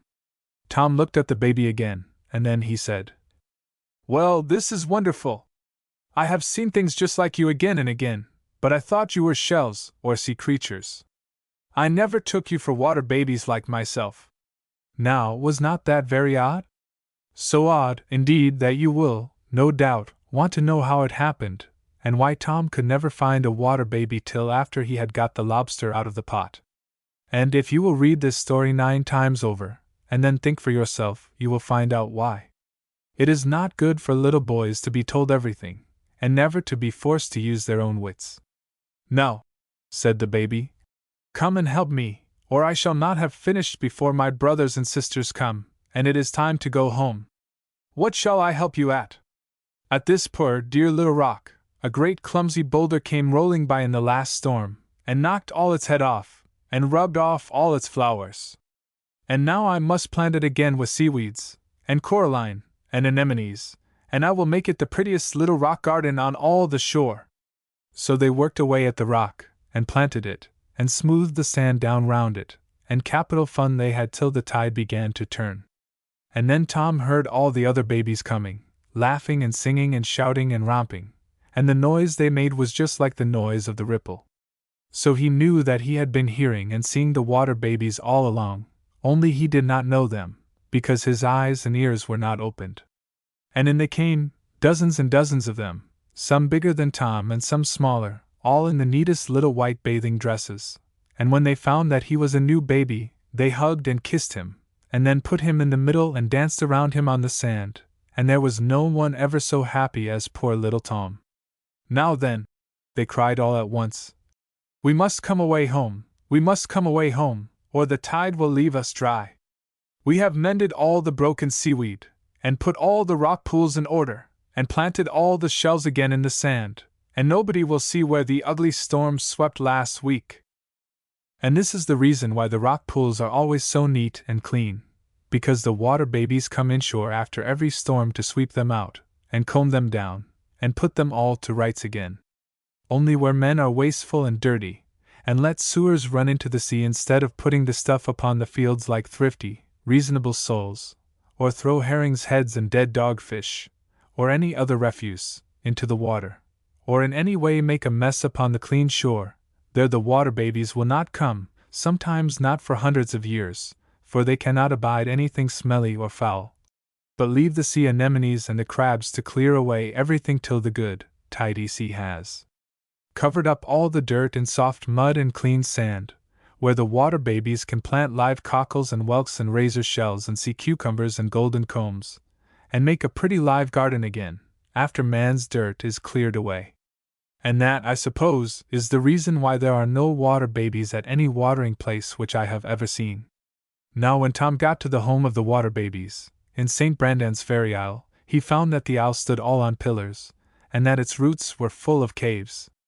There were pillars of black basalt and pillars of green and crimson serpentine, and pillars ribboned with red and white and yellow sandstone, and there were blue grottos and white grottos, all curtained and draped with seaweeds, purple and crimson, green and brown, and strewn with soft white sand, on which the water babies sleep every night. But to keep the place clean and sweet, the crabs picked up all the scraps off the floor and ate them like so many monkeys, while the rocks were covered with 10,000 sea anemones, and corals and madrepores, who scavenged the water all day long, and kept it nice and pure. But to make up to them for having to do such nasty work, they were not left black and dirty, as poor chimney sweeps and dustmen are. No, the fairies are more considerate and just than that, and have dressed them all in the most beautiful colors and patterns, till they look like vast flower beds of gay blossoms. And instead of watchmen and policemen to keep out nasty things at night, there were thousands and thousands of water snakes, and most wonderful creatures they were. They were dressed in green velvet, and black velvet, and purple velvet, and were all jointed in rings, and some of them had 300 brains apiece, so that they must have been uncommonly shrewd detectives, and some had eyes in their tails, and some had eyes in every joint, so that they kept a very sharp lookout, and when they wanted a baby snake, they just grew one at the end of their own tails. And when it was able to take care of itself it dropped off, so that they brought up their families very cheaply. But if any nasty thing came by, out they rushed upon it, and then out of each of their hundreds of feet there sprang a whole cutler's shop of scythes, creases, billhooks, Gurkha swords, pickaxes, tucks, forks, javelins, penknives, lances, rapiers, halberts, sabres, gizzarines, yataghans, poleaxes, fishhooks, corkscrews, bradawls, pins, gimlets, needles, and so forth, which stabbed, shot, poked, pricked, scratched, ripped, pinked, and crimped those naughty beasts so terribly that they had to run for their lives, or else be chopped into small pieces and be eaten afterwards. And there were the water babies in thousands, more than Tom, or you either, could count. All the little children whom the good fairies take to, because their cruel mothers and fathers will not, all who are untaught and brought up heathens, and all who come to grief by ill usage or ignorance or neglect, all the little children in alleys and courts, and tumble-down cottages, who die by fever, and cholera, and measles, and scarlatina, and nasty complaints which no one has any business to have, and which no one will have some day, when folks have common sense, and all the little children who have been killed by cruel masters and wicked soldiers. They were all there, except, of course, the babes of Bethlehem who were killed by wicked King Herod, for they were taken straight to heaven long ago, as everybody knows, and we call them the Holy Innocents. Illustration, Mrs. B. Don't be suited.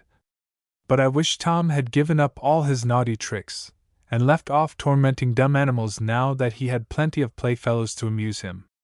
Instead of that, I am sorry to say, he would meddle with the creatures, all but the water snakes, for they would stand no nonsense. So he tickled the madrepores, to make them shut up, and frightened the crabs, to make them hide in the sand and peep out at him with the tips of their eyes, and put stones into the anemones. Footnote: the anemones spoken of here are not to be confused with the flowers which grow on land. The sea anemones are alive, but the circles of tentacles about their mouths make them look like flowers of the most beautiful colors. They have no eyes, and of course could not see what Tom was offering them, mouths, to make them fancy that their dinner was coming. The other children warned him, and said, "Take care what you are at. Mrs. B. Don't be suited is coming." But Tom never heeded them, being quite riotous with high spirits and good luck, till, one Friday morning early, Mrs. B. Don't be suited came indeed. A very tremendous lady she was, and when the children saw her they all stood in a row, very upright indeed, and smoothed down their bathing dresses, and put their hands behind them, just as if they were going to be examined by the inspector. And she had on a black bonnet, and a black shawl, and no crinoline at all, and a pair of large green spectacles, and a great hooked nose, hooked so much that the bridge of it stood quite up above her eyebrows, and under her arm she carried a great birch rod. Indeed, she was so ugly that Tom was tempted to make faces at her, but did not, for he did not admire the look of the birch rod under her arm. And she looked at the children one by one, and seemed very much pleased with them, though she never asked them one question about how they were behaving, and then began giving them all sorts of nice sea things, sea cakes, sea apples, sea oranges, sea bull's-eyes, sea toffee, and to the very best of all she gave sea ices, made out of sea cow's cream, which never melt under water. Now little Tom watched all these sweet things given away, till his mouth watered, and his eyes grew as round as an owl's. For he hoped that his turn would come at last, and so it did. For the lady called him up, and held out her fingers with something in them, and popped it into his mouth, and lo and behold, it was a nasty, cold, hard pebble. "You are a very cruel woman," said he, and began to whimper. "And you are a very cruel boy, who puts pebbles into the sea anemones' mouths, to take them in, and make them fancy that they have caught a good dinner. As you did to them, so must I do to you." "Who told you that?" said Tom. "You did yourself, this very minute." Tom had never opened his lips, so he was very much taken aback indeed. "Yes, every one tells me exactly what they have done wrong, and that without knowing it themselves, so there is no use trying to hide anything from me. Now go, and be a good boy, and I will put no more pebbles in your mouth, if you put none in other creatures." "I did not know there was any harm in it," said Tom. "Then you know now. People continually say that to me, but I tell them, if they don't know that fire burns, that is no reason that it should not burn you, and if you don't know that dirt breeds fever, that is no reason why the fevers should not kill you." The lobster did not know that there was any harm in getting into the lobster pot, but it caught him all the same. "Dear me," thought Tom, "she knows everything." And so she did indeed. And so if you do not know that things are wrong, that is no reason why you should not be punished for them, though not as much, my little man. And the lady looked very kindly, after all, as if you did know. "Well, you are a little hard on a poor lad," said Tom. "Not at all. I am the best friend you ever had in all your life. But I will tell you, I cannot help punishing people when they do wrong. I like it no more than they do. I am often very, very sorry for them, poor things, but I cannot help it. If I tried not to do it, I should do it all the same. For I work by machinery, just like an engine, and am full of wheels and springs inside, and am wound up very carefully, so that I cannot help going. Was it long ago since they wound you up? Asked Tom. For he thought, the cunning little fellow. She will run down some day, or they may forget to wind her up, as old Grimes used to forget to wind up his watch when he came in from the public house, and then I shall be safe. I was wound up once and for all, so long ago that I forgot all about it.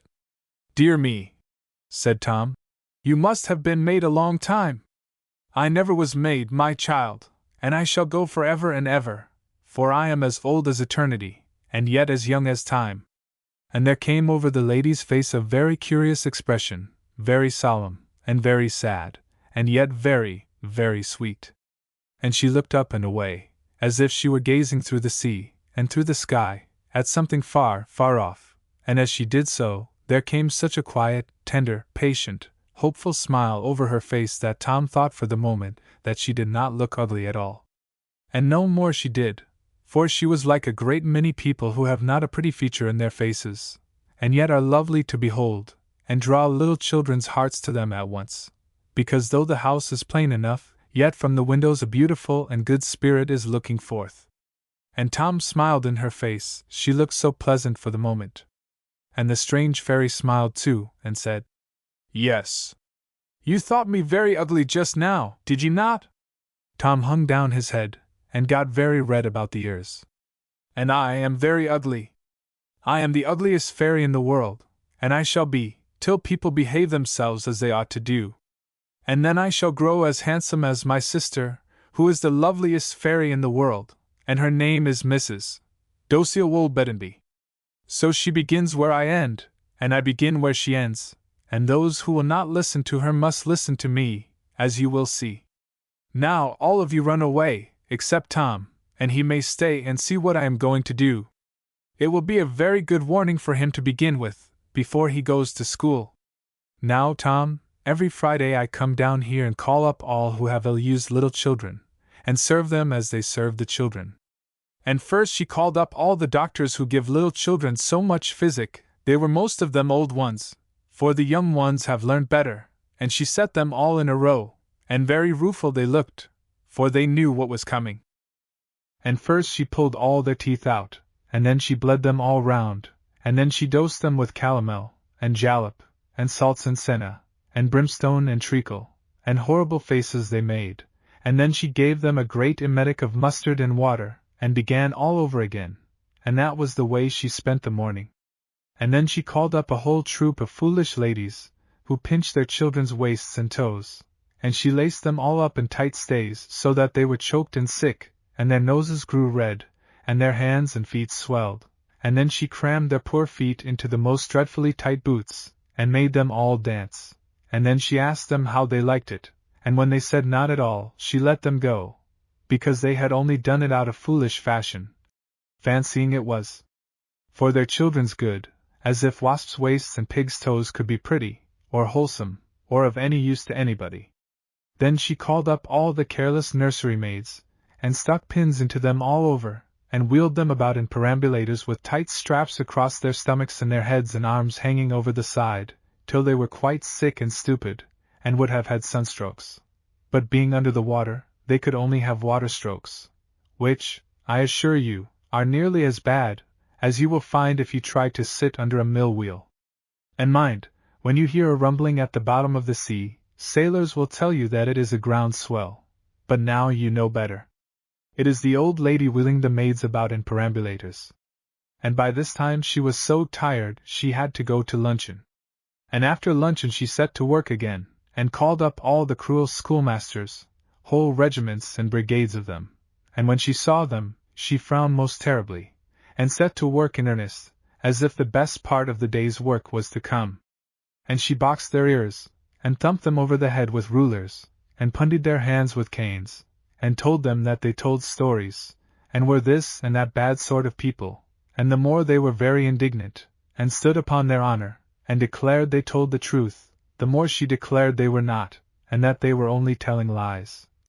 And at last she birchied them all round soundly with her great birch rod and set them each an imposition of 300,000 lines of Hebrew to learn by heart before she came back next Friday. And at that they all cried and howled so, that their breaths came all up through the sea like bubbles out of soda water, and that is one reason of the bubbles in the sea.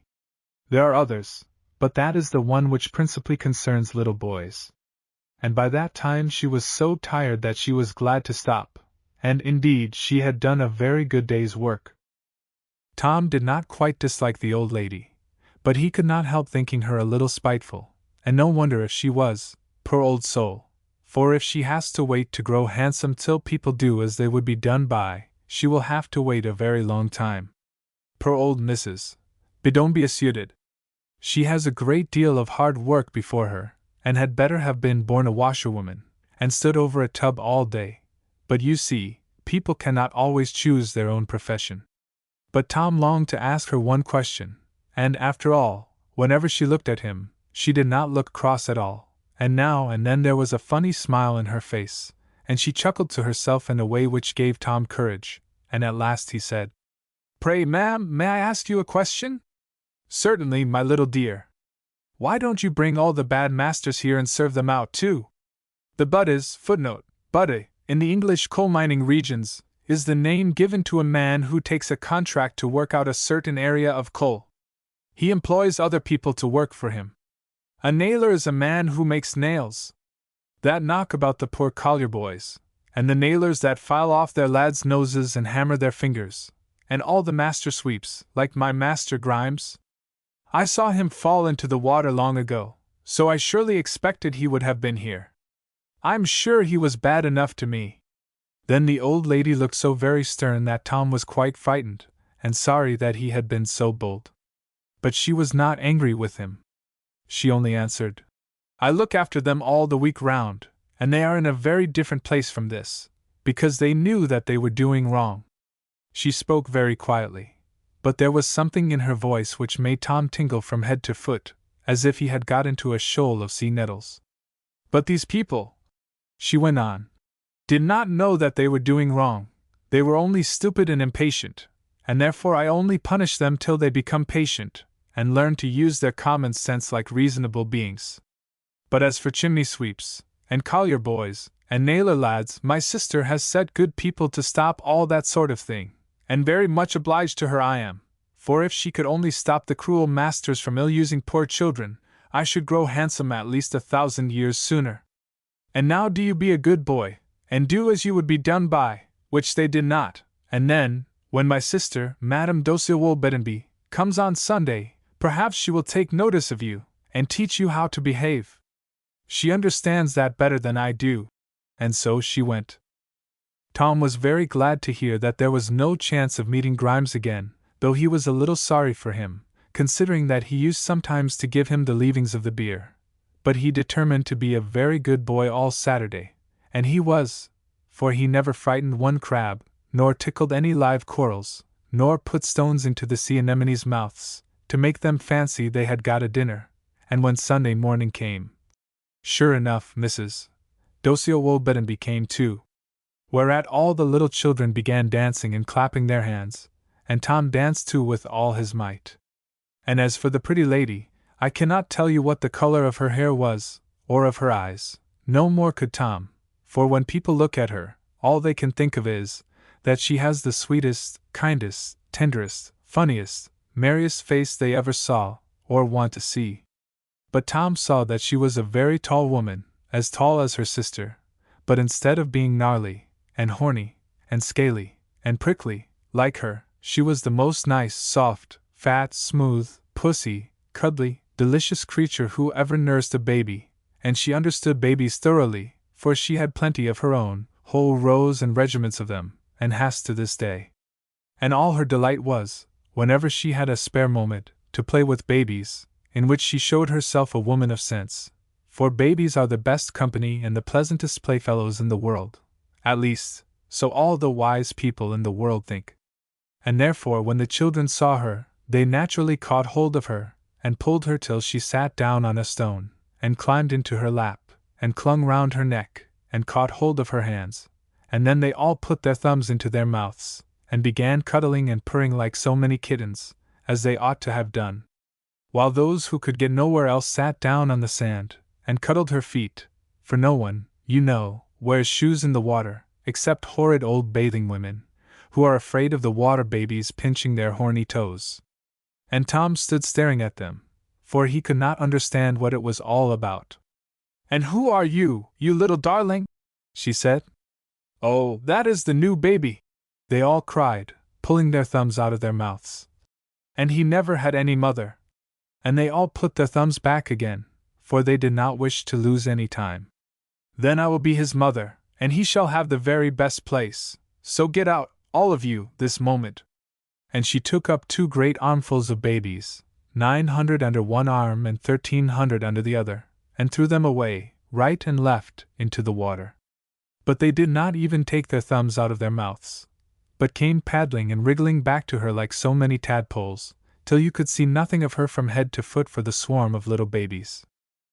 But she took Tom in her arms, and laid him in the softest place of all, and kissed him, and patted him, and talked to him, tenderly and low, such things as he had never heard before in his life, and Tom looked up into her eyes, and loved her, and loved, till he fell asleep from pure love. Illustration: she took Tom in her arms. And when he woke she was telling the children a story. And what story did she tell them? One story she told them, which begins every Christmas Eve, and yet never ends at all, forever and ever. And as she went on, the children took their thumbs out of their mouths and listened quite seriously, but not sadly at all, for she never told them anything sad, and Tom listened too, and never grew tired of listening. And he listened so long that he fell fast asleep again, and when he awoke, the lady was nursing him still. "Now," said the fairy to Tom, "will you be a good boy for my sake, and torment no more sea beasts till I come back? And you will cuddle me again?" said poor little Tom. "Of course I will, you little duck. I should like to take you with me and cuddle you all the way, only I must not." And away she went. So Tom really tried to be a good boy, and tormented no sea beasts after that as long as he lived, and he is quite alive, I assure you, still. Chapter 6. Here I come to the very saddest part of all my story. Now you may fancy that Tom was quite good, when he had everything that he could want or wish, but you would be very much mistaken. Being quite comfortable is a very good thing, but it does not make people good. Indeed, it sometimes makes them naughty, and I am very sorry to say that this happened to little Tom. For he grew so fond of the sea bull's eyes and sea lollipops that his foolish little head could think of nothing else, and he was always longing for more, and wondering when the strange lady would come again and give him some, and what she would give him, and how much, and whether she would give him more than the others.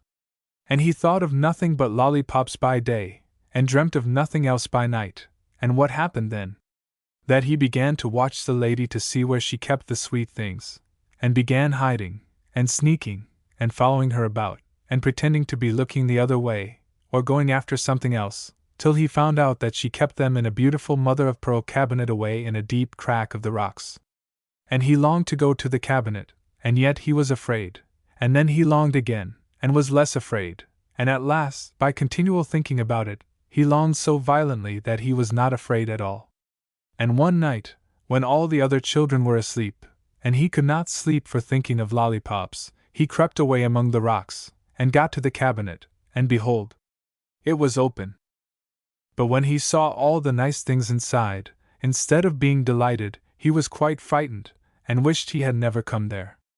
And then he would only touch them, and he did, and then he would only taste one, and he did, and then he would only eat one, and he did, and then he would only eat 2, and then 3, and so on, and then he was terrified lest she should come and catch him, and began gobbling them down so fast that he did not taste them, or have any pleasure in them, and then he felt sick, and would have only one more, and then only one more again, and so on till he had eaten them all up. And all the while, close behind him, stood Mrs. Bedonebyasudit. Some people may say, "But why did she not keep her cupboard locked?" Well, I know. It may seem a very strange thing, but she never does keep her cupboard locked. Every one may go and taste for himself, and fare accordingly. It is very odd, but so it is, and I am quite sure that she knows best. Perhaps she wishes people to learn to keep their fingers out of the fire by having them burned. She took off her spectacles, because she did not like to see too much, and in her pity she arched up her eyebrows into her very hair, and her eyes grew so wide that they would have taken in all the sorrows of the world, and filled with great big tears, as they too often do. Illustration: Tom found the cabinet. But all she said was, "Ah, you poor little dear! You are just like all the rest." But she said it to herself, and Tom neither heard nor saw her. Now, you must not fancy that she was sentimental at all. If you do, and think that she is going to let off you, or me, or any human being when we do wrong, because she is too tender-hearted to punish us, then you will find yourself very much mistaken, as many a man does every year and every day. But what did the strange fairy do when she saw all her lollipops eaten? Did she fly at Tom, catch him by the scruff of the neck, hold him, hit him, poke him, pull him, pinch him, pound him, put him in the corner, shake him, slap him, set him on a cold stone to reconsider himself, and so forth? Not a bit. You may watch her at work if you know where to find her. But you will never see her do that. For if she had, she knew quite well Tom would have fought and kicked, and bit, and said bad words, and turned again that moment into a naughty little heathen chimney sweep, with his hand, like Ishmael's of old, against every man, and every man's hand against him. Did she question him, hurry him, frighten him, threaten him, to make him confess? Not a bit. You may see her, as I said, at her work often enough if you know where to look for her, but you will never see her do that. For if she had, she would have tempted him to tell lies in his fright, and that would have been worse for him, if possible, than even becoming a heathen chimney sweep again. No, she leaves that for anxious parents and teachers, lazy ones, some call them, who, instead of giving children a fair trial, such as they would expect and demand for themselves, force them by fright to confess their own faults, which is so cruel and unfair that no judge on the bench dare do it to the wickedest thief or murderer, for the good British law forbids it, aye, and even punish them to make them confess, which is so detestable a crime that it is never committed now. So the fairy just said nothing at all about the matter, not even when Tom came next day with the rest for sweet things. He was horribly afraid of coming, but he was still more afraid of staying away, lest any one should suspect him. He was dreadfully afraid, too, lest there should be no sweets, as was to be expected, he having eaten them all, and lest then the fairy should inquire who had taken them. But behold! She pulled out just as many as ever, which astonished Tom, and frightened him still more. And when the fairy looked him full in the face, he shook from head to foot. However, she gave him his share like the rest, and he thought within himself that she could not have found him out. But when he put the sweets into his mouth, he hated the taste of them, and they made him so sick that he had to get away as fast as he could, and terribly sick he was, and very cross and unhappy, all the week after. Then, when next week came, he had his share again, and again the fairy looked him full in the face, but more sadly than she had ever looked. And he could not bear the sweets, but took them again in spite of himself. And when Mrs. Docile Woolbittenby came, he wanted to be cuddled like the rest, but she said very seriously, "I should like to cuddle you, but I cannot, you are so horny and prickly." And Tom looked at himself, and he was all over prickles, just like a sea egg. Which was quite natural, for you must know and believe that people's souls make their bodies just as a snail makes its shell. I am not joking, my little man. I am in serious, solemn earnest. And therefore, when Tom's soul grew all prickly with naughty tempers, his body could not help growing prickly too, so that nobody would cuddle him, or play with him, or even like to look at him. What could Tom do now but go away and hide in a corner and cry? For nobody would play with him, and he knew full well why.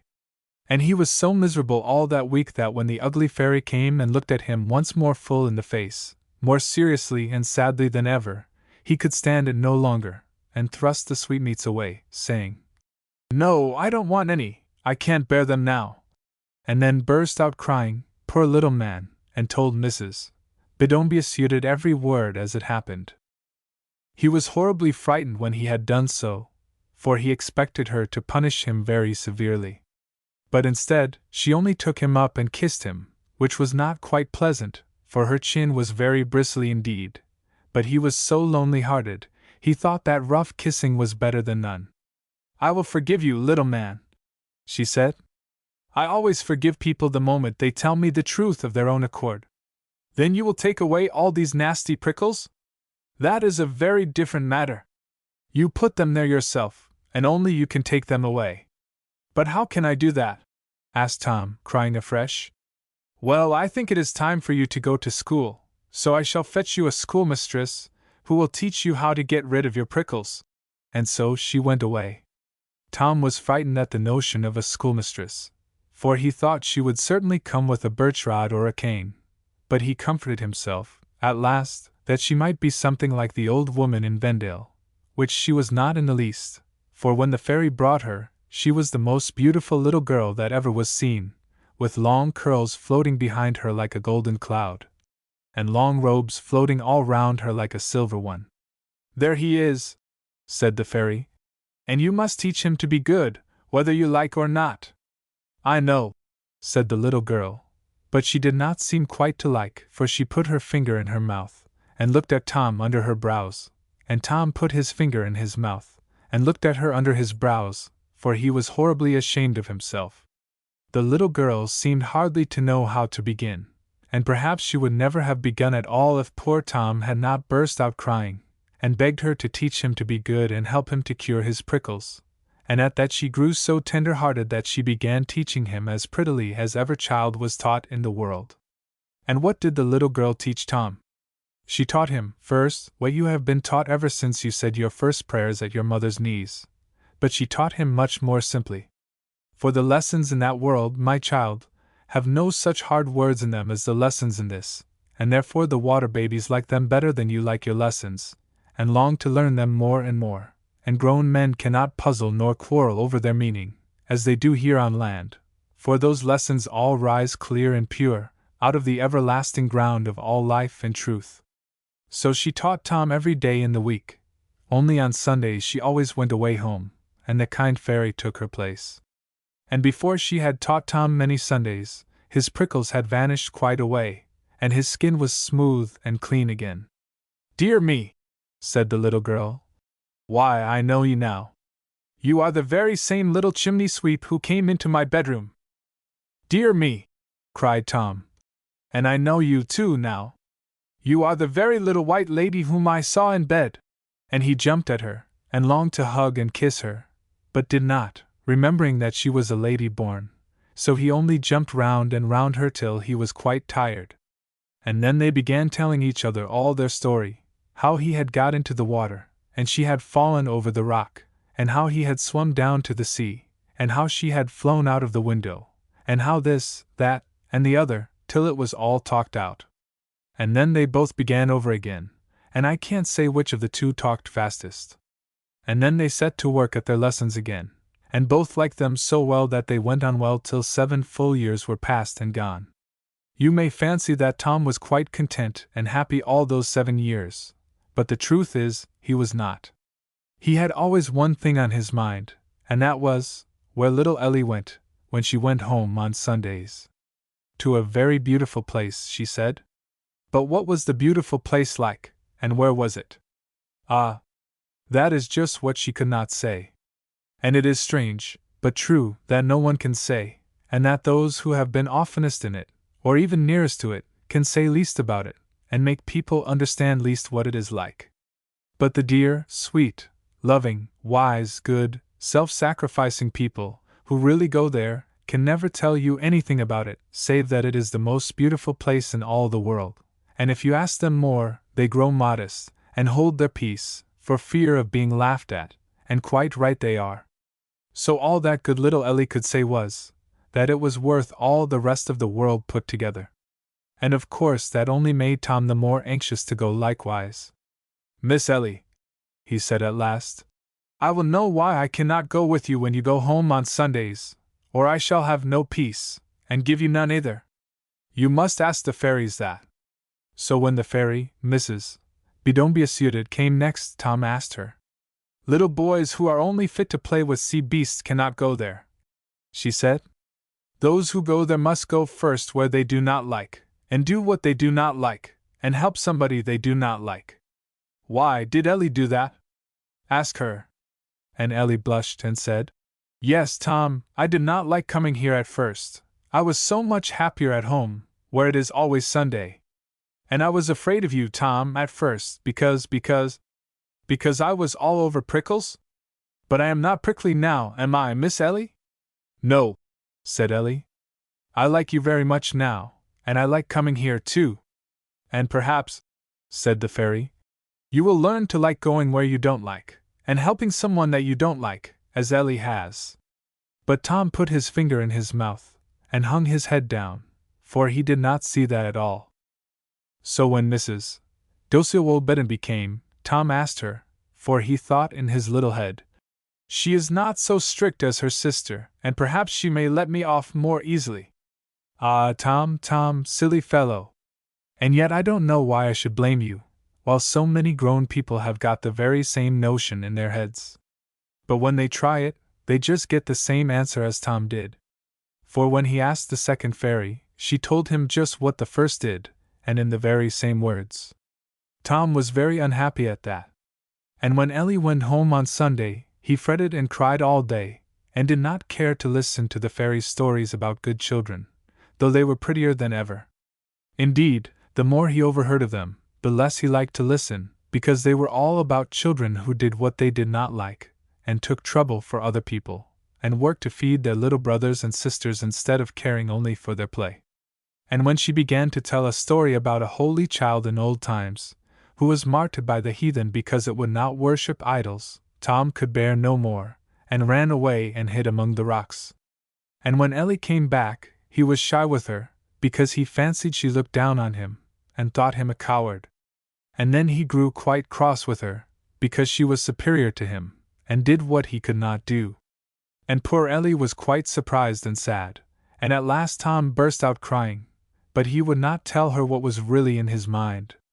And all the while he was eaten up with curiosity to know where Ellie went to, so that he began not to care for his playmates, or for the sea palace or anything else. But perhaps that made matters all the easier for him, for he grew so discontented with everything round him that he did not care to stay, and did not care where he went. Well, he said at last, I am so miserable here, I'll go, if only you will go with me. Ah, said Ellie, I wish I might, but the worst of it is that the fairy says that you must go alone if you go at all. Now don't poke that poor crab about Tom, for he was feeling very naughty and mischievous, or the fairy will have to punish you. Tom was very near saying, I don't care if she does, but he stopped himself in time. I know what she wants me to do, he said, whining most dolefully. She wants me to go after that horrid old Grimes. I don't like him, that's certain. And if I find him, he will turn me into a chimney sweep again, I know. That's what I have been afraid of all along. No, he won't, I know as much as that. Nobody can turn water babies into sweeps, or hurt them at all, as long as they are good. Ah, said naughty Tom, I see what you want. You are persuading me all along to go, because you are tired of me, and want to get rid of me. Little Ellie opened her eyes very wide at that, and they were all brimming over with tears. Oh, Tom, she said very mournfully, and then she cried. Oh, Tom, where are you? And Tom cried, Oh, Ellie, where are you? For either of them could see the other, not the least. Little Ellie vanished quite away, and Tom heard her voice calling him, and growing smaller and smaller, and fainter, till all was silent. Who was frightened then but Tom? He swam up and down among the rocks, into all the halls and chambers, faster than ever he swam before, but could not find her. He shouted after her, but she did not answer. He asked all the other children, but they had not seen her, and at last he went up to the top of the water and began crying and screaming for Mrs. Bedombia suited, which perhaps was the best thing to do, for she came in a moment. Oh, said Tom. Oh dear, I have been naughty to Ellie, and I have killed her. I know I have killed her. Not quite that, said the fairy, but I have sent her away home, and she will not come back again for I do not know how long. And at that Tom cried bitterly. How cruel of you to send Ellie away, sobbed Tom. However, I will find her again, if I go to the world's end to look for her." The fairy did not slap Tom, and tell him to hold his tongue, but she took him on her lap very kindly, just as her sister would have done, and put him in mind how it was not her fault, because she was wound up inside, like watches, and could not help doing things whether she liked or not.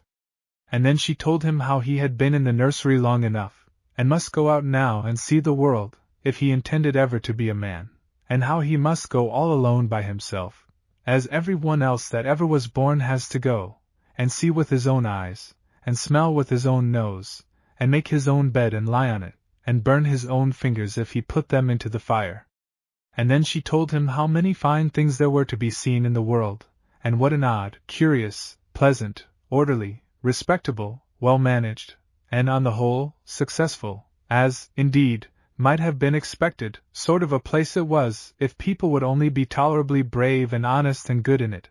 And then she told him not to be afraid of anything he met, for nothing would harm him if he remembered all his lessons, and did what he knew was right. And at last she comforted poor little Tom so much that he was quite eager to go, and wanted to set out that minute. "Only," he said, "if I might see Ellie once before I went." "Why do you want that?" Because I should be so much happier if I thought she had forgiven me." And in the twinkling of an eye there stood Ellie, smiling, and looking so happy that Tom longed to kiss her, but was still afraid it would not be respectful, because she was a lady born. "I am going, Ellie," said Tom. "I am going if it is to the world's end. But I don't like going at all, and that's the truth." "Pooh! Pooh! Pooh!" said the fairy. "You will like it very well indeed, you little rogue, and you know that at the bottom of your heart. But if you don't, I will make you like it. Come here, and see what happens to people who do only what is pleasant." And she took out of one of her cupboards, she had all sorts of mysterious cupboards in the cracks of the rocks, the most wonderful waterproof book, full of such photographs as never were seen. For she had found out photography, and this is a fact, more than 13,598,000 years before anybody was born, and what is more, her photographs did not merely represent light and shade, as ours do, but color also. And therefore her photographs were very curious and famous, and the children looked with great delight at the opening of the book. And on the title page was written, "The history of the great and famous nation of the Dosialites, who came away from the country of Hardwick, because they wanted to play on the Jew's harp all day long." In the first picture they saw these Dosialites living in the land of ready-made, at the foot of the happy-go-lucky mountains, where flapdoodle, flapdoodle is the food on which fools are supposed to be fed, grows wild, and if you want to know what that is, you must read Peter Simple. Peter Simple is a novel by Captain Marryat. They were very fond of music, but it was too much trouble to learn the piano or the violin, and as for dancing, that would have been too great an exertion. So they sat on ant hills all day long, and played on the Jew's harp, and if the ants bit them, why they just got up and went to the next anthill, till they were bitten there likewise. And they sat under the flapdoodle trees, and let the flapdoodle drop into their mouths, and under the vines, and squeezed the grape juice down their throats, and if any little pigs ran about ready roasted, crying, "Come and eat me," as was their fashion in that country, they waited till the pigs ran against their mouths, and then took a bite, and were content, just as so many oysters would have been.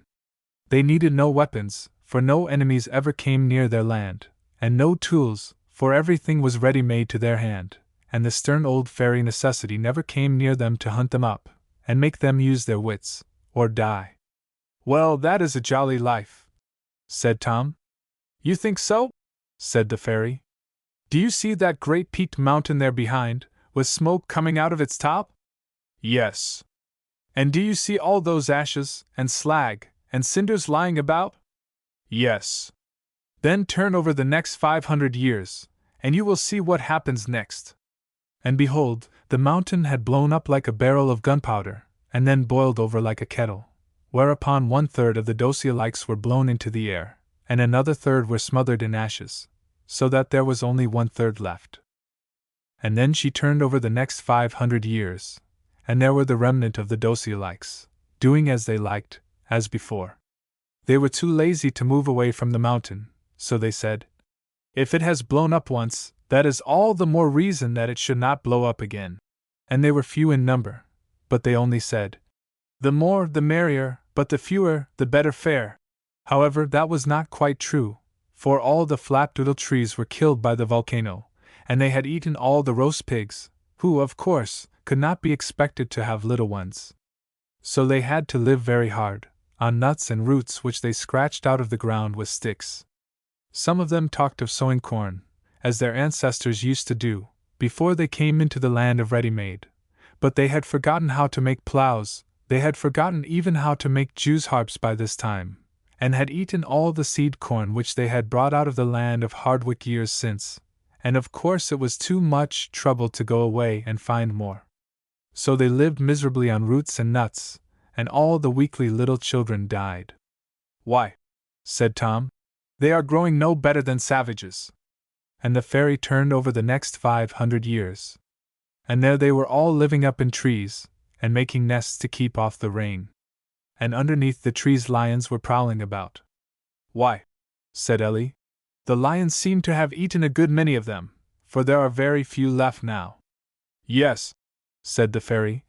"You see, it was only the strongest and most active ones who could climb the trees, and so escape." "But what great, hulking, broad-shouldered chaps they are," said Tom. "They are a rough lot as ever I saw." "Yes, they are getting very strong now, for the ladies will not marry any but the very strongest and fiercest gentlemen, who can help them up the trees out of the lion's way." And she turned over the next 500 years. And in that they were fewer still, and stronger, and fiercer. But their feet had changed shape very oddly, for they laid hold of the branches with their great toes, as if they had been thumbs, just as a Hindu tailor uses his toes to thread his needle. The children were very much surprised, and asked the fairy whether that was her doing. "Yes and no," she said, smiling. "It was only those who could use their feet as well as their hands who could get a good living, or, indeed, get married, so that they got the best of everything, and starved out all the rest, and those who are left keep up a regular breed of toe-thumb men, as a breed of shorthorns, or Skye terriers, or fancy pigeons is kept up. But there is a hairy one among them," said Ellie. "Ah," said the fairy, "that will be a great man in his time, and chief of all the tribe." And when she turned over the next 500 years it was true. For this hairy chief had had hairy children, and they hairier children still, and every one wished to marry hairy husbands, and have hairy children, too, for the climate was growing so damp that none but the hairy ones could live, all the rest coughed and sneezed, and had sore throats, and went into consumptions, before they could grow up to be men and women. Then the fairy turned over the next 500 years. And they were fewer still. "Why, there is one on the ground picking up roots," said Ellie, "and he cannot walk upright." No more he could, for in the same way that the shape of their feet had altered, the shape of their backs had altered also. "Why," cried Tom, "I declare they are all apes." "Something fearfully like it, poor foolish creatures," said the fairy. "They are grown so stupid now, that they can hardly think, for none of them have used their wits for many 100 years. They have almost forgotten, too, how to talk. For each stupid child forgot some of the words it heard from its stupid parents, and had not wits enough to make fresh words for itself. Beside, they are grown so fierce and suspicious and brutal that they keep out of each other's way, and mope and sulk in the dark forests, never hearing each other's voice, till they have forgotten almost what speech is like. I am afraid they will all be apes very soon, and all by doing only what they liked." And in the next 500 years they were all dead and gone, by bad food and wild beasts and hunters, all except one tremendous old fellow with jaws like a jack, who stood full 7 feet high, and M. Du Chaillu, Paul Du Chaillu, who was born in 1835, in New Orleans, Louisiana, made some very remarkable discoveries during his explorations in Africa, so wonderful, in fact, that people refused to believe them. He was the first man to observe the habits of gorillas, and to obtain specimens, came up to him, and shot him, as he stood roaring and thumping his breast. And he remembered that his ancestors had once been men, and tried to say, "Am I not a man and a brother?" but had forgotten how to use his tongue, and then he tried to call for a doctor, but he had forgotten the word for one, so all he said was, "Ubbubu," and died. And that was the end of the great and jolly nation of the Dosialikes. And when Tom and Ellie came to the end of the book, they looked very sad and solemn, and they had good reason so to do, for they really fancied that the men were apes. "But could you not have saved them from becoming apes?" said little Ellie at last. "At first, my dear, if only they would have behaved like men, and set to work to do what they did not like. But the longer they waited, and behaved like the dumb beasts, who only do what they like, the stupider and clumsier they grew, till at last they were past all cure, for they had thrown their own wits away. It is such things as this that help to make me so ugly, that I know not when I shall grow fair." "And where are they all now?" asked Ellie. "Exactly where they ought to be, my dear." Chapter 7. "Now," said Tom, "I am ready to be off, if it's to the world's end." "Ah," said the fairy, "that is a brave, good boy. But you must go farther than the world's end if you want to find Mr. Grimes, for he is at the other end of nowhere. You must go to Shiny Wall, and through the white gate that never was opened, and then you will come to Peace Pool, and Mother Carey's haven, where the good whales go when they die. And there Mother Carey will tell you the way to the other end of nowhere, and there you will find Mr. Grimes." "Oh dear!" said Tom. "But I do not know my way to Shiny Wall, or where it is at all. Little boys must take the trouble to find out things for themselves, or they will never grow to be men, so that you must ask all the beasts in the sea and the birds in the air, and if you have been good to them, some of them will tell you the way to Shiny Wall." "Well," said Tom, "it will be a long journey, so I had better start at once. Goodbye, Miss Ellie. You know I am getting a big boy, and I must go out and see the world." "I know you must," said Ellie. "But you will not forget me, Tom." "I shall wait here till you come." And she shook hands with him, and bade him good-bye. Tom longed very much again to kiss her, but he thought it would not be respectful, considering she was a lady born. So he promised not to forget her, but his little whirlabout of a head was so full of the notion of going out to see the world, that it forgot her in 5 minutes. However, though his head forgot her, I am glad to say his heart did not. Illustration: Tom looking up at a bird wearing glasses on a boulder. So he asked all the beasts in the sea, and all the birds in the air, but none of them knew the way to Shiny Wall. For why? He was still too far down south. But for that there was a remedy. And so he swam northward day after day, till at last he met the king of the herrings, with a creecomb growing out of his nose, and a sprat in his mouth for a cigar, and asked him the way to Shiny Wall. So he bolted the sprat head foremost, and said, "If I were you, young gentleman, I should go to the Allelonestone, and ask the last of the Gairfowl." Footnote: Gairfowl, or Gairfowl, was another name for the great auk. This bird was about 30 inches long, and its wings were so small in proportion to its body that it could not fly. There have been no great auks since about the middle of the 19th century. She is of a very ancient clan, very nearly as ancient as my own, and knows a good deal which these modern upstarts don't, as ladies of old houses are likely to do. Tom asked his way to her, and the king of the herrings told him very kindly, for he was a courteous old gentleman of the old school, though he was horribly ugly, and strangely bedizened too, like the old dandies who lounge in clubhouse windows. But just as Tom had thanked him and set off, he called after him, "Hi! I say, can you fly?" "I never tried," said Tom. "Why?" "Because if you can, I should advise you to say nothing to the old lady about it. There, take a hint. Goodbye." And away Tom went for 7 days and 7 nights due northwest, till he came to a great codbank, the like of which he never saw before. And there he saw the last of the Gairfowl, standing up on the Allelonestone, all alone.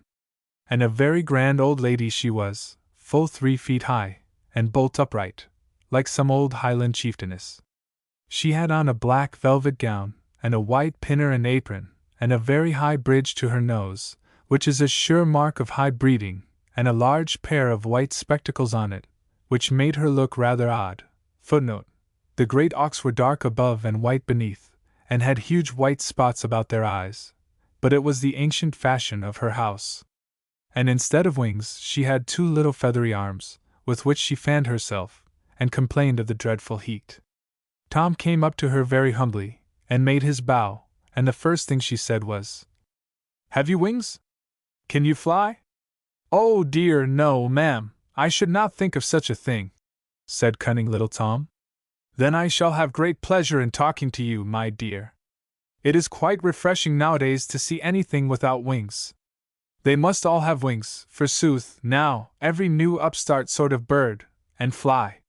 What can they want with flying, and raising themselves above their proper station in life? In the days of my ancestors no birds ever thought of having wings, and did very well without, and now they all laugh at me because I keep to the good old fashion." And so she was running on, while Tom tried to get in a word edgeways, and at last he did, when the old lady got out of breath, and began fanning herself again. And then he asked if she knew the way to Shiny Wall. "Shiny Wall? Who should know better than I? We all came from Shiny Wall thousands of years ago, when it was decently cold, and the climate was fit for gentlefolk. But now, we have quite gone down in the world, my dear, and have nothing left but our honor. And I am the last of my family. A friend of mine and I came and settled on this rock when we were young, to be out of the way of low people. Once we were a great nation, and spread over all the northern isles, but men shot us so, and knocked us on the head and took our eggs. Why, if you will believe it, they say that on the coast of Labrador the sailors used to lay a plank from the rock on board the thing called their ship, and drive us along the plank by hundreds, till we tumbled down in the ship's waist in heaps, and then, I suppose, they ate us, the nasty fellows. Well, but what was I saying? At last there were none of us left, except on the old Gerfalskeri, just off the Iceland coast, up which no man could climb. Even there we had no peace, for one day, when I was quite a young girl, the land rocked, and the sea boiled, and the sky grew dark, and all the air was filled with smoke and dust, and down tumbled the old Gerfalskeri into the sea. The dovickies and maroks, the dovickies and the maroks, or merits, are smaller birds belonging to the auk family. Of course, all flew away, but we were too proud to do that. Some of us were dashed to pieces, and the rest drowned, and so here I am left alone. And soon I shall be gone, my little dear, and nobody will miss me, and then the poor stone will be left all alone." "But please, which is the way to Shiny Wall?" said Tom. "Oh, you must go, my little dear, you must go. Let me see, I am sure, that is, really, my poor old brains are getting quite puzzled. Do you know, my little dear, I am afraid, if you want to know, you must ask some of these vulgar birds about, for I have quite forgotten." And the poor old Gerfal began to cry tears of pure oil, and Tom was quite sorry for her, and for himself too, for he was at his wits' end whom to ask. But there came by a flock of petrels, who are Mother Carey's own chickens, and Tom thought them much prettier than Lady Gerfal, and so perhaps they were, for Mother Carey had had a great deal of fresh experience between the time that she invented the Gerfal and the time that she invented them. They flitted along like a flock of black swallows, and hopped and skipped from wave to wave, lifting up their little feet behind them so daintily, and whistling to each other so tenderly, that Tom fell in love with them at once, and called to them to know the way to Shiny Wall. "Shiny Wall? Do you want Shiny Wall? Then come with us, and we will show you. We are Mother Carey's own chickens, and she sends us out over all the seas, to show the good birds the way home." Tom was delighted, and swam off to them, after he had made his bow to the Gerfal. But she would not return his bow, but held herself bolt upright, and wept tears of oil. Then the petrels asked this bird and that whether they would take Tom to Shiny Wall, but one set was going to Sutherland, and one to the Shetlands, and one to Norway, and one to Spitzbergen, and one to Iceland, and one to Greenland, but none would go to Shiny Wall. So the good-natured petrels said that they would show him part of the way themselves, but they were only going as far as Jan Mayen's land, and after that he must shift for himself. On the way, in a wrecked ship, Tom found a little black and tan terrier dog, which began barking and snapping at him, and would not let him come near. Tom knew the dog's teeth could not hurt him, but at least it could shove him away, and did, and he and the dog fought and struggled, and he did not want to throw the dog overboard, but as they were struggling, there came a tall green sea, and walked in over the weather side of the ship, and swept them both into the waves. And the poor little dog? Why, after he had kicked and coughed a little, he sneezed so hard, that he sneezed himself clean out of his skin, and turned into a water dog, and jumped and danced around Tom, and ran over the crests of the waves, and snapped at the jellyfish and the mackerel, and followed Tom the whole way to the other end of nowhere. Then they went on again, till they began to see the peak of Jan Mayen's land, standing up like a white sugar loaf, 2 miles above the clouds. And there they fell in with a whole flock of mollymoks. Footnote: the mollymoks, or malamoks, are petrels, larger than the stormy petrels, who were feeding on a dead whale. "These are the fellows to show you the way," said Mother Carey's chickens. "We cannot help you farther north. We don't like to get among the ice pack, for fear it should nip our toes, but the mollies dare fly anywhere." So the petrels called to the mollies. But they were so busy and greedy, gobbling and packing and spluttering and fighting over the blubber, that they did not take the least notice. "Come, come," said the petrels. "You lazy, greedy lubbers, this young gentleman is going to Mother Carey, and if you don't attend to him, you won't earn your discharge from her, you know." "Greedy we are," said a great fat old molly. "But lazy we ain't, and as for lubbers, we're no more lubbers than you. Let's have a look at the lad." And he flapped right into Tom's face, and stared at him in the most impudent way, for the mollies are audacious fellows, as all whalers know, and then asked him where he hailed from, and what land he sighted last. And when Tom told him, he seemed pleased, and said he was a good plucked one to have got so far. "Come along, lads," he said to the rest, "and give this little chap a cast over the pack, for Mother Carey's sake. We've eaten blubber enough for today, and we'll e'en work out a bit of our time by helping the lad." So the mollies took Tom up on their backs, and flew off with him, laughing and joking, and oh, how they did smell of train oil! And now they came to the edge of the pack, and beyond it they could see Shiny Wall looming, through mist, and snow, and storm. But the pack rolled horribly upon the swell, and the ice giants fought and roared, and leapt upon each other's backs, and ground each other to powder, so that Tom was afraid to venture among them, lest he should be ground to powder too. But the good mollies took Tom and his dog up, and flew with them safe over the pack and the roaring ice giants, and set them down at the foot of Shiny Wall. "And where is the gate?" asked Tom. "There is no gate," said the mollies. "No gate?" cried Tom, aghast. "None, never a crack of one, and that's the whole of the secret, as better fellows, lad, than you have found to their cost, and if there had been, they'd have killed by now every right whale. Footnote: a right whale is a whale which yields much whalebone and much oil. It is so called because it is the right whale to take. That swims the sea. What am I to do, then? Dive under the floe, to be sure, if you have pluck. I've not come so far to turn now," said Tom. "So here goes for a header." "A lucky voyage to you, lad," said the mollies. "We knew you were one of the right sort. So goodbye." "Why don't you come too?" asked Tom.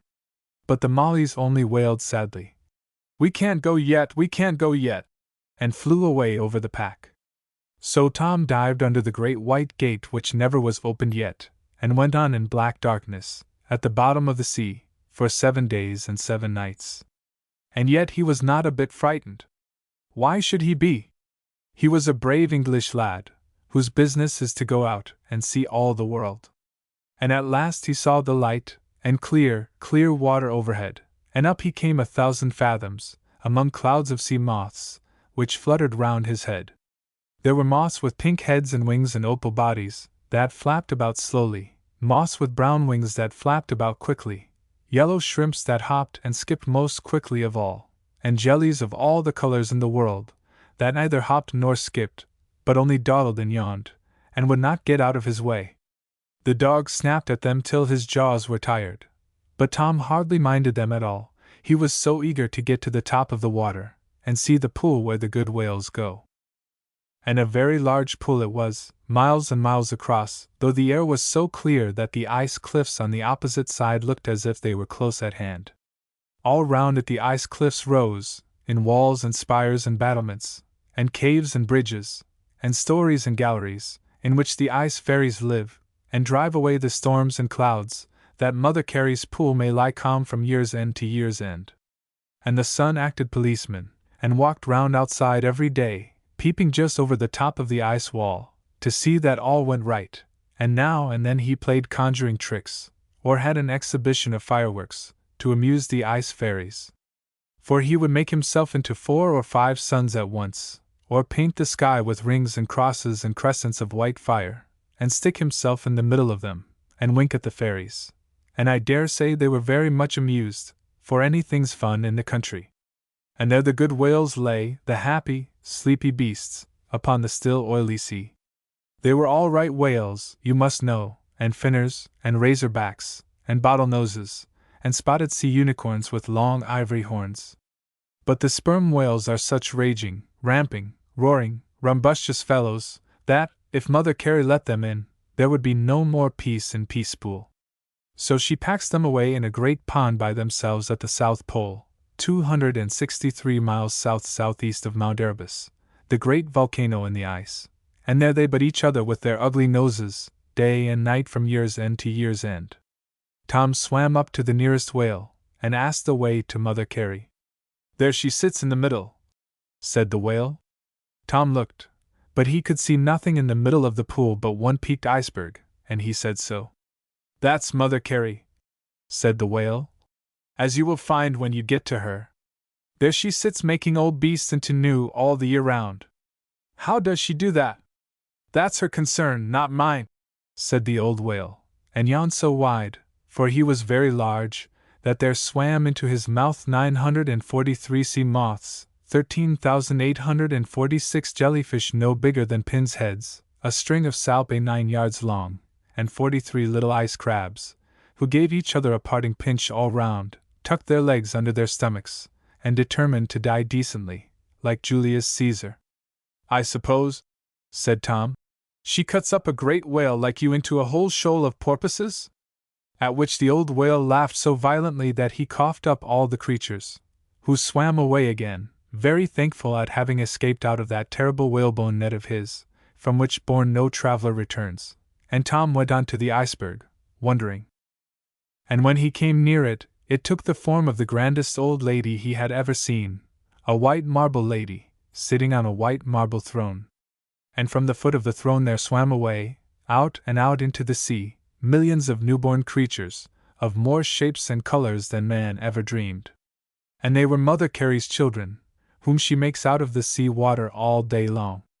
She sat quite still with her chin upon her hand, looking down into the sea with 2 great, grand blue eyes, as blue as the sea itself. Her hair was as white as the snow, for she was very, very old, in fact, as old as anything which you are likely to come across, except the difference between right and wrong. And when she saw Tom, she looked at him very kindly. "What do you want, my little man? It is long since I have seen a water baby here." Tom told her his errand, and asked the way to the other end of nowhere. "You ought to know yourself, for you have been there already." "Have I, ma'am? I'm sure I forgot all about it." "Then look at me." And as Tom looked into her great blue eyes, he recollected the way perfectly. Now, was not that strange? "Thank you, ma'am," said Tom. "Then I won't trouble your ladyship any more. I hear you are very busy. And now, my pretty little man," said Mother Carey, "you are sure you know the way to the other end of nowhere?" Tom thought, and behold, he had forgotten it utterly. "That is because you took your eyes off me." Tom looked at her again, and recollected, and then looked away, and forgot in an instant. "But what am I to do, ma'am? For I can't keep looking at you when I am somewhere else. You must do without me, as most people have to do, for 999 thousandths of their lives, and look at the dog instead, for he knows the way well enough, and will not forget it. Besides, you may meet some very queer-tempered people there, who will not let you pass without this passport of mine, which you must hang round your neck and take care of, and of course, as the dog will always go behind you, you must go the whole way backward." "Backward?" cried Tom. "Then I shall not be able to see my way. On the contrary, if you look forward, you will not see a step before you, and be certain to go wrong, But if you look behind you, and watch carefully whatever you have passed, and especially keep your eye on the dog, who goes by instinct, and therefore can't go wrong, then you will know what is coming next, as plainly as if you saw it in a looking-glass. Tom was very much astonished, but he obeyed her, for he had learned always to believe what the fairies told him. Tom was very sorely tried, for though, by keeping the dog to heels, or rather to toes, for he had to walk backward, he could see pretty well which way the dog was hunting, yet it was much slower work to go backwards than to go forwards. But I am proud to say that, though Tom had not been to Cambridge, for if he had he would have certainly been senior wrangler, he was such a little dogged, hard, gnarly, foursquare brick of an English boy, that he never turned his head round once all the way from Peacepool to the other end of nowhere, but kept his eye on the dog, and let him pick out the scent, hot or cold, straight or crooked, wet or dry, uphill or down dale. By which means he never made a mistake, or had to retrace a single step. Chapter 8 and last. Now, as soon as Tom had left Peacepool, he came to the white lap of the great sea mother, 10,000 fathoms deep, where she makes whirlpap all day long, for the steam giants to knead, and the fire giants to bake, till it has risen and hardened into mountain loaves and island cakes. And there Tom was very near being kneaded up in the whirlpap, and turned into a fossil water baby, which would have astonished the Geological Society of New Zealand some hundreds of thousands of years hence. For as he walked along in the silence of the sea twilight, on the soft white ocean floor, he was aware of a hissing, and a roaring, and a thumping, and a pumping, as of all the steam engines in the world at once. And when he came near, the water grew boiling hot, not that that hurt him in the least, but it also grew as foul as gruel, and every moment he stumbled over dead shells, and fish, and sharks, and seals, and whales, which had been killed by the hot water. And at last he came to the great sea serpent himself, lying dead at the bottom, and as he was too thick to scramble over, Tom had to walk round him 3/4 of a mile and more, which put him out of his path sadly, and when he had got round, he came to the place called Stop. And there he stopped, and just in time. For he was on the edge of a vast hole in the bottom of the sea, up which was rushing and roaring clear steam enough to work all the engines in the world at once. So clear, indeed, that it was quite light at moments, and Tom could see almost up to the top of the water above, and down below into the pit for nobody knows how far.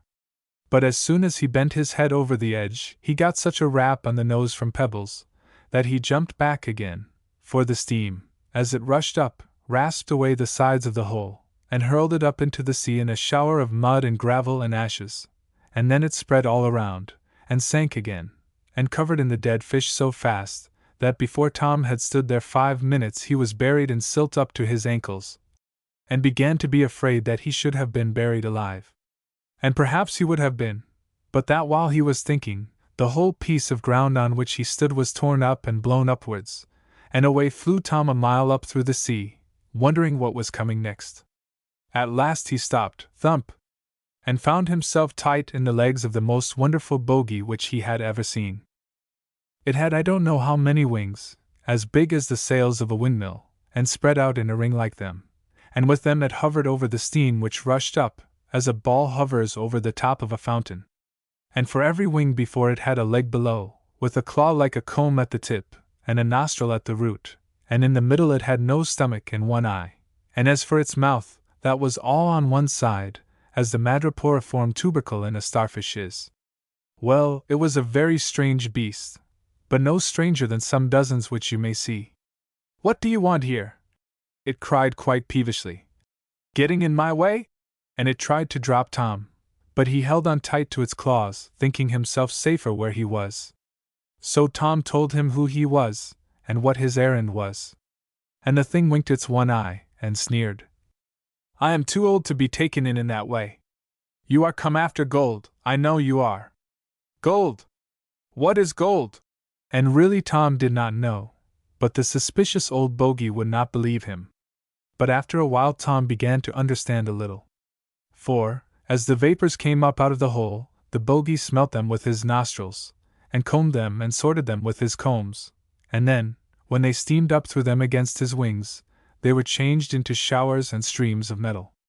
from one wing fell gold dust, and from another silver, and from another copper, and from another tin, and from another lead, and so on, and sank into the soft mud, into veins and cracks, and hardened there.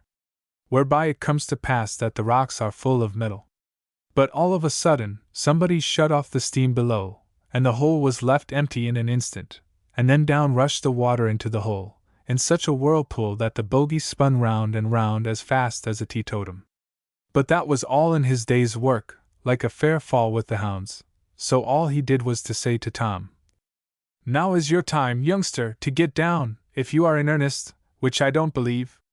"You'll soon see," said Tom, and away he went, as bold as Baron Munchausen, and shot down the rushing cataract like a salmon at Bellisader. And when he got to the bottom, he swam till he was washed on shore safe upon the other end of nowhere, and he found it, to his surprise, as most other people do, much more like this end of somewhere than he had been in the habit of expecting. There Tom saw plows drawing horses, nails driving hammers, birds' nests taking boys, books making authors, bulls keeping china shops, monkeys shaving cats, dead dogs drilling live lions, and, in short, every one set to do something which he had not learnt, because in what he had learnt, or pretended to learn, he had failed. On the borders of that island he found Gotham, where the wise men live, the same who dragged the pond because the moon had fallen into it, and planted a hedge round the cuckoo, to keep spring all the year. And he found them bricking up the town gate, because it was so wide that little folks could not get through. So he went on, for it was no business of his, only he could not help saying that in his country if the kitten could not get in at the same hole as the cat, she might stay outside and mew. Then Tom came to a very famous island, which was called, in the days of the great traveler Captain Gulliver, the Isle of Laputa. Footnote: Swift describes, in Gulliver's Travels, a flying island called Laputa. The inhabitants were quacks, so absorbed in their false science that they had eyes and ears for nothing else, and were therefore followed about by servants who flapped them with a blown-up bladder, when they were expected to hear or to see or to say anything. But Mrs. Bedombius has named it over again, the Isle of Tom Toddies, all heads and no bodies. And when Tom came near it, he heard such a grumbling and grunting and growling and wailing and weeping and whining that he thought people must be wringing little pigs, or cropping puppies' ears, or drowning kittens. But when he came nearer still, he began to hear words among the noise, which was the Tomtoddies' song which they sing morning and evening, and all night too, to their great idle examination. "I can't learn my lesson, the examiner's coming!" And that was the only song which they knew. And when Tom got on shore, the first thing he saw was a great pillar, on one side of which was inscribed, "Playthings not allowed here," at which he was so shocked that he would not stay to see what was written on the other side. Then he looked round for the people of the island, but instead of men, women, and children, he found nothing but turnips and radishes, beets and mangold wurzel, without a single green leaf among them, and half of them burst and decayed, with toadstools growing out of them. Those which were left began crying to Tom, in half a dozen different languages at once, and all of them badly spoken.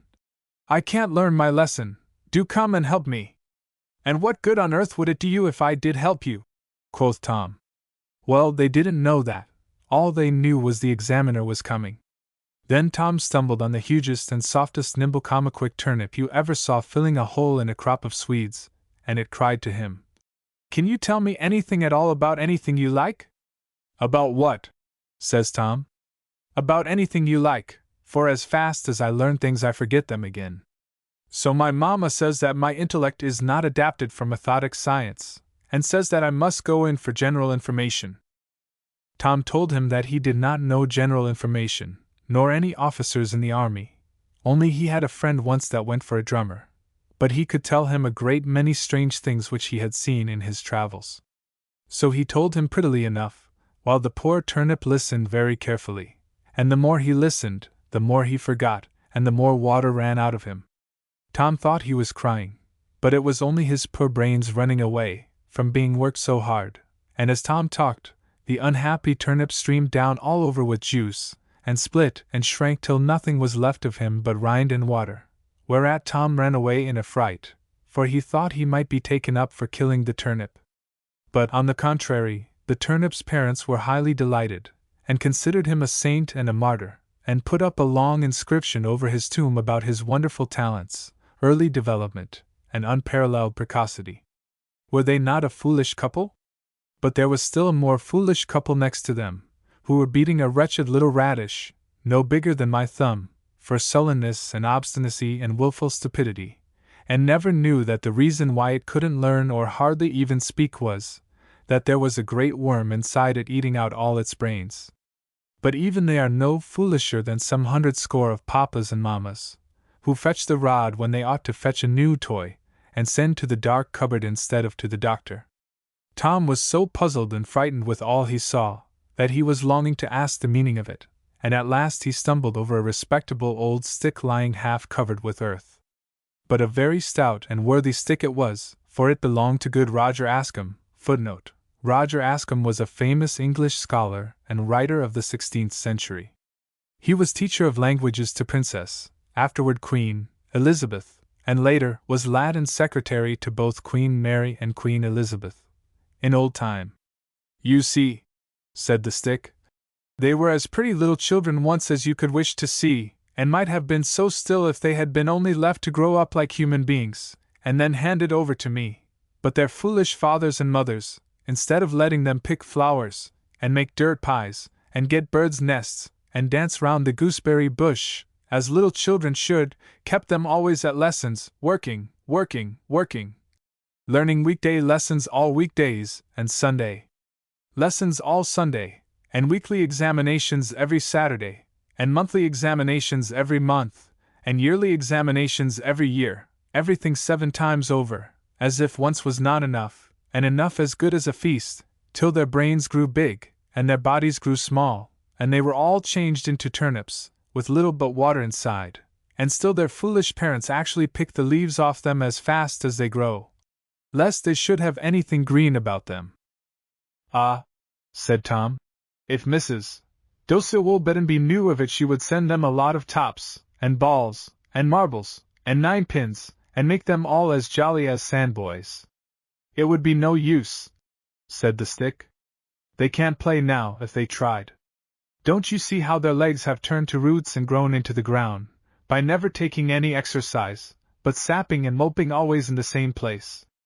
But here comes the examiner of all examiners. So you had better get away, I warn you, or he will examine you and your dog into the bargain, and set him to examine all the other dogs, and you to examine all the other water babies. There is no escaping out of his hands, for his nose is 9,000 miles long, and can go down chimneys, and through keyholes, upstairs, downstairs, in my lady's chamber, examining all little boys, and the little boys' tutors likewise. But when he is thrashed, so Mrs. Bedombiesuited has promised me, I shall have the thrashing of him, and if I don't lay it on with a will it's a pity. Tom went off, but rather slowly and surlily, for he was somewhat minded to face this same examiner of all examiners, who came striding among the poor turnips, binding heavy burdens and grievous to be borne, and laying them on little children's shoulders, like the scribes and Pharisees of old, and not touching the same with one of his fingers, for he had plenty of money, and a fine house to live in, which was more than the poor turnips had. And next he came to old Weisfabledom, where the folks were all heathens, and worshipped a howling ape.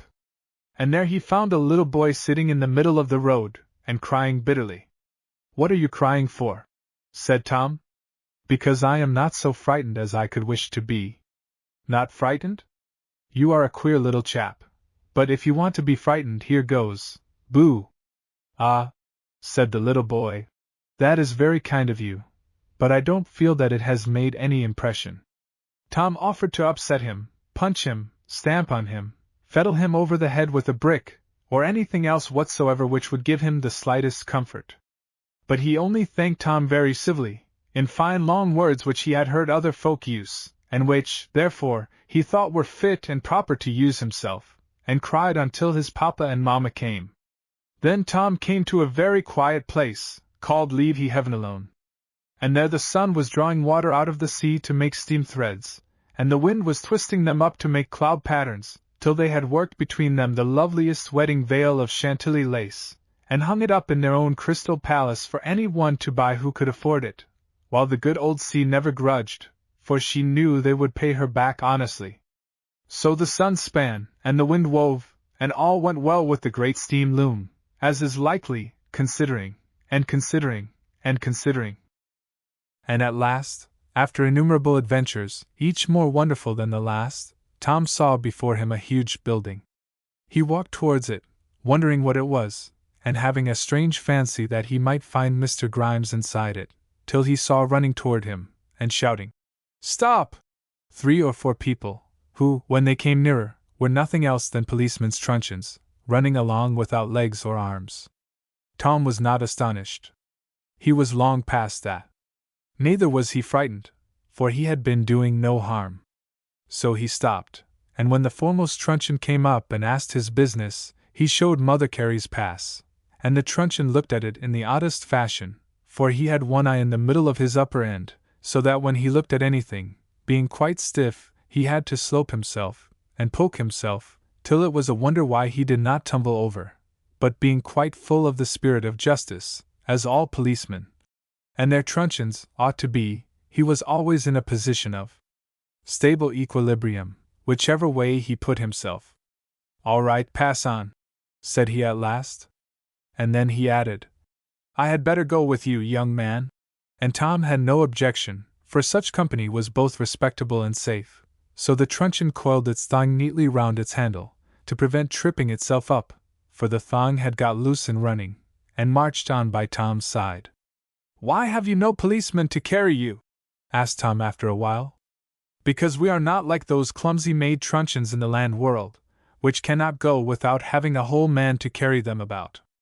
We do our own work for ourselves, and do it very well, though I say it who should not."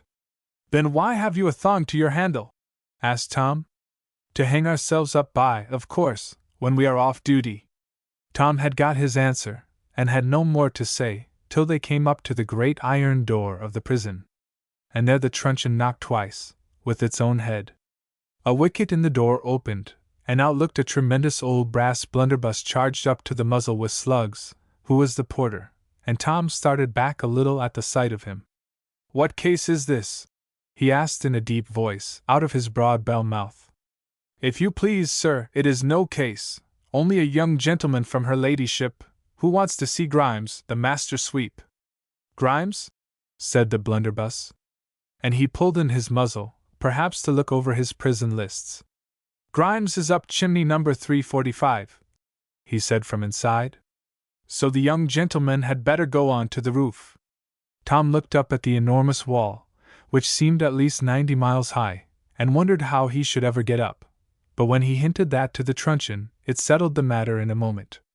For it whisked round, and gave him such a shove behind as sent him up to the roof in no time, with his little dog under his arm. And there he walked along the leads, till he met another truncheon, and told him his errand. "Very good," it said. "Come along, but it will be of no use. He is the most unremorseful, hard-hearted, foul-mouthed fellow I have in charge, and thinks about nothing but beer and pipes, which are not allowed here, of course."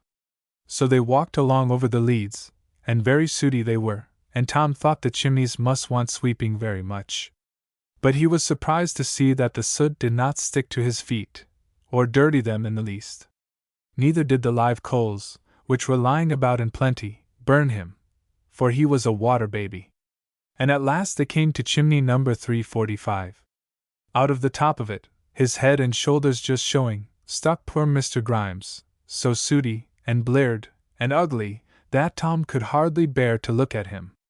And in his mouth was a pipe, but it was not a light, though he was pulling at it with all his might.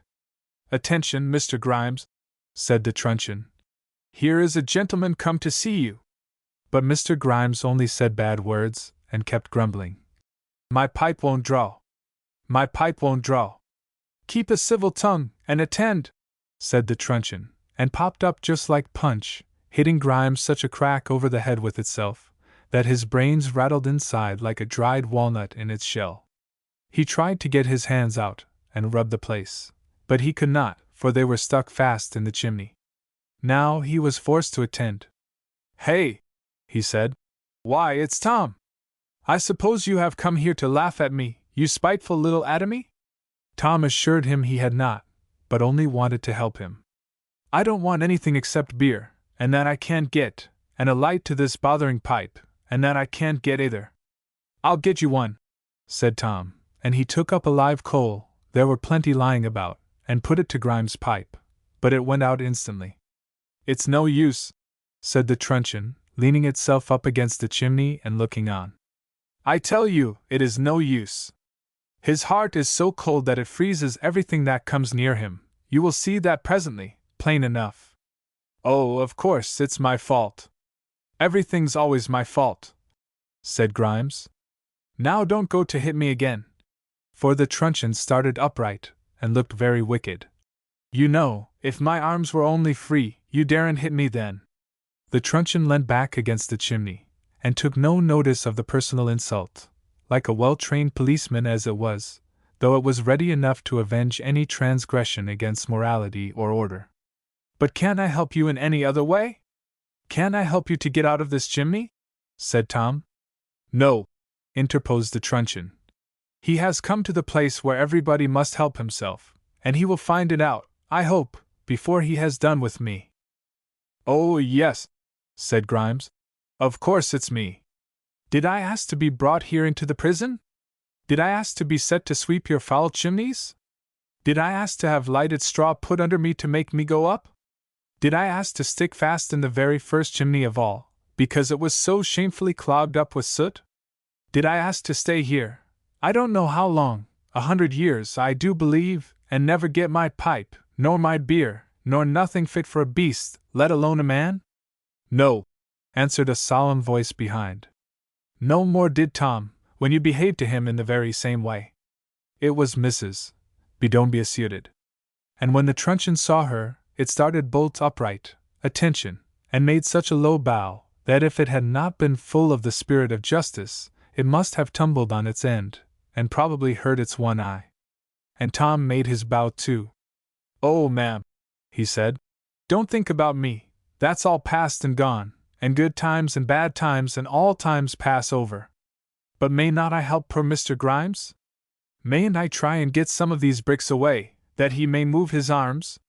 You may try, of course, she said. So Tom pulled and tugged at the bricks, but he could not move one. And then he tried to wipe Mr. Grimes' face, but the soot would not come off. Oh dear, he said. I have come all this way, through all these terrible places, to help you, and now I am of no use at all. You had best leave me alone, said Grimes. You are a good-natured, forgiving little chap, and that's truth, but you'd best be off. The hail's coming on soon, and it will beat the eyes out of your little head. What hail? Why, hail that falls every evening here, and till it comes close to me, it's like so much warm rain, but then it comes to hail over my head, and knocks me about like small shot. That hail will never come any more, said the strange lady. I have told you before what it was. It was your mother's tears, those which she shed when she prayed for you by her bedside, but your cold heart froze it into hail. But she is gone to heaven now, and will weep no more for her graceless son.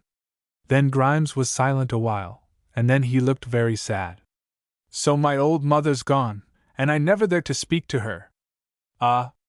A good woman she was, and might have been a happy one, in her little school there in Vendale, if it hadn't been for me and my bad ways. Did she keep the school at Vendale? Asked Tom. And then he told Grimes all the story of his going to her house, and how she could not abide the sight of a chimney sweep, and then how kind she was, and how he turned into a water baby. Ah, said Grimes, good reason she had to hate the sight of a chimney sweep. I ran away from her and took up with the sweeps, and never let her know where I was, nor sent her a penny to help her, and now it's too late, said Mr. Grimes. And he began crying and blubbering like a great baby, till his pipe dropped out of his mouth, and broke all to bits. Oh dear, if I was but a little chap in Vendale again, to see the clear beck, and the apple orchard, and the yew hedge, how different I would go on. But it's too late now. So you go along, you kind little chap, and don't stand to look at a man crying, that's old enough to be your father, and never feared the face of man, nor of worse either. But I'm beat now, and beat I must be. I've made my bed, and I must lie on it. Foul I would be, and foul I am. As an Irishwoman said to me once, and little I heeded it. It's all my own fault, but it's too late. And he cried so bitterly that Tom began crying too. Never too late, said the fairy, in such a strange, soft, new voice that Tom looked up at her, and she was so beautiful for the moment, that Tom half fancied she was her sister. No more was it too late. For as poor Grimes cried and blubbered on, his own tears did what his mother's could not do, and Tom's could not do, and nobody's on earth could do for him, for they washed the soot off his face and off his clothes, and then they washed the mortar away from between the bricks, and the chimney crumbled down, and Grimes began to get out of it. Up jumped the truncheon, and was going to hit him on the crown a tremendous thump, and drive him down again like a cork into a bottle. But the strange lady put it aside. Will you obey me if I give you a chance? As you please, ma'am. You're stronger than me, that I know too well, and wiser than me, I know too well also. And as for being my own master, I've fared ill enough with that as yet. So whatever your ladyship pleases to order me, for I'm beat, and that's the truth. Be it so then, you may come out. But remember, disobey me again, and into a worse place still you go. I beg pardon, ma'am, but I never disobeyed you that I know of. I never had the honor of setting eyes upon you till I came to these ugly quarters. Never saw me? Who said to you, those that will be foul, foul they will be? Grimes looked up, and Tom looked up too, for the voice was that of the Irishwoman who met them the day that they went out together to Harthover.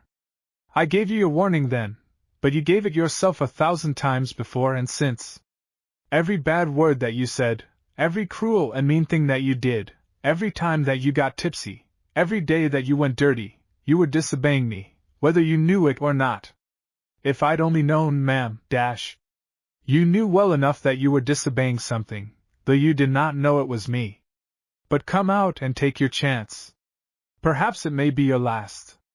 So Grimes stepped out of the chimney, and really, if it had not been for the scars on his face, he looked as clean and respectable as a master sweep need look.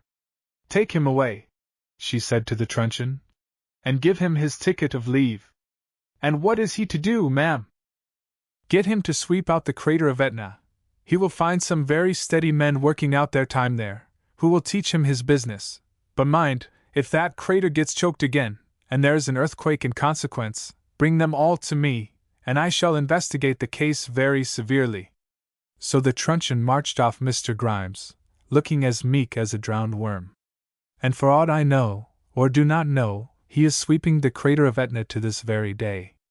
And now, said the fairy to Tom, your work here is done. You may as well go back again. I should be glad enough to go, said Tom. But how am I to get up that great hole again, now the steam has stopped blowing? I will take you up the back stairs, but I must bandage your eyes first, for I never allow anybody to see those back stairs of mine. I am sure I shall not tell anybody about them, ma'am, if you bid me not. Aha! So you think, my little man. But you would soon forget your promise if you got back into the land world.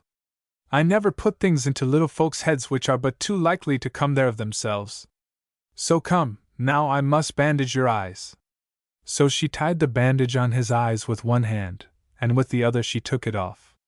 Now, she said, you are safe up the stairs. Tom opened his eyes very wide, and his mouth, too, for he had not, as he thought, moved a single step. But when he looked round him, there could be no doubt that he was safe up the back stairs, whatsoever they may be, which no man is going to tell you, for the plain reason that no man knows. The first thing which Tom saw was the black cedars, high and sharp against the rosy dawn, and St. Brandan's Isle reflected double in the still, broad, silver sea. The wind sang softly in the cedars, and the water sang among the caves. The sea birds sang as they streamed out into the ocean, and the land birds as they built among the boughs, and the air was so full of song that it stirred St. Brandan and her hermits, as they slumbered in the shade, and they moved their good old lips, and sang their morning hymn amid their dreams. But among all the songs one came across the water more sweet and clear than all, for it was the song of a young girl's voice. And what was the song which she sang? Ah, my little man, I am too old to sing that song, and you too young to understand it. But have patience, and keep your eyes single, and your hands clean, and you will learn some day to sing it yourself, without needing any man to teach you. And as Tom neared the island, there sat upon a rock the most graceful creature that ever was seen, looking down, with her chin upon her hand, and paddling with her feet in the water. And when they came to her she looked up, and behold, it was Ellie. "Oh, Miss Ellie," said he, "how you are grown!"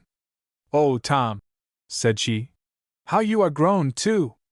And no wonder, they were both quite grown up, he into a tall man, and she into a beautiful woman. "Perhaps I may be grown," she said. "I have had time enough, for I have been sitting here waiting for you many 100 years, till I thought you were never coming." "Many 100 years?" thought Tom, but he had seen so much in his travels that he had quite given up being astonished, and indeed, he could think of nothing but Ellie. So he stood and looked at Ellie, and Ellie looked at him, and they liked the employment so much that they stood and looked for 7 years more, and neither spoke nor stirred. At last they heard the fairy say, "Attention, children! Are you never going to look at me again? We have been looking at you all this while," they said. And so they thought they had been. "Then look at me once more," she said. They looked, and both of them cried out at once, "Oh, who are you, after all? You are our dear Mrs. Docile Wold Bedenby. No, you are good Mrs. Bedomby suited, but you are grown quite beautiful now." "To you," said the fairy. "But look again. You are Mother Carey," said Tom, in a very low, solemn voice, for he had found out something which made him very happy, and yet frightened him more than all that he had ever seen. "But you are grown quite young again." "To you," said the fairy. "Look again. You are the Irishwoman who met me the day I went to Harthover." And when they looked she was either of them, and yet all of them at once. "My name is written in my eyes if you have eyes to see it there." And they looked into her great, deep, soft eyes, and they changed again and again into every hue, as the light changes in a diamond. "Now read my name," said she at last. And her eyes flashed, for one moment, clear, white, blazing light, but the children could not read her name, for they were dazzled, and hid their faces in their hands. "Not yet, young things, not yet," said she, smiling, and then she turned to Ellie. "You may take him home with you now on Sundays, Ellie. He has won his spurs in the great battle, and become fit to go with you and be a man, because he has done the thing he did not like." So Tom went home with Ellie on Sundays, and sometimes on weekdays too, and he is now a great man of science, and can plan railroads, and steam engines, and electric telegraphs, and rifled guns, and so forth, and knows everything about everything, except why a hen's egg doesn't turn into a crocodile, and 2 or 3 other little things. And all this from what he learnt when he was a water baby, underneath the sea. And of course Tom married Ellie? My dear child, what a silly notion! Don't you know that no one ever marries in a fairy tale, under the rank of a prince or a princess? And Tom's dog? Oh, you may see him any clear night in July, for the old dog Star was so worn out by the last 3 hot summers that there have been no dog days since, so that they had to take him down and put Tom's dog up in his place. Therefore, as new brooms sweep clean, we may hope for some warm weather this year. And that is the end of my story. Moral. And now, my dear little man, what should we learn from this parable? We should learn 37 or 39 things, I am not exactly sure which, but one thing, at least, we may learn, and that is this: when we see F's in the pond, never to throw stones at them, or catch them with crooked pins. For these F's are nothing else but the water babies who are stupid and dirty, and will not learn their lessons and keep themselves clean, and therefore their skulls grow flat, their jaws grow out, and their brains grow small, and their tails grow long, and their skins grow dirty and spotted, and they never get into the clear rivers, much less into the great wide sea, but hang about in dirty ponds, and live in the mud, and eat worms, as they deserve to do.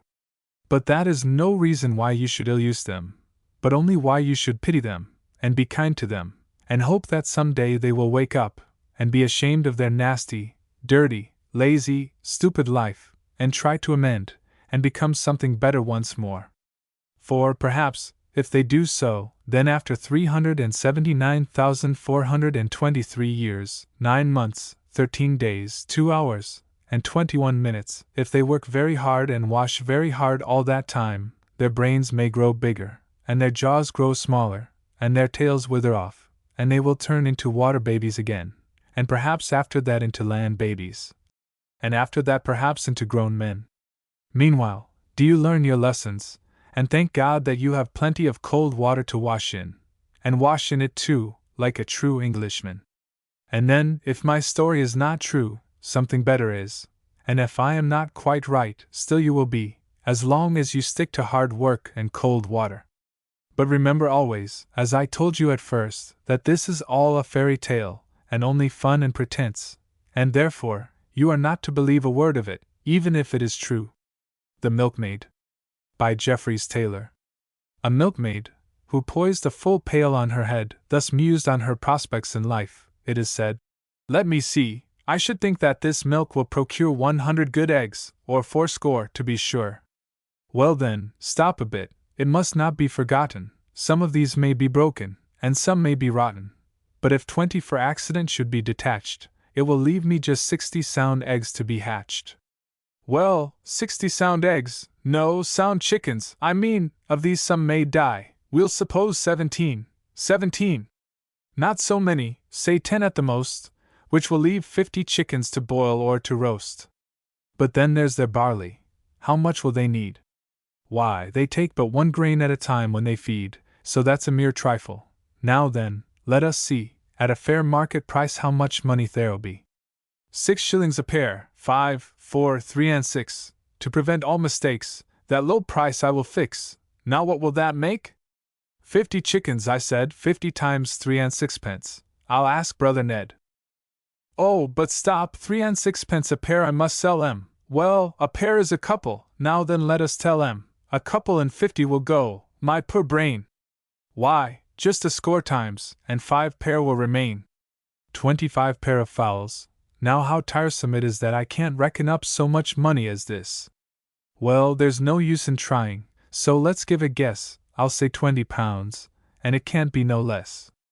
20 pounds, I am certain, will buy me a cow, 30 geese, and 2 turkeys, 8 pigs and a sow. Now if these turn out well, at the end of the year, I shall fill both my pockets with guineas, 'tis clear. Forgetting her burden, when this she had said, the maid superciliously tossed up her head, when, alas for her prospects! Her milk pail descended, and so all her schemes for the future were ended. This moral, I think, may be safely attached. Reckon not on your chickens before they are hatched. This amusing little poem may be made to seem even funnier if we stop to think what an absurd little milkmaid she really was. Let us ask ourselves a few questions. How many quarts of milk were probably in the pail? How many dozen eggs in 100? What is milk worth a quart? What are eggs worth a dozen? Was she carrying enough milk to buy 100, or even 80, good eggs? Does a farmer count on having 60 out of 80 eggs hatched successfully? If he has 60 chickens hatched, can he count with certainty on 50 growing big enough to boil or roast? Is it true that the cost of the grain to feed them is a mere trifle? How much is an English shilling in our money? Is $1.50 a pair too much to expect for good chickens? Is 87.5 cents too small a price for a pair? Is 20 pounds too much or too little for 25 pairs of chickens at 3 shillings and 6 pence per pair? If she could get 20 pounds for her chickens, could she buy a cow, 30 geese, 2 turkeys and a sow with a litter of 8 pigs for the money? Holger Dansk. By Hans Christian Andersen. Note. The first paragraphs of this story contain an old Danish legend which Hans Christian Andersen uses very skillfully. We can imagine that the story would mean a great deal more to boys of Denmark than it does to us, for they would be a great deal more familiar with the people referred to than we are. But there is so much in the story that is not confined to Denmark, and it is told in such a fascinating way, that even the boys of the United States will find it interesting. In Denmark there lies a castle named Kronenberg. It lies close by the Oer Sound, where the ships pass through by hundreds every day, English, Russian, and likewise Prussian ships. And they salute the old castle with cannons, boom, and the castle answers with a boom, for that's what the cannons say instead of good day and thank you. In winter no ships sail there, for the whole sea is covered with ice quite across to the Swedish coast, but it has quite the look of a highroad. There wave the Danish flag and the Swedish flag, and Danes and Swedes say good day and thank you to each other, not with cannons, but with a friendly grasp of the hand, and one gets white bread and biscuits from the other, for strange fare tastes best. But the most beautiful of all is the old Kronenberg, and here it is that Holger Dansk sits in the deep, dark cellar, where nobody goes. He is clad in iron and steel, and leans his head on his strong arm. His long beard hangs down over the marble table, and has grown into it. He sleeps and dreams, but in his dreams he sees everything that happens up there in Denmark. Every Christmas Eve comes an angel, and tells him that what he has dreamed is right, and that he may go to sleep in quiet, for that Denmark is not yet in any real danger. But when once such a danger comes, then old Holger Dansk will rouse himself, so that the table shall burst when he draws out his beard. Then he will come forth and strike, so that it shall be heard in all the countries in the world. An old grandfather sat and told his little grandson all this about Holger Dansk, and the little boy knew that what his grandfather told him was true. And while the old man sat and told his story, he carved an image which was to represent Holger Dansk, and to be fastened to the prow of a ship, for the old grandfather was a carver of figureheads, that is, one who cuts out the figures fastened to the front of ships, from which every ship is named.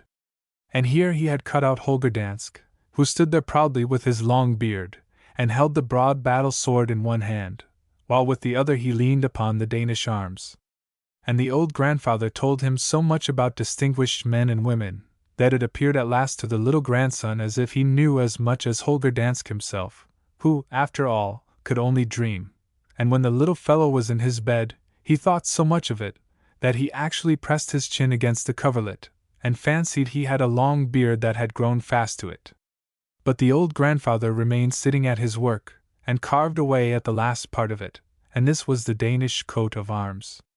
When he had finished, he looked at the whole, and thought of all he had read and heard, and that he had told this evening to the little boy, and he nodded, and wiped his spectacles, and put them on again, and said, "Yes, in my time Holger Dansk will probably not come, but the boy in the bed yonder may get to see him, and be there when the struggle really comes."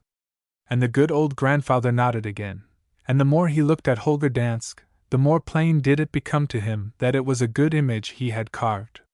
It seemed really to gain color, and the armor appeared to gleam like iron and steel. The hearts in the Danish arms became redder and redder, and the lions with the golden crowns on their heads leaped up. Footnote: the Danish arms consist of 3 lions and 9 hearts. "That's the most beautiful coat of arms there is in the world," said the old man. "The lions are strength, and the heart is gentleness and love."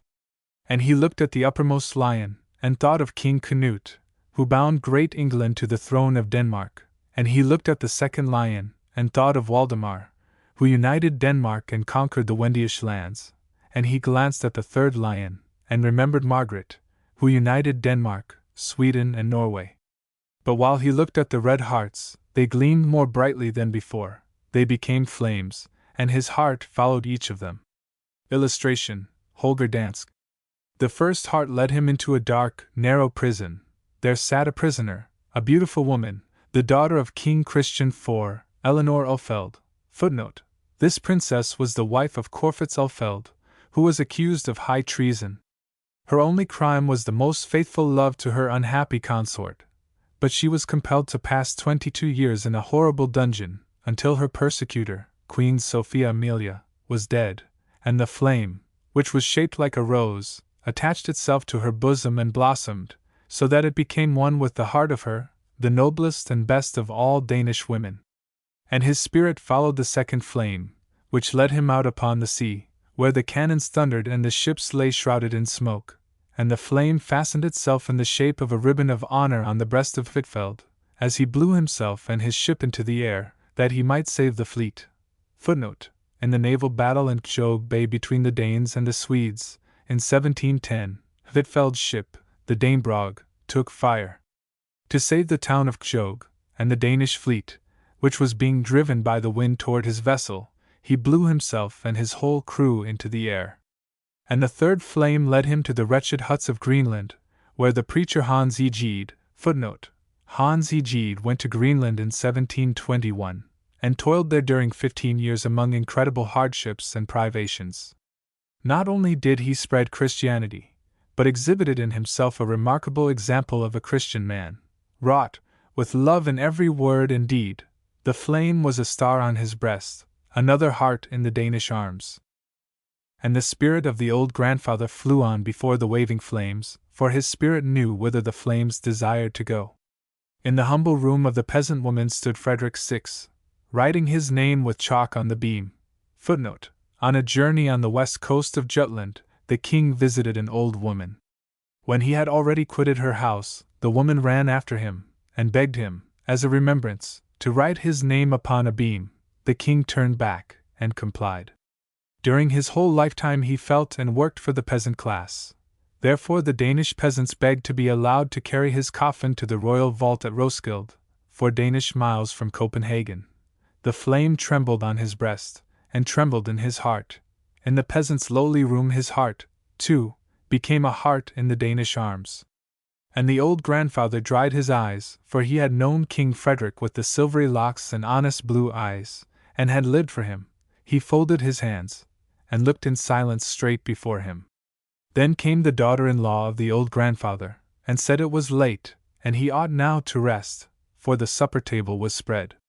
"But it is beautiful, what you have done, grandfather," said she. "Holger Dansk, and all our old coat of arms. It seems to me just as if I had seen that face before." "No, that can scarcely be," replied the old grandfather. "But I have seen it, and I have tried to carve it in wood as I have kept it in my memory. It was when the English lay in front of the wharf, on the Danish 2d of April, footnote: on the 2d of April, 1801, occurred the naval battle between the Danes and the English, under Sir Hyde Parker and Nelson. When we showed that we were old Danes. In the Denmark, on board which I was, in Steen Billy's squadron, I had a man at my side. It seemed as if the bullets were afraid of him. Merrily he sang old songs, and shot and fought as if he were something more than a man. I remember his face yet, but whence he came, and whither he went, I know not, nobody knows. I have often thought he might have been old Holger Dansk himself, who had swum down from the Kronenberg, and aided us in the hour of danger.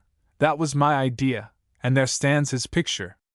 And the statue threw its great shadow up against the wall, and even over part of the ceiling. It looked as though the real Holger Dansk were standing behind it, for the shadow moved, but this might have been because the flame of the candle did not burn steadily.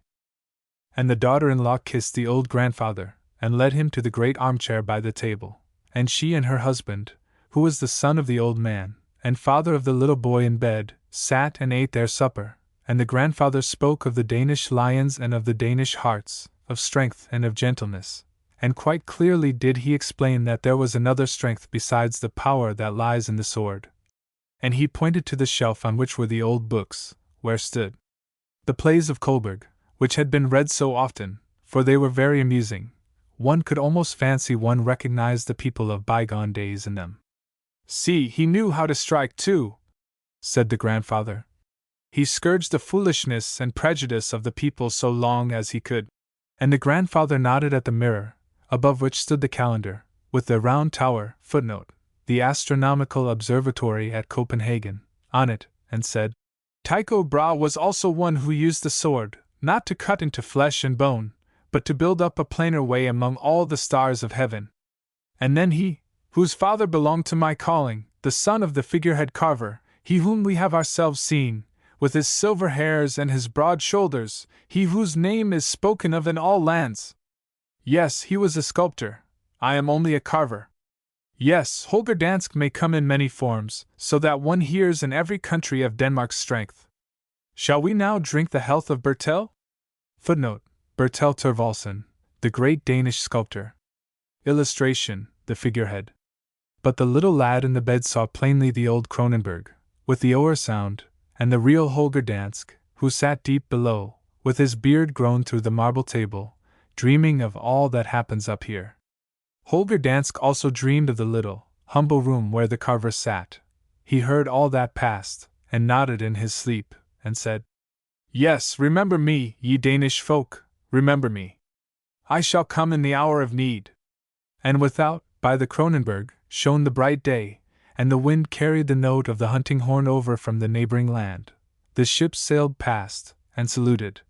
"Boom! Boom!" And from the Cronenberg came the reply, "Boom! Boom!" But Holger Dansk did not awake, however loudly they shot, for it was only, "Good day," and "Thank you." There must be another kind of shooting before he awakes. But he will awake, for there is faith in Holger Dansk. Can you see Holger Dansk? Clad in iron and steel? Where have you seen a picture of such clothing? Is it not curious that his beard is said to have grown into the marble? He must have been sitting there for many centuries for such a thing to happen. Do you not understand that the little boy did not know that Holger Dansk was in the deep cellar, but merely believed it to be true? If so, why does the story say he knew it? When you read that the Danish arms consist of 3 lions and 9 hearts, what do you see? Has the United States any arms? What are they? Do you know a legend about King Canute and the waves of the sea? Can you find out anything more about Waldemar and Margaret? Do you think the man whose face was carved into a figurehead was really Holger Dansk? Do you think it possible that the grandfather could mean that every brave man who fights for his country is a Holger Dansk? Can you imagine the great figure of Holger Dansk throwing its shadow on the wall and seeming to move about in the candlelight? Does the grandfather believe that such heroes can do other things than fight? What do you know about Thorvaldsen? Did you ever see a picture of his beautiful statue of Christ? Did the little boy see any other Holger Dansk than the one whose beard was grown into the marble table? Has a Holger ever come to save this United States from great danger? Would you call Washington and Longfellow and Hawthorne Holgers? Why? Can you name a few men whom the grandfather, had he been an American, might have said were Holgers? Do you not believe that if the people of the United States need a great man, he will be forthcoming if we have faith that he will come? Do you not think that the little Danish boy, by his dreaming about Holger Dansk, might have come to be the very one to aid his country most? Is it worthwhile for each of us to try to be a Holger? What the old man does is always right. By Hans Christian Andersen. I will tell you the story which was told to me when I was a little boy. Every time I thought of the story it seemed to me to become more and more charming, for it is with stories as it is with many people, they become better as they grow older. I take it for granted that you have been in the country, and have seen a very old farmhouse with a thatched roof, and mosses and small plants growing wild upon the thatch. There is a stork's nest on the summit of the gable, for we can't do without the stork. The walls of the house are sloping, and the windows are low, and only one of the latter is made so that it will open. The baking oven sticks out of the wall like a little fat body. The elder tree hangs over the paling, and beneath its branches, at the foot of the paling, is a pool of water in which a few ducks are disporting themselves. There is a yard dog, too, who barks at all comers. Just such a farmhouse stood out in the country, and in this house dwelt an old couple, a peasant and his wife. Small as was their property, there was one article among it that they could do without, a horse, that lived on the grass it found by the side of the high road. The old peasant rode into the town on this horse, and often his neighbors borrowed it of him, and rendered the old couple some service in return for the loan of it. But they thought it would be best if they sold the horse, or exchanged it for something that might be more useful to them. But what might this something be? "You'll know that best, old man," said the wife. "It is fair day today, so ride into town, and get rid of the horse for money, or make a good exchange, whichever you do will be right to me. Ride off to the fair."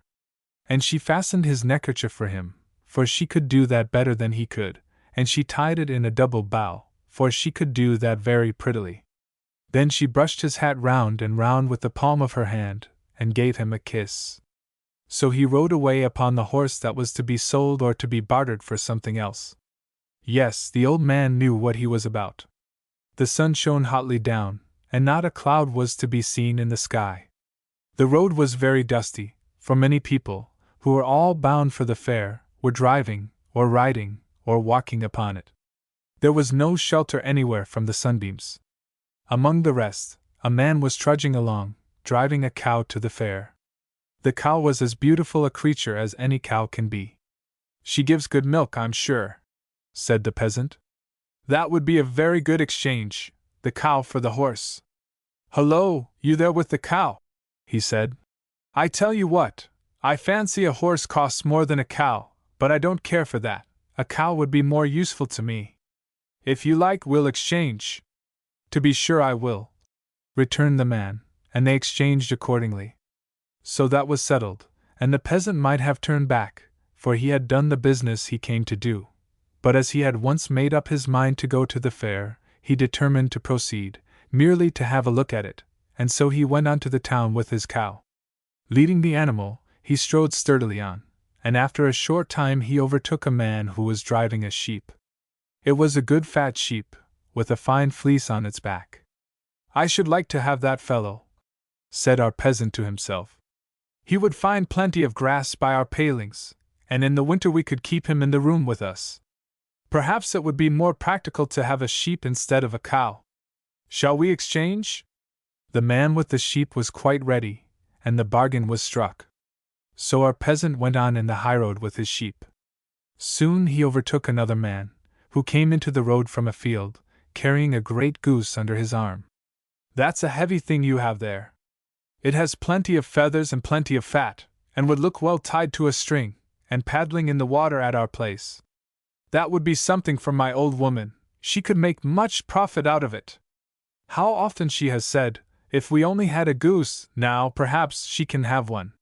Shall we exchange? I'll give you my sheep for your goose, and thank you into the bargain." The other man had not the least objection, and accordingly they exchanged, and our peasant became the owner of the goose. By this time he was very near the town. The crowd on the highroad became greater and greater. There was quite a crush of men and cattle. They walked in the road, and close by the paling, and at the barrier they even walked into the tollman's potato field, where his own fowl was strutting about with a string to its legs, lest it should take fright at the crowd, and stray away, and so be lost. This fowl had short tail feathers, and winked with both its eyes, and looked very cunning. "Cluck! Cluck!" said the fowl. What it thought when it said this I cannot tell you, but as soon as our good man saw it, he thought, "That's the finest fowl I've ever seen in my life. Why, it's finer than our parson's brood hen. On my word, I should like to have that fowl. A fowl can always find a grain or two, and can almost keep itself. I think it would be a good exchange if I could get that in exchange for my goose. Shall we exchange?" he asked the toll-taker. "Exchange," repeated the man. "Well, that would not be a bad thing." And so they exchanged. The toll-taker at the barrier kept the goose, and the peasant carried away the fowl. Now, he had done a good deal of business on his way to the fair, and he was hot and tired. He wanted something to eat and to drink, and soon he was in front of the inn. He was just about to step in, when the hostler came out, so they met at the door. The hostler was carrying a sack. "What have you in that sack?" asked the peasant. "Rotten apples," answered the hostler. "A whole sackful of them, enough to feed the pigs with. Why, that's terrible waste.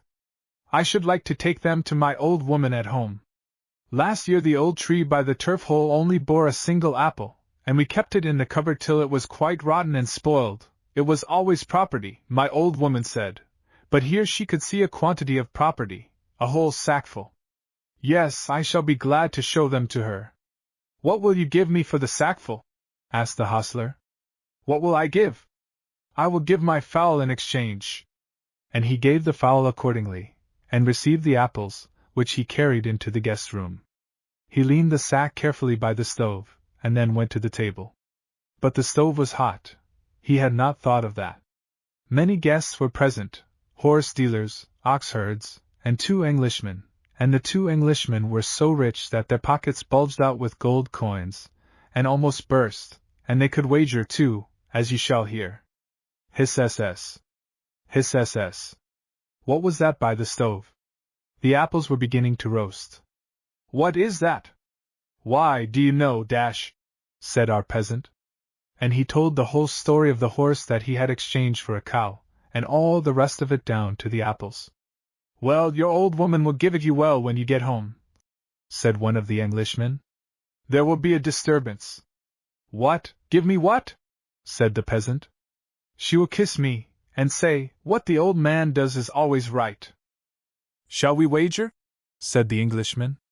We'll wager coined gold by the ton, 100 pounds to the hundredweight.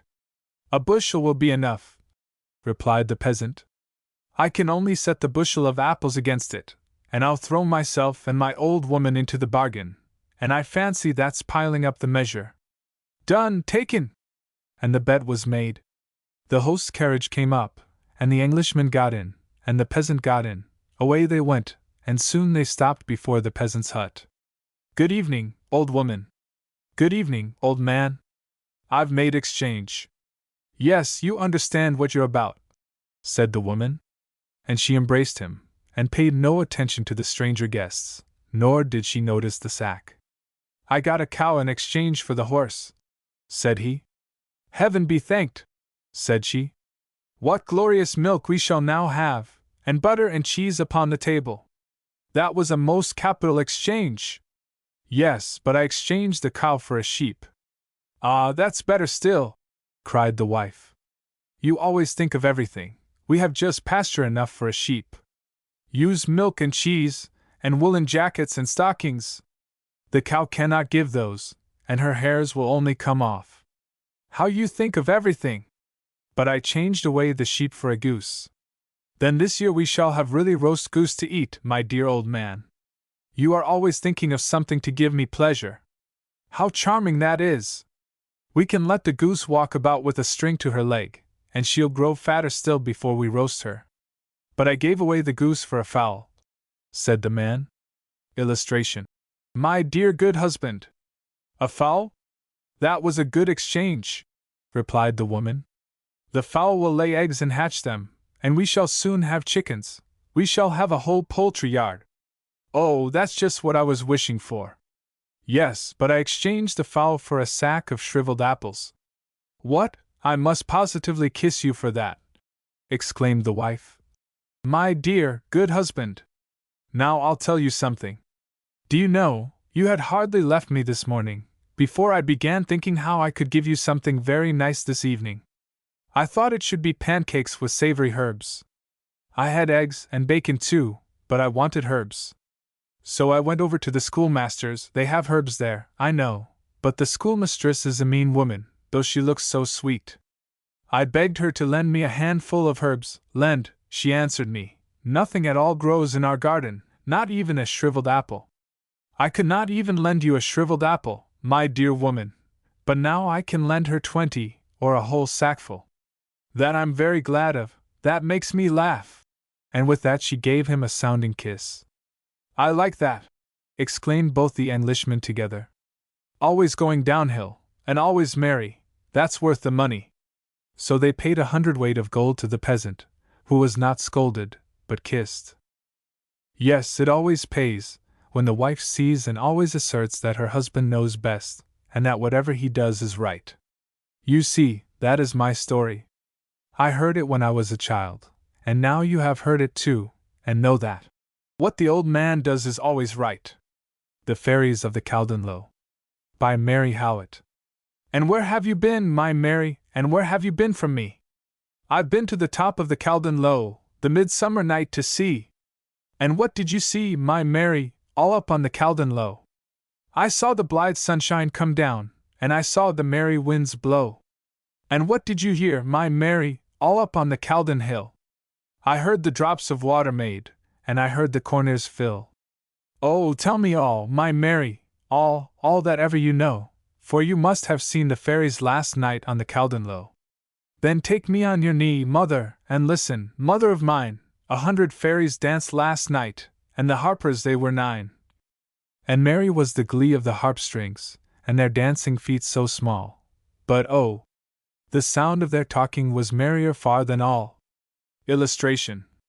And what were the words, my Mary, that you did hear them say? I'll tell you all, my mother, but let me have my way. And some they played with the water, and rolled it down the hill, and this, they said, shall speedily turn the poor old miller's mill. For there has been no water ever since the 1st of May, and a busy man shall the miller be by the dawning of the day. Oh, the miller, how he will laugh, when he sees the milldam rise! The jolly old miller, how he will laugh, till the tears fill both his eyes! And some they seized the little winds, that sounded over the hill, and each put a horn into his mouth, and blew so sharp and shrill. Illustration. And there, said they, the merry winds go away from every horn, and those shall clear the mildew dank from the blind old widow's corn. Oh, the poor blind widow, though she has been blind so long, she'll be merry enough when the mildew's gone, and the corn stands stiff and strong. And some they brought the brown linseed, and flung it down from the low, and this, said they, by the sunrise in the weaver's croft shall grow. Oh, the poor lame weaver! How will he laugh outright when he sees his dwindling flax field all full of flowers by night? And then up spoke a brownie, with a long beard on his chin. I have spun up all the tow, said he, and I want some more to spin. I've spun a piece of hempen cloth, and I want to spin another, a little sheet for Mary's bed and an apron for her mother. And with that I could not help but laugh, and I laughed out loud and free, and then on the top of the Caldon Low there was no one left but me. And all on the top of the Caldon Low the mists were cold and grey, and nothing I saw but the mossy stones that round about me lay. But as I came down from the hilltop, I heard, afar below, how busy the jolly miller was, and how merry the wheel did go. And I peeped into the widow's field, and sure enough, was seen the yellow ears of the mildewed corn all standing stiff and green. And down by the weaver's croft I stole, to see if the flax were high, but I saw the weaver at his gate with the good news in his eye. Now, this is all that I heard, mother, and all that I did see, so, prithee, make my bed, mother, for I'm tired as I can be. Who stole the bird's nest? By L. Maria Child. To wit! To wit! To wee! Will you listen to me? Who stole 4 eggs I laid, and the nice nest I made? Not I, said the cow. Moo! Such a thing I'd never do. I gave you a wisp of hay, but didn't take your nest away. Not I, said the cow. Moo! Such a thing I'd never do. To wit! To wit! To wee! Will you listen to me? Who stole 4 eggs I laid, and the nice nest I made? Bob-o-link! Bob-o-link! Now, what do you think? Who stole a nest away from the plum tree today? Not I, said the dog. Bow-wow! I wouldn't be so mean anyhow. I gave hares the nest to make, but the nest I did not take. Not I, said the dog. Bow-wow! I'm not so mean anyhow. Illustration. To wit I to wit! To wee! Will you listen to me? Who stole 4 eggs I laid, and the nice nest I made? Bob-o-link! Bob-o-link! Now what do you think? Who stole a nest away from the plum tree today? Cuckoo! Cuckoo! Cuckoo! Let me speak a word, too. Who stole that pretty nest from little Yellowbreast? Not I, said the sheep. Oh, no! I wouldn't treat a poor bird so. I gave the nest to line, but the nest was none of mine. Bah! Bah! said the sheep. Oh, no, I wouldn't treat a poor bird so. To wit! To wit! To wee! Will you listen to me? Who stole 4 eggs I laid, and the nice nest I made? Illustration. Bob-o-link! Bob-o-link! Now, what do you think? Who stole a nest away from the plum tree today? Cuckoo! Cuckoo! Cuckoo! Let me speak a word, too. Who stole that pretty nest from little Yellowbreast?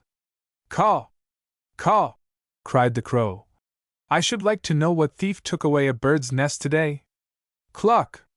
Cluck! said the hen. Don't ask me again. Why, I haven't a chick would do such a trick. We all gave her a feather, and she wove them together. I'd scorn to intrude on her and her brood. Cluck! Cluck! said the hen. Don't ask me again. Chirr-a-whirr! Chirr-a-whirr! All the birds make a stir. Let us find out his name, and all cry, for shame. I would not rob a bird, said little Mary Green. I think I never heard of anything so mean. It is very cruel, too, said little Alice Neal. I wonder if he knew how sad the bird would feel.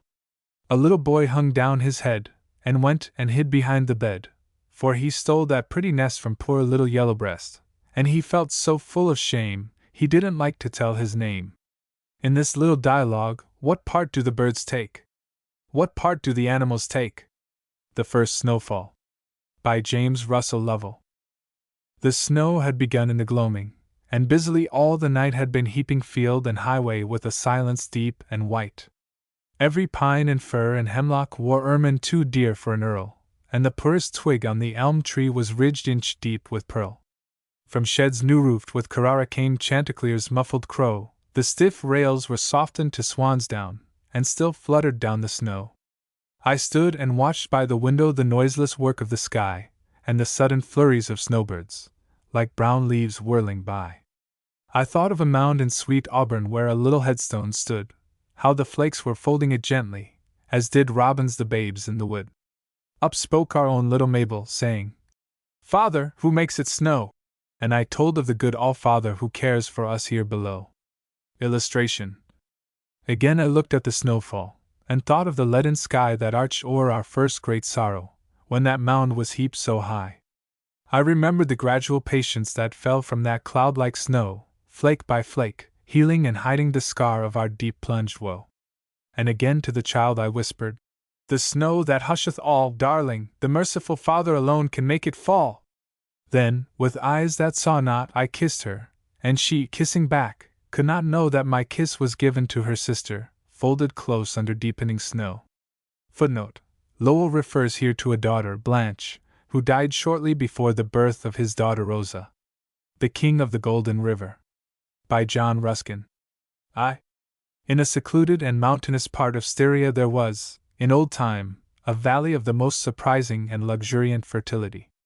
It was surrounded on all sides by steep and rocky mountains, rising into peaks, which were always covered with snow, and from which a number of torrents descended in constant cataracts.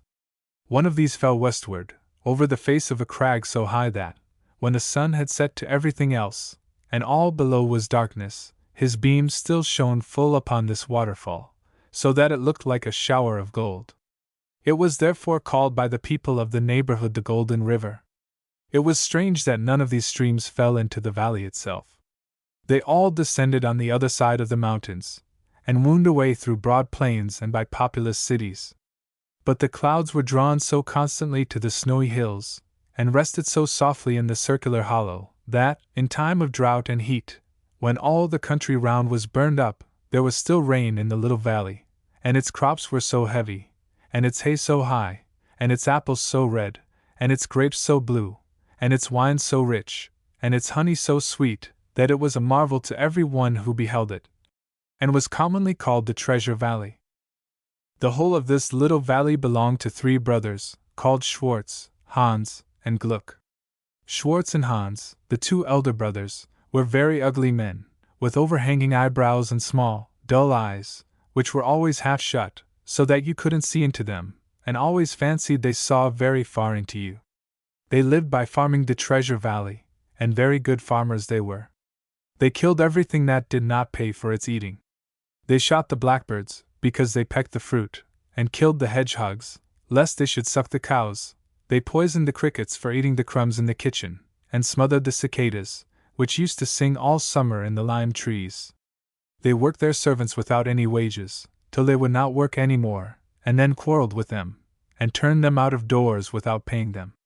It would have been very odd if, with such a farm, and such a system of farming, they hadn't got very rich, and very rich they did get. They generally contrived to keep their corn by them till it was very dear, and then sell it for twice its value.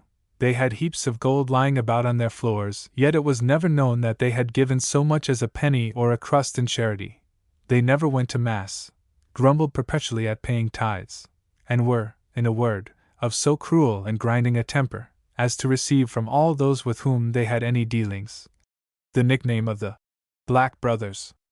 The youngest brother, Gluck, was as completely opposed, in both appearance and character, to his seniors as could possibly be imagined or desired.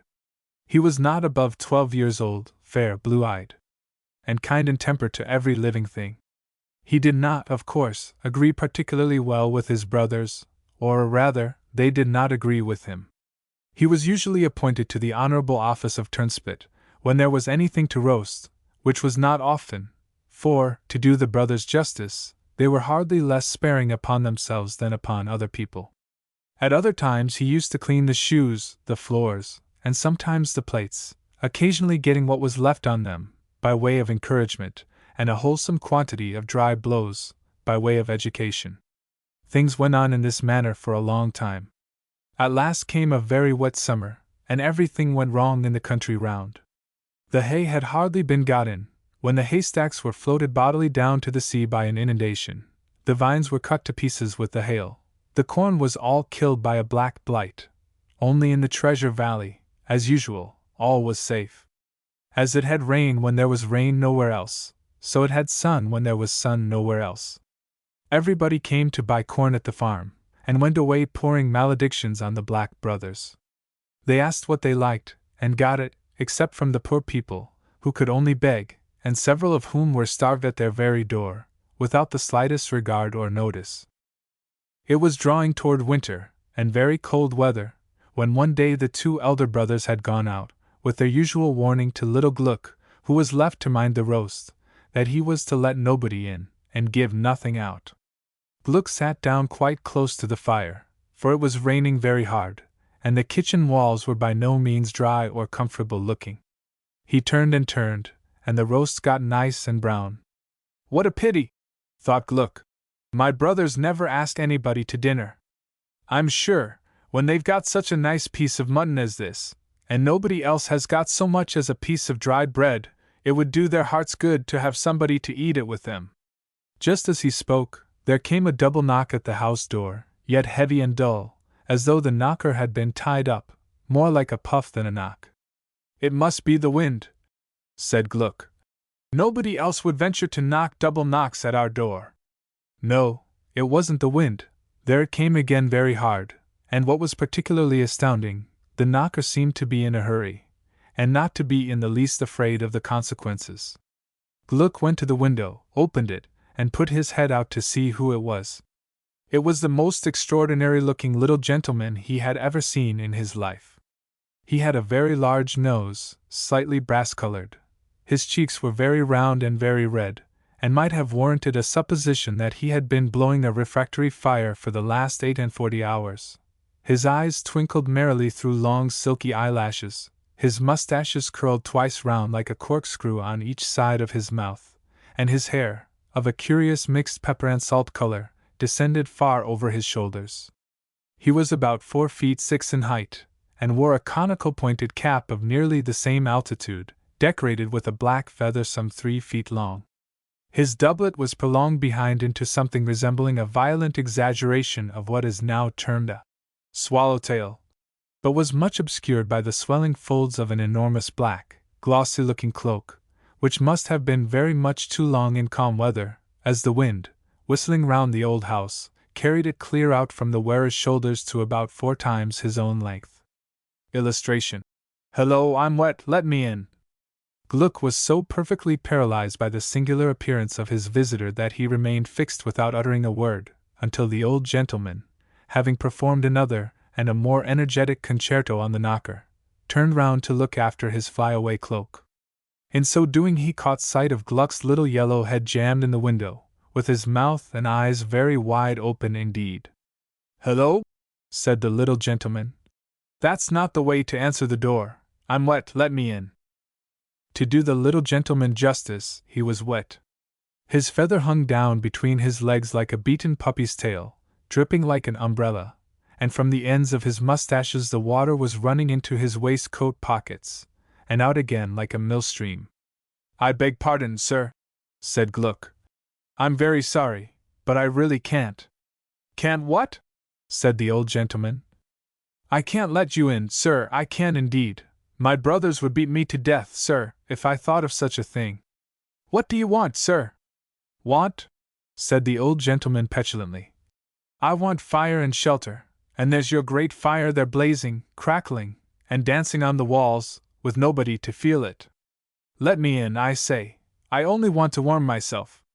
Gluck had had his head, by this time, so long out of the window that he began to feel it was really unpleasantly cold, and when he turned, and saw the beautiful fire rustling and roaring, and throwing long bright tongues up the chimney, as if it were licking its chops at the savory smell of the leg of mutton, his heart melted within him that it should be burning away for nothing. He does look very wet, said little Gluck. I'll just let him in for a quarter of an hour. Round he went to the door, and opened it, and as the little gentleman walked in, through the house came a gust of wind that made the old chimneys totter. That's a good boy, said the little gentleman. Never mind your brothers. I'll talk to them. Pray, sir, don't do any such thing, said Gluck. I can't let you stay till they come, they'd be the death of me. Dear me, said the old gentleman. I'm very sorry to hear that. How long may I stay? Only till the mutton's done, sir, replied Gluck.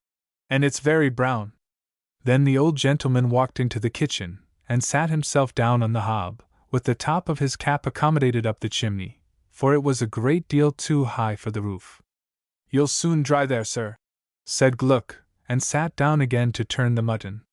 But the old gentleman did not dry there, but went on drip, drip, dripping among the cinders, and the fire fizzed and sputtered, and began to look very black and uncomfortable. Never was such a cloak, every fold in it ran like a gutter. I beg pardon, sir, said Gluck at length, after watching the water spreading in long quicksilver-like streams over the floor for a quarter of an hour. Mayn't I take your cloak? No, thank you, said the old gentleman. Your cap, sir? I'm all right, thank you, said the old gentleman, rather gruffly. But, sir, I'm very sorry, said Gluck hesitatingly. But really, sir, you're putting the fire out. It'll take longer to do the mutton then, replied his visitor dryly. Gluck was very much puzzled by the behavior of his guest. It was such a strange mixture of coolness and humility. He turned away at the string meditatively for another 5 minutes. That mutton looks very nice, said the old gentleman, at length. Can't you give me a little bit? Impossible, sir, said Gluck. I'm very hungry, continued the old gentleman. I've had nothing to eat yesterday, nor today.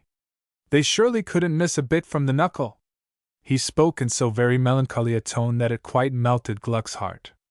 They promised me 1 slice today, sir, said he. I can give you that, but not a bit more. That's a good boy, said the old gentleman again. Then Gluck warmed a plate and sharpened a knife. I don't care if I do get beaten for it, thought he. Just as he had cut a large slice out of the mutton, there came a tremendous rap at the door. The old gentleman jumped off the hob, as if it had suddenly become inconveniently warm. Gluck fitted the slice into the mutton again, with desperate efforts at exactitude, and ran to open the door. What did you keep us waiting in the rain for? Said Schwartz, as he walked in, throwing his umbrella in Gluck's face. What for, indeed, you little vagabond? Said Hans, administering an educational box on the ear, as he followed his brother into the kitchen. Bless my soul, said Schwartz, when he opened the door. Amen, said the little gentleman, who had taken his cap off, and was standing in the middle of the kitchen, bowing with the utmost possible velocity. Who's that? Said Schwartz, catching up a rolling pin, and turning to Gluck with a fierce frown. I don't know, indeed, brother, said Gluck, in great terror. How did he get in? Roared Schwartz. My dear brother, said Gluck deprecatingly. He was so very wet. The rolling pin was descending on Gluck's head, but, at the instant, the old gentleman interposed his conical cap, on which it crashed with a shock that shook the water out of it all over the room. What was very odd, the rolling pin no sooner touched the cap, than it flew out of Schwartz's hand, spinning like a straw in a high wind, and fell into the corner at the further end of the room. Who are you, sir? Demanded Schwartz, turning upon him. What's your business? snarled Hans. I'm a poor old man, sir. The little gentleman began very modestly. And I saw your fire through the window, and begged shelter for a quarter of an hour. Have the goodness to walk out again, then, said Schwartz. We've quite water enough in our kitchen, without making it a drying house. It's a cold day to turn an old man out in, sir. Look at my gray hairs. They hung down to his shoulders, as I told you before. Aye, said Hans. There are enough of them to keep you warm. Walk. I'm very, very hungry, sir. Couldn't you spare me a bit of bread before I go? Bread, indeed, said Schwartz. Do you suppose we've nothing to do with our bread but to give it to such red-nosed fellows as you? Why don't you sell your feather? Said Hans sneeringly. Out with you. A little bit, said the old gentleman. Be off, said Schwartz. Pray, gentlemen. Off, and be hanged, cried Hans, seizing him by the collar. But he had no sooner touched the old gentleman's collar than away he went after the rolling pin, spinning round and round, till he fell into the corner on the top of it. Then Schwartz was very angry, and ran at the old gentleman to turn him out. But he also had hardly touched him, when away he went after Hans in the rolling pin, and hit his head against the wall as he tumbled into the corner. And so there they lay, all three. Then the old gentleman spun himself round with velocity in the opposite direction, continued to spin until his long cloak was all wound neatly about him, clapped his cap on his head, very much on one side, for it could not stand upright without going through the ceiling, gave an additional twist to his corkscrew mustaches, and replied with perfect coolness, Gentlemen, I wish you a very good morning. At 12 o'clock tonight I'll call again. After such a refusal of hospitality as I have just experienced, you will not be surprised if that visit is the last I ever pay you. If I ever catch you here again, muttered Schwartz, coming, half frightened, out of the corner. But before he could finish his sentence, the old gentleman had shut the house door behind him with a great bang, and past the window, at the same instant, drove a wreath of ragged cloud, that whirled and rolled away down the valley in all manner of shapes, turning over and over in the air, and melting away at last in a gush of rain. A very pretty business, indeed, Mr. Gluck, said Schwartz. Dish the mutton, sir. If ever I catch you at such a trick again, bless me, why the mutton's been cut. You promised me one slice, brother, you know, said Gluck. Oh, and you were cutting it hot, I suppose, and going to catch all the gravy. It'll be long before I promise you such a thing again. Leave the room, sir, and have the kindness to wait in the coal cellar till I call you. Gluck left the room melancholy enough. The brothers ate as much mutton as they could, locked the rest in the cupboard, and proceeded to get very drunk after dinner. Such a night as it was! Howling wind and rushing rain without intermission. The brothers had just sense enough left to put up all the shutters, and double-bar the door, before they went to bed. They usually slept in the same room. As the clock struck 12, they were both awakened by a tremendous crash. Their door burst open with a violence that shook the house from top to bottom. What's that? Cried Schwartz, starting up in his bed. Only I, said the little gentleman. The two brothers sat up on their bolster, and stared into the darkness. The room was full of water, and by a misty moonbeam, which found its way through a hole in the shutter, they could see, in the midst of it, an enormous foam globe, spinning round, and bobbing up and down like a cork, on which, as on a most luxurious cushion, reclined the little old gentleman, cap and all. There was plenty of room for it now, for the roof was off. Sorry to incommode you, said their visitor ironically. I'm afraid your beds are dampish. Perhaps you had better go to your brother's room. I've left the ceiling on there. They required no second admonition, but rushed into Gluck's room, wet through, and in an agony of terror. You'll find my card on the kitchen table, the old gentleman called after them. Remember the last visit. Pray heaven it may be, said Schwartz, shuddering. And the foam globe disappeared. Dawn came at last, and the two brothers looked out of Gluck's little window in the morning. The Treasure Valley was one mass of ruin and desolation. The inundation had swept away trees, crops, and cattle, and left, in their stead, a waste of red sand and gray mud. Illustration with caption. Sorry to incommode you. The two brothers crept, shivering and horror-struck, into the kitchen. The water had gutted the whole first floor, corn, money, almost every movable thing had been swept away, and there was left only a small white card on the kitchen table. On it, in large, breezy, long-legged letters, were engraved the words, Southwest Wind, Esquire. 2. Southwest Wind, Esquire, was as good as his word. After the momentous visit above related, he entered the Treasure Valley no more, and what was worse, he had so much influence with his relations, the West Winds in general, and used it so effectually, that they all adopted a similar line of conduct. So no rain fell in the valley from one year's end to another. Though everything remained green and flourishing in the plains below, the inheritance of the three brothers was a desert. What had once been the richest soil in the kingdom became a shifting heap of red sand, and the brothers, unable longer to contend with the adverse skies, abandoned their valueless patrimony in despair, to seek some means of gaining a livelihood among the cities and people of the plains. All their money was gone, and they had nothing left but some curious, old-fashioned pieces of gold plate, the last remnants of their ill-gotten wealth. "Suppose we turn goldsmiths?" said Schwartz to Hans, as they entered the large city. "It is a good knave's trade. We can put a great deal of copper into the gold, without anyone's finding it out." The thought was agreed to be a very good one.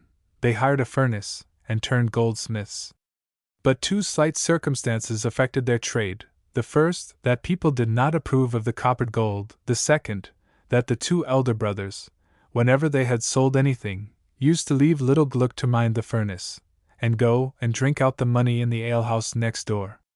So they melted all their gold, without making money enough to buy more, and were at last reduced to one large drinking mug, which an uncle of his had given to little Gluck, and which he was very fond of, and would not have parted with for the world, though he never drank anything out of it but milk and water. The mug was a very odd mug to look at. The handle was formed of two wreaths of flowing golden hair, so finely spun that it looked more like silk than like metal, and these wreaths descended into, and mixed with, a beard and whiskers, of the same exquisite workmanship, which surrounded and decorated a very fierce little face, of the reddest gold imaginable, right in the front of the mug, with a pair of eyes in it which seemed to command its whole circumference. It was impossible to drink out of the mug without being subjected to an intense gaze out of the side of these eyes, and Schwartz positively averred that once, after emptying it full of Rhenish 17 times, he had seen them wink.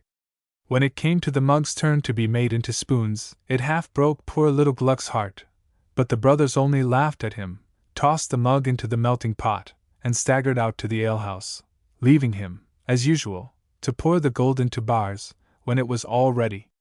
When they were gone, Gluck took a farewell look at his old friend in the melting pot. The flowing hair was all gone. Nothing remained but the red nose, and the sparkling eyes, which looked more malicious than ever. And no wonder, thought Gluck. After being treated in that way, he sauntered disconsolately to the window, and sat himself down to catch the fresh evening air, and escape the hot breath of the furnace. Now this window commanded a direct view of the range of mountains which, as I told you before, overhung the Treasure Valley, and more especially of the peak from which fell the Golden River. It was just at the close of the day, and when Gluck sat down at the window, he saw the rocks of the mountain tops all crimson and purple with the sunset, and there were bright tongues of fiery cloud burning and quivering about them, and the river, brighter than all, fell, in a waving column of pure gold, from precipice to precipice, with the double arch of a broad purple rainbow stretched across it, flushing and fading alternately in the wreaths of spray. "Ah," said Gluck aloud, after he had looked at it for a little while, "if that river were really all gold, what a nice thing it would be!" "No, it wouldn't, Gluck," said a clear, metallic voice, close at his ear. "Bless me, what's that?" exclaimed Gluck, jumping up. There was nobody there. He looked round the room, and under the table, and a great many times behind him, but there was certainly nobody there, and he sat down again at the window. This time he didn't speak, but he couldn't help thinking again that it would be very convenient if the river were really all gold. "Not at all, my boy," said the same voice, louder than before. "Bless me," said Gluck again. "What is that?" He looked again into all the corners and cupboards, and then began turning round and round, as fast as he could, in the middle of the room, thinking there was somebody behind him, when the same voice struck again on his ear. It was singing now very merrily. La la lira la. No words, only a soft running effervescent melody, something like that of a kettle on the boil. Gluck looked out of the window. No, it was certainly in the house. Upstairs and downstairs. No, it was certainly in that very room, coming in quicker time and clearer notes every moment. La la lira la. All at once it struck Gluck that it sounded louder near the furnace. He ran to the opening and looked in. Yes, he saw right. It seemed to be coming, not only out of the furnace, but out of the pot. He uncovered it, and ran back in a great fright, for the pot was certainly singing. He stood in the furthest corner of the room, with his hands up, and his mouth open, for a minute or two, when the singing stopped, and the voice became clear and pronunciative. "Hollo!" said the voice. Gluck made no answer. "Hollo, Gluck, my boy!" said the pot again. Gluck summoned all his energies, walked straight up to the crucible, drew it out of the furnace, and looked in. The gold was all melted, and its surface as smooth and polished as a river, but instead of its reflecting little Gluck's head, as he looked in, he saw meeting his glance, from beneath the gold, the red nose and the sharp eyes of his old friend of the mug, 1,000 times redder and sharper than ever he had seen them in his life. "Come, Gluck, my boy," said the voice out of the pot again. "I'm all right, pour me out." But Gluck was too much astonished to do anything of the kind. "Pour me out, I say," said the voice rather gruffly. Still Gluck couldn't move. "Will you pour me out?" said the voice passionately. "I'm too hot." By a violent effort, Gluck recovered the use of his limbs, took hold of the crucible, and sloped it so as to pour out the gold. But instead of a liquid stream, there came out, first, a pair of pretty little yellow legs, then some coat tails, then a pair of arms stuck akimbo, and finally, the well-known head of his friend the mug, all which articles, uniting as they rolled out, stood up energetically on the floor, in the shape of a little golden dwarf, about 1.5 feet high. "That's right," said the dwarf, stretching out first his legs, and then his arms, and then shaking his head up and down, and as far round as it would go, for 5 minutes, without stopping, apparently with the view of ascertaining if he were quite correctly put together, while Gluck stood contemplating him in speechless amazement. He was dressed in a slashed doublet of spun gold, so fine in its texture that the prismatic colors gleamed over it, as if on a surface of mother of pearl, and over this brilliant doublet his hair and beard fell full halfway to the ground, in waving curls, so exquisitely delicate that Gluck could hardly tell where they ended. They seemed to melt into air. The features of the face, however, were by no means finished with the same delicacy. They were rather coarse, slightly inclining to coppery in complexion, and indicative, in expression, of a very pernicious and intractable disposition in their small proprietor. When the dwarf had finished his self-examination, he turned his small, sharp eyes full on Gluck, and stared at him deliberately for a minute or two. "No, it wouldn't, Gluck, my boy," said the little man. This was certainly rather an abrupt and unconnected mode of commencing conversation. It might indeed be supposed to refer to the course of Gluck's thoughts, which had first produced the dwarf's observations out of the pot, but whatever it referred to, Gluck had no inclination to dispute the dictum. "Wouldn't it, sir?" said Gluck, very mildly and submissively indeed. "No," said the dwarf conclusively. "No, it wouldn't." And with that the dwarf pulled his cap hard over his brows, and took 2 turns of 3 feet long, up and down the room, lifting his legs very high, and setting them down very hard. This pause gave time for Gluck to collect his thoughts a little, and seeing no great reason to view his diminutive visitor with dread, and feeling his curiosity overcome his amazement, he ventured on a question of peculiar delicacy. "Pray, sir," said Gluck, rather hesitatingly, "were you my mug?" On which the little man turned sharp round, walked straight up to Gluck, and drew himself up to his full height. "I," said the little man, "am the king of the Golden River." Whereupon he turned about again, and took 2 more turns, some 6 feet long, in order to allow time for the consternation which this announcement produced in his auditor to evaporate. after which he again walked up to Gluck and stood still, as if expecting some comment on his communication. Gluck determined to say something, at all events. "I hope your Majesty is very well," said Gluck. "Listen," said the little man, deigning no reply to this polite inquiry. "I am the king of what you mortals call the Golden River. The shape you saw me in was owing to the malice of a stronger king, from whose enchantments you have this instant freed me. What I have seen of you, and your conduct to your wicked brothers, renders me willing to serve you, therefore attend to what I tell you. Whoever shall climb to the top of that mountain from which you see the Golden River issue, and shall cast into the stream at its source 3 drops of holy water, for him, and for him only, the river shall turn to gold. But no one failing in his first can succeed in a second attempt, and if any one shall cast unholy water into the river, it will overwhelm him, and he will become a black stone." So saying, the king of the Golden River turned away, and deliberately walked into the center of the hottest flame of the furnace. His figure became red, white, transparent, dazzling, a blaze of intense light, rose, trembled, and disappeared. The king of the Golden River had evaporated. "Oh!" cried poor Gluck, running to look up the chimney after him.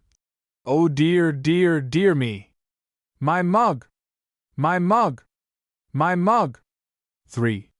The king of the Golden River had hardly made his extraordinary exit before Hans and Schwartz came roaring into the house, very savagely drunk. The discovery of the total loss of their last piece of plate had the effect of sobering them just enough to enable them to stand over Gluck, beating him very steadily for a quarter of an hour, at the expiration of which period they dropped into a couple of chairs, and requested to know what he had got to say for himself. Gluck told them his story, of which of course they did not believe a word. They beat him again, till their arms were tired, and staggered to bed. In the morning, however, the steadiness with which he adhered to his story obtained him some degree of credence, the immediate consequence of which was, that the 2 brothers, after wrangling a long time on the knotty question which of them should try his fortune first, drew their swords, and began fighting. The noise of the fray alarmed the neighbors, who, finding they could not pacify the combatants, sent for the constable. Hans, on hearing this, contrived to escape, and hid himself, but Schwartz was taken before the magistrate, fined for breaking the peace, and having drunk out his last penny the evening before, was thrown into prison till he should pay. When Hans heard this, he was much delighted, and determined to set out immediately for the Golden River. How to get the holy water was the question. He went to the priest, but the priest could not give any holy water to so abandoned a character. So Hans went to vespers in the evening for the first time in his life, and under pretense of crossing himself, stole a cupful, and returned home in triumph. Next morning he got up before the sun rose, put the holy water into a strong flask, and 2 bottles of wine and some meat in a basket, slung them over his back, took his alpine staff in his hand, and set off for the mountains.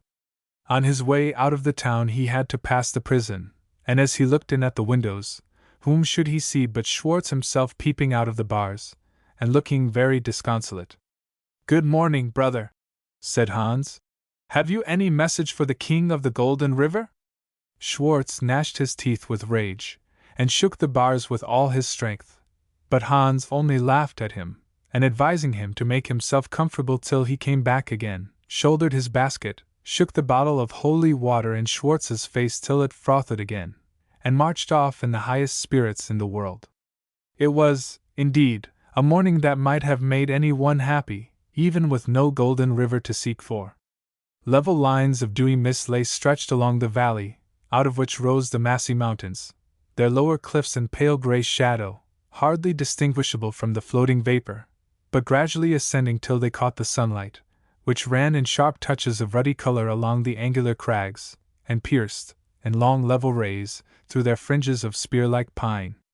Far above shot up red splintered masses of castellated rock, jagged and shivered into myriads of fantastic forms, with here and there a streak of sunlit snow, traced down their chasms like a line of forked lightning, and far beyond, and far above all these, fainter than the morning cloud, but purer and changeless, slept, in the blue sky, the utmost peaks of the eternal snow. The Golden River, which sprang from one of the lower and snowless elevations, was now nearly in shadow, all but the uppermost jets of spray, which rose like slow smoke above the undulating line of the cataract, and floated away in feeble wreaths upon the morning wind. On this object, and on this alone, Hans's eyes and thoughts were fixed. Forgetting the distance he had to traverse, he set off at an imprudent rate of walking, which greatly exhausted him before he had scaled the first range of the green and low hills. He was, moreover, surprised, on surmounting them, to find that a large glacier, of whose existence, notwithstanding his previous knowledge of the mountains, he had been absolutely ignorant, lay between him and the source of the Golden River. He entered on it with the boldness of a practiced mountaineer, yet he thought he had never traversed so strange or so dangerous a glacier in his life. The ice was excessively slippery, and out of all its chasms came wild sounds of gushing water, not monotonous or low, but changeful and loud, rising occasionally into drifting passages of wild melody, then breaking off into short, melancholy tones, or sudden shrieks, resembling those of human voices in distress or pain.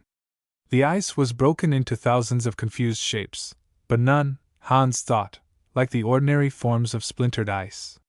There seemed a curious expression about all their outlines, a perpetual resemblance to living features, distorted and scornful. Myriads of deceitful shadows and lurid lights played and floated about and through the pale blue pinnacles, dazzling and confusing the sight of the traveler, while his ears grew dull and his head giddy with the constant gush and roar of the concealed waters. These painful circumstances increased upon him as he advanced. The ice crashed and yawned into fresh chasms at his feet, tottering spires nodded around him, and fell thundering across his path.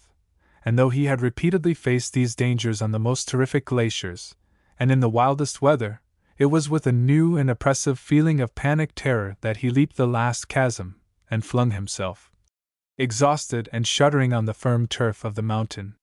He had been compelled to abandon his basket of food, which became a perilous encumbrance on the glacier, and had now no means of refreshing himself but by breaking off and eating some of the pieces of ice. This, however, relieved his thirst. An hour's repose recruited his hardy frame, and with the indomitable spirit of avarice, he resumed his laborious journey. His way now lay straight up a ridge of bare, red rocks, without a blade of grass to ease the foot or a projecting angle to afford an inch of shade from the south sun. It was past noon, and the rays beat intensely upon the steep path, while the whole atmosphere was motionless and penetrated with heat. Intense thirst was soon added to the bodily fatigue with which Hans was now afflicted. Glance after glance he cast on the flask of water which hung at his belt. 3 drops are enough, at last thought he. I may, at least, cool my lips with it. He opened the flask, and was raising it to his lips, when his eye fell on an object lying on the rock beside him. He thought it moved. It was a small dog, apparently in the last agony of death from thirst. Its tongue was out, its jaws dry, its limbs extended lifelessly, and a swarm of black ants were crawling about its lips and throat. Its eye moved to the bottle which Hans held in his hand.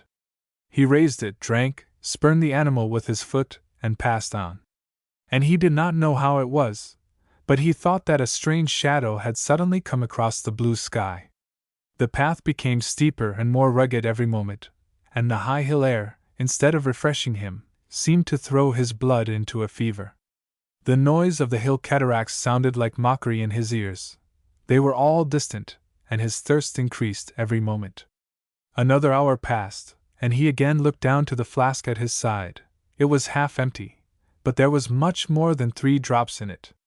He stopped to open it, and again, as he did so, something moved in the path above him. It was a fair child, stretched nearly lifeless on the rock, its breast heaving with thirst, its eyes closed, and its lips parched and burning. Hans eyed it deliberately, drank, and passed on.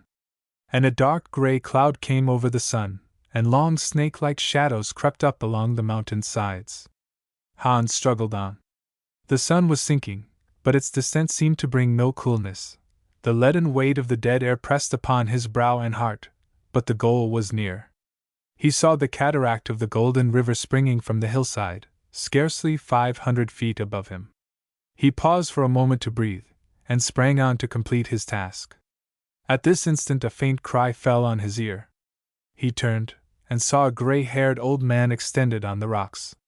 His eyes were sunk, his features deadly pale, and gathered into an expression of despair. "Water!" He stretched his arms to Hans, and cried feebly, "Water! I am dying." Illustration: Thou hast had thy share of life. "I have none," replied Hans. "Thou hast had thy share of life." He strode over the prostrate body, and darted on. And a flash of blue lightning rose out of the east, shaped like a sword. It shook thrice over the whole heaven, and left it dark with one heavy, impenetrable shade. The sun was setting. It plunged toward the horizon like a red-hot ball. The roar of the golden river rose on Hans's ear. He stood at the brink of the chasm through which it ran. Its waves were filled with the red glory of the sunset. They shook their crests like tongues of fire, and flashes of bloody light gleamed along their foam. Their sound came mightier and mightier on his senses. His brain grew giddy with the prolonged thunder. Shuddering, he drew the flask from his girdle, and hurled it into the center of the torrent. As he did so, an icy chill shot through his limbs. He staggered, shrieked, and fell. The water closed over his cry. And the moaning of the river rose wildly into the night, as it gushed over the black stone. 4. Poor little Gluck waited very anxiously alone in the house for Hans's return. Finding he did not come back, he was terribly frightened, and went and told Schwartz in the prison all that had happened. Then Schwartz was very much pleased, and said that Hans must certainly have been turned into a black stone, and he should have all the gold to himself. But Gluck was very sorry, and cried all night. When he got up in the morning, there was no bread in the house, nor any money. So Gluck went and hired himself to another goldsmith, and he worked so hard, and so neatly, and so long every day, that he soon got money enough together to pay his brother's fine, and he went and gave it all to Schwartz, and Schwartz got out of prison. Then Schwartz was quite pleased, and said he should have some of the gold of the river. But Gluck only begged he would go and see what had become of Hans. Now when Schwartz had heard that Hans had stolen the holy water, he thought to himself that such a proceeding might not be considered altogether correct by the king of the Golden River, and determined to manage matters better. So he took some more of Gluck's money, and went to a bad priest, who gave him some holy water very readily for it. Then Schwartz was sure it was all quite right. So Schwartz got up early in the morning before the sun rose, and took some bread and wine in a basket, and put his holy water in a flask, and set off for the mountains. Like his brother, he was much surprised at the sight of the glacier, and had great difficulty in crossing it, even after leaving his basket behind him. The day was cloudless, but not bright. A heavy purple haze was hanging over the sky, and the hills looked lowering and gloomy. And as Schwartz climbed the steep rock path, the thirst came upon him, as it had upon his brother, until he lifted his flask to his lips to drink. Then he saw the fair child lying near him on the rocks, and it cried to him, and moaned for water. "Water, indeed," said Schwartz. "I haven't half enough for myself," and passed on. And as he went he thought the sunbeams grew more dim, and he saw a low bank of black cloud rising out of the west. And when he had climbed for another hour the thirst overcame him again, and he would have drunk. Then he saw the old man lying before him on the path, and heard him cry out for water. "Water, indeed," said Schwartz. "I haven't half enough for myself." And on he went. Illustration: He cast the flask into the stream. Then again the light seemed to fade from before his eyes, and he looked up, and behold, a mist, of the color of blood, had come over the sun, and the bank of black cloud had risen very high, and its edges were tossing and tumbling like the waves of the angry sea. And they cast long shadows, which flickered over Schwartz's path. Then Schwartz climbed for another hour, and again his thirst returned, and as he lifted his flask to his lips, he thought he saw his brother Hans lying exhausted on the path before him, and, as he gazed, the figure stretched its arms to him, and cried for water. "Ha ha!" laughed Schwartz. "Are you there? Remember the prison bars, my boy. Water, indeed! Do you suppose I carried it all the way up here for you?" And he strode over the figure. Yet, as he passed, he thought he saw a strange expression of mockery about its lips. And when he had gone a few yards farther, he looked back, but the figure was not there. And a sudden horror came over Schwartz, he knew not why, but the thirst for gold prevailed over his fear, and he rushed on.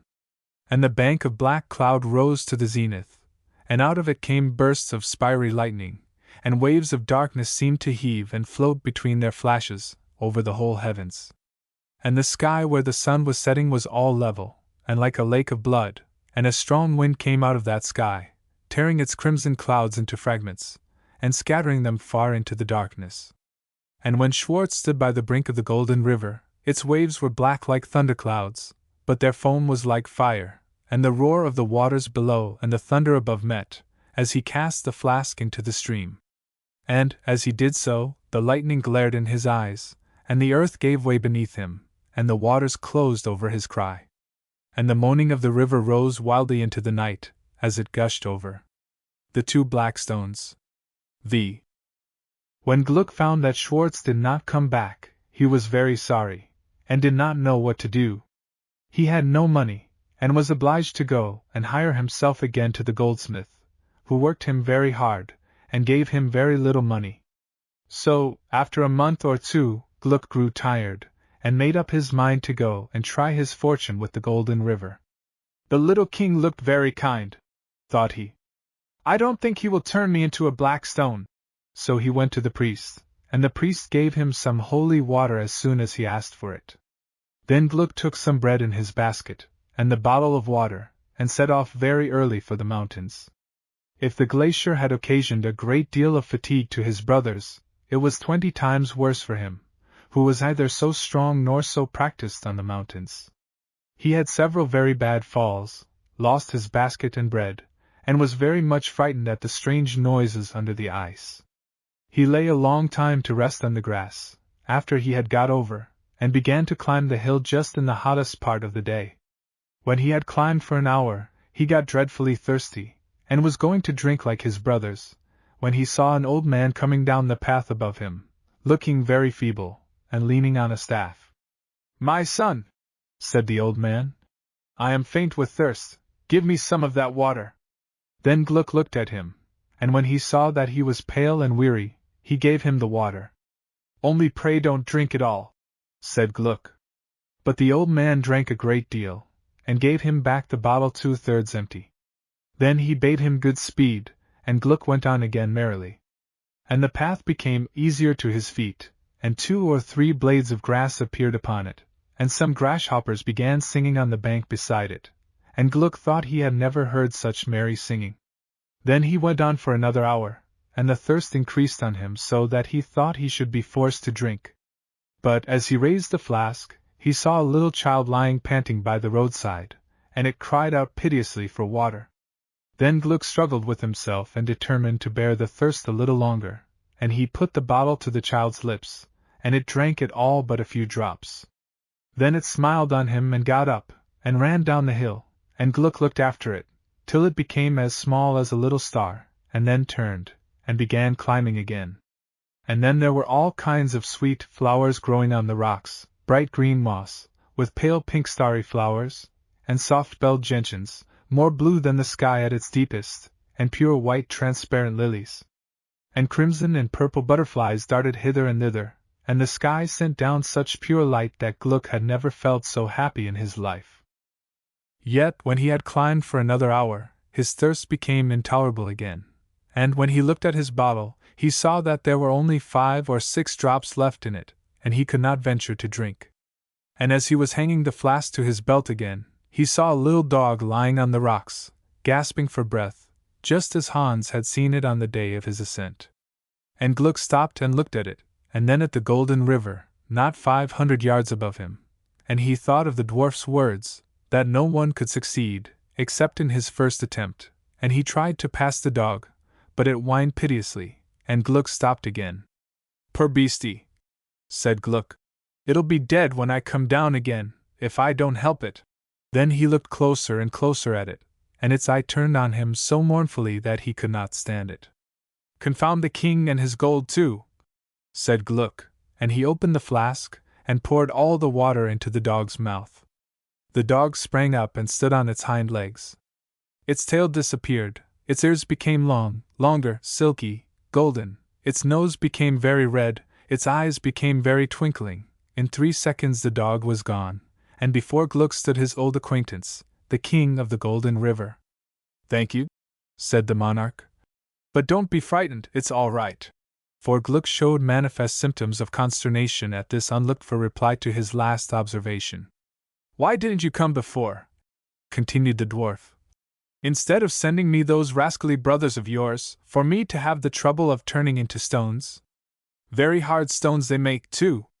"Oh dear me," said Gluck. "Have you really been so cruel?"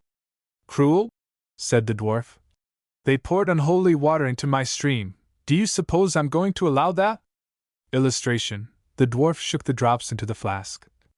"Why," said Gluck, "I am sure, sir, your majesty, I mean, they got the water out of the church font." "Very probably," replied the dwarf. "But," and his countenance grew stern as he spoke, "the water which has been refused to the cry of the weary and dying is unholy, though it had been blessed by every saint in heaven, and the water which is found in the vessel of mercy is holy, though it had been denied with corpses." So saying, the dwarf stooped and plucked a lily that grew at his feet. On its white leaves hung 3 drops of clear dew, and the dwarf shook them into the flask which Gluck held in his hand. "Cast these into the river," he said, "and descend on the other side of the mountains into the Treasure Valley. And so good speed." As he spoke, the figure of the dwarf became indistinct.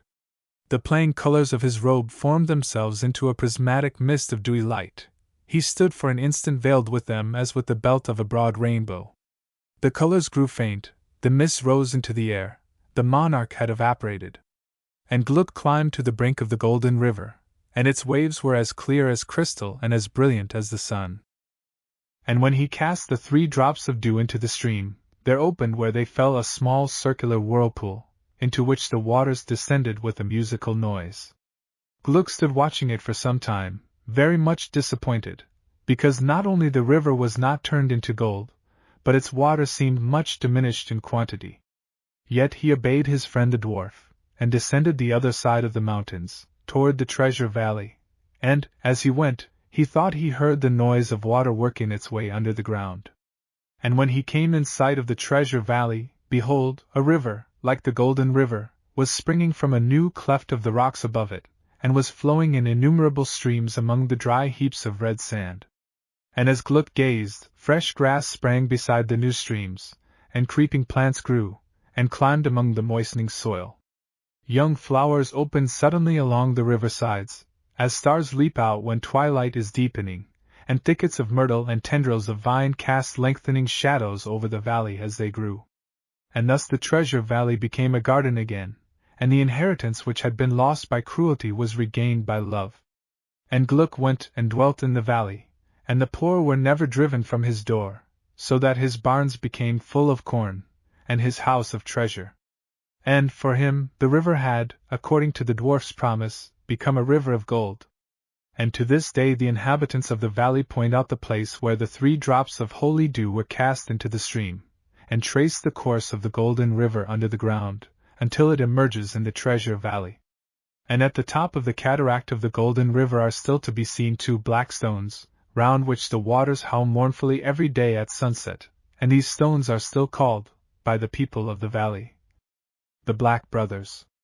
It would be a rather hard thing to choose the very best fairy story, but there are a great many persons who would say that, everything considered, the King of the Golden River is the finest. Many like The Ugly Duckling, by Hans Christian Andersen, and it certainly is a beautiful story. We must remember in comparing the two that The Ugly Duckling has probably lost something in being translated into the English, for it is almost impossible to make a translation as perfect as the original.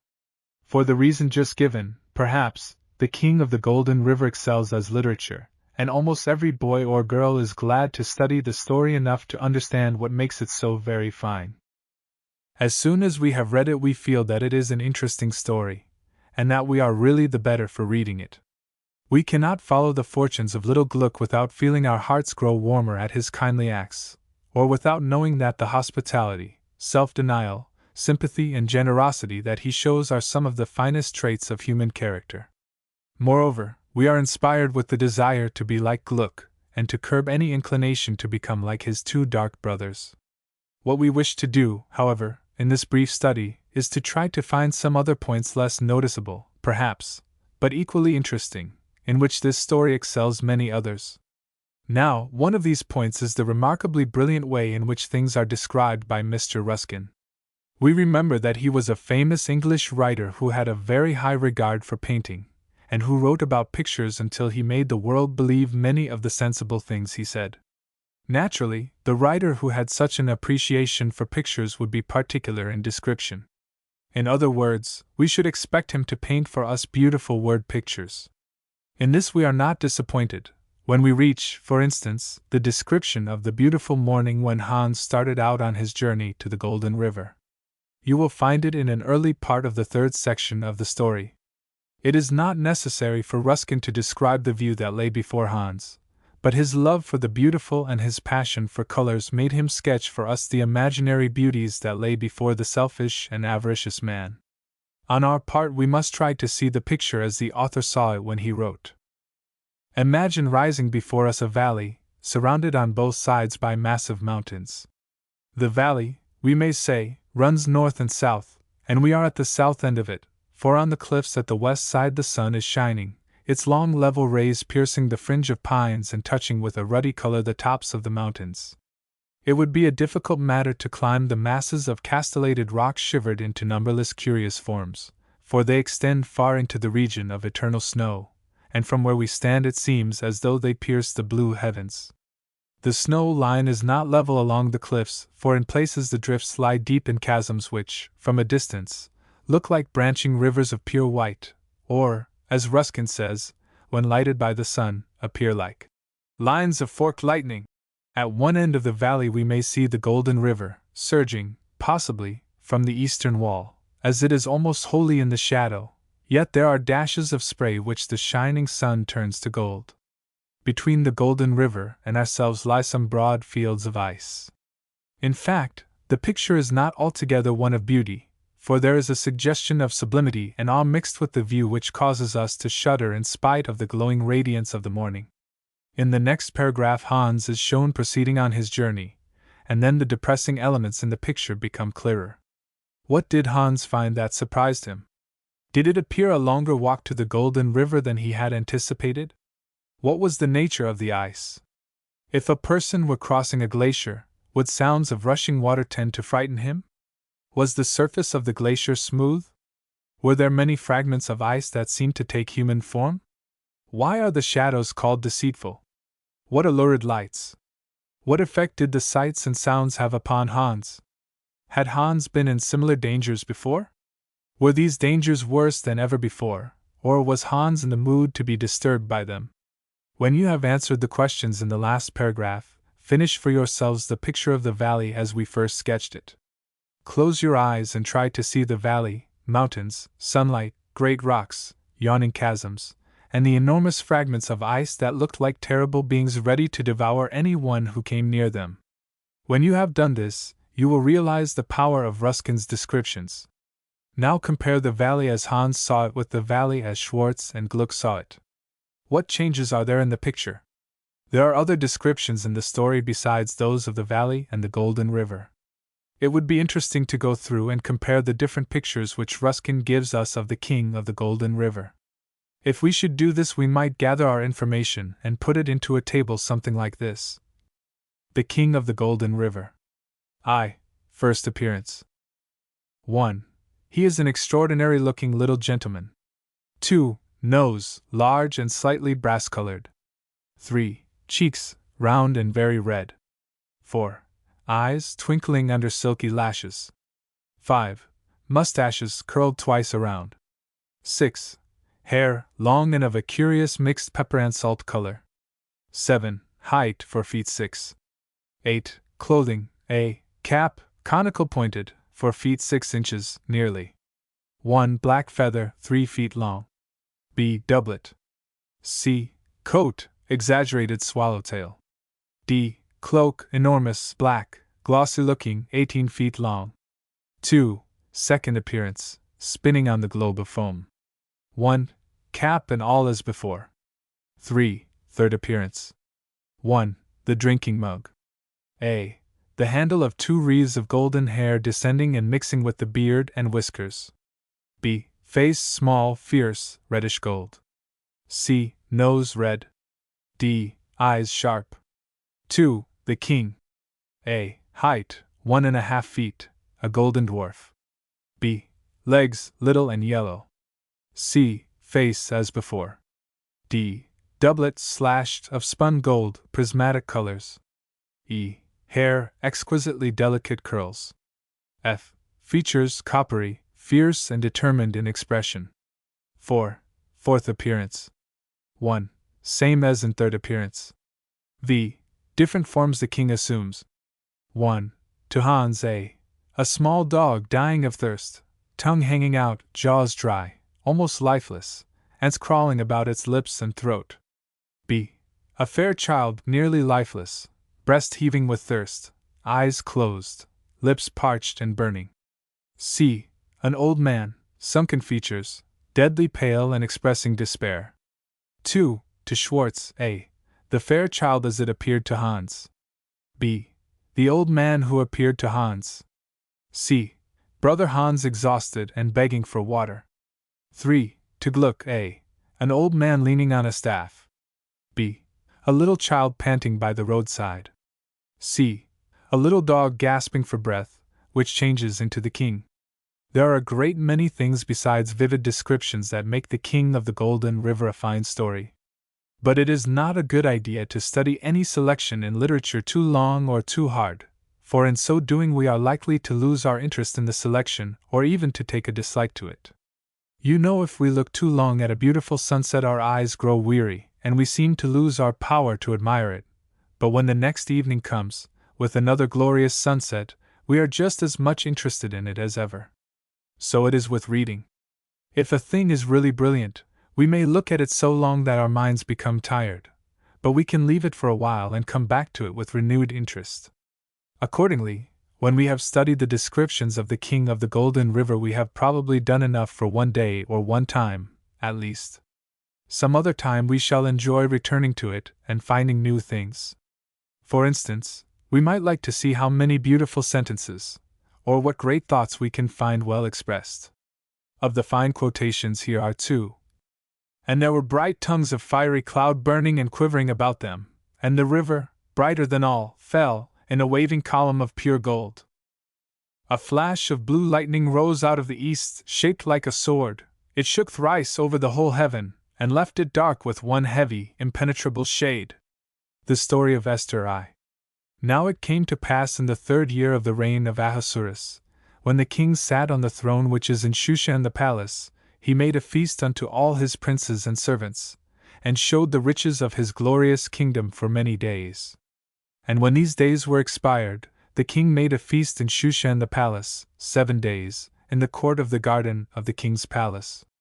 The silken hangings were white, green, and blue, fastened with cords of fine linen and purple to silver rings and pillars of marble, and the couches were of gold and silver, upon a pavement of red, and blue, and white, and black marble.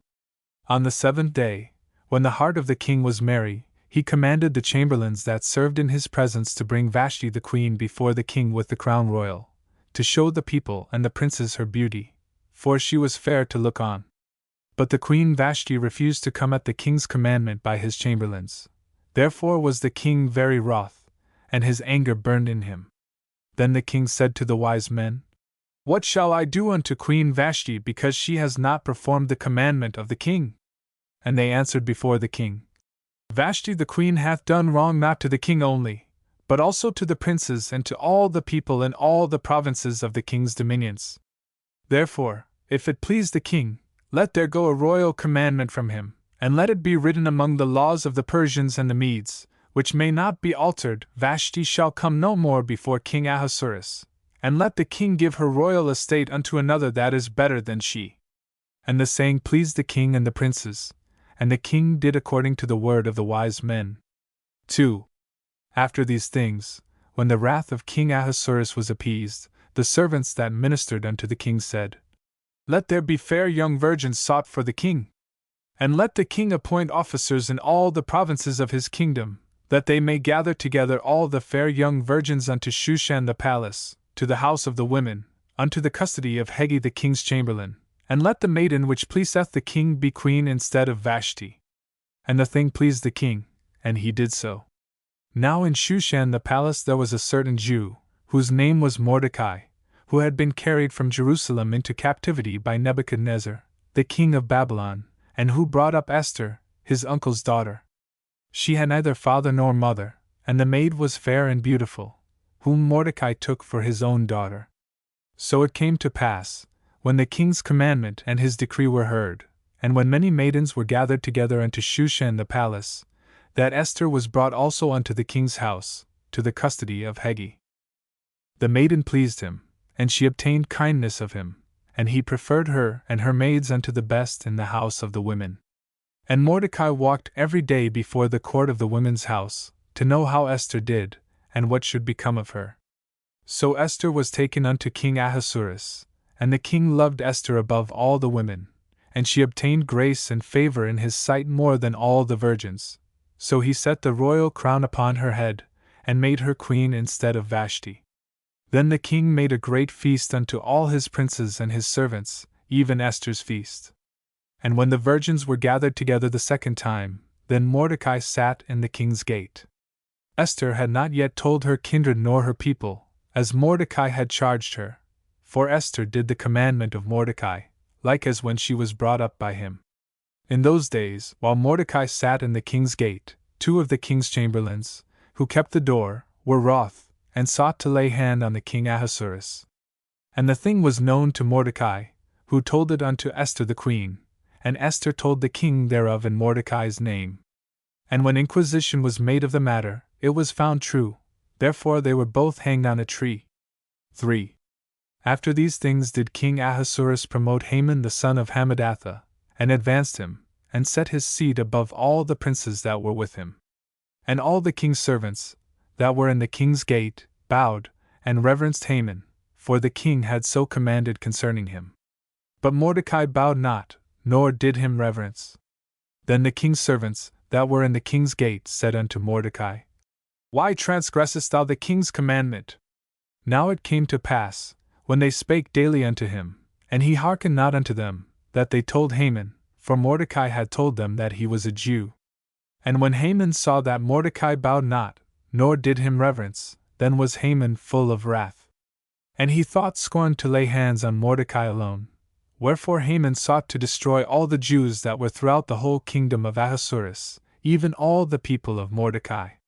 And Haman said unto King Ahasuerus, There is a certain people scattered abroad and dispersed among the people in all the provinces of thy kingdom, and their laws are diverse from all people, neither keep they the king's laws. Therefore it is not for the king's profit to suffer them. If it please the king, let it be written that they may be destroyed, and I will pay 10,000 talents of silver to the hands of those that have the charge of the business, to bring it into the king's treasuries. Illustration: Mordecai in the king's gate.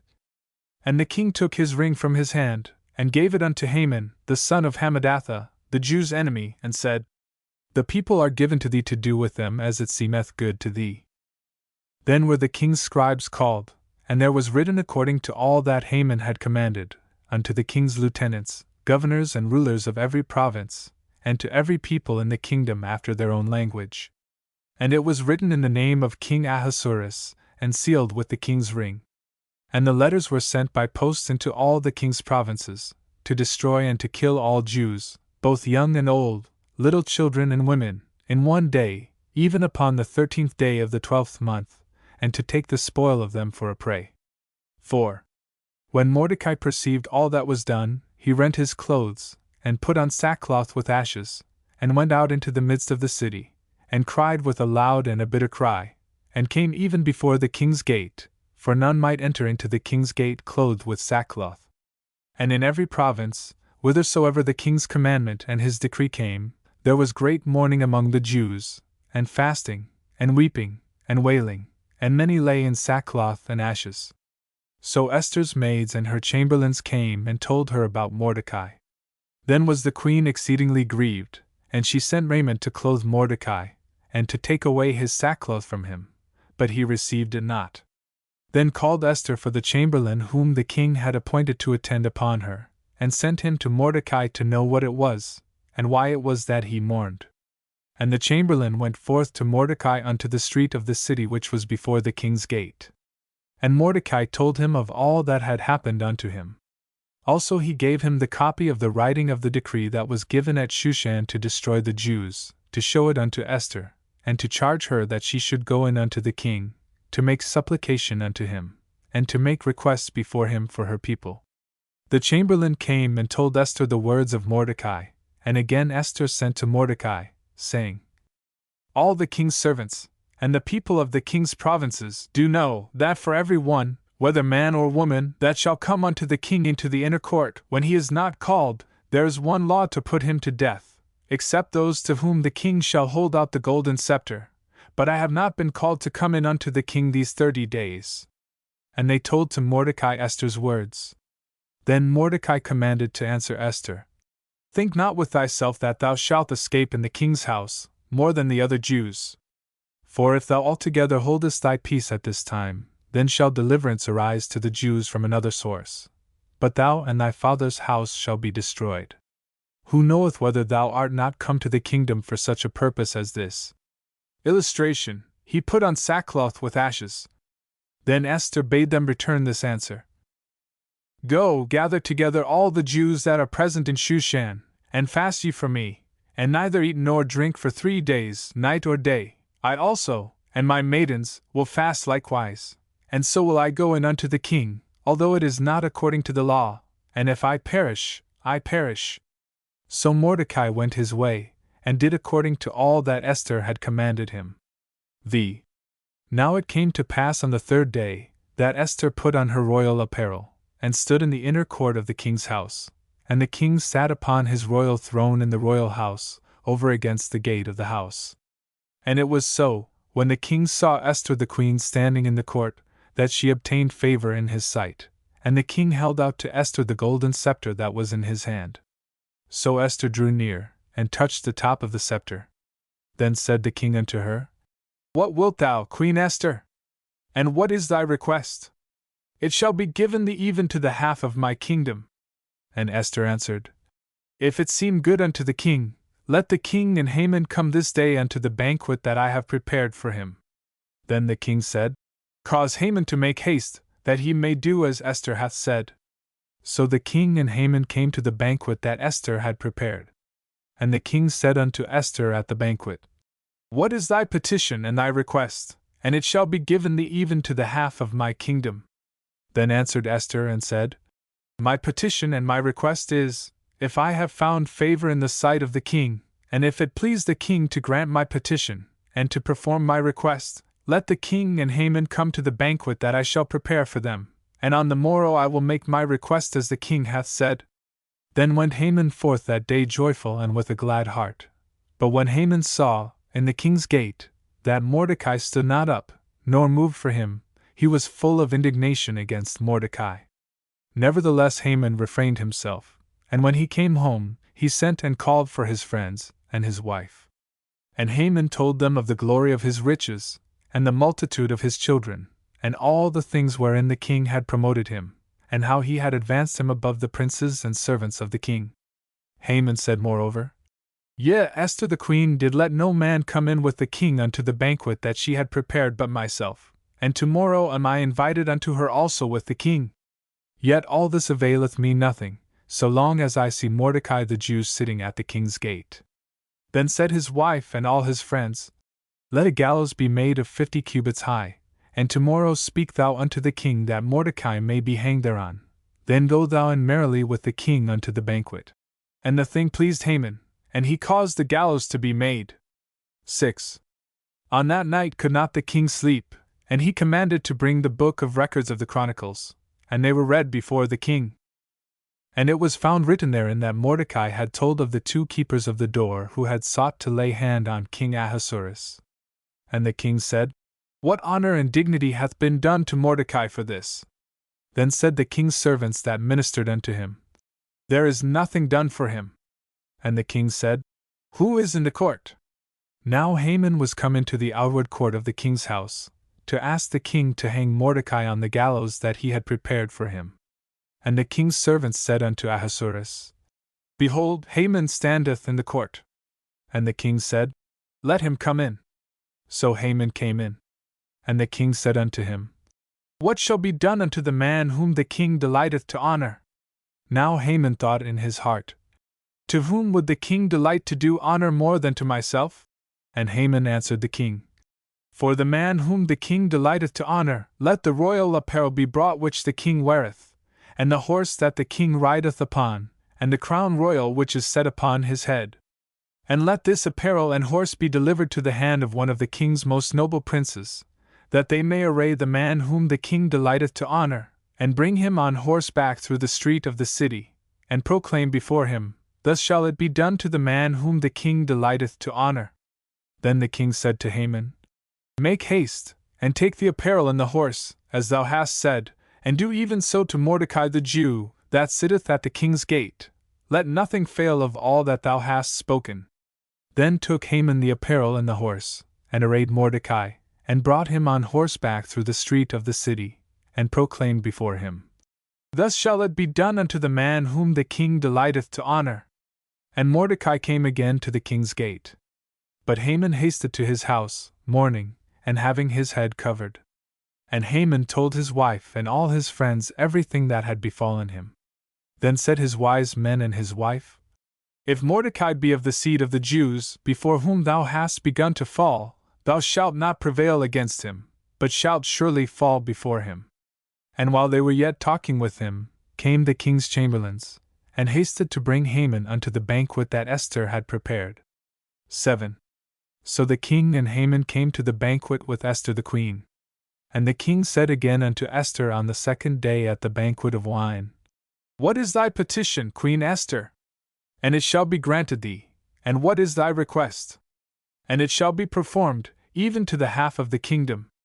Then Esther the queen answered and said, If I have found favor in thy sight, O king, and if it please the king, let my life be given me at my petition, and my people at my request, for we are sold, I and my people, to be destroyed, to be slain, and to perish. But if we had been sold for bondmen and bondwomen only, I had held my tongue. Then the king Ahasuerus answered and said unto Esther the queen, Who is he, and where is he, that durst presume in his heart to do so? And Esther said, The adversary and enemy is this wicked Haman. Then Haman was afraid before the king and the queen. And one of the chamberlains said before the king, Behold, the gallows 50 cubits high, which Haman had made for Mordecai, who had spoken good for the king, standeth in the house of Haman. Then the king said, Hang him thereon. So they hanged Haman on the gallows that he had prepared for Mordecai. Then was the king's wrath pacified. 8. And Mordecai came before the king, for Esther had told what he was unto her. And the king took off his ring, which he had taken from Haman, and gave it unto Mordecai. And Esther set Mordecai over the house of Haman. And Esther spake yet again before the king, and fell down at his feet, and besought him with tears to put away the mischief that Haman had devised against the Jews. Then the king held out the golden scepter toward Esther. So Esther arose and stood before the king, and said, If it please the king, and if I have found favor in his sight, and the thing seem right before the king, and I be pleasing in his eyes, let it be written to reverse the letters devised by Haman the son of Hammedatha, which he wrote to destroy the Jews which are in all the king's provinces. For how can I endure to see the evil that shall come unto my people? Or how can I endure to see the destruction of my kindred? Illustration, Then Haman was afraid. Then the king Ahasuerus said unto Esther the queen, and to Mordecai the Jew, Behold, I have given Esther the house of Haman, and him they have hanged upon the gallows, because he laid his hand upon the Jews. Write ye also for the Jews, as it liketh you, in the king's name, and seal it with the king's ring. For the writing which is written in the king's name, and sealed with the king's ring, may no man reverse. Then were the king's scribes called, and it was written according to all that Mordecai commanded, unto the Jews, unto every province and unto every people according to their writing, and according to their language. And Mordecai went out from the presence of the king in royal apparel of blue and white, and with a great crown of gold, and with a garment of fine linen and purple, and the city of Shushan rejoiced and was glad. The Jews had light, and gladness, and joy, and honor. And in every province, and in every city, whithersoever the king's commandment and his decree came, the Jews had joy and gladness, a feast and a good day. And many of the people of the land became Jews, for the fear of the Jews fell upon them. The story of Esther as told here is taken from the book of Esther in the Bible. It has been abridged slightly, and a few words changed. The Darning Needle, by Hans Christian Andersen. There was once a darning needle who thought herself so fine, she imagined she was an embroidering needle. "Take care, and mind you hold me tight," she said to the fingers which took her out. "Don't let me fall. If I fall on the ground I shall certainly never be found again, for I am so fine." "That's as it may be," said the fingers, and they grasped her round the body. "See, I'm coming with a train," said the darning needle, and she drew a long thread after her, but there was no knot in the thread. The fingers pointed the needle just at the cook's slipper, in which the upper leather had burst, and was to be sewn together. "That's vulgar work," said the darning needle. "I shall never get through. I'm breaking! I'm breaking!" And she really broke. "Did I not say so?" said the darning needle. "I'm too fine. Now it's quite useless," said the fingers. But they were obliged to hold her fast, all the same, for the cook dropped some sealing wax upon the needle, and pinned her kerchief about her neck with it. "So now I'm a breastpin," said the darning needle. "I knew very well that I should come to honor. When one is something, one comes to something." And she laughed quietly to herself, and one can never see when a darning needle laughs. There she sat, as proud as if she were in a state coach, and looked all about her. "May I be permitted to ask if you are gold?" she inquired of the pin, her neighbor. "You have a very pretty appearance, and a peculiar head, but it is only little. You must take pains to grow, for it's not every one that has sealing wax dropped upon him." And the darning needle drew herself up so proudly that she fell out of the handkerchief right into the sink, which the cook was rinsing out. "Now we're going on a journey," said the darning needle. "If I only don't get lost." But she really was lost. "I'm too fine for this world," she observed, as she lay in the gutter. "But I know who I am, and there's always something in that." So the darning needle kept her proud behavior, and did not lose her good humor. And things of many kinds swam over her, chips and straws and pieces of old newspapers. "Only look how they sail," said the darning needle. "They don't know what is under them. I'm here, I remain firmly here. See, there goes a chip thinking of nothing in the world but himself, of a chip. There's a straw going by now. How he turns! How he twirls about! Don't think only of yourself, you might easily run up against a stone. There swims a bit of newspaper. What's written upon it has long been forgotten, and yet it gives itself airs. I sit quietly and patiently here. I know who I am, and I shall remain what I am." One day something lay close beside her that glittered splendidly. Then the darning needle believed that it was a diamond, but it was a bit of broken bottle, and because it shone, the darning needle spoke to it, introducing herself as a breastpin. "I suppose you are a diamond?" she observed. "Why, yes, something of that kind." And then each believed the other to be a very valuable thing, and they began speaking about the world, and how very conceited it was. "I have been in a lady's box," said the darning needle, "and this lady was a cook. She had 5 fingers on each hand, and I never saw anything so conceited as those 5 fingers. And yet they were only there that they might take me out of the box, and put me back into it." "Were they of good birth?" asked the bit of bottle. "No, indeed," replied the darning needle, "but very haughty. There were 5 brothers, all of the finger family. They kept very proudly together, though they were of different lengths. The outermost, the thumbling, was short and fat. He walked out in front of the ranks, and had only one joint in his back, and could only make a single bow, but he said if he were hacked off from a man, that man was useless for service in war. Dainty Mouth, the second finger, thrust himself into sweet and sour, pointed to the sun and moon, and gave the impression when they wrote. Longman, the third, looked at all the others over his shoulder. Goldborder, the fourth, went about with a golden belt round his waist, and little Playman did nothing at all, and was proud of it. There was nothing but bragging among them, and therefore I went away. And now we sit here and glitter, said the bit of bottle. At that moment more water came into the gutter, so that it overflowed, and the bit of bottle was carried away. So he is disposed of, observed the Darning Needle. I remain here, I am too fine. But that's my pride, and my pride is honorable. And proudly she sat there, and had many great thoughts. I could almost believe I had been born of a sunbeam, I'm so fine.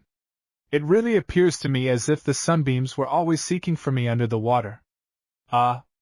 I'm so fine that my mother cannot find me. If I had my old eye, which broke off, I think I should cry, but no, I should not do that, it's not genteel to cry. One day a couple of street boys lay grubbing in the gutter, where they sometimes found old nails, farthings, and similar treasures. It was dirty work, but they took great delight in it. Oh! cried one, who had pricked himself with the Darning Needle. There's a fellow for you. I'm not a fellow, I'm a young lady, said the Darning Needle. But nobody listened to her. The sealing wax had come off, and she had turned black, but black makes one look slender, and she thought herself finer even than before. Here comes an eggshell sailing along, said the boys, and they stuck the Darning Needle fast into the eggshell. White walls, and black myself. That looks well, remarked the Darning Needle. Now one can see me. I only hope I shall not be seasick. But she was not seasick at all. One is proof against seasickness if one has a steel stomach and does not forget that one is a little more than an ordinary person. The finer one is, the more one can bear. Crack! Went the eggshell, for a hand barrow went over her. How it crushes one, said the Darning Needle. I'm getting seasick now, I'm quite sick. But she was not really sick, though the hand barrow had run over her. She lay there at full length, and there she may lie. The Potato. By Thomas Moore. I'm a careless potato, and care not a pin how into existence I came. If they planted me drill-wise, or dibbled me in, to me 'tis exactly the same. The bean and the pea may more loftily tower, but I care not a button for them. Defiance I nod with my beautiful flower when the earth is hoed up to my stem. The Queen of the Underworld.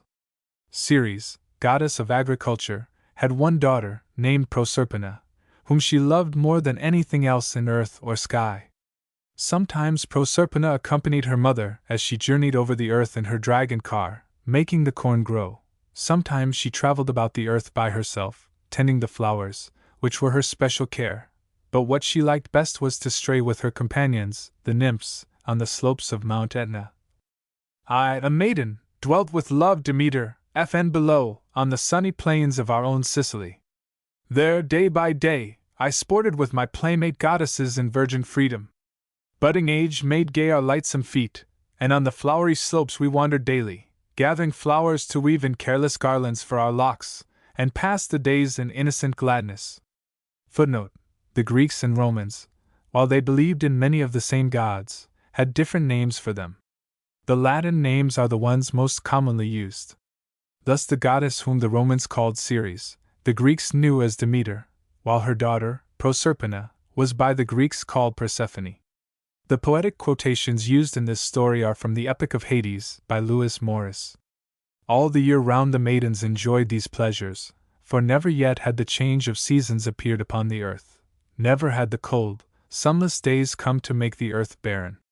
There was then summer nor winter, springtide nor the time of harvest, but the soft, unfailing sun shone always, and the sowing time was one with reaping. Fruit and flower together sprung upon the trees, and the blade and ripened ear together clothed the plains. One day, while they played and laughed and sang, vying with each other as to which could make the most beautiful garlands, they were startled by a strange rumbling sound. Nearer it came, louder it grew, and suddenly to the frightened eyes of the maidens there appeared a great chariot, drawn by 4 wild-looking, foam-flecked black steeds. Not long did the girls gaze at the horses or the chariot, All eyes were drawn in fascination to the driver of the car. He was handsome as only a god could be, and yet so gloomy that all knew instantly he could be none other than Pluto, king of the underworld. Suddenly, while his horses were almost at full speed, he jerked them to a standstill. Then he sprang to the ground, seized Proserpina in his arms, mounted his chariot, and was off before the frightened nymphs could catch their breath to cry out. Proserpina screamed and wept, but no one was near to help her or even to hear her. On they flew, Pluto doing his best to console the weeping girl, but refusing, with a stern shake of the head and a black frown, her plea that she might be allowed to return to her own home, or at least to bid farewell to her mother. Illustration: Pluto seized Proserpina. "Never!"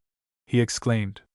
"I have as much right as the other gods to a beautiful wife, and since I knew that you, whom I had seen and loved, would not go with me willingly, I took this way to compel you." When they came at last to the bank of a raging river, and were obliged to halt, Proserpina redoubled her cries, but still no one heard. Pluto, fuming and fretting and calling down curses on the river Cyane, which thus opposed his passage, seized his great two-pronged fork and struck the earth a terrific blow. To Proserpina's horror a great cavern opened before them, into which they were rapidly whirled. Then, with a crash, the chasm closed behind them, and they moved on in utter darkness. The horses seemed to find their way as easily as in the light, however, and Pluto heaved a sigh of relief as the last of the daylight disappeared. "Do not tremble so, my fair Proserpina," he said in a voice far from unkind. "When your eyes become accustomed to the gloom, you will find it much more restful than the glare we have left behind us." Proserpina's only reply was, "My mother! Oh, my poor mother!" And truly Ceres deserved pity. She had hastened that evening back to her home in Sicily, happy in the thought of seeing her daughter, only to find that daughter gone. The nymphs had retreated, long before, to their beds of seaweed in the green ocean, and no one else could give the poor distracted mother any news. When black night had really settled over the earth, Ceres closed the door of her home, vowing never to open it until she returned with Proserpina. Then, lighting a torch, she set forth, alone and on foot, to seek her daughter. From country to country she roamed, all over the earth, neither eating nor sleeping, but spending day and night in her search. Of every one she met she demanded, "Have you seen my daughter?" No one recognized her, and small wonder, for her grief had changed her in appearance from a radiant goddess to a haggard, sad-eyed old woman. "Mad," whispered people as they passed her, for her clothes were ragged and flapping about her, and always, even in the brightest sunlight, she bore in her hand the lighted torch. One day, weary and hopeless, she sank upon a stone by the roadside, and sat there with her head in her hands, wondering to what land she could next turn her footsteps. A soft, pitying voice broke in upon her grief, and she raised her head to see two young girls standing before her. "Poor old woman," said one, "why are you so sad?" "Ah," cried Ceres, "when I look upon you I am sadder still, for I have lost my only child." Impulsively the older girl held out her hand. "Come with us," she urged. "We are the daughters of the king of this country, and were but now seeking through the city for a nurse for our baby brother, Triptolemus. You, who have lost the child you loved, will you not take charge of our brother and bestow on him some of your love?" Touched by their kindness, Ceres followed them, and indeed, she felt the first joy she had known since the disappearance of her daughter when the little prince was put into her arms. But such a weak, puny, wailing princelet as he was! Ceres smiled down at him, and bent her head and kissed him, when, to the utter amazement of those gathered about, he ceased the crying which he had kept up for days, smiled, and clapped his little hands. And unless their eyes much deceived them, he began to grow round and rosy and well. "Will you give this child entirely into my keeping?" asked Ceres. "Gladly, gladly," exclaimed the mother, Metanira. For who would not have been glad to engage a nurse whose mere touch worked such wonders? But as the child's bedtime drew near, Metanira became worried and restless. No one but herself had ever tended him before. Was it really safe to trust this stranger? At least, she would watch, and quietly she stole to the door which separated her own apartment from that which had been given to Ceres. The stranger sat before the hearth, with the crowing, happy baby on her knee. Gently she drew off his clothing, gently she anointed him with some liquid, the delicious perfume of which reached Metanira. Then, murmuring some sounding, rhythmic words, she leaned forward and placed him on the glowing coals. Shrieking, Metanira rushed into the room and caught up her baby, burning herself badly in the act, and furiously she turned to the aged nurse. "How dare you?" she began, but there she stopped, for before her stood not the ragged stranger, but a woman taller than mortal, with flowing yellow hair, bound with a wreath of wheat ears and red poppies. And from her face shone a light so bright that Metanira was well nigh blinded.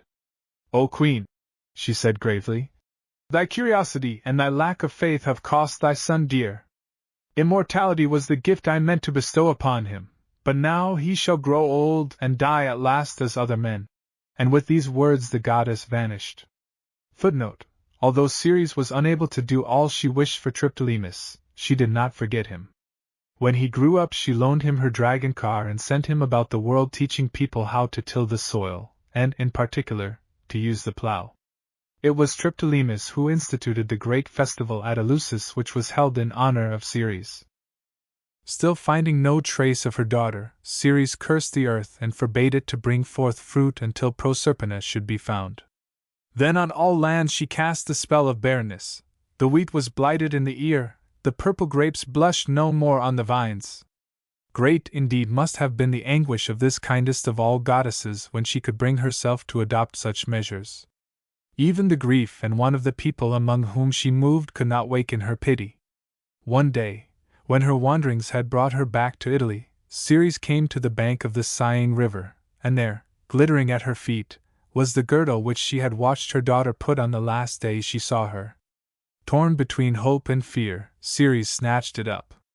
Had Proserpina, then, been drowned in this raging river? At any rate, it was much, after all these months, to find something which her dear daughter had touched, and with renewed energy she started on. As she rested, late in the day, by the side of a cool, sparkling fountain, she fancied she heard words mingling with the splashing of the water. Holding her breath, she listened. "O Ceres," came the words, scarcely distinguishable. "I made a long journey underground, to cool my waters ere they burst forth at this point. As I passed through the lower world I saw, seated beside Pluto on his gloomy throne, a queen, crowned with stars and poppies. Strangely like Proserpina she looked." The words died away, and Ceres, knowing well that none but the king of gods could help her now, hastened to Olympus and cast herself at the feet of Jupiter. "Listen, O father of gods and men," she said. "What is that sound which you hear rising from the earth?" "It sounds to me," replied Jupiter, "like the wailing of men, joined with the bleating of sheep and the lowing of cattle. Who is afflicting my people on earth?" "It is I," replied Ceres sternly. "I, of old their best friend. Never shall spear of grass or blade of corn show above the ground, never shall blossom or fruit appear on any tree, until my beloved daughter is brought back to me from the realm of Pluto." Then indeed there was consternation on Olympus, for Jupiter did not wish to anger his brother, and yet, how could he let the earth continue to be barren? There was much consulting of the fates, those three dread sisters whose decrees even Jupiter could not break, and finally Jupiter called Mercury to him, and said, "Hasten to the lower world, and lead thence Proserpina, the daughter of Ceres. Only if during her stay there she have allowed food to pass her lips, she shall not return." Meanwhile, Proserpina had been dwelling in gloom. How could one whose chief care had been the flowers, whose chief joy had been to stray abroad in the sunshine with gay companions, be happy in a realm where the sun never shone, where no flowers ever grew save the white, sleep-bringing poppies, where she had no companions except the gloomy king of the dead? Pluto was kind to her, he showered jewels upon her, and gorgeous raiment, but what meant such things to her when she could not delight with them the eyes of her mother and her friends? The dead over whom she reigned she could not even make happy, and the only one who seemed to have profited at all by her coming to Hades was Pluto, who was of a certainty somewhat less stern and gloomy. Of all the food that had been set before Proserpina since she entered Hades, nothing had tempted her but a pomegranate, and of that she had eaten but 6 seeds. This one taste of food, however, she soon had reason to regret, for ere long Mercury, Jupiter's messenger, stood before Pluto and cried with a flourish, "Hear the decree of mighty Jupiter and of the Fates, powerful over all. The lady Proserpina shall return with me, the messenger of mighty Jupiter, to the upper world. Only if she have allowed food to pass her lips she shall not return, but shall remain queen of the dead forever." Proserpina turned pale, paler than her months underground had made her, but she said nothing. Then, from the throng of spirits who had crowded round to see the messenger of the gods, stepped forth one, Ascalaphus. No pity for the white-faced, sad-eyed queen moved him as he told how he had seen Proserpina eat of the pomegranate. Poor Proserpina felt that she would never see her beloved mother again, and was overwhelmed with grief when the messenger of the gods, the first cheerful personage she had seen since leaving earth, turned to depart. Mercury was a kindly god, and he described to his father, and the Fates most touchingly the grief of Proserpina. Ceres joined her tears with those of her daughter, and the Fates finally decreed that while Proserpina must spend underground 1 month of every year for each pomegranate seed she had eaten, she might spend the rest of her time on earth. Back hastened Mercury with the new decree, and Pluto unwillingly let his wife go. She bade him an almost affectionate farewell, for after all, he had been good to her, and she might quite have loved him had his abode been a less gloomy place. Up the dark and dangerous passages to earth Mercury conducted her, and it was strange to see how, as she stepped forth into the sunshine, her pallor and her sadness left her, and she became the bright-eyed, happy Proserpina of old. And not only in her did the change appear. About her, on all sides, the grass and corn came shooting through the dry brown earth. Violets, hyacinths, daisies were everywhere, and Proserpina stooped and caressed them, with a gay laugh. But what was her joy when she saw at the door of her home Mother Ceres, with arms outstretched to greet her! Not even the thought of the separation which must surely come again could sadden their meeting. For that day they sat together and talked of all that had happened in the weary months gone by. But the next morning Ceres mounted her dragon car for the first time in many, many days, and set forth to the fields to tend the new grain, while Proserpina ran to the seashore and with a happy shout called the nymphs, her old companions, from their seaweed beds. Each year thereafter, when Proserpina was led by Mercury to Pluto's kingdom, Ceres, in grief and anger, shut herself up and would not attend to her duties, so that the earth was barren and drear. Each year, with the return of Proserpina, the flash of green ran across the fields and announced her coming before she appeared in sight. And all the people, weary and depressed after the hard, bitter months, joyed with Ceres at her daughter's approach, and cried with her, "She comes! She comes! Proserpina!" This story, like that of Phaeton, is a nature myth, that is, it accounts for natural phenomena which the Greeks saw about them. As they conceived of Ceres, the earth goddess, as the kindest of the immortals, and of her daughter, Proserpina, the goddess of flowers and beautifying vegetation, as always young and happy, they found it hard to explain the barrenness of the winter months. Why should Ceres and Proserpina neglect the earth during a part of the year, so that it would bring forth nothing, no matter how much care was bestowed upon it? We must remember that the people who invented these stories really believed that the earth produced grain and fruit because some goddess bestowed upon it her care. They even fancied sometimes, as they entered their fields, that they saw Ceres, with her dragon car and her crown of wheat ears, vanishing before them.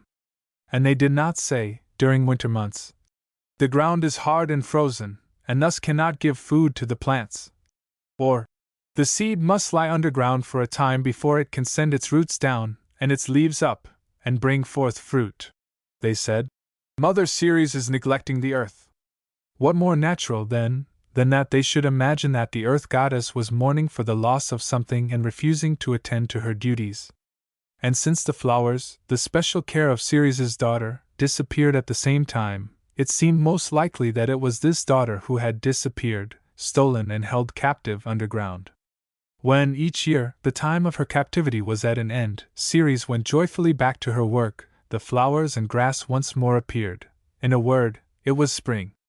Looked at in a slightly different way, Proserpina represented the seed which is placed underground.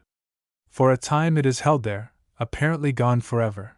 But at last it appears above the earth in fresher, brighter guise, just as the daughter of Ceres reappeared. It is held by some that this myth is a symbol or allegory of the death of man and his ultimate resurrection.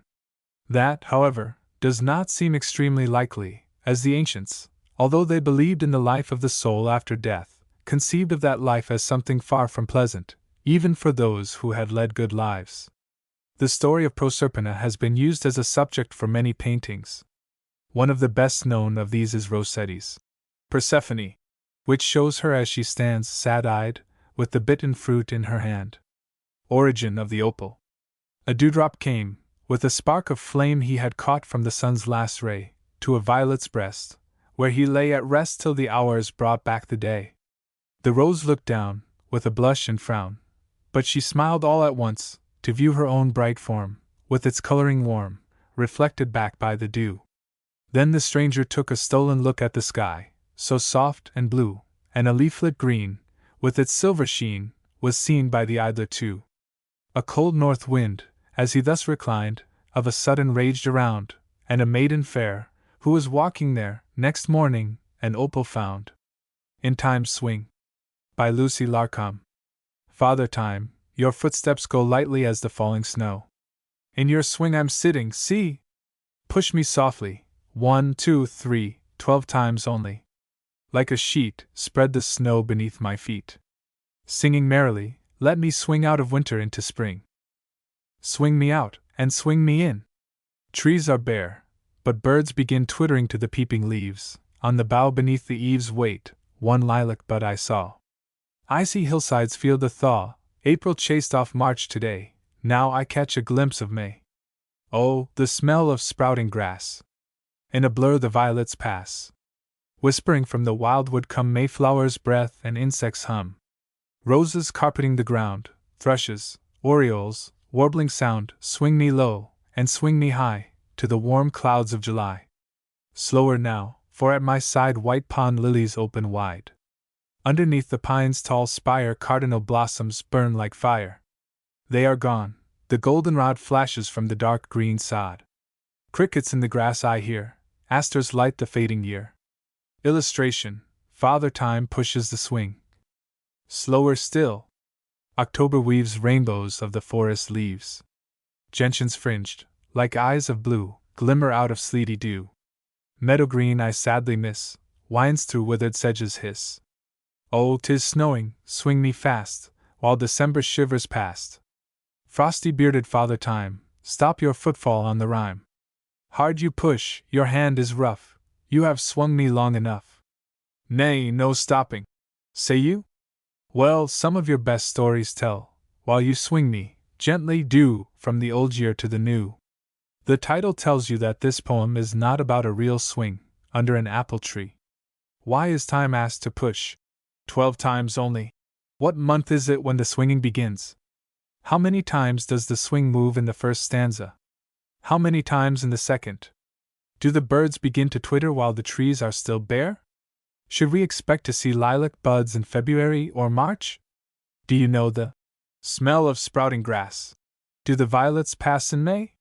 Does it seem to you that the author has chosen the right flowers and birds to represent each month? Do the pond lilies, the cardinal blossoms, the goldenrod, the asters, and the gentians follow each other in that order? If you are familiar with the flowers mentioned, you will know that they almost all grow in damp, marshy places. Where do sedges grow? Does it not seem to you that the illustrations are particularly well chosen? There is a series of beautiful little pictures in the words. Underneath the pine's tall spire cardinal blossoms burn like fire. The goldenrod flashes from the dark green sod. Asters light the fading year.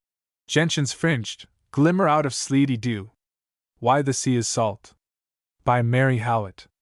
There were, in very ancient times, 2 brothers, one of whom was rich, and the other poor. Christmas was approaching, but the poor man had nothing in the house for a Christmas dinner, so he went to his brother and asked him for a trifling gift. The rich man was ill-natured, and when he heard his brother's request he looked very surly. But as Christmas is a time when even the worst people give gifts, he took a fine ham down from the chimney, where it was hanging to smoke, threw it at his brother, and bade him be gone, and never show his face again. The poor man thanked his brother for the ham, put it under his arm, and went his way. He had to pass through a great forest on his way home, and when he reached the thickest part of it, he saw an old man, with a long, white beard, hewing timber. "Good evening," said the poor man. "Good evening," returned the old man, raising himself from his work, and looking at him. "That is a fine ham you are carrying." On hearing this, the poor man told him all about the ham and how it was obtained. "It is lucky for you," says the old man, "that you have met with me. If you will take that ham into the land of the dwarfs, the entrance to which lies just under the roots of this tree, you can make a capital bargain with it, for the dwarfs are very fond of ham, and rarely get any. But mind what I say, you must not sell it for money, but demand for it the old hand mill which stands behind the door. When you come back I'll show you how to use it." The poor man thanked his new friend, who showed him the door under a stone below the roots of the tree, and by this door he entered into the land of the dwarfs. No sooner had he set foot in it than the dwarfs swarmed about him, attracted by the smell of the ham. They offered him queer, old-fashioned money and gold and silver ore for it, but he refused all their tempting offers, and said that he would sell it only for the old hand mill behind the door. At this the dwarfs held up their little old hands and looked quite perplexed. "We cannot make a bargain, it seems," said the poor man. "So I'll bid you all good day." The fragrance of the ham had by this time reached the remote parts of the land. The dwarfs came flocking around in little troops, leaving their work of digging out precious ores, eager for the ham. "Let him have the old mill," said some of the newcomers. "It is quite out of order, and he does not know how to use it. Let him have it, and we will have the ham." So the bargain was made. The poor man took the old hand mill, which was a little thing, not half so large as the ham, and went back to the woods. Here the old man showed him how to use it. All this had taken up a great deal of time, and it was midnight before he reached home. "Where in the world have you been?" said his wife. "Here I have been waiting and waiting, and we have no wood to make a fire, nor anything to put into the porridge pot for our Christmas supper." Illustration: So the bargain was made. The house was dark and cold, but the poor man bade his wife wait and see what would happen. He placed the little hand mill on the table, and began to turn the crank. First, out there came some grand, lighted wax candles, and a fire on the hearth, and a porridge pot boiling over it, because in his mind he said they should come first. Then he ground out a tablecloth, and dishes, and spoons, and knives and forks, and napkins. He was himself astonished at his good luck, as you may believe, and his wife was almost beside herself with joy and astonishment. Well, they had a capital supper, and after it was eaten, they ground out of the mill every possible thing to make their house and themselves warm and comfortable.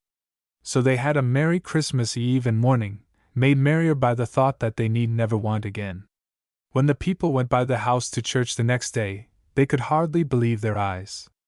There was glass in the windows instead of wooden shutters, and the poor man and his wife, dressed in new clothes, were seen devoutly kneeling in the church. "There is something very strange in all this," said everyone. "Something very strange indeed," said the rich man, when 3 days afterwards he received an invitation from his once poor brother to a grand feast. And what a feast it was! The table was covered with a cloth as white as snow, and the dishes were all of silver or gold. The rich man could not in his great house, and with all his wealth, set out such a table, or serve such food. "Where did you get all these things?" exclaimed he. His brother told him all about the bargain he had made with the dwarfs, and putting the mill on the table, ground out boots and shoes, coats and cloaks, stockings, gowns, and blankets, and bade his wife give them to the poor people that had gathered about the house to get a sight of the grand feast the poor brother had made for the rich one, and to sniff the delightful odors that came from the kitchen. The rich man was very envious of his brother's good fortune, and wanted to borrow the mill, intending, for he was not an honest man, never to return it again. His brother would not lend it, for the old man with the white beard had told him never to sell or lend it to anyone, no matter what inducements might be offered. Some years went by, and at last the possessor of the mill built himself a grand castle on a rock by the sea, facing west. Its windows, reflecting the golden sunset, could be seen far out from the shore, and it became a noted landmark for sailors. Strangers from foreign parts often came to see this castle and the wonderful mill, of which the most extraordinary tales were told. At length a great foreign merchant came, and when he had seen the mill, inquired whether it would grind salt. Being told that it would, he wanted to buy it, for he traded in salt, and thought that if he owned the mill he could supply all his customers without taking long and dangerous voyages. The man would not sell it, of course. He was so rich now that he did not want to use it for himself, but every Christmas he ground out food and clothes and coal for the poor, and nice presents for the little children.